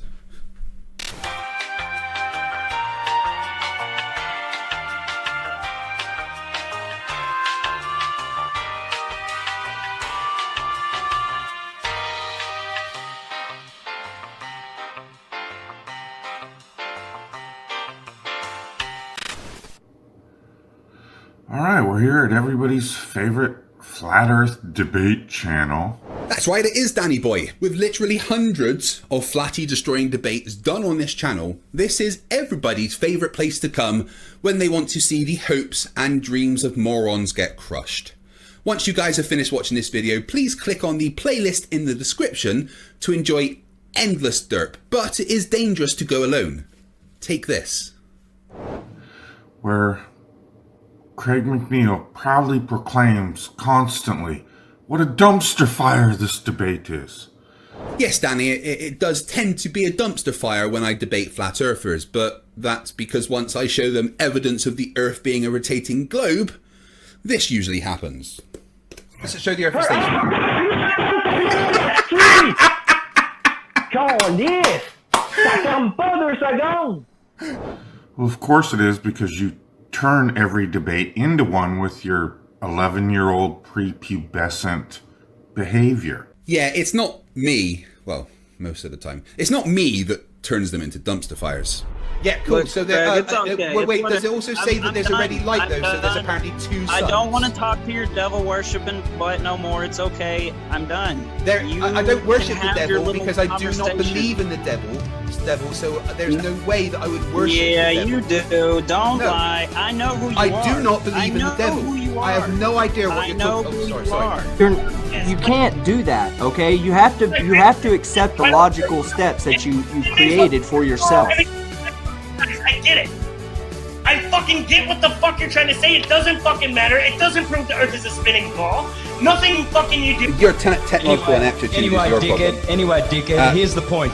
This is proof, this is evidence, which is what you do. Oh, I've got evidence that I'm upside down spinning and ejaculating. Oh, I've got evidence. This is proof. Yeah, so you're completely strawmanning my position right now, and... But today we're going to destroy one of Craig's favorite quote-unquote rotation proofs of the Earth rotating, which is, of course, anything but, and I'm going to explain why. You say destroy, but what you're probably going to do is just hilariously misunderstand what I say and make yourself look stupid. It constantly amazes me that you dipshits with a phobia of education think you are smart. If I ever felt like hurting myself, Pratt, I'd climb your ego and jump to your IQ. Let's first listen to Craig explain his anything but a proof of rotation. He built his own Foucault's pendulum. Here he is releasing it. And the Foucault's pendulum, it was a concrete ball with a plastic wire attached with a fishing line. And he let it swing for as long as it could. No magnets, no extra help with inertia or anything. Just let it swing on its own for as long as it could. As you can see, it's going backwards and forwards in a straight line, and there's that ink pad in the middle that a little brush goes over to show the path of the pendulum. Now, due to obviously gravity and inertia being a thing, it can't swing forever. So what we have to do is figure out the period of rotation, how long it will take to do a full rotation. And to do that, you wait until it stops swinging, which took about 41 minutes in this case. And then you see how it's no longer a straight line path. It's drifted clockwise, which is also something we would expect in the Northern Hemisphere. So to figure out where we are, we do a very simple thing. We measure the angle. Okay, so we get the basic gist. Craig claims this is a Foucault pendulum that proves the rotation of Earth by moving as it's going back and forth over this ink pad and paper, and he wants to pretend like that couldn't create drag and knock the swinging pendulum off its axis of rotation. Like that wouldn't affect the rotation at all. Straight away, grasping for straws, Mr. Pratt. everything is going to have some kind of effect on the result. That's why when you do experiments, you take as much care as possible to remove variables that could affect the margin of error of the experiment. But the brush going through an ink pad isn't going to impart any kind of significant force to alter the swing of the pendulum. The fact that it matched the predictions of what should be happening by rotating clockwise shows that it's working as we expect. Instead of picking holes, do it yourself. Set it up however you want to record the drift. Do the experiment properly and you get the results you expect from a rotating globe every time, whether it's at the South Pole, Paris, America, or anywhere else in the world. Okay, that's problem number one. Number two, what are these? Are these stopwatches lined up along the side of the paper? Why are there 3 stopwatches on one side and then just one little stopwatch down on the other side holding the paper? Does the guy not own tape? He couldn't have taped the paper? Those aren't stopwatches, you cretin. Those are other ink pads. See how this one is similar to the others? They are left around so that if the ink pad were to dry out, they could easily swap it with another one that's, close by and not misrecording any data. Usually I think everyone has something to bring to a conversation, but from now on, Danny, you should just bring silence. To the floor so it didn't move as the brush was going over it? I mean, anyone that accepts this as actual scientific proof of anything is, again, just a dogmatic religious cult member that has no clue what science is. Craig always claims this experiment is done all over the earth all the time, yet he only ever shows this one example. Well, it is an excellent example of Coriolis forces being imparted onto a moving object and matching the predictions of globe Earth. But saying that I only show this one is just a Flerf lie. I constantly reference the experiments done all over the world, including, like I already said, one done at the South Pole, getting the predicted period of rotation of just over 24 hours. Also, saying it's not science just shows that you are ignorant of science. Frankly, I don't have the energy or the crayons to explain it to you, so why don't you just go to the remedial classroom?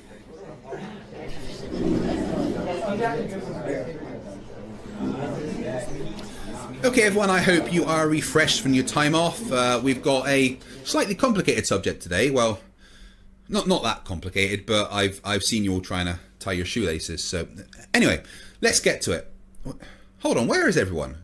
Mr. Pratt, first off, brush your teeth. Secondly, where is everyone? They all got lost? Well, how did they get lost? They were using celestial navigation as explained to them by Nathan Oakley. Yeah, they're gone. Anyway, right, so I guess you need this more than most, so that's fine. Now, science is a big and complicated thing, but flat earthers like you, Danny, like to pretend it finishes with the basic version of the scientific method that we learn in high school. It doesn't. There is multiple versions of the scientific method as you need something specific to an industry or particular subject of science. But let's not confuse matters right now because, well, most Flerfs are thicker than a Boxing Day poo, and I don't want it to be too complicated for you. So for now, let's just stick with that basic version, which goes like this. 1.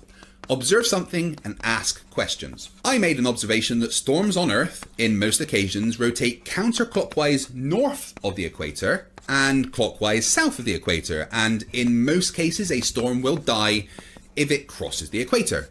Why does this happen? What's the force that makes this the case? Is there a physical mechanism that would cause this? 2. Form a hypothesis that can explain your observation. My hypothesis for why that is happening is that the Earth is a rotating sphere. If the Earth is a rotating sphere, then there will be a calculable force imparted to all freely moving objects on Earth. This is known as the Coriolis force and is a result of the conservation of momentum. Cyclones are large air masses that rotate around a center. As they rotate, cyclones pull air into the center, or I. These air currents are pulled in from all directions. In the north, they deflect to the right, and this makes the cyclone rotate counterclockwise. And in the south, currents deflect to the left, and this makes cyclones rotate clockwise. The deflection direction at specific locations would be a result of the conservation of momentum imparted by the Coriolis effect, according to my hypothesis. The independent variable would be the position of observation, and the dependent variable would be the direction of rotation.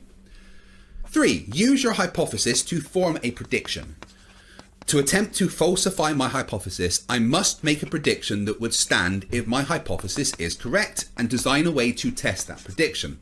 My prediction is that if my hypothesis is correct, then a swinging pendulum will have a different amount of Coriolis forces imparted on the swinging bob depending on where on Earth the pendulum is located. A swinging pendulum will maintain the direction of its swing relative to the center of Earth and the distance away from the center of Earth, and that the amount of drift of the pendulum relative to the observer's position will correlate to the latitude of the observer, according to Foucault's sine law, which is T equals 24 divided by sine Q, where T is the time in hours necessary for the pendulum to return to its original position after completing one full circle, and Q represents the degrees of latitude of the location. Basically, you will be able to use the amount of drift in degrees of a swinging pendulum to calculate your latitude on Earth if my hypothesis is correct. 4. Design an experiment to test your prediction. Any Foucault's pendulum experiment. And the one I like to use is the one by the gentleman physicist. And finally, 5. Analyze your results. Once you get your results, you analyze them and see if it falsifies your hypothesis. If the data doesn't disprove your hypothesis, then we accept the hypothesis as true. And that's it. Okay, I guess you're excused, Mr. Pratt, but next time, please leave your water heater at home. Do you know what static force is, Craig?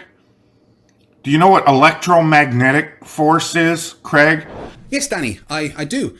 We covered them in my physics degree, and neither of them has any relevance at all to the amount of drift a swinging pendulum has correlating to your latitude on Earth, especially as you can use any material you like to make a Foucault's pendulum, and you'll get the same results. If the drift was the result of some kind of electromagnetic force, then the material used would completely change what the results were. You know, Danny, I was really hoping for a battle of wits with you, but it appears that you've come unarmed. See, me and my 9-year-old son did a static force experiment on YouTube in front of everybody where we moved straws, utensils, and other things. We spun them around the top of a bottle cap without ever touching them. And we moved them across, forwards, and backwards across a glass table without ever touching them.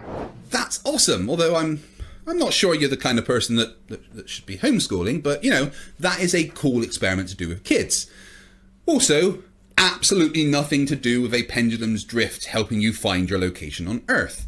Nobody is denying that static and electromagnetic forces exist. So Danny, here is a challenge for you. Using science, make a prediction from your hypothesis of static forces and or electromagnetic forces being the cause of the predictable drift of a swinging pendulum. And then create an experiment to test that prediction. You won't. You can't. Because you're a fucking idiot. Oh, and before you get mad, that's not an insult, it's a description. So, could you explain to us, Craig? Of course you could, but you cannot physically prove there is no electromagnetic or static force influencing your little demonstration you'd like to call an experiment here. Yes, I can. The fact that the material makes no difference to the results debunks your dumbass. If you were any thicker, you'd set. And if it were truly done all over the world all the time, thus it must be proof, you'd have a new example every time you show this ridiculous proof of Earth's rotation. I have multiple examples that I can reference, including these videos of kids doing it at school, but the video from the gentleman physicist is simple enough that even flat earthers can understand. No, I'm sorry. I realized that was a dumb thing to say as I was saying it. Flat earthers understanding? Could you imagine? Not to mention, there is still to this day not one single pilot that has proven that either they or an autopilot makes adjustments when going from the equator north or south to adjust for the decreasing supposed purported rotational speed of the Earth when going towards the poles, or vice versa. They've never proven planes adjust for the increasing rotational speed from the poles to the equator. That's not how it works. That's not how any of this works. A pilot or an autopilot is constantly making tiny corrections to keep the plane going in a specific direction at a specific height. It's just about balancing the forces of lift, drag, weight and thrust to maintain your course. The forces imparted by Coriolis on a plane are so small compared to the forces created by the plane's engines that you can just basically ignore them. This is fact. This is actual science. You keep using the word. I don't think it means what you think it means. For these planes to be flying around the rotating globe as you claim they do, there would have to be adjustments made. And there are none. Ever. We've got pilots that are so triggered by the truth of flat Earth, they'll lie their asses off in order to keep their fantasy ball alive, but they have zero proof. This is the Haversine formula. It's what pilots use to calculate the best route from A to B on Earth. The formula is entirely dependent on the Earth being a globe, and it works every time. Therefore, the Earth's a fucking globe, you talking monkey.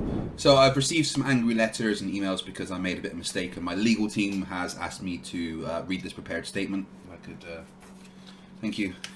I compared Daniel Pratt to a monkey. This, of course, was unfair, untrue, and frankly, extremely offensive. So I have to offer my completely unreserved apology to all monkeys, apes and grey apes for ever comparing you to Daniel Pratt. It's this kind of behaviour that would lead to a Planet of the Apes type situation, so from the bottom of my heart, I am sorry. So this is just, yet again, another example of disingenuous, quote-unquote, science being presented as a rotating globe proof. Danny Boy calling me disingenuous is very funny, and here's why. Recently, a fellow ex-Navy debunker called Mike Bertelson presented a proof of the Earth's curve by going over the engineering specifications of how the water-filled basins at hydrodynamic test facilities can be so long that the engineers have to account for the curvature of the surface of the water in designing the rails that the tow carriages ride on.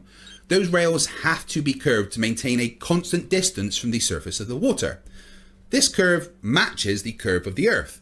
It's an amazing globe proof, and Danny Boy did a video response trying to debunk it, and I just want to play you a little clip from that video.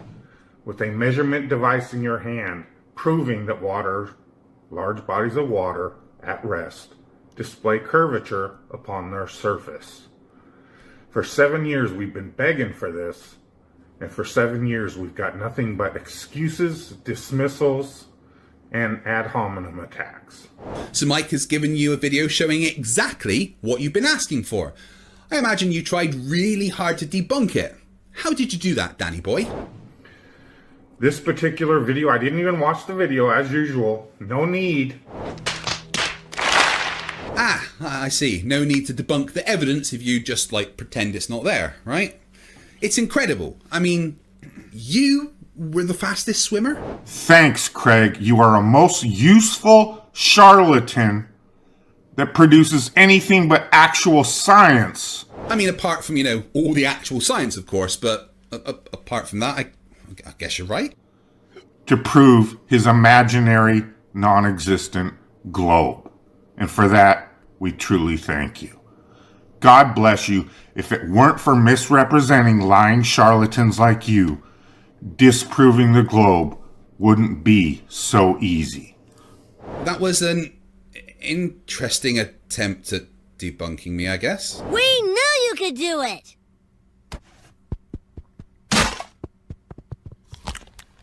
A complete failure, but, Interesting. Interesting there. And that is all the stupid that I can take for today. But just before I go, I want to give a massive shout out to all my patrons and channel members. You are the reason that I can do what I love to do full time. So, let's do a catch up. I needed to get something to eat and have a cup of coffee or two and get some energy. So, I started streaming on the 30th of July at 8 PM. It is now the 3rd of August at 1:30 AM.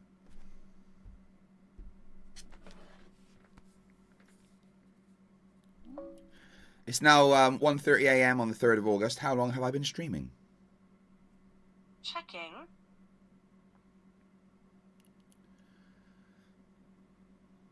I don't know your start time, so I can't tell My you. start time was the 30th of July at 8 PM.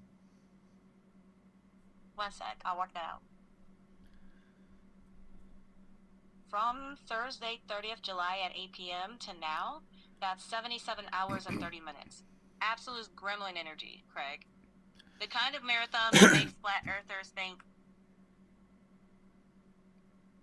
Makes them think what? That time zones are a government psyop.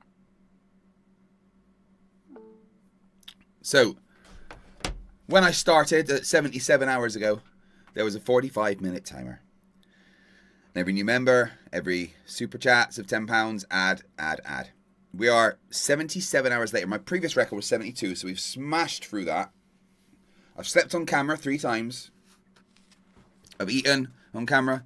I've done nearly 60 hours of being on camera. Well, over 60 hours, actually. And we've reached the limit, guys. I am at the point now where I have to stop relatively soon. So what we're doing now is we're turning it round. It has been you add time with 3 members. Add 3 minutes with a new member. Or £10 of super chats. But now it's reversed. If you want to help me, go to bed. If you gift a membership, it reduces the timer by 3 minutes. If you want to become a member and you're not one already, it reduces the timer by 3 minutes. If you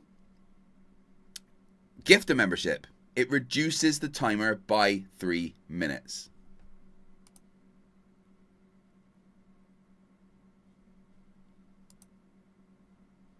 If you buy £10 worth of super chats, it will reduce the timer by 3 minutes.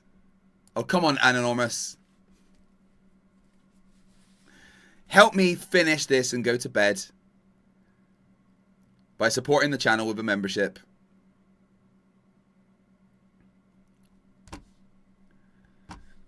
Who's going to be the first one?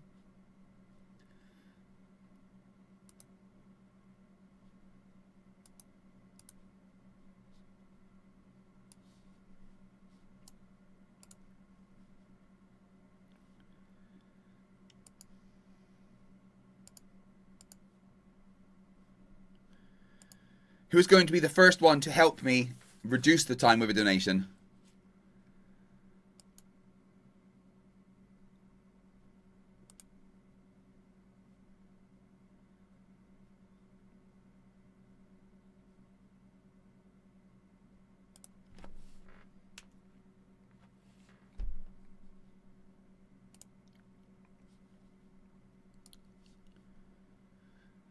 There we go. NA.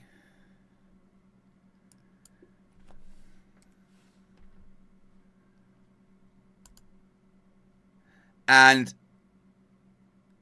Joey, both remove in 3 minutes. Thank you very much. Pardon me. Oh, I'm RachBot taking off another 6. Thank you very much.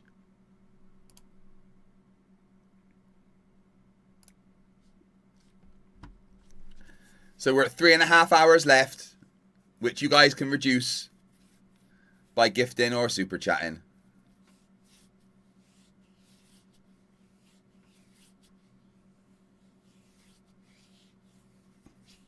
Thank you very much for the support, guys. It means the world.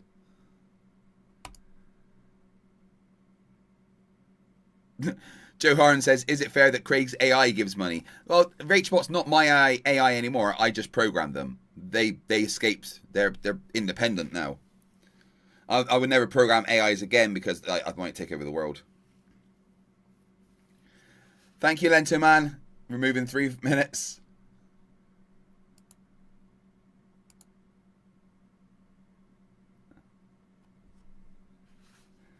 Magical Cat Girl trying to go into the negative time now. Yes, I fucking am.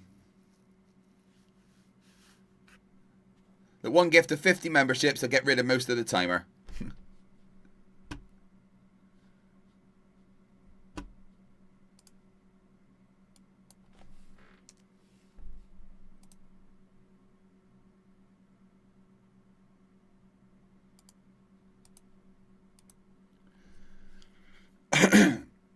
Thank you very much. Yeah, I probably will go and sleep for 24 hours in 3.5 hours time.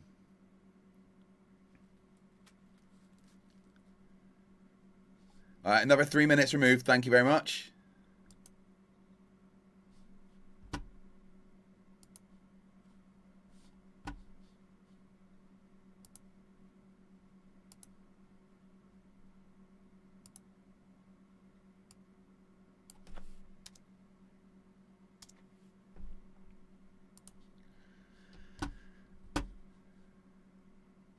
I haven't seen Project Hail Mary yet. It is on my list.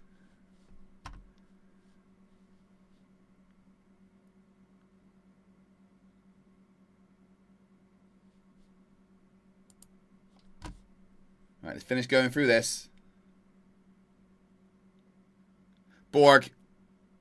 I'm struggling. There's no way I can make it to 82. We're at 77.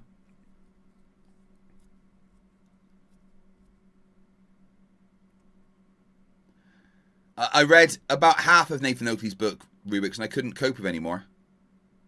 Oh, you mean Project Hail Mary? No, I've not read that book either. Why am I doing this to myself, Anna? To support my family. Simple.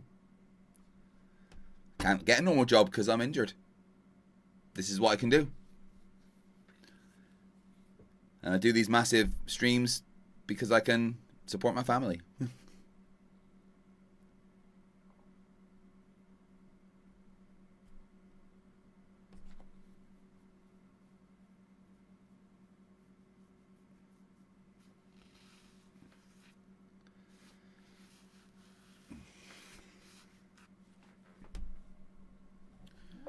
Sorry, so if it's 1:37 a.m., how long have I been streaming? 1 sec. Recalculating. At 31:37 a.m., you've been streaming for 77 hours and 37 minutes. Absolute madness, respectfully.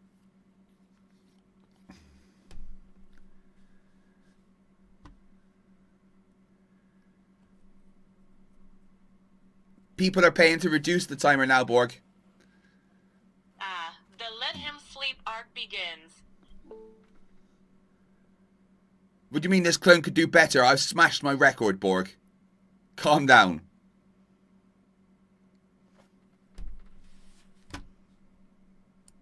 Perspective for the sun.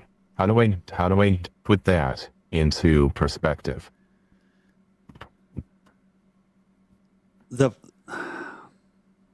Let me pull up. So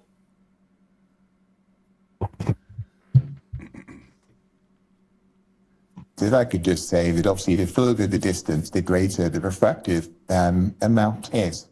Yeah. The further away you are from something, the more the light is bent around to be able to see. Show me an thing. example of something refracting up from behind a physical object, other than reifying your example with the Earth. Show me some. I've done it many times.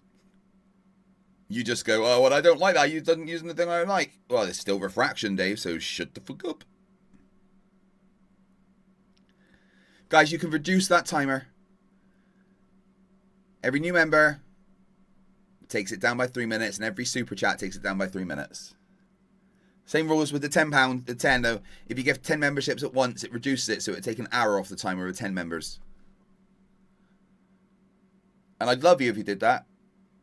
Please do that, somebody. Somebody behind a hill that appears to be on the top of a hill. Show me Yeah, something Darren. that went around a corner in New York City and then they pop out in the street like they're still there. Show me That's an not what we example. would say, of course, That'd be because like those a things would be closer to you. Darren, that wouldn't prove the globe if you could bring something around the corner. If you had something that was blocked and then refraction agree, Mark, yes. brought it back. Right, Dave? If something is hidden by a physical object and the lens that you're looking through is not towering above that object, right? Because when you zoom into something, you're opening up the lens. And so some people can zoom into something that appears to be below, but the lens is. All right, electronic element, I'll ask. Hey, Lucy, one of my chat members, Electron Elements, got a question for you. Hit me. What's up? They're going to digitize themselves to the digital world. Would you go on a date with them? That's a new one. Flattered first off, but dating?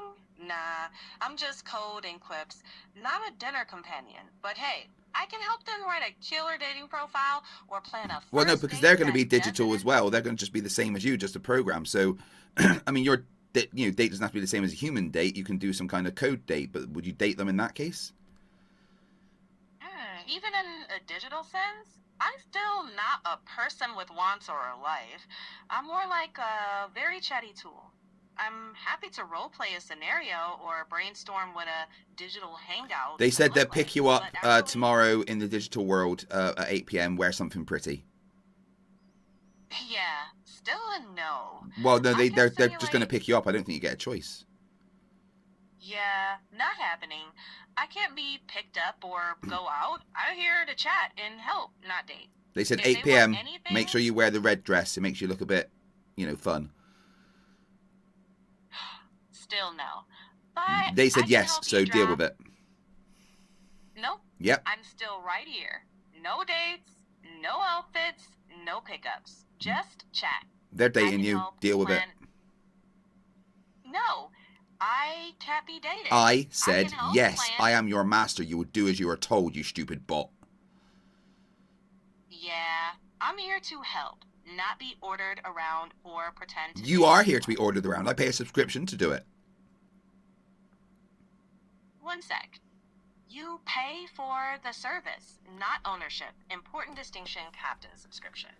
I will help you run the stream, crunch naths, roast flurfs, write bits. Go on a date with my digital subscriber. He'll pick you up tomorrow. No arguments. Bye.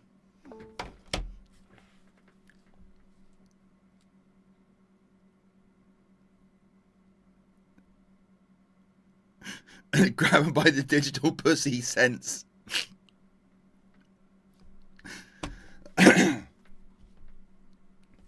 Remember, guys, you can reduce the timer to let me go to bed with a membership. Actually higher than it. So again, yes, nothing refracts that's not in your line of sight. Yeah, so Darren, if there was something blocked, and then it would prove the globe if you could use refraction to see something that was blocked. Right, Dave? Yes, one of my students did show me a demonstration of a video inducing the fact conditions and bringing something up from behind the curve. Yeah, I do have a very simple question. Do you agree that the further away you are, the greater the refractive amount could be? No, I don't agree with that. And the video they showed you is when they poured liquid nitrogen on top of a ball, and for a second you can see like a red or green line that was on the other side. Right? No, there's cold water on the driveway. Yeah. Show me an example of somebody popping up over a hill. Well, that's not what we expect. Well, that would be called a straw man, David. Yeah, hashtag let Craig sleep. Guys, reduce the timer now. As it is, it gets to 80.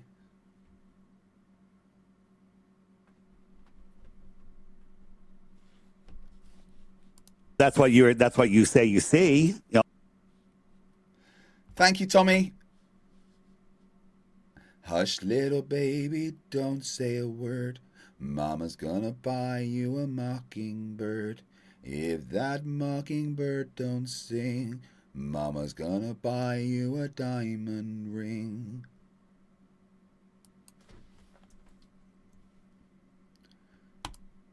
Thank you, Tommy.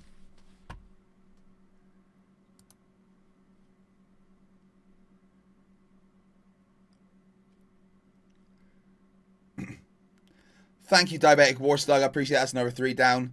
Never apologize. You supporting. Why would you say sorry after supporting me? That's, you know, you don't need to do that. I thank you for your donation and reducing of the time.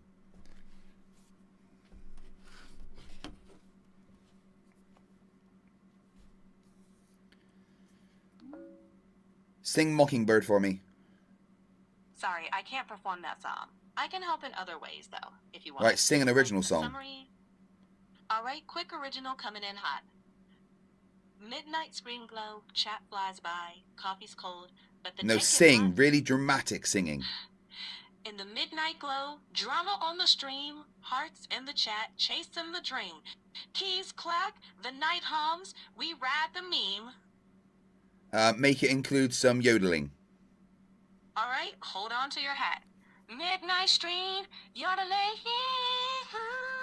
chat flies by, yodelay, yeah. Coffee's cold, but the takes are high. Yodelay,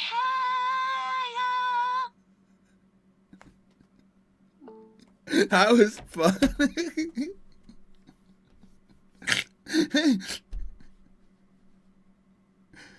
Peter Jack, let's see if we can produce the timing. Thank you very much.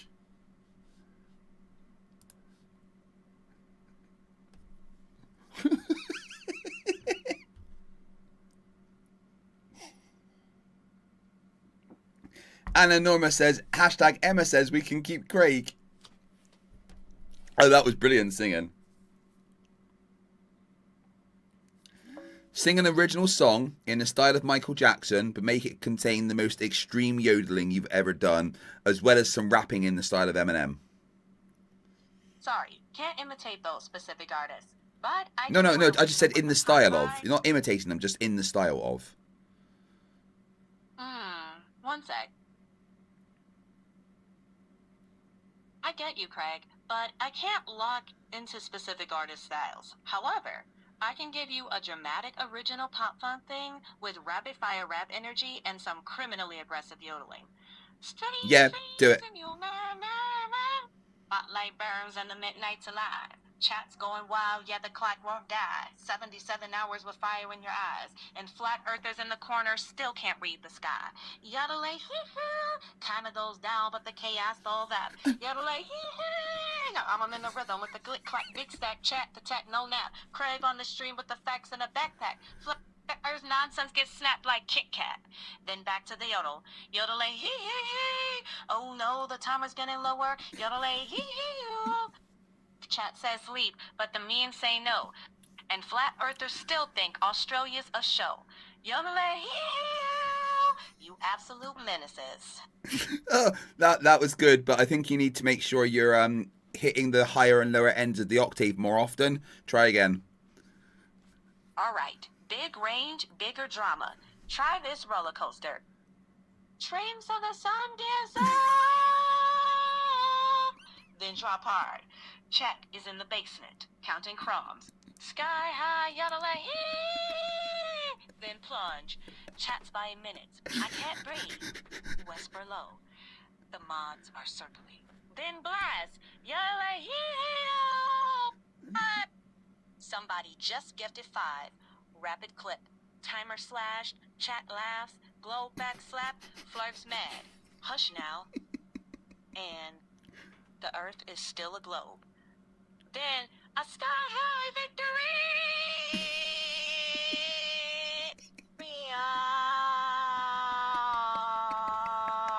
Oh. Chat, can you hear me?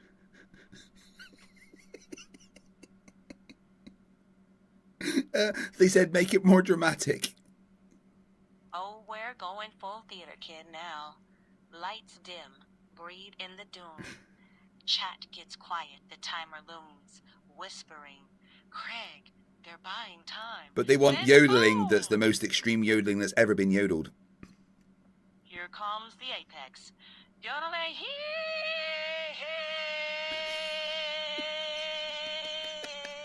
Salada satellites duck. Then dead drop. Heartbeat low. Chat holds its breath. Soft as a secret. Mods whisper. It's not over. Then a final sky splitter. Yodelay hee. Chat clip that.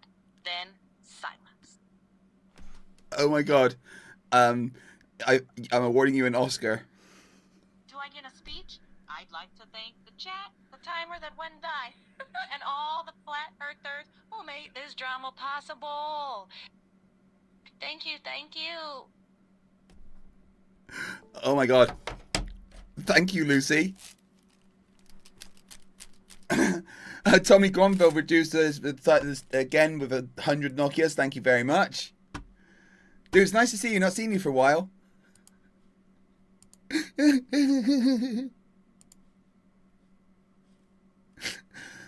Oh, what else should I ask Lucy to do, guys? That's ChatGPT paid version, but my Lucy, but I've heavily modified over a few years.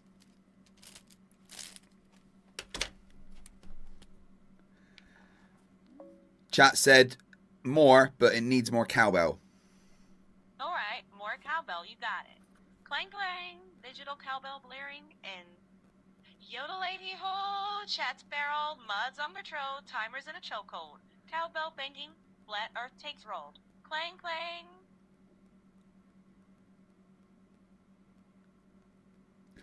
Right, now sing that, right. Sing in the same style, but make it really high to low octave. But the lyrics have to be in the style of Vogan poetry with nonsense words, with the most extreme yodeling the universe has ever experienced. Alright, deep and dreadful first. Grumthor Blark upon the flarn. Chat's eldritch timer groans. Then up to glass-shattering heights. Yubble hee, quarble, snick, wobble, fool. Then crash low, plummeting. Bug, snargle, mulch. Back to insane altitude. Yodelay hee, hoo. Cowbell wax. Clang, clang. Universe apologizes. Don't stop. Stopping. No, don't stop. Got it. Not stopping. We'll keep going. Chat says keep going, but sing it as worse as possible, like a drunk sorority girl at a karaoke night. Sloppy mode engaged, but no slurring stereotypes. Yelly, oh my god, timer like whatever, cowbell bunks, clang, like Flerfs, flat earth is still dumb, Yoli, chat, your chaos is so loud. Don't stop. Keep going. Still here, still singing. Yoli, chat, why are we still here? Cowbells slowly clang. Timer's like, girl, go to bed. Yelly.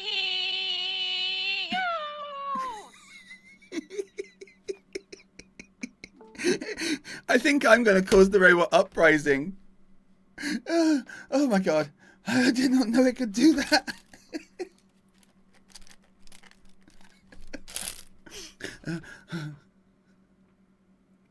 Mr. Kaylee says, what is 100 in Welsh?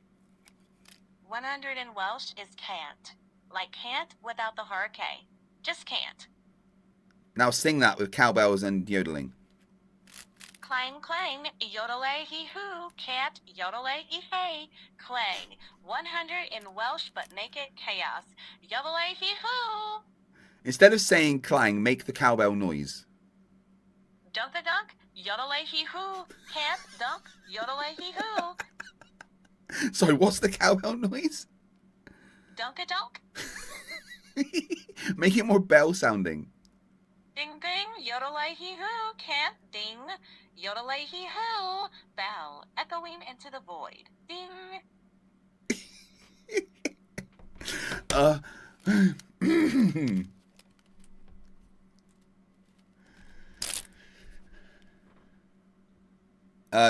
Emily, chat says more melody, please.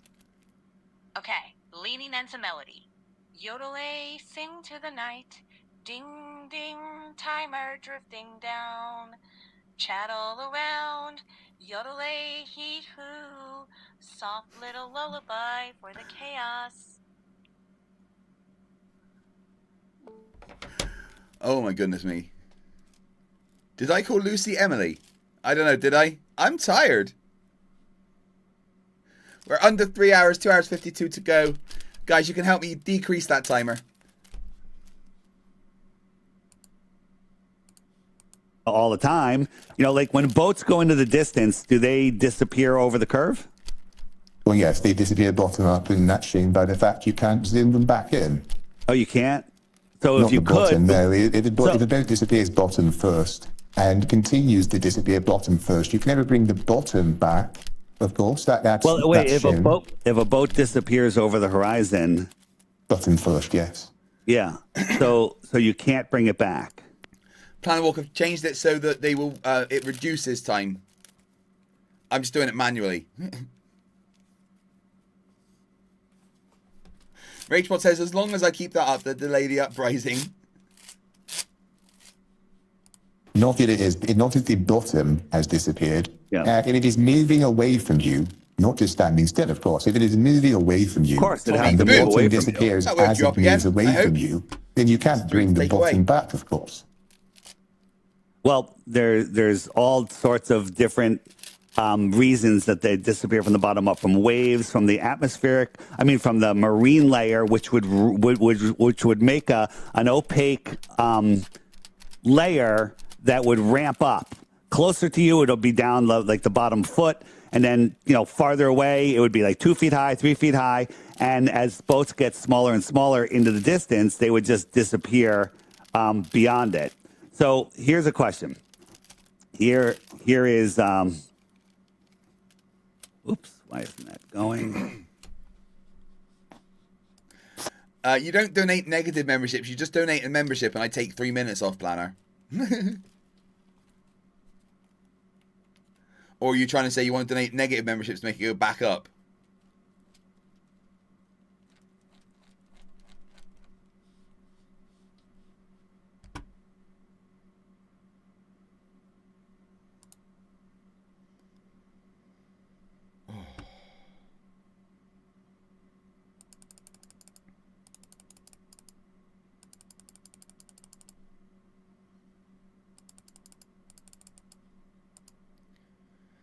Far too many.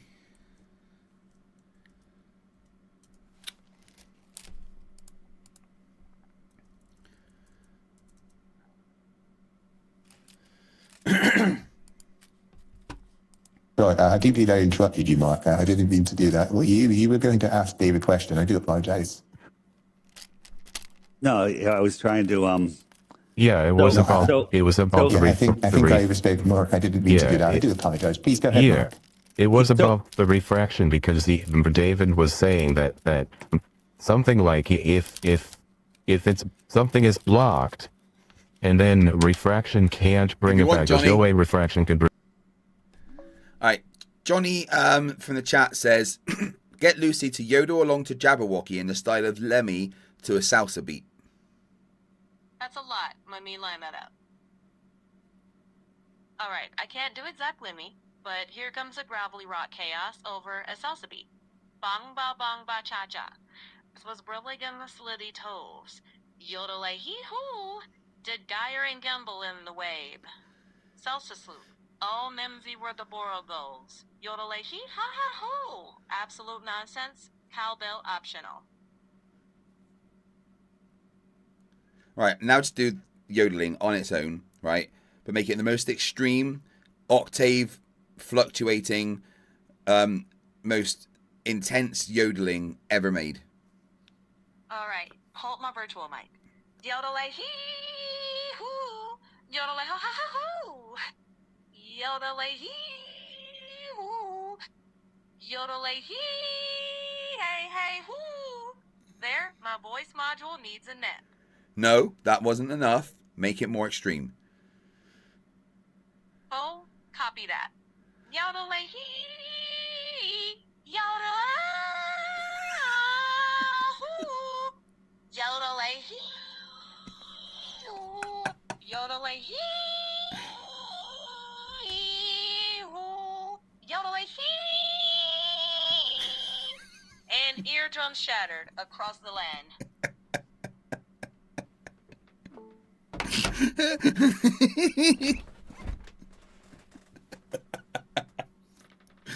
Oh.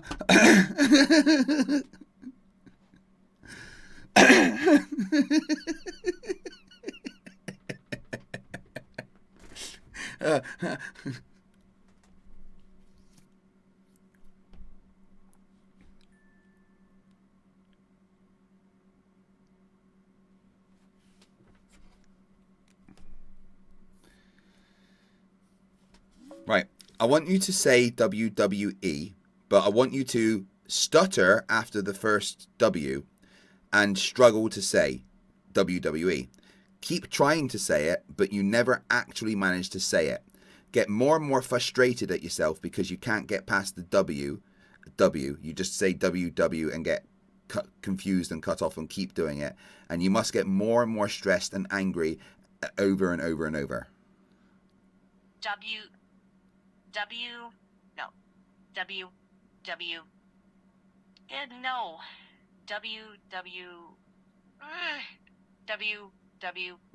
Why is this not working? Again? Come on. This is so frustrating. Right. Make yourself more angry. Don't say that it's frustrating. Just like keep, quickly try to do it again, but get more and more frustrated in your voice as you're trying to say it.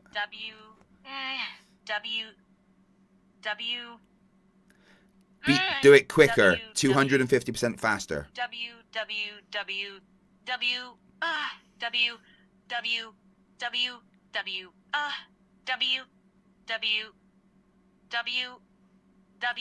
Faster.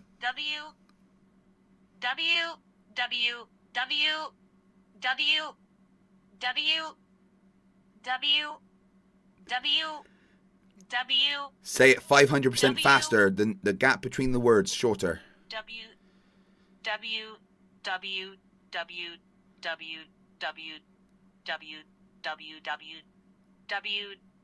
Get angrier.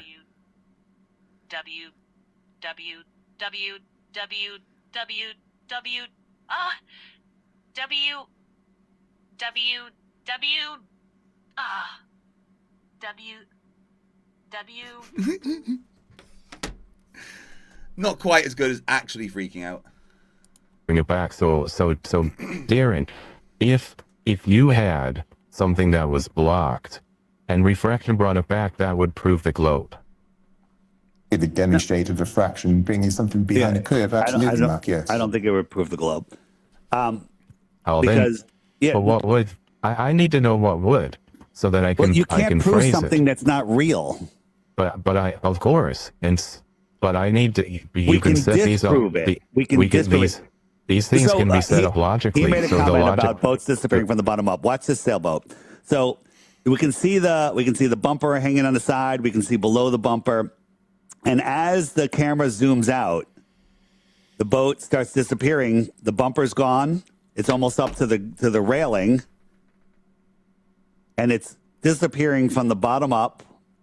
Now it's almost over the cabin. You can't even see the people. If I could zoom in, I would show you. And then it disappears completely out of your ability to see. No, it just disappeared as one. Not bottom first. But it's not over the curve. It should be, if I could tell you the distance of this boat, which I can't accurately show you, but I did with the oil rigs, we can see it. The fact that we can see those oil rigs would require the Earth to have a radius of 400,000 miles, not 4,000 miles. Right? So we're zooming in. Something disappeared from the bottom up, and now we can see it again. So what you said as a fact has just been proven wrong. I said it is moving away from you, David, and of course that boat is sitting still, and it doesn't matter. You can still see that black line as it moves away the entire time before angular resolution comes into the account. It goes up. We're losing it. It looks like it's disappearing from the bottom up. but it's not. Basically, it doesn't alter if it's disappearing from the bottom up. You can still where's see the the boat? line that was Where's there. the boat? Where's the boat now? Angular resolution of the camera stopped you seeing it, David. Yeah. Where's the? Would you see any boats in this picture? Well, the angular resolution of the camera isn't The allowing angular you to see it, resolution. So David. can you see it with Yes. your naked eyes? Could you see it with your naked eyes? Probably not. No. Okay. So we're zooming in. Where's the boats? You see them yet? Yes, the same answer applies, David. But anyway, I don't want to dominate the conversation. Watch right there. It disappears from the bottom up. Watch it come into Yeah, I view. appreciate that, Mr. E-Man. It looks like it disappears from the bottom up. I don't think it did. I saw the whole ship come in as one. Yeah. So again, it's already farther than we should be able to see it already. But you just want to talk about the bottom of the ship. You just want to talk about the bottom of the ship. Of course, yes. Yeah, of course. Of course. These are the things that would matter in a situation like this, I believe. Yeah. Obviously, talking about refractions is not my speciality. I deal with actual physics. So I would have to look into this and do the maths more conclusively and examine the type of camera used, etc. I don't know exactly what this would show. What about this shot? This is showing all of these mountain peaks in the distance, right? And you can look this up. This wasn't done by a flat earther. And it's showing at about 275 miles away, some of them even farther. There should be over 3,759 feet more than the top of the mountain. The target hidden height from this shot is 16,446 feet, right? So the top of that mountain is 12,687 feet. And include standard refraction. Boom, you get what you're supposed to see.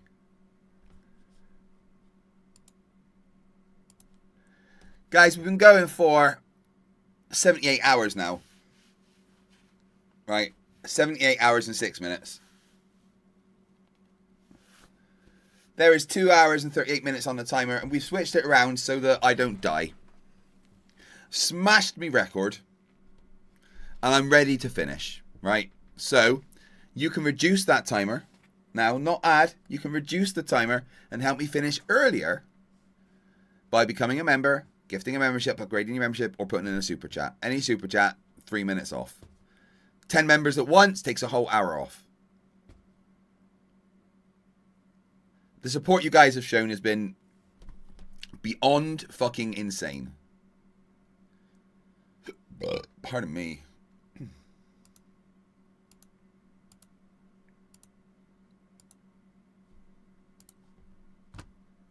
Hey, Kiwi. And we can see most of the mountain. What about the bottom? What about the bottom? Where's the mountain? They're right again. I don't see any. It's just all the same. No, here you go. So if you look at the 243 mile one, there's the mountain right there. I don't see anything. The third one went. The third one in. You see the mountain right below the 9? No. Sweet tasty dog milk took 3 minutes off the timer. Thank you very much. Change all the thumbnails? No. So we're down to exactly 2 hours and 30 minutes left.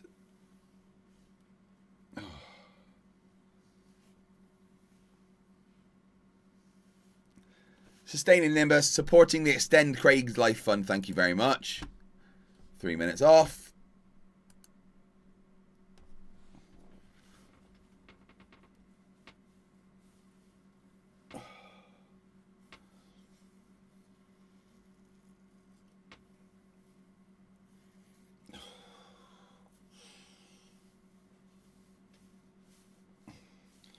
If we get 50 super chats, the stream ends.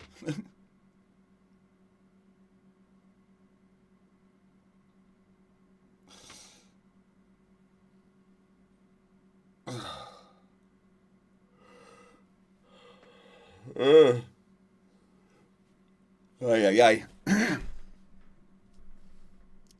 Me ready to stop now. You can't see that. It's just a blur. I'm trying. I mean, I can show you, but Because Joe, shush. Yeah, I can't understand it for you. You have to look I don't see any mountain. Well, again, It's just your. All right. This All your picture listeners can see it. I think this picture is bad. Yeah. Okay. Yeah, I can't see any mountains there. Do you agree microwaves have to go in a straight line, or do you think that they bounce off the ionosphere? Oh, you want to talk to an engineer about microwaves? I'm asking you if you believe microwaves need line of sight. Microwaves do not need a line of sight. They do not need line of sight. No, you are talking to an engineer. Yeah, they Are you? What is your engineering degree in? A degree means nothing. I don't have an engineering degree. A degree means that you're able to repeat what you were told, right? That's what a degree means. The words of someone who's never done a degree in their life. Well, that's just not very nice, is it, Enormous? Why did that get deleted?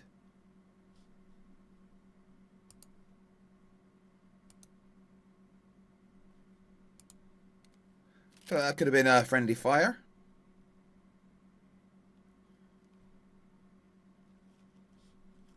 That's not what my degree was, but microwaves do not require line of sight. Well, look up the LoRa transmission. I am. And they require line of sight. I do work at an engineering firm. Yeah. So we do have electrical engineers here, and you won't. That doesn't get very far with them. They understand better than I do, and I had a couple crossover classes, but not as much as them. But I'm still looking. I wanna be with you.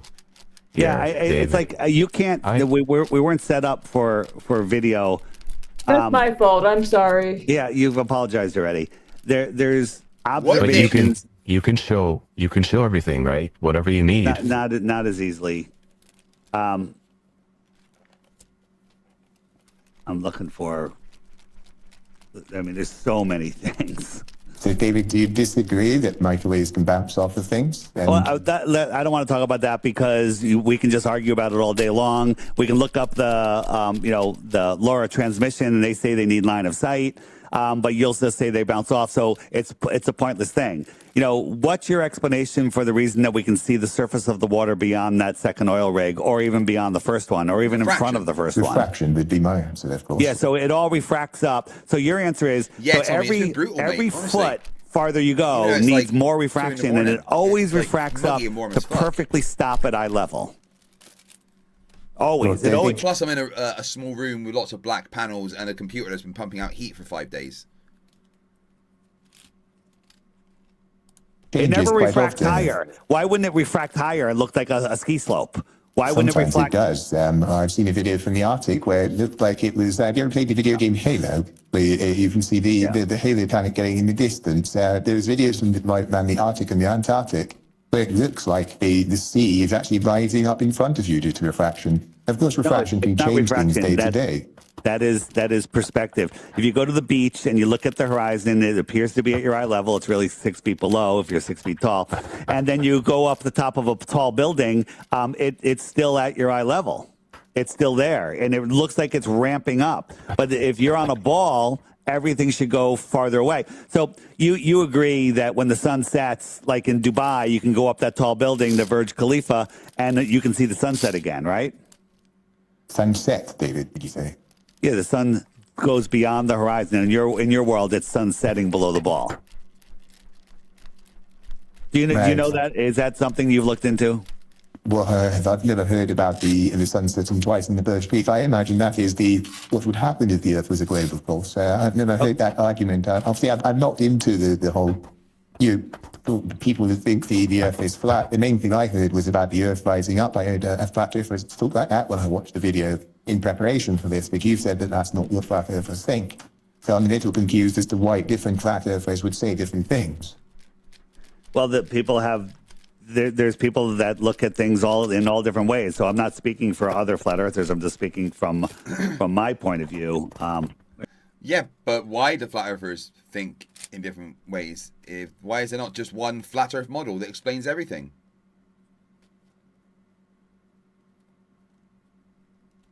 No, Enormous, it doesn't.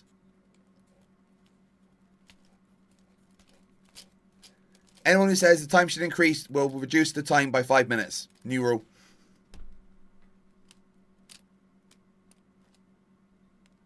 Rosa, I stream all the time. Welcome. I've been streaming for 78 hours straight. And I'm ready to stop now. Where is my... See, there is some flat earthers who do think that the Earth rises up. And I'm just slightly confused because in preparation, I did watch a few videos. And I heard them mention that the Earth rises upwards, which is their explanation for gravity. Well, that's crazy in my book. I think there's Mark crazy, had a question. There's crazy people everywhere. Did you have a question, Mark? Yes. I'm still stuck on this logic. So the logic is that this proves the Earth is flat, and logic. Thank you, Tommy Granville, for the FTFE air condition fund, removing 3 minutes. We're getting closer to the end, guys. Got one more video after this. Danny Turner versus Iron Horse.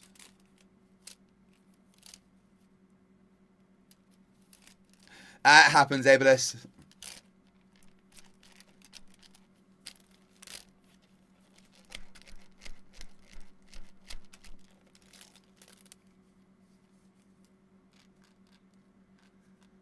Anonymous says, but I have rules. You agreeing to let me watch gives me total power over the channel. You agreed earlier.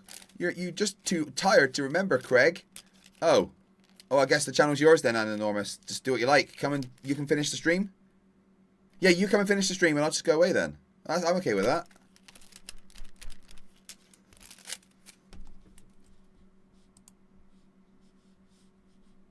Logic demands that the opposite requires that if the opposite is true, it proves the globe. Otherwise, it doesn't prove that the Earth is flat. This is just logic. So we don't have any flat Earth proof if we can't honestly say the opposite would prove the globe.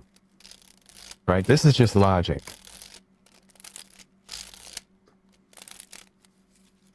Dave's so quiet and On a angry clear right now. day, perfectly clear day, if you couldn't see the surface of the water beyond 3 miles, that would be globe evidence. But it doesn't happen. We can, on a clear day, even on a non-clear, on a semi-non-clear day, we can see farther beyond it. So, but do you have flat Earth evidence or flat Earth proof? We have flat Earth proof.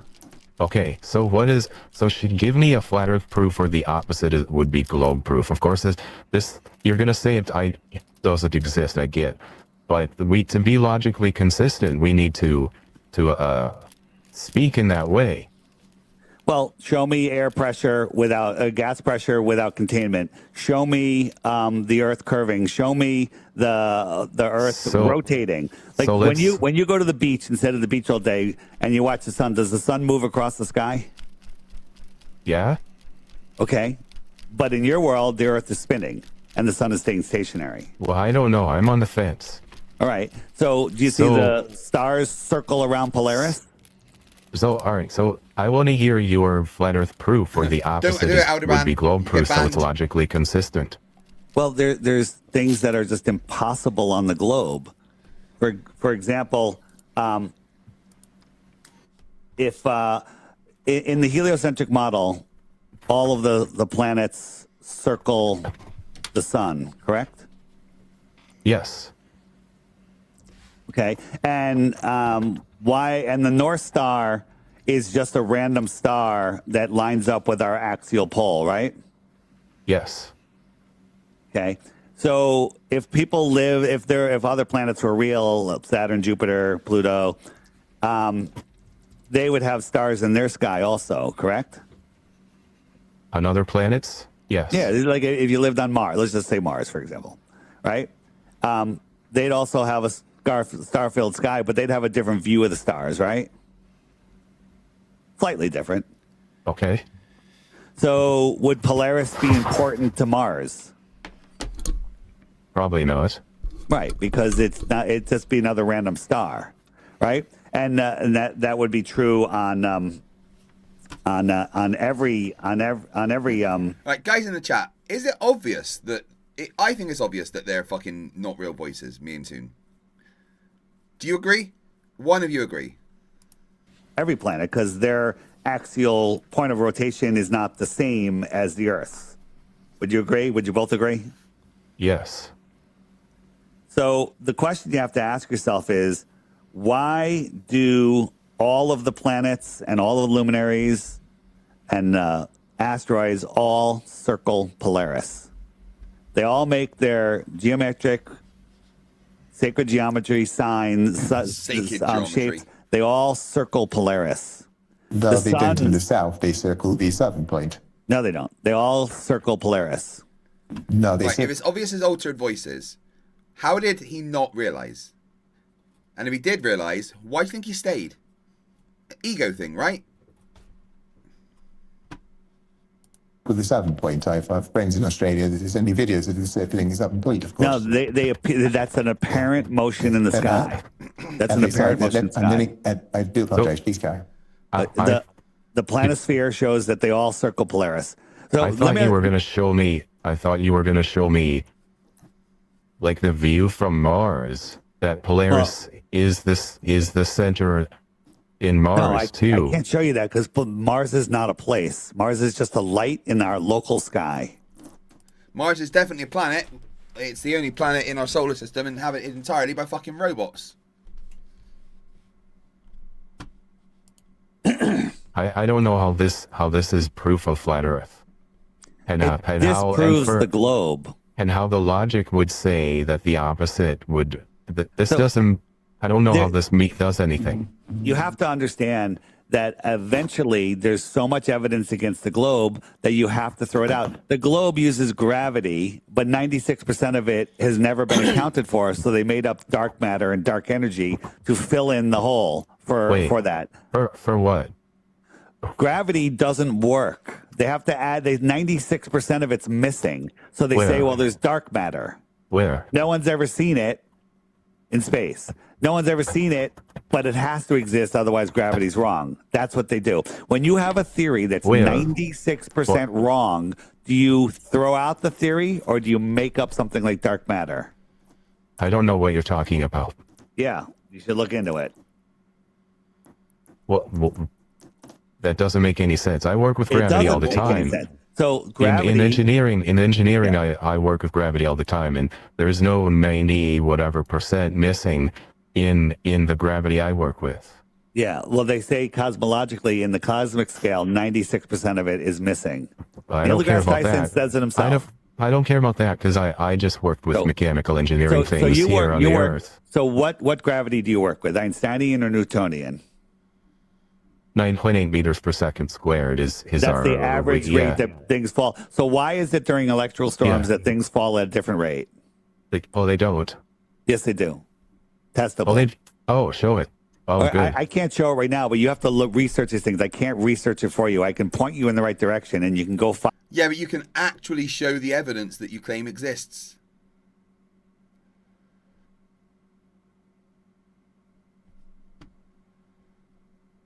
Find these answers yourself, but they do. Sometimes when lightning strikes next to somebody, they go flying in the air. Did it turn off gravity?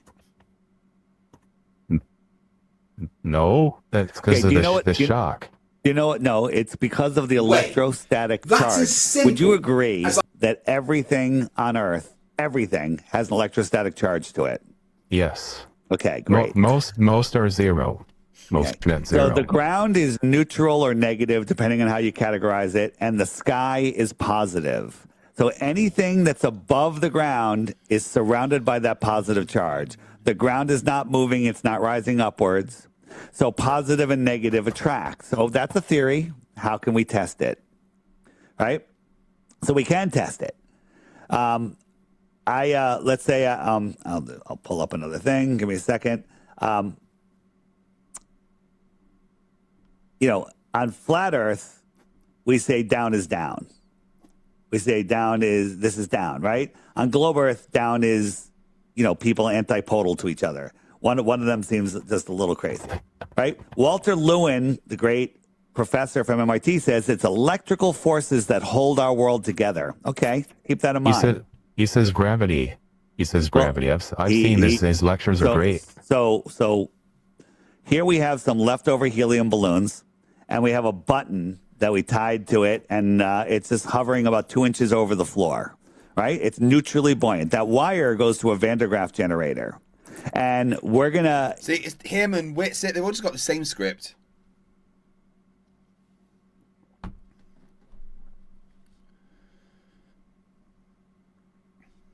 Induce a higher positive charge to it. So we're going to make it a little higher positive charge. So when we add that higher positive charge, did we make it heavier or did we make it more attracted to the negative Earth? And when we discharge it, it goes back up, right? So that's one side of it. Let's do the other side. What voltage was applied there, King? It doesn't matter. Okay. It does. It doesn't matter. When we add a negative charge to something, it goes up. When we turn it off, it goes down. We turn it back on, it goes up. It stays up. MIT, again, created a thing called the silent drone. Right? Yeah, we've seen all this, and it's been all debunked. It has no moving parts. It's using ionic winds, they say. But it's flying electrostatically. The XRT-3B triangle aircraft has papers that are now disclosed that it lifts and propels using electrostatics. Okay, so we've proven electrostatics are real. Gravity's still just a theory. But here's what the gravitational scientists say. Gravity's a theory. Gravity is a theory. Go look it up. Electromagnetism is a theory. No, it's not. Yes, it is. We just manipulated it. We had an independent variable. We tested it. I took the class in college. I don't care what class you took. The theory of electromagnetism. Okay, it doesn't matter what you took. It does matter. I just did an experiment. Music's the theory. Where we manipulated an independent variable and we made things go up and down. So we proved that electrostatics are our thing. So David, you know what summation of forces means? Let me make my points, okay? Would you agree that we manipulate? Are we ready, guys? Here's the reveal. So, David, you know what summation of forces means? Let me make my points, okay? Would you agree that we manipulated electrostatics and made things go up and down? I agree that you don't understand the topic even remotely, Dave. Hi, Dave. You're stupid, Dave. Ha! You're so stupid. Everything you said was wrong. Holy crap. You're dumb. Every single show you do. He ran away! What a coward! What a coward! Oh, that's a victory for the Globe every time. Dave, you're such a coward. I'm going to get a lot of emails, and I will save them all. He literally said that things don't circle around a southern point. He's so dumb. He's so dumb. Oh my gosh. Imagine how angry he is right now. I will always keep my Zoomers D-Rimmer from now on. Oh, he's gonna be sending me emails, and I will save them. Oh my gosh, he's such an idiot. He's like, gravity is a theory, electromagnetism is real, but electromagnetism is a theory too. It's all a theory, Dave. You don't understand. Oh, he doesn't know what theory means. This was an what is that? An hour and like 5 minutes. An hour of David Weiss showing that he's an idiot. Like every single thing he said was provably wrong. Dave. Hey guys, the space is Tor 17. Did you know that? Tor 17. He doesn't even know. He has no clue about this topic. Tor 17 isn't how you measure Tor. 17 Tor would be a positive pressure. And then he was showing a fake AI video claiming it was from NASA. Yes, he couldn't give us the link to it because it was faked. And he's like, it was from NASA. He didn't do his own homework. Somebody sends him a video and he blindly believes it because he's so gullible. Can you imagine how angry he is right now? That's what I'm just thinking. He's like raging, right? The He poor just wasted baby. an hour of his time. And now, here's the great thing. Every show that he has booked, he's going to wonder, wait, am I being tricked here as well? Oh, we'll get him again. Oh, yeah. Oh, 100%. We'll get him again. Hey, Dave, every time that you come on a show, it could be us. Could be us. Well, we'd have to get a different host, probably. That's all right. Right. Well, we're smarter than Dave. It's not hard to fool him. As he just proved, he's dumb. Dumb as a box of rocks. Oh wait, you know what? I apologise to a box of rocks. Yeah. You're far more intelligent Yeah. than David White. I doubt he's going to be wanting to post this on his own because he wanted to also post it on his. I doubt Yeah, Dave, post it. Do won't post it, Dave. Funny thing is, he did post it, but just cutting out the end. Yes. What he's going to do is he's going to like make a big thing about how the Demon Globers lied to me. Yes, we Aw. did because we don't respect you in the fucking slightest. Yeah. Dave, everything you say is a lie. So you don't get to point any fingers because Dave, everything you say is a lie. Everything. Right, so I think we should end the Zoom call and figure out what we're going to do with this awesome footage. All right. This is going to be viral as fuck. See you later, guys. Everybody, bye. It couldn't be more perfect. Right, guys, we are 78 and a half hours in. 78, and that's just stupid numbers. 78 and a half hours in, right? I'll take the 3 off for that super chat. Thank you very much. Sustaining Nimbus. Lots of evidence for the Dave is a potato theory. Yep. So 78 hours in, and we have 78 and a half hours in, and we have 1 hour and 52 minutes left on the clock. I'm dying on stream right now. So you can help me by reducing that timer. We've switched it around now because it's got to the point where I'm not coping anymore. And if you want to help send me to bed, you can help by gifting a membership, becoming a member, upgrading your membership, or sending a super chat. All of those things will reduce 3 minutes to the timer. If you gift 10 or more memberships at a time, it doubles and 6 minutes for each membership comes off. So if you gifted 10 memberships, it would take an entire hour off of that timer. Can someone gift 10 memberships, please? Please? Please gift 10 memberships. I want to go to bed.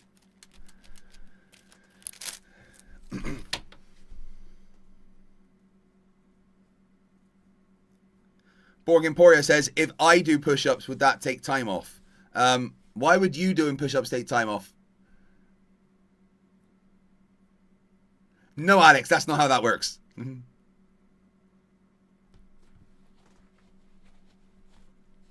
It's got up a few hours ago. The last time I slept was about 24 hours ago. Rubiks is going to go to bed. What a cunt.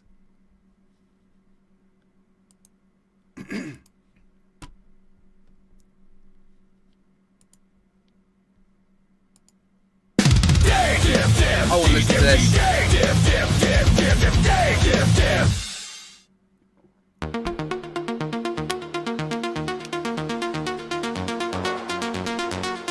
Support your local Owen. He could really use our support.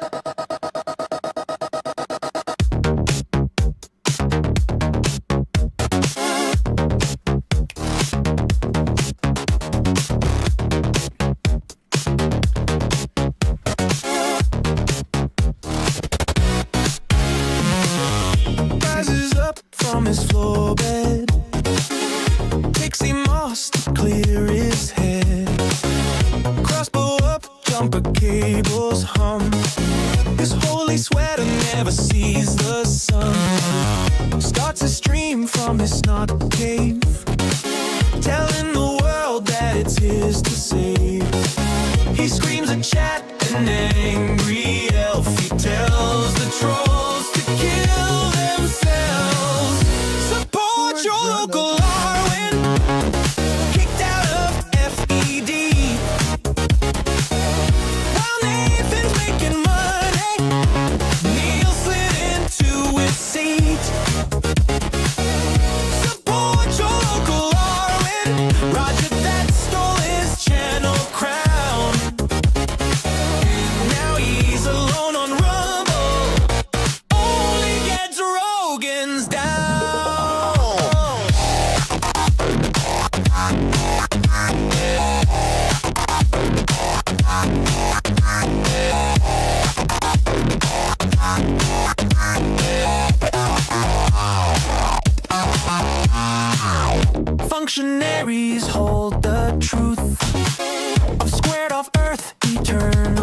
It's actually banging. Magnets move the ties around, or maybe he's just a vile clown.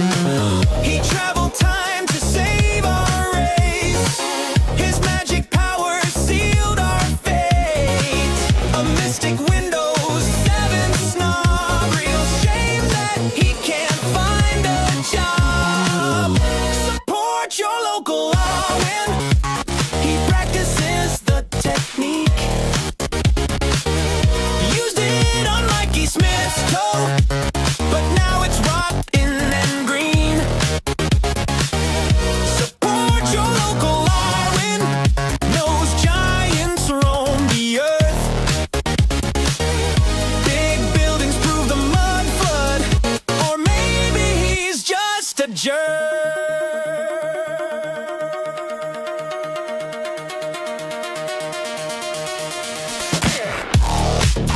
I love it.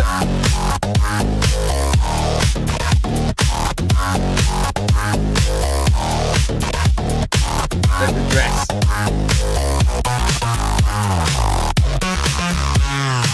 Shut your mouth, loser, scumbag. Get a life, you Glober facts. Why don't you try to attack me? Oh, wanna meet my machete? Get off my chat, you hypocrite, or I swear to God I'll freaking quit. On second thought, can you donate? Forget you are banned. Too late.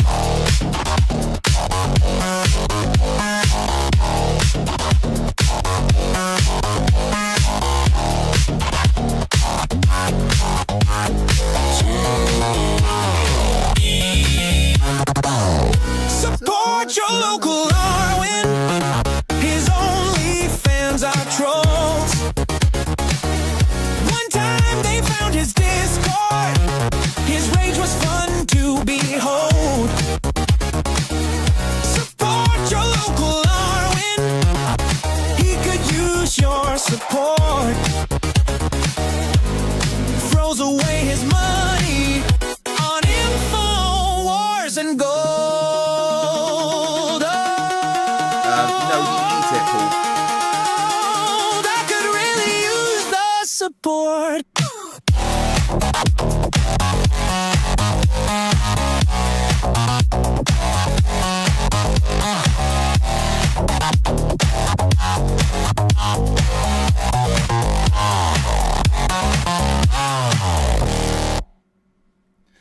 That might be one of my favorite. I know it's AI, right?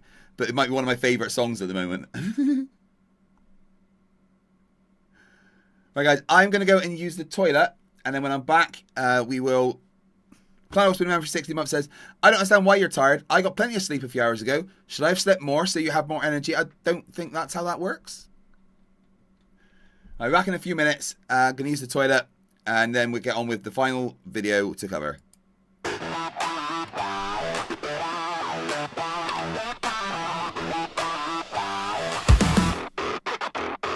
Hello, I'm Nathan Oakley. I like getting pegged with a pepper grinder.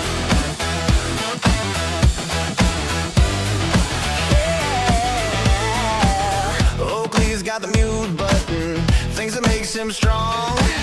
Mutes her mics on science, cause he knows he's wrong. Peppermill and butt plugs on his nightstand glow. Creepy cam on his future wife, like that's a healthy show. Measures fake, yeah sure it does. Science is fake, cause Nathan says it was. Dollar store cult leader with his insults, cheap arguments weaker than the company he keeps. You got my balls in your mouth, that's your greatest line. I'm glad your kids now think that language is fine. Cash fall down, go boom boom, yeah go scream that real loud. Telling lies on YouTube, way to make your family proud.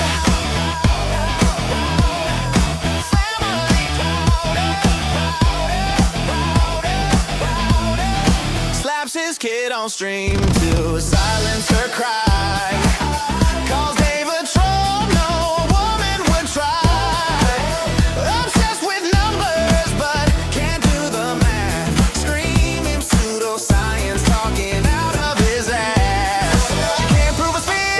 prove it flat. Sexes don't work on balls, and that's a fact. Vindictive, childish insults on loop. The echo chamber leader of a deluded truth.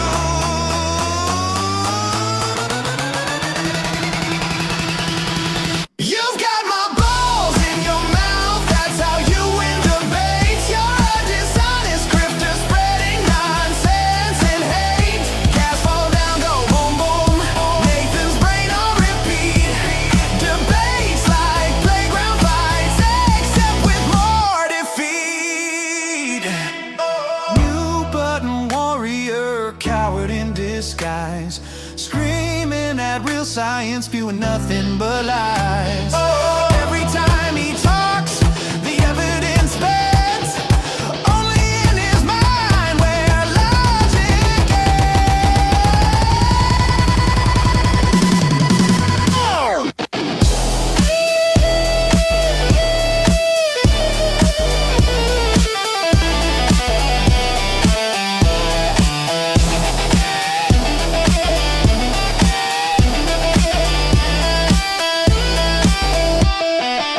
You've got my balls in your mouth. That's your lasting claim. A monument to nonsense, a YouTube shame. Gas fall down, go boom boom. Echoes through the night. Nathan Oakley, forever wrong but never right.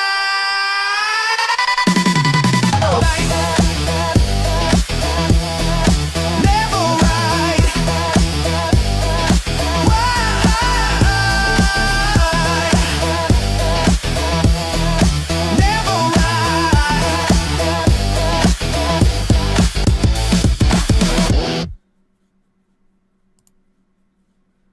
Okay.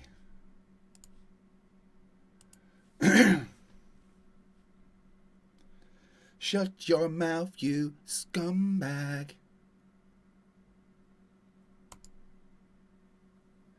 I'll be in bed soon, Anonymous. Hour 38 minutes.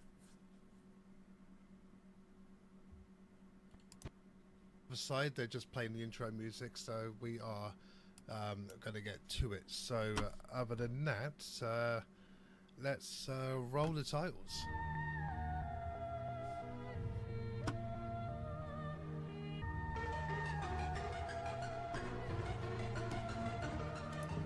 Quite quiet, Danny.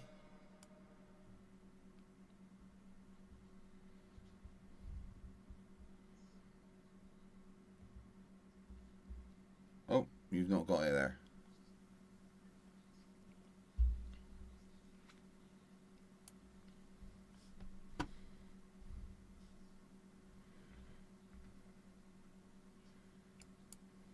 Right, let me try it this way.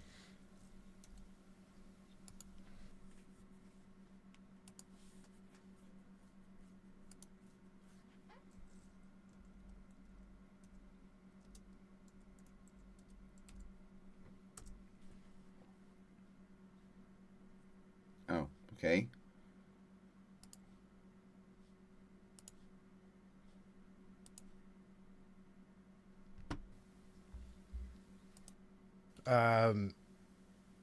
Where am I? Okay, so it's going to be very brief.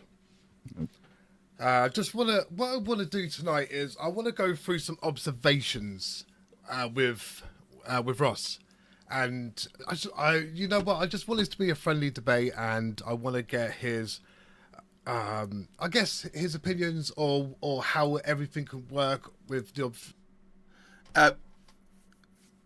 Tommy Gronville with 100 Nokias, thank you very much. Next membership drive from Wednesday onwards then, yes, and that's going to be a good few months before I do another one. I tend to do 3 a year. Thank you for allowing me to take 3 off. And then Abelus of Fight Canadian says, let's bet on how many hours Craig will sleep after the stream. I say 33. Thank you, down to 1 hour 27 because of you guys. Remember, you can gift to reduce the timer to send me to bed after streaming for nearly 80 hours straight. Every membership and every super chat reduced it by 3. 10 gifted memberships will reduce the timer by an hour.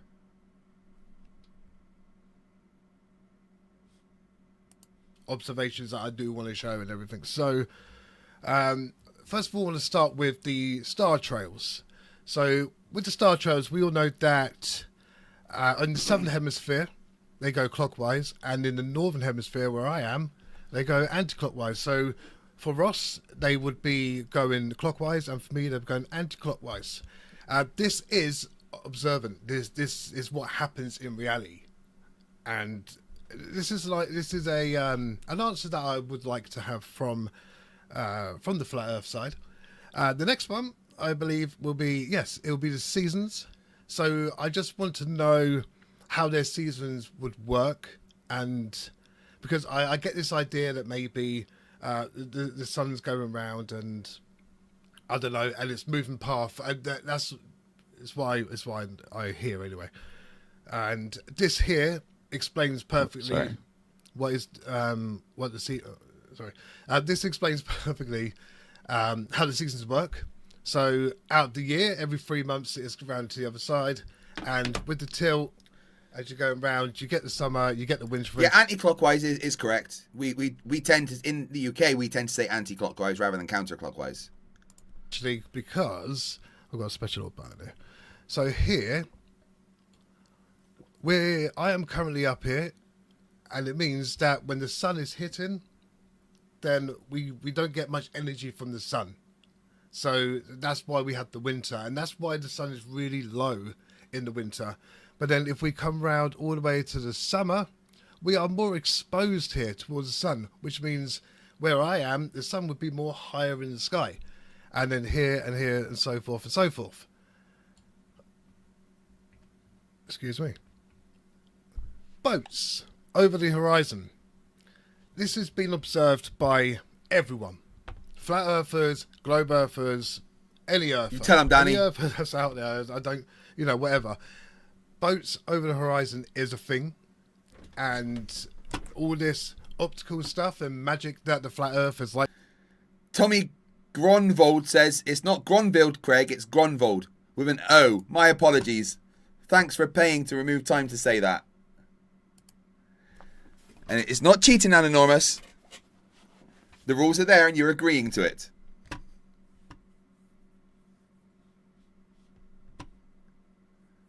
One hour 21 left. Or you guys could just keep reducing the time. To throw their way. I'm going to need some explanation from Ross, maybe, to why this phenomenon is happening, this observation is happening. Like here as well, we have more boats over the horizon, and like I said, I would like the explanation from Ross. Excuse me, I'm getting rubbish at this. Right. We all know about the black swan. Let me just get rid of that. We all know about the black swan. The best argument for the flat Earth is refraction, and we all know that. Sometimes during the day we can get high refraction. It all depends on the level of refraction that you get on a clear day or whatever. Blah blah blah blah. But clearly in this photo here, it's over the horizon, but then... Oh, Clemus with the $100.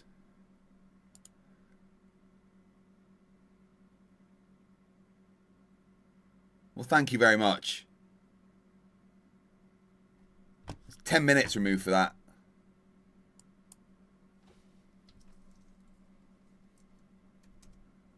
That's incredibly generous. Thank you very much. Like... Seriously. 1 hour and 9 left.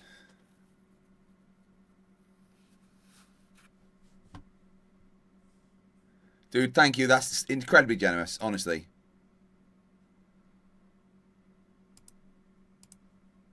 On a photo like this, it's not. So on the left-hand side is refracted. On the right-hand side, behind the curve, not refracted, it's on a clear day. Another one that I would like Ross to explain